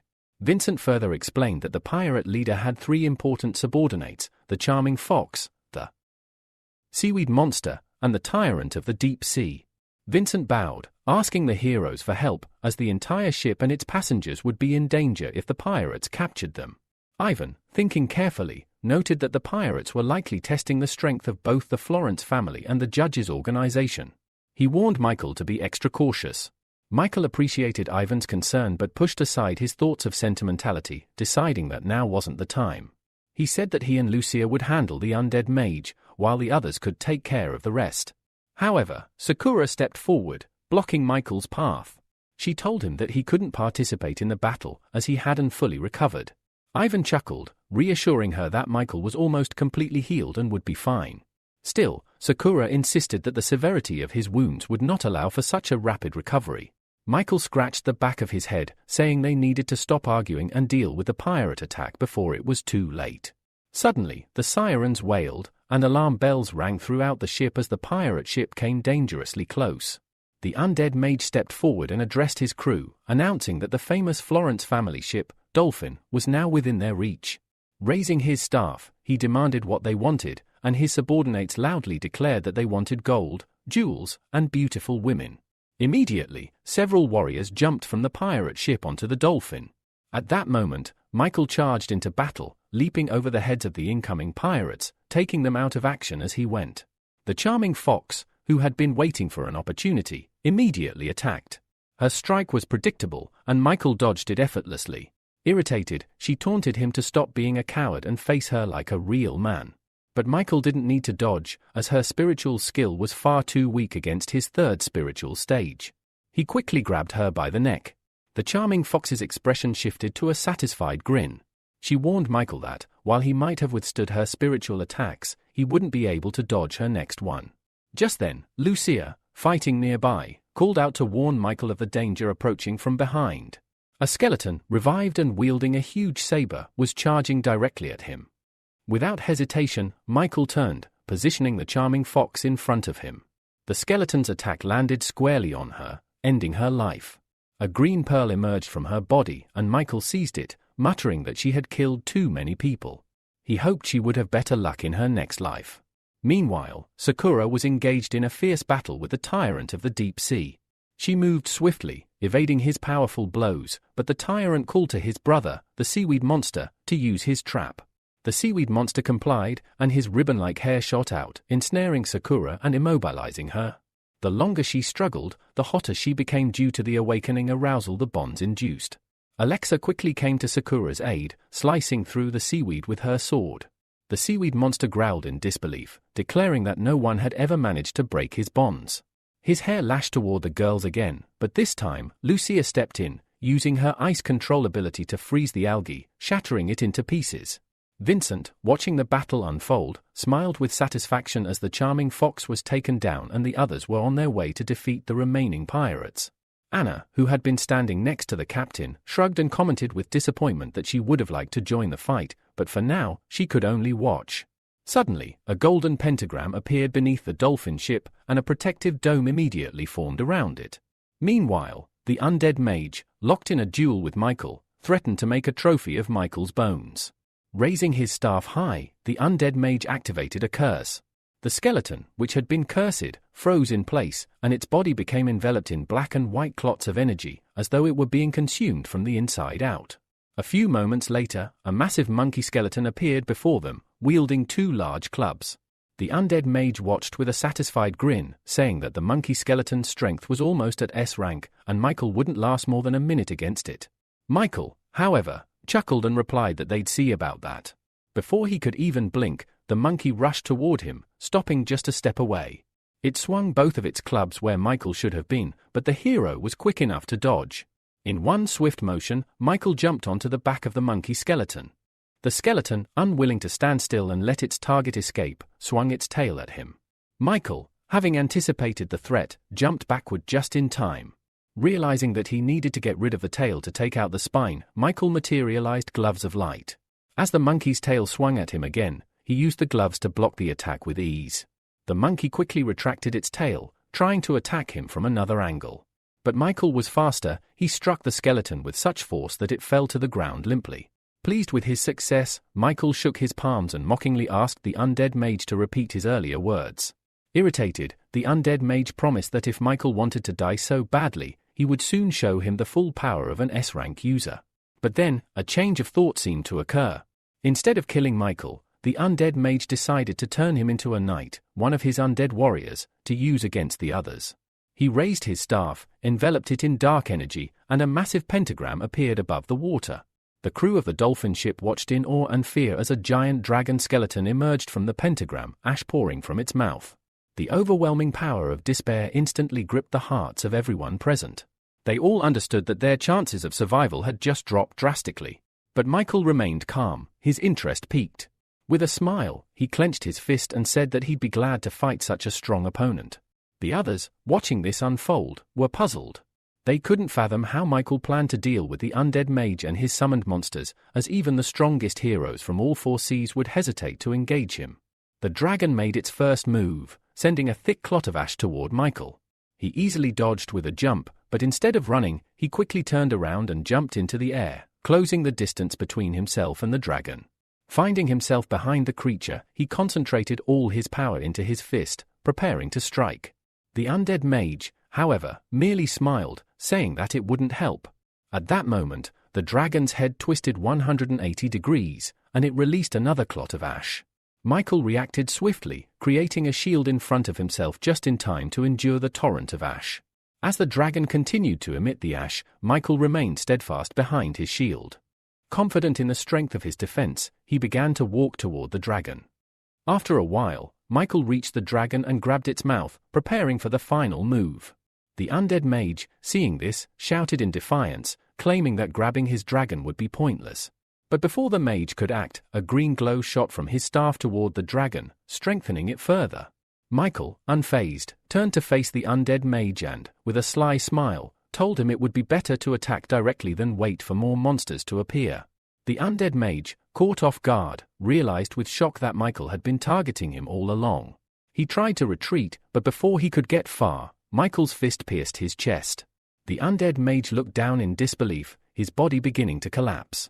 "This can't be," he muttered weakly before falling. As soon as the undead mage died, the dragon he had summoned fell with him. The remaining pirates, witnessing their leader's death, immediately realized that continuing the fight would be suicide. In a panic, they turned and fled, desperate to save their lives. Michael calmly watched them go, content with his victory. However, something caught his eye. A man from the enemy side was swimming underwater, heading in an entirely different direction. Michael's expression darkened as he considered what this meant. There was still something afoot. Michael sensed trouble ahead if he decided to attack the pirate ship directly using his abilities. In a split second, he created a shadow clone, transforming it into a rooster to follow the mysterious man he had spotted earlier and scout the situation. The clone received its orders and immediately dived underwater, staying unnoticed as it tracked the man. The clone followed at a safe distance, eventually realizing that the man wasn't trying to escape in roundabout ways but was heading toward a specific location. After several long minutes of swimming, the man emerged on the beach, walking toward the entrance of a large cave within a massive mountain. The clone also surfaced, observing the man carefully and speculating that there might be a lyre or something of importance related to the shooting star pirates hidden there. Upon entering the cave, the man, known as Brook, encountered Herman. Herman, already furious, grabbed Brook by the lapels and demanded that he repeat what he had just said. Stammering, Brook explained that the charming fox, the tyrant of the deep sea, and even the seaweed monster had been defeated, revealing that their main forces had been wiped out. The other men present expressed their disappointment, acknowledging that attacking Florence's family had been a grave mistake. After hearing this, Herman threw Brook to the floor in a fit of anger. He told his crew that the deaths of their comrades didn't mean they should give up. Instead, they should get stronger and avenge their fallen brothers. Beach, one of the pirates, stood up, rubbing his neck, and suggested that they split up. The others immediately liked the idea of going their separate ways and supported it, though Herman was confused about their sudden enthusiasm. Herman, still irritated, looked at his brothers in disbelief and then turned his gaze on Brook. With a cold smirk, he punched Brook in the chest, demanding that they all obey him from now on. He delivered several more blows until Brook fell to the ground, then grabbed him by the neck and lifted him up. Smiling, Herman told the men that if they didn't want to end up like Brook, they should listen to him and follow his lead, promising them a bright future, along with the two beauties that the elders had kept away from the crew. As Herman spoke, the other pirates eagerly shouted their agreement, claiming they would follow him anywhere for the chance to have fun with the girls. Meanwhile, in one of the cells, the girls, who overheard everything, were trembling in horror. One of the men, completely disregarding the girls' screams and protests, grabbed a frightened long-haired girl and dragged her toward the exit. He threw her to the ground, and her desperate cries echoed through the cave, but the man paid no attention, driven solely by his lust. The shadow clone, witnessing this disturbing scene, picked up a piece of metal and launched it with controlled precision. The metal pierced the heads of the men present, killing them instantly before they could even react. The girl, still in shock, looked at the man who had fallen limp on top of her, his lifeless body leaving a bloody hole in his head. Herman, who had been away, arrived just in time to hear strange sounds echoing from the hall. Brook, who had miraculously survived the beating, let out a hoarse laugh and told Herman that someone from the dolphin ship had followed him and found the island. Glancing sideways at Herman, he taunted him, saying that if he was destined to die there, he would take everyone down with him. Consumed with rage, Herman rushed at Brook, grabbing him by the neck and beginning to strangle him once again. He cursed Brook for leading them here instead of dying in battle. Finally, after Brook's life left his body, Herman released him, his hands resting on the icy floor, tormented by questions about who exactly had infiltrated the island and how strong this unknown enemy was. Rising slowly, Herman spoke with fear in his voice, declaring that if the intruder was listening, he would be willing to submit and follow them if it meant gaining protection and a good future. But before he could finish his plea, the clone, having watched the entire scene, pierced Herman's body with its blade, silencing him. As Herman crumpled to the ground, Michael approached, his expression calm. He told Herman that he had no need for new subordinates at the moment and to forget his offer. Blood oozed from Herman's mouth as he whispered with regret, lamenting his failed attempt to become the most famous hero of the 4 seas. But by the time Michael drew his sword, life had already left Herman's body. Michael stood over the fallen man and used his ability extraction. To his surprise, he successfully obtained a B-rank ability, Red Copper Armor. This ability enhanced stats like strength, agility, physical damage resistance, and elemental power. Michael was intrigued by the potential of this new skill, wondering what it would mean for his future battles. After improving his abilities and spending a few dozen units of dark energy, Michael achieved an incredible upgrade. He received the S-rank ability, Golden Armor of the Fire God. This new skill granted him unimaginable power, high speed, and nearly impenetrable protection. Additionally, it provided 2 extra skills, Flight and the Golden Eye of the God. Excited about this new power, Michael absorbed the ability, feeling a surge of strength course through him. His next task was to free the prisoners. With a simple motion, he opened the cells and announced their freedom. He also informed them that they would be given 1/3 of the treasure, enough for the girls to survive and rebuild their lives. For the first time, the hostages couldn't believe it. They wept tears of joy, realizing that they were truly free. After freeing the prisoners, Michael climbed to the peak of the mountain, gazing thoughtfully into the distance. He reflected on the fact that even an S-rank ability didn't seem as powerful in the vast expanse of the 4 seas. With that in mind, he decided to improve some abilities to SS rank. Without hesitation, he began experimenting and eventually acquired the golden armor of the demon god, an SS rank ability. This new ability increased his physical strength by 3 levels, provided immunity to normal and elemental attacks, and made him nearly invulnerable. However, despite the powerful upgrade, Michael's efforts to improve the ability further didn't go as planned. He attempted to break down the ability into dark energy particles, hoping to increase its potential, but the process failed. He was concerned that this oddity might be related to the 3rd stage of abilities, as anything that reached the 3rd level could no longer be decomposed. Curious about the golden armor of the demon god, Michael created a clone to test its capabilities. The clone transformed into the golden armor, and Michael instructed it to use physical, spiritual, and elemental attacks. The clone struck him with a powerful blow to the chest, but the armor absorbed the attack completely. The clone then attempted an air elemental attack, but this too was absorbed by Michael's staff. Deciding it was time to test one of the armor's additional skills, Michael raised his staff above his head and swung it with all his might, cutting through the air like a sword. The result was impressive. The water beneath his feet parted dramatically, and the force of the attack sent a ripple through the sea. In the distance, a drunken sailor aboard his small ship was abruptly shaken awake by the disturbance. He grabbed his binoculars and scanned the area, but by the time he looked around, the water had returned to its usual state. He attributed the odd event to his drunkenness, unaware of the immense power Michael had just unleashed. Michael, thoroughly impressed by the results, decided to try his flying abilities. With a swift motion, he put away his staff and propelled himself into the air, diving into the sea like an arrow. As he submerged, golden beams shot from his eyes, incinerating any fish that crossed his path. Meanwhile, the drunken sailor continued observing the ocean, still clueless about the events unfolding beneath the surface. The next day, the dolphin ship arrived at one of the islands in the 8th archipelago. When Michael asked about who was in charge, Ivan informed him that the K-Union ruled this region, led by their powerful leader, Julian, the S-Spring Sword. Ivan cautioned Michael not to underestimate Julian's power, as the K-Union had often sought to take Florence's position after their fall. Upon reaching the port, Julian and his daughter were waiting for them. After shaking Ivan's hand, Julian expressed his honor in meeting a member of Florence's family. Michael noticed the intense gaze of Julian's daughter, Vivian, and when their eyes met, she blushed.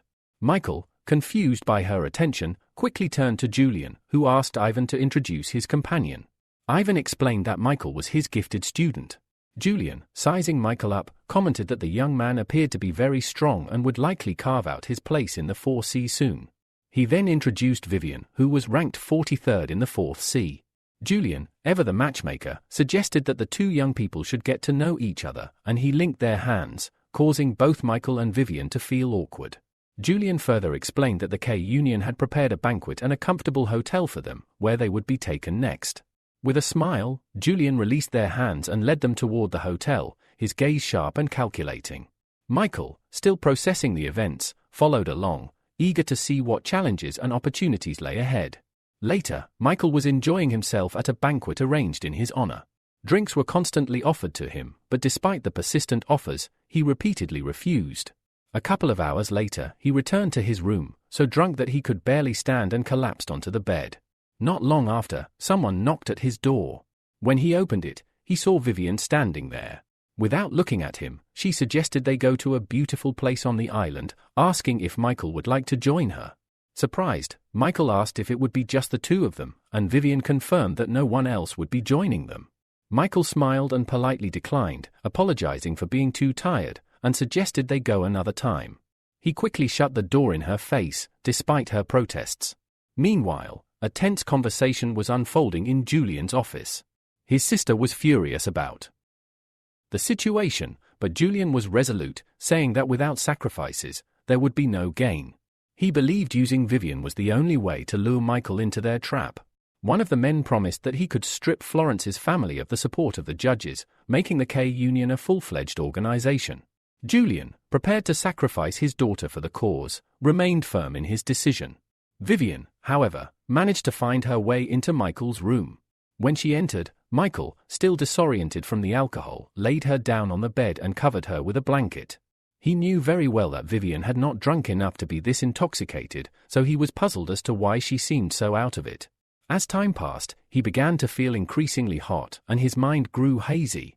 Thinking a cold shower would help him regain his clarity, he got into the shower, but when that didn't work, suspicions began to form in his mind. Suddenly, the bathroom door opened, and Michael froze. Vivian, now completely naked, entered the room and complained about feeling too hot. Without hesitation, Michael rushed out of the shower, wrapped her in a sheet, and quickly covered her modesty. She leaned closer to him, whispering that his body was cool and that she felt better with him. Michael, realizing the situation was out of hand, sighed and muttered that since things had escalated this far, he had no choice. With one swift move, he knocked Vivian out, putting an end to the bizarre scene. Half an hour later, Michael sat fully dressed and sober, his mind clear. He was almost certain that both he and Vivian had been drugged. He was fortunate that his third-stage spiritual power could suppress the effects of the drugs. Vivian lay on the bed, bound with ropes. Michael sighed deeply, trying to figure out who could have been behind this devious plot. Neither the people from Delphinus nor the K-Union seemed to have any reason to drug them, especially since Vivian was Julian's biological daughter. Suddenly, the door to his room swung open, and in walked an enraged Julian and his sister, Augustina.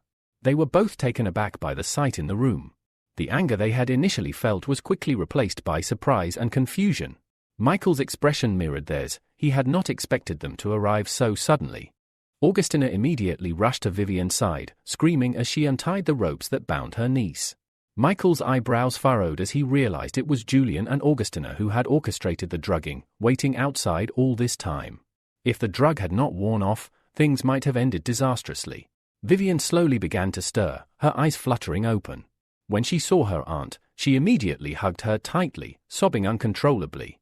Through her tears, Vivian admitted that she almost made a huge mistake. But as the tears dried, she pulled away from Augustina and looked at her father in confusion, asking why he was there. Augustina, unsure of what to say, looked away. Breaking the silence, Julian angrily scolded his daughter, telling her she should show respect to her elders. Vivian, no less furious, shot back, pointing to Michael and accusing her father of going too far. She explained that she had promised to get closer to Michael, but she hadn't expected her father to drug them both to force the situation. Vivian's voice wavered with anger as she demanded to know what kind of father would send his own daughter to bed with a stranger. Augustina, now visibly distressed, pulled her niece close and looked at her brother with a mix of anger and disappointment. She firmly told him that both of them were to blame for what had happened and that the situation needed to end here. Julian stood there, his face unreadable, while Vivian, still holding back her tears, remained in her aunt's embrace. The tension in the room was palpable, and it seemed that Julian's plans were now unraveling in front of him. After the emotional outburst, Augustina gently promised Vivian that from now on, if anyone ever tried to use her for their own purposes again, she would protect her and never allow them to hurt her. These words struck a deep chord in Vivian's heart. This was exactly what she had always longed to hear. Tears welled up in her eyes once more, and she clung even tighter to the one person who had truly stood by her side. Julian scoffed in irritation at the display and left the room without another word. As the tension lingered in the air, Michael, feeling awkward, offered to leave and move into another room to give them privacy. Augustina, wearing a soft smile, asked him instead if he could just step out for a few minutes while she helped Vivian get dressed.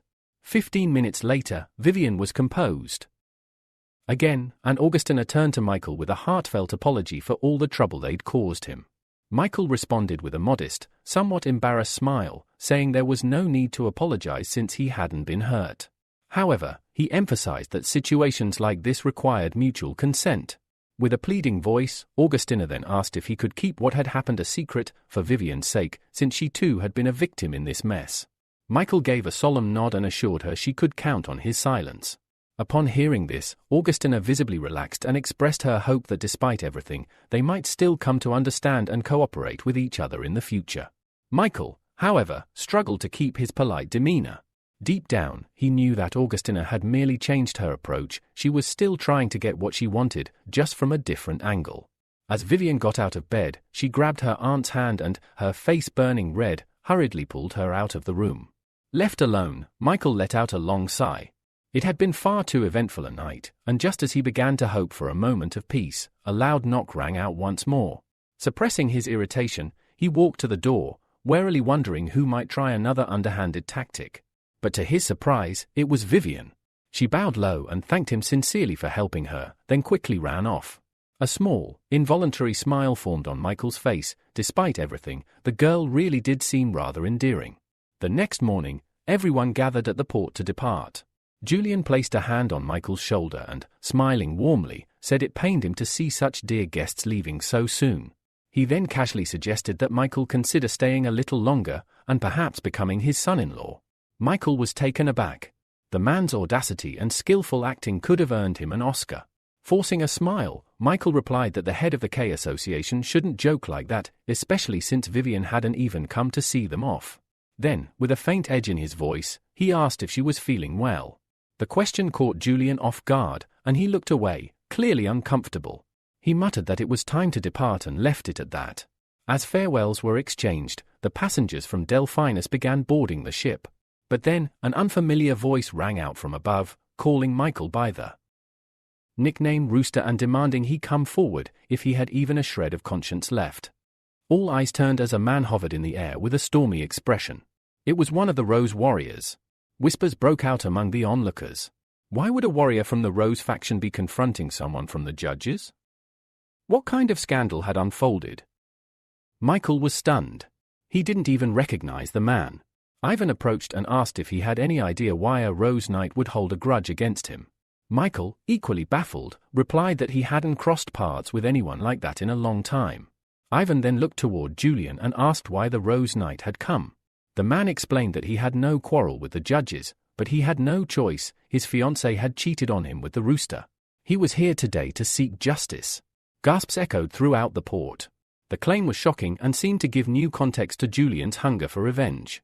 Michael frowned, now even more confused. Why was he being dragged into this family drama, accused of something he hadn't done? Then, with a mocking tone, Julian sneered and questioned if the judges' organization was truly made of cowards, since Michael hadn't stepped forward to answer for his shameless act. He glanced around, expecting his opponent to emerge. When nothing happened, he scoffed and said he would leave for now, but next time, he wouldn't come with mere warnings. Suddenly, Julian, the head of the K family, stepped forward and declared that if the Rose Knight wished to insult someone on his territory, he had better get past his spring sword first. The Rose Knight snapped that this matter concerned only him and that scoundrel from the judges. No one else needed to interfere. But before he could finish speaking, Julian unsheathed his sword and attacked. The Rose Knight blocked the blow with little trouble, then looked at Julian in disbelief, asking why he was getting involved in someone else's quarrel and risking even more trouble for himself. Julian responded firmly, declaring that he would never allow anyone to lay a hand on a member of the judges while he stood there. Then, turning sharply, he shouted to Ivan to set sail immediately. He would hold off the intruder himself and buy them time to escape. The Rose Knight narrowed his eyes, a smirk forming on his lips. "Then I guess I have no choice," he muttered darkly. But before he could act, a chilling voice rang out inside his head, his master's voice. The command was absolute: bring the rooster to me, alive or dead. Waste no time on irrelevant trash. Fail, and none of you will escape the consequences. A cold sweat broke across the warrior's brow. The order was clear: eliminate the target, no matter the cost. If he wanted to continue his life as a knight and avoid the wrath of his master, he had to deal with Michael right now. Suddenly, he felt something odd at his feet. Looking down, confusion spread across his face. A small golden dragon had coiled itself around his leg, its scales gleaming with spiritual energy. But before he could react, Julian had already launched himself toward Michael, sword raised high and killing intent blazing in his eyes. Michael didn't flinch. With practiced speed, he summoned his spiritual gloves and clenched his fist, gathering energy until it buzzed in the air. When Julian brought the blade down, Michael met it head-on with a powerful punch. There was a sharp clang as metal met raw force. But to Michael's surprise, the sword didn't break. It was stronger than he had expected, perhaps even stronger than anything he'd defaced recently. As Julian skidded back slightly, unfazed, Michael narrowed his eyes. It was clear now, if he wanted to win, he'd have to stop holding back. With a deep breath, he began channeling his maximum spiritual power, the air around him pulsing with energy as a brilliant aura flared to life around his body. Would you like this battle to continue next, or should we shift focus to what's happening aboard the ship? The next moment, a clone of Julian, clad in shimmering golden dragon armor, materialized behind him. The clone's voice boomed through the air, declaring coldly that he had seen enough of their foolish games. This would be the end. The Knight of Roses shifted his stance, eyeing the newcomer warily. The presence of yet another powerful figure from the judges made one thing clear: this was no longer a simple duel. Things were quickly spiraling beyond his control. He hesitated, then struck Michael aside with a quick swing of his sword, not out of aggression, but to buy time and assess the situation. He needed at least one of these individuals to switch sides, if only he could tempt the monkey. With a forced grin, Julian called out, "I take it you agree with the judges too." Then perhaps, but Michael cut him off, voice booming with annoyance, "Not interested. I've been dying for a good fight, and you just volunteered." His eyes gleamed behind his mask with battle lust. Julian instinctively stepped back, raising his palm to placate him. "This has nothing to do with you, monkey. You're not obligated to get involved." Feigning boredom, Michael picked his ear with a gloved finger and said, "You insulted my brother. That makes it my business. If you want the rooster, you'll have to get through me first." Julian's expression twisted in frustration. This lunatic clearly wasn't going to let him walk away. Before he could react, Michael vanished and reappeared behind him, delivering a devastating kick to his back. Julian was launched across the air and crashed into the ocean with a violent splash. The crowd gasped. A moment later, Julian's head broke the surface, coughing, shocked by the sheer speed and force of the attack. But he had no time to recover. A whooshing sound signaled Michael's rapid approach. With a growl, Julian raised his sword and activated a signature move, Sword AA technique. A massive rose bloomed in front of him, exuding a sickle-sweet scent meant to disorient enemies. Michael didn't flinch. He surged forward and shattered the rose with a brutal kick, the blow landing squarely on Julian's chest. Blood burst from the knight's mouth as both men plunged beneath the water. Julian thrashed under the weight of his opponent, but Michael pressed down without mercy. Suddenly, the pressure vanished. Using Julian as a springboard, Michael launched himself from the water, soaring into the air. Before the stunned onlookers, arms crossed, he looked down and said, "I expected more." Whispers rippled through the watching crowd. No one could believe how easily Michael was tossing around the famed Knight of Roses like a training dummy. Julian, still coughing beneath the waves, finally understood. The rumors were true, the Zodiac warriors of the judges were monsters. And if even one of them was this powerful, opposing their organization could be suicide. High above, a hidden figure stirred among the clouds, the Dragon of Fury. He had watched silently so far, but if the man with the serial numbers was truly in danger, he would be forced to intervene. Back on the battlefield, Michael taunted Julian again, daring him to show his true power. Driven by rage, Julian erupted from the sea and roared, "I'll show you a technique that'll burn the arrogance right off your face." He raised his sword, and his entire body burst into scarlet flames. A column of fire surged skyward and struck something. A dragon. The Dragon of Fury, caught in the blaze, snarled as he was forced to shed his draconic form and return to his human body. He descended toward the battle below, smoke rising from his back. Julian sneered. "You do all the hard work, and he gets the benefit. What a pathetic deal." The man landed calmly on the water, clapping his hands together as if he'd just arrived. "What a coincidence," he said smoothly. "I was just passing by when I saw Julian bullying someone weaker. Figured I'd teach him a lesson. But looks like you beat me to it." Michael raised an eyebrow behind his mask.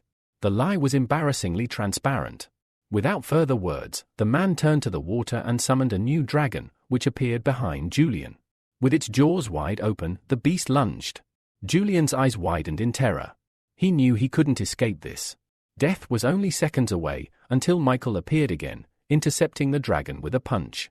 "No one touches my prey without permission," he growled. The attack shattered the illusion. The dragon dissipated, and standing in its place once again was the man, Howard, now fully revealed in his reincarnated form. "I was just helping the Florence family clean up their trash," he said with a smug grin before vanishing into thin air.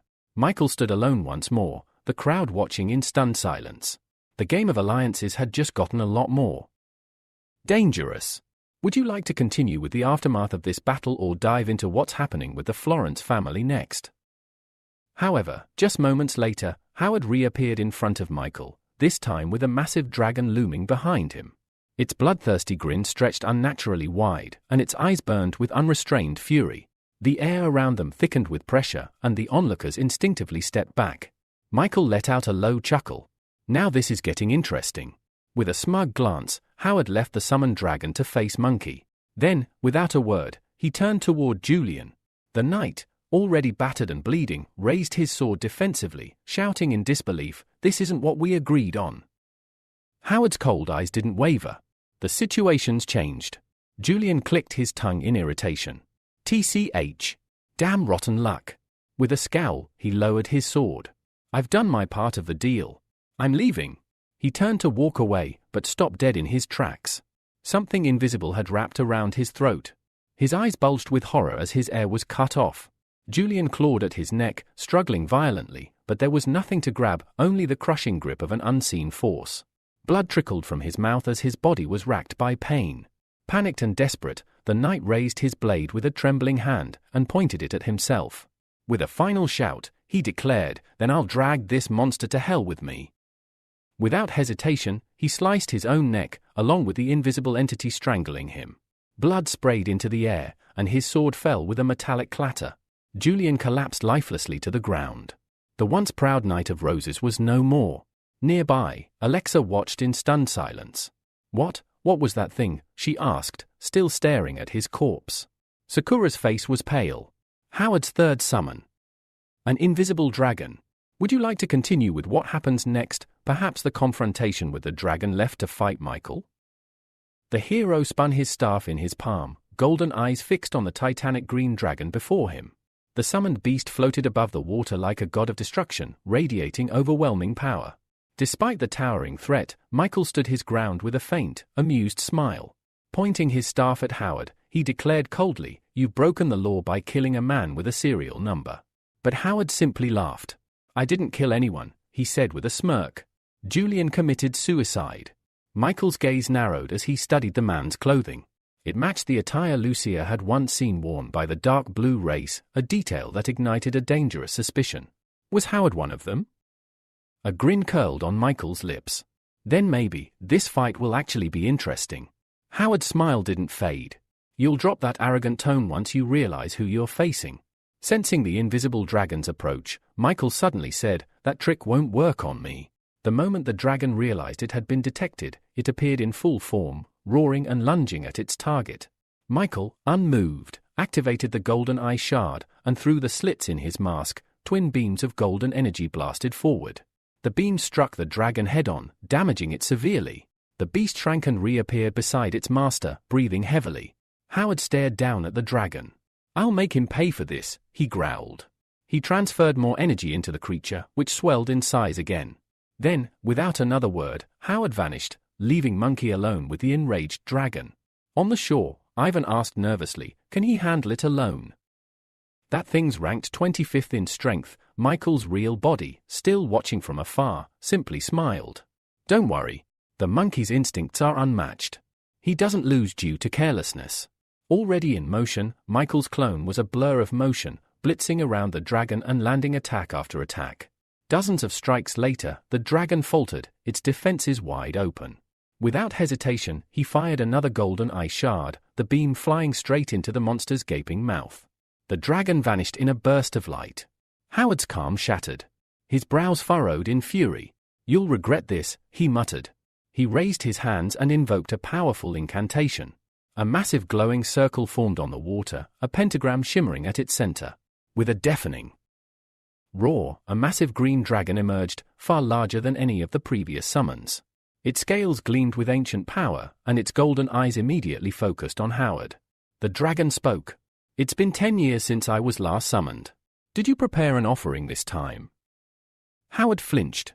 "Please, give me 10 days. I'll offer 10% more than last time." The dragon extended a claw, one bent finger raised. 7 days. And I want 20%. Howard clenched his teeth but nodded. "Fine. Then kill the monkey." The dragon accepted, rising into the sky with a titanic flap of its wings. Hovering above Michael, it stared down. "Do you want to die with your body intact, or should I just eat you now?" Sakura gasped. That's no ordinary summon. It's a spiritual ancient being. Lucia turned to Ivan. Can that thing be trusted? Ivan's face darkened.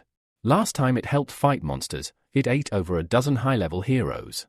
If Monkey loses, everyone here dies. Concern flickered across Lucia's face. Despite her faith in her brother's strength, this dragon was different.